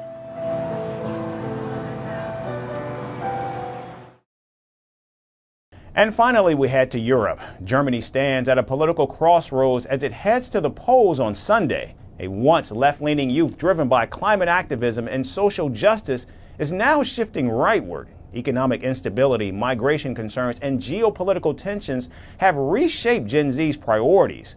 Billionaire Elon Musk is fueling the transformation, amplifying far-right narratives that resonate with the anxious generation. And the AfD is gaining ground, particularly in eastern Germany, while mainstream parties struggle to keep up. With 30% of voters still undecided, the final outcome remains uncertain. Our final report takes you inside Germany's shifting political climate. A storm is brewing in Germany's political landscape. As the nation prepares to vote, a seismic shift is unfolding among its youngest voters. Deciding who to vote for can be a difficult decision, but the German youth have the answers. They are well researched, well explained, and well informed. And in the polls scheduled on February 23rd, they vow to support the far right. There is a growing influencer scene in Germany that is also politically oriented to the right. They don't necessarily communicate under the AfD logo, under the AfD banner, but they very strongly disseminate the AfD's content, narratives, and worldview. And that is very helpful and very useful for this party. Why the German East would be the better question, because not only Görlitz, that's not true. Like, there's different regions with actually more voters for it. Since 2017, we have quite constant, AfD supporters here. It's like around 30%. Like, it didn't get more, it didn't get less. But the shift to the right has been sudden. Just 3 years ago, the Greens dominated Gen Z's vote. But today, they are losing ground. With 13.5% of voters in favour, the party now lingers in the fourth place. And the far-right AfD dominates in the second place with 20.7% in favour. Why Germany East would be the better question, because it's not only Görlitz, it's not true. Like, it's different regions with actually more voters for it. Since 2017, we have quite constant, like, AfD supporters here. It's like around 30%, like it didn't get more, didn't get less. A deep divide runs through the country. In Western Germany, young conservatives rally behind the CDU-CSU. And in the East, the far-right AfD is making waves. There were broken promises, many people lost their jobs. And even until now, there are still regions in Eastern Germany that are less developed than places in Western Germany. So there's still difference in terms of economic development, but also definitely in terms of the democratic culture. And this is a, let's say, good environment for the AfD. And they say if you want to connect to the younger generation, it has to be through the medium they understand.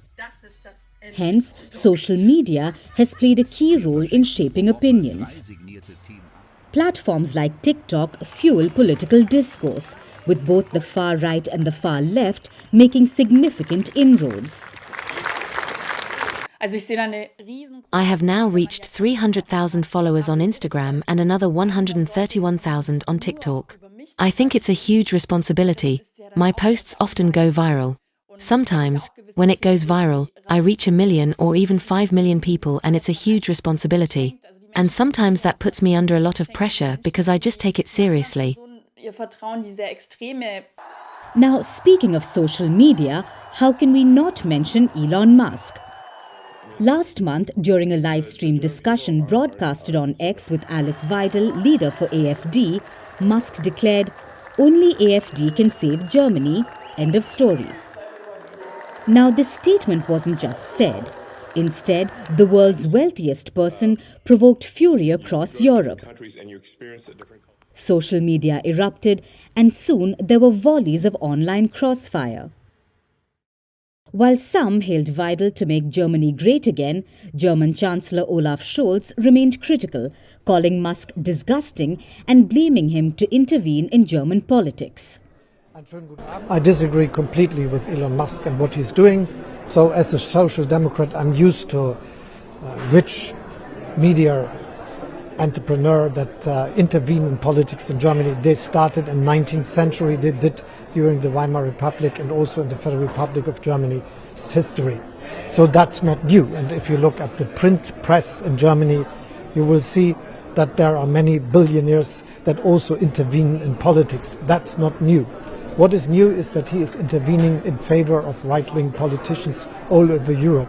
And this is really disgusting, and it is not good for the democratic development in all the European Union.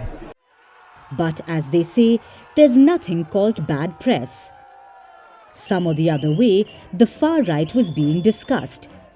Even though there were criticisms, at least one thing was certain: that Elon Musk had shifted the focus and the youth began to resonate. The economic downturn is another major factor. Job insecurity, inflation, and a struggling housing sector weigh heavily on young minds. At least 17% of younger men aged below 35 believe right-wing parties offer a stronger economic vision, while at least 6% of women aged below 35 believe the AfD is the right choice. Then, over 12% of men over 35 are more likely to describe themselves as AfD supporter than 10% of women. In Germany, a generational shift is underway. Today's young voters prioritize immediate concerns over ideological loyalty. Even though the election remains unpredictable and around 30% of voters remain undecided, it's certain that the last-minute choices could tilt the results. So as the country prepares to vote, one question lingers: how far right will young Germany go?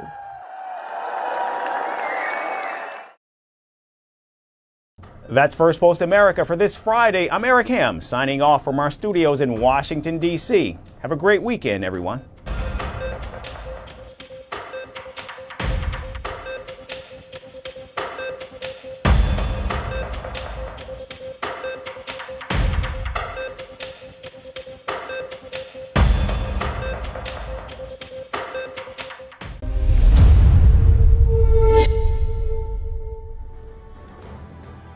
Hello and welcome to Firstpost Africa, where we get you the top stories from the continent and from across the world. I'm Alison Lagrange, coming to you live from Durban, South Africa.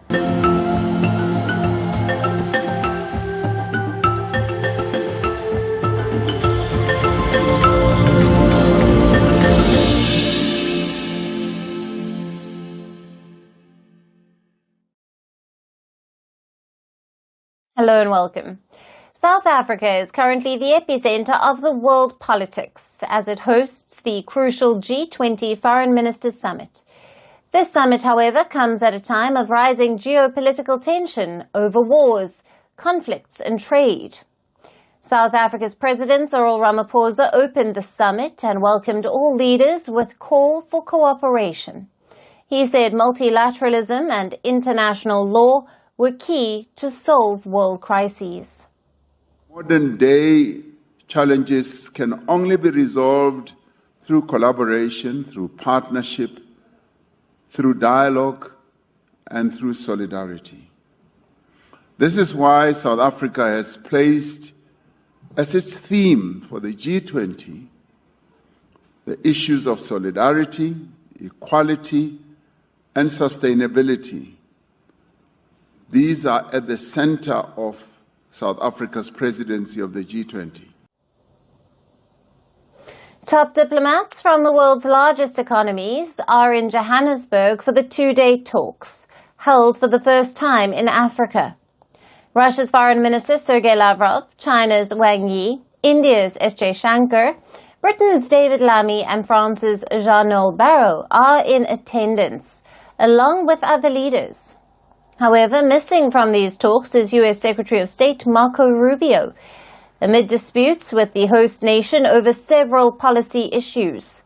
He had earlier labelled South Africa's agenda for the summit as anti-American. Host leader Cyril Ramaphosa was quick to play down the absence of Donald Trump's top diplomat. He said that Rubio's absence was not a train smash or the end of the world, as long as the G20 family is able to meet and discuss important matters. You know, some leaders, it's not the end of the world. As long as the G20 family is able to meet, discuss important issues, and come out with a declaration. And that is what we aim for. We are committed to having a good relationship with the United States, and we do relate to them in a number of ways. And what has ensued now with the Secretary of State not attending is in the end not a train smash, because the United States is still represented here. I'm a solutions-oriented person, and I think President Trump is as well, and we will find solutions in this regard. Now, the G20 Foreign Ministers Summit in South Africa is a precursor to the G20 Leaders Summit scheduled for November. But it comes at a time when world leaders have also been split on their responses to three major issues. The first is the Russia-Ukraine war. The second is the Gaza conflict. And the third is dramatic policy shifts from Washington since the return of Donald Trump. Pretoria, in particular, has come under fire from Washington. The main reason is South Africa's case at the International Court of Justice, where it has accused Israel of genocide in Gaza. U.S. President Trump also halted aid to South Africa, adding that the country was renewing its commercial, military and nuclear arrangements with Iran, something that Pretoria denied. With the U.S. Secretary of State absent from the meeting, Russia is at the forefront. The war in Ukraine and the latest round of peace talks between Russia, the U.S. In Riyadh have caused a wide rift between Washington and its allies. Signs of tensions within the grouping were evident, more so after the planned family photograph was cancelled, as several countries reportedly did not wish to appear next to Russia's Sergei Lavrov. But the South African president made sure that the top Russian diplomat does not feel isolated. Ramaphosa held a bilateral meeting with Sergei Lavrov on the sidelines of the G20 meeting. South Africa has been strengthening its ties with Russia, more so since cracks in its relations with the U.S. under Donald Trump. South Africa says it maintains a neutral stance on the Russia-Ukraine war. It even abstained from a UN resolution criticizing Russia's invasion of Ukraine. The Russian foreign minister also held a closed-door meeting of top G20 diplomats in South Africa. Following the meeting, British Foreign Minister David Lammy said that he saw no appetite from Russia for peace with Ukraine. Not got anywhere near a negotiated settlement. And I have to say, when I listen to what the Russians and what Lavrov has just said in the chamber this afternoon, I don't see an appetite to really get to that peace. And that peace could be achieved by leaving Ukraine tomorrow, just going and letting people get on with their lives and letting them have their sovereignty. We look forward to speaking to President Trump more about this. We're very, very clear. There must be a role for Ukraine. It must be at the heart of these negotiations. Of course they want peace, but they will need security guarantees. South Africa's President Cyril Ramaphosa said the first G20 presidency by an African nation was an opportunity for the continent to be heard on critical global issues, including sustainable development, digital economy and green energy. But are the tensions between the world powers obstructing the key agenda? To discuss more on this, we have with us Phumlani Majosi, an author and a political analyst who is joining us live from London in the UK. Thank you for being with us. With the absence of US Secretary of State Marco Rubio and the presence of the Russian Foreign Minister Sergei Lavrov, how do these geopolitical tensions impact the effectiveness of this G20 as a platform for global diplomacy?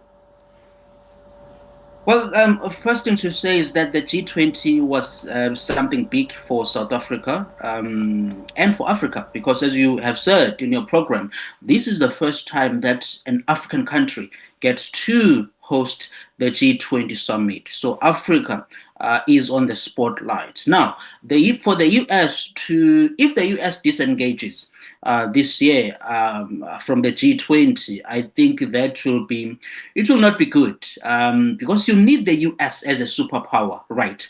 If something is international and it doesn't have the backing of the US is not fully engaged in that program or initiative, that program it becomes weak, right? So you need the US to be engaged. Marco Rubio boycotting the meetings of foreign ministers, I strongly believe that this is just a warning for South Africa. We don't know what might come ahead. It's just a warning to say, look, if you don't change your stance on various things that we are concerned about, it's even possible that Mr. Donald Trump, the US president, might not make it to the actual G20 meetings in November this year in Johannesburg. So these are still just warnings from the US. We are not sure what more the US could do sometime this year. As it has said, it is still investigating the happenings in South Africa. So we are not sure what's going on there. But if the US does disengage in this G20 event during the course of this year, that would not be good, for the world and for South Africa as well as the host, I believe. Right. South Africa has emphasized multilateralism and international law, yet, of course, it's facing criticism from the US over its policies. How is Pretoria navigating its relationships with Western powers and BRICS allies within this G20 framework? Look, I think it's difficult to say now. It's too late. We have to be frank here, Alison. It is too late because these tensions between the US and South Africa, they didn't begin with Trump, who took over a month ago as the US president. It was something that was already in the making over the past 8-10 years or so. We saw the US-South Africa relations getting a bit more rocky, over the years. In fact, before Trump came in, this is during the Biden administration. I think I've said this in other programs. The South African US relations were already being reviewed as to how can the US change its approach when it comes to South Africa. So the nature of the relationship between South Africa and the US, it was a matter that was becoming a bipartisan concern in Washington, right? So it was a matter that both the Democrats and the Republicans were looking into and wanted to adjust, to change the approach, when it comes to engaging South Africa. So my point is that it may be too late to say, is there anything we can really do here to effect any change with respect to our relations with the US? Because apparently our government has been trying to reach to the US. They have been making calls over the past weeks to try and organize the meetings. And guess what? The US is not responding. It's quiet. So we shall see how things unfold, how things turn out in the upcoming months. And hopefully the US will come on board and the negotiations begin. Right. Phumlani, thank you. As always, great to have you on First Post Africa. We appreciate your valued insights and analysis. Thank you.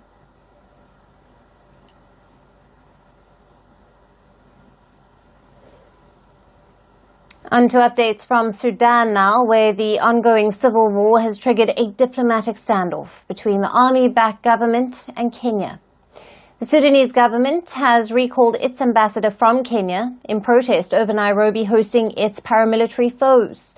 At a high-profile event in Nairobi today, Sudan's paramilitary RSF, which has been at war with the Sudanese army for nearly 2 years now, will sign a founding charter with its allies to set up a peace and unity government in Sudan.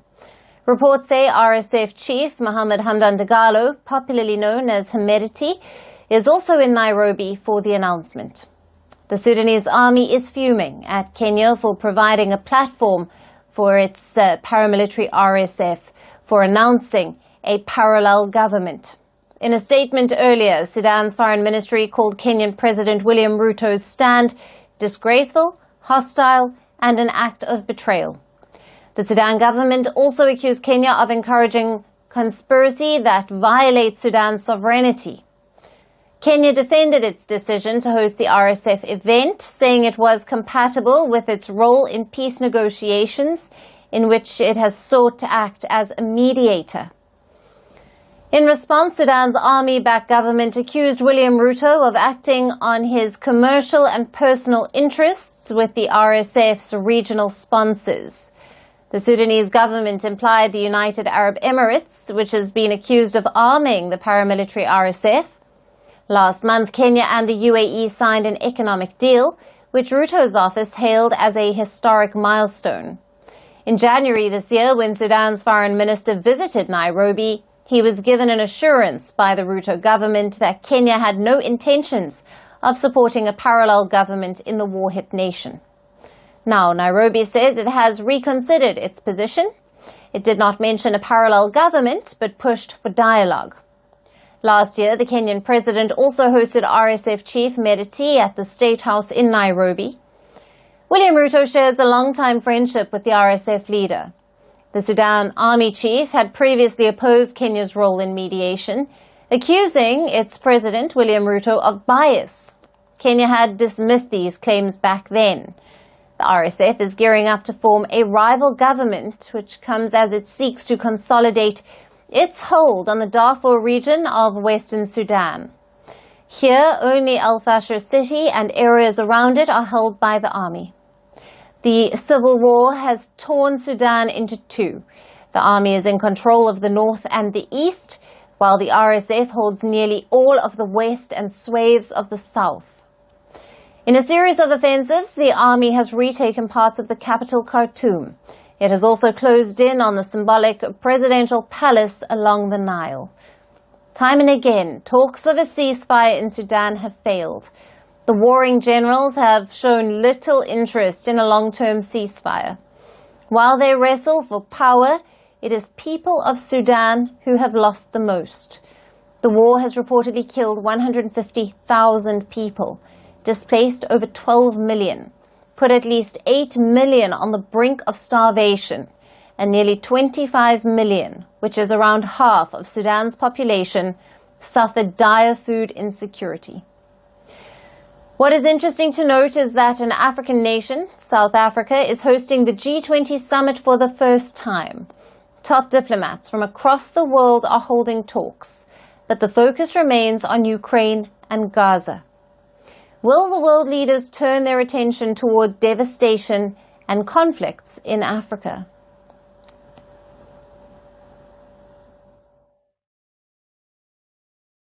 And from war-torn Sudan, let us move to another conflict zone. The crisis in the DRC's mineral-rich east is worsening with each passing day. Congolese soldiers have been deserting their posts and fleeing as the Rwanda-backed M23 rebels march through the east. Amid the growing advances of the M23 in North Kivu province, the DRC army is urging soldiers who fled to rejoin their units and help prevent further territorial losses. Reports suggest that a military spokesperson for the operations in North Kivu's province whose capital city of Goma was captured late in January, has ordered runaway soldiers around the town of Lubero to return to their posts within 12 hours. The spokesperson further called on all the soldiers to refrain from theft and other illegal acts.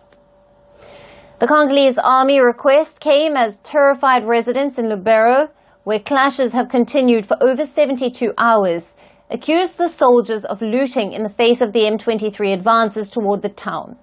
The residents described chaotic scenes with soldiers bursting gunfire, as well as looting shops that sell mobile phones and clothes. Meanwhile, Lubero's military administrator has said that order was restored and blamed a group of undisciplined soldiers for sowing panic in North Kivu town. Reports suggest that Ugandan troops have also been patrolling Lubero to provide security. Now, this is not the first instance of soldiers deserting their post and fleeing the country's east. In the neighboring South Kivu province, Congolese soldiers staged a disorderly retreat last week when the M23 rebels marched toward the provincial capital of Bukavu and eventually captured it. Soldiers have also fled on boats across Lake Tanganyika.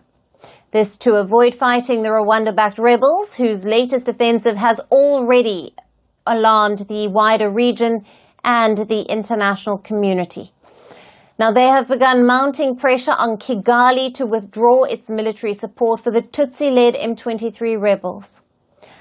On Thursday, the United States imposed sanctions on a Rwandan government minister and a senior member of an armed group for their alleged role in the conflict. The U.S. State Department warned Kigali to end its support for the M23 at the earliest and to return to Angola-led negotiations.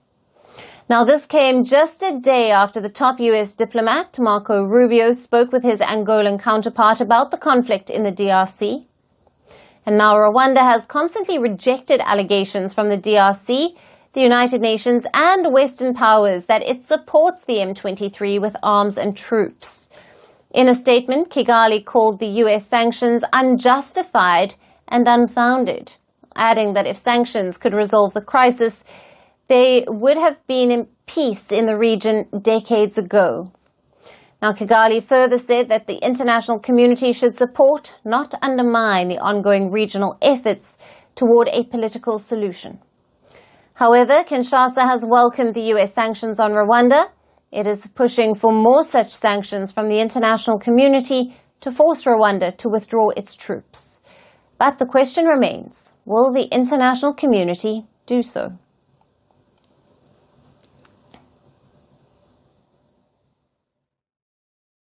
For our last story today, let's move to West Africa, where after nearly 2 years of dispute, the Canadian miner Barrick Gold has reportedly signed a new agreement with the junta-led authorities in Mali. Now, reports suggest that Barrick Gold has signed an agreement to pay a total of $438 million to Mali. This is in return for the release of its detained employees. Seized gold and restarting of operations at a local mine in the country. However, the West African nation's government is yet to approve the deal. Reports say last-minute hurdles could still derail the deal with the Canadian mining company. Now, Barrick Gold and Mali have been at odds with each other since 2023. This is over a contract based on new mining rules that gives the West African country a greater share in the gold mines operated in the country.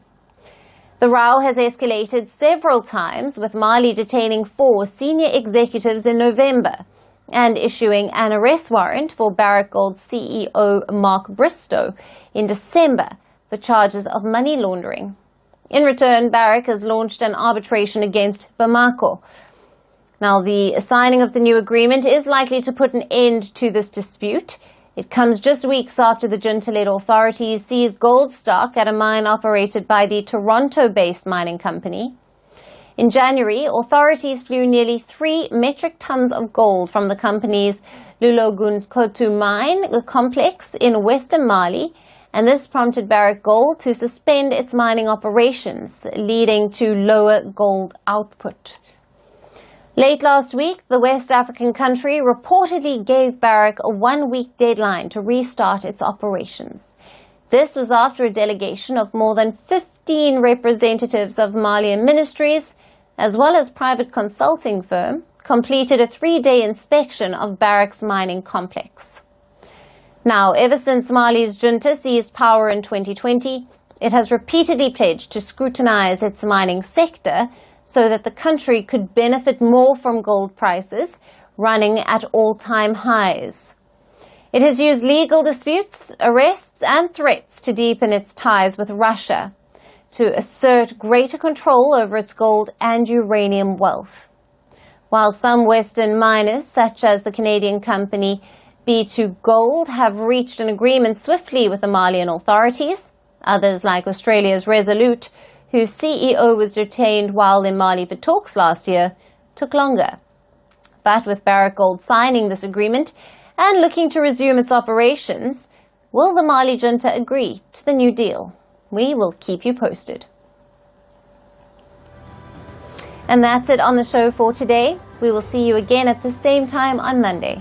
Thank you for watching, have a great weekend, and goodbye.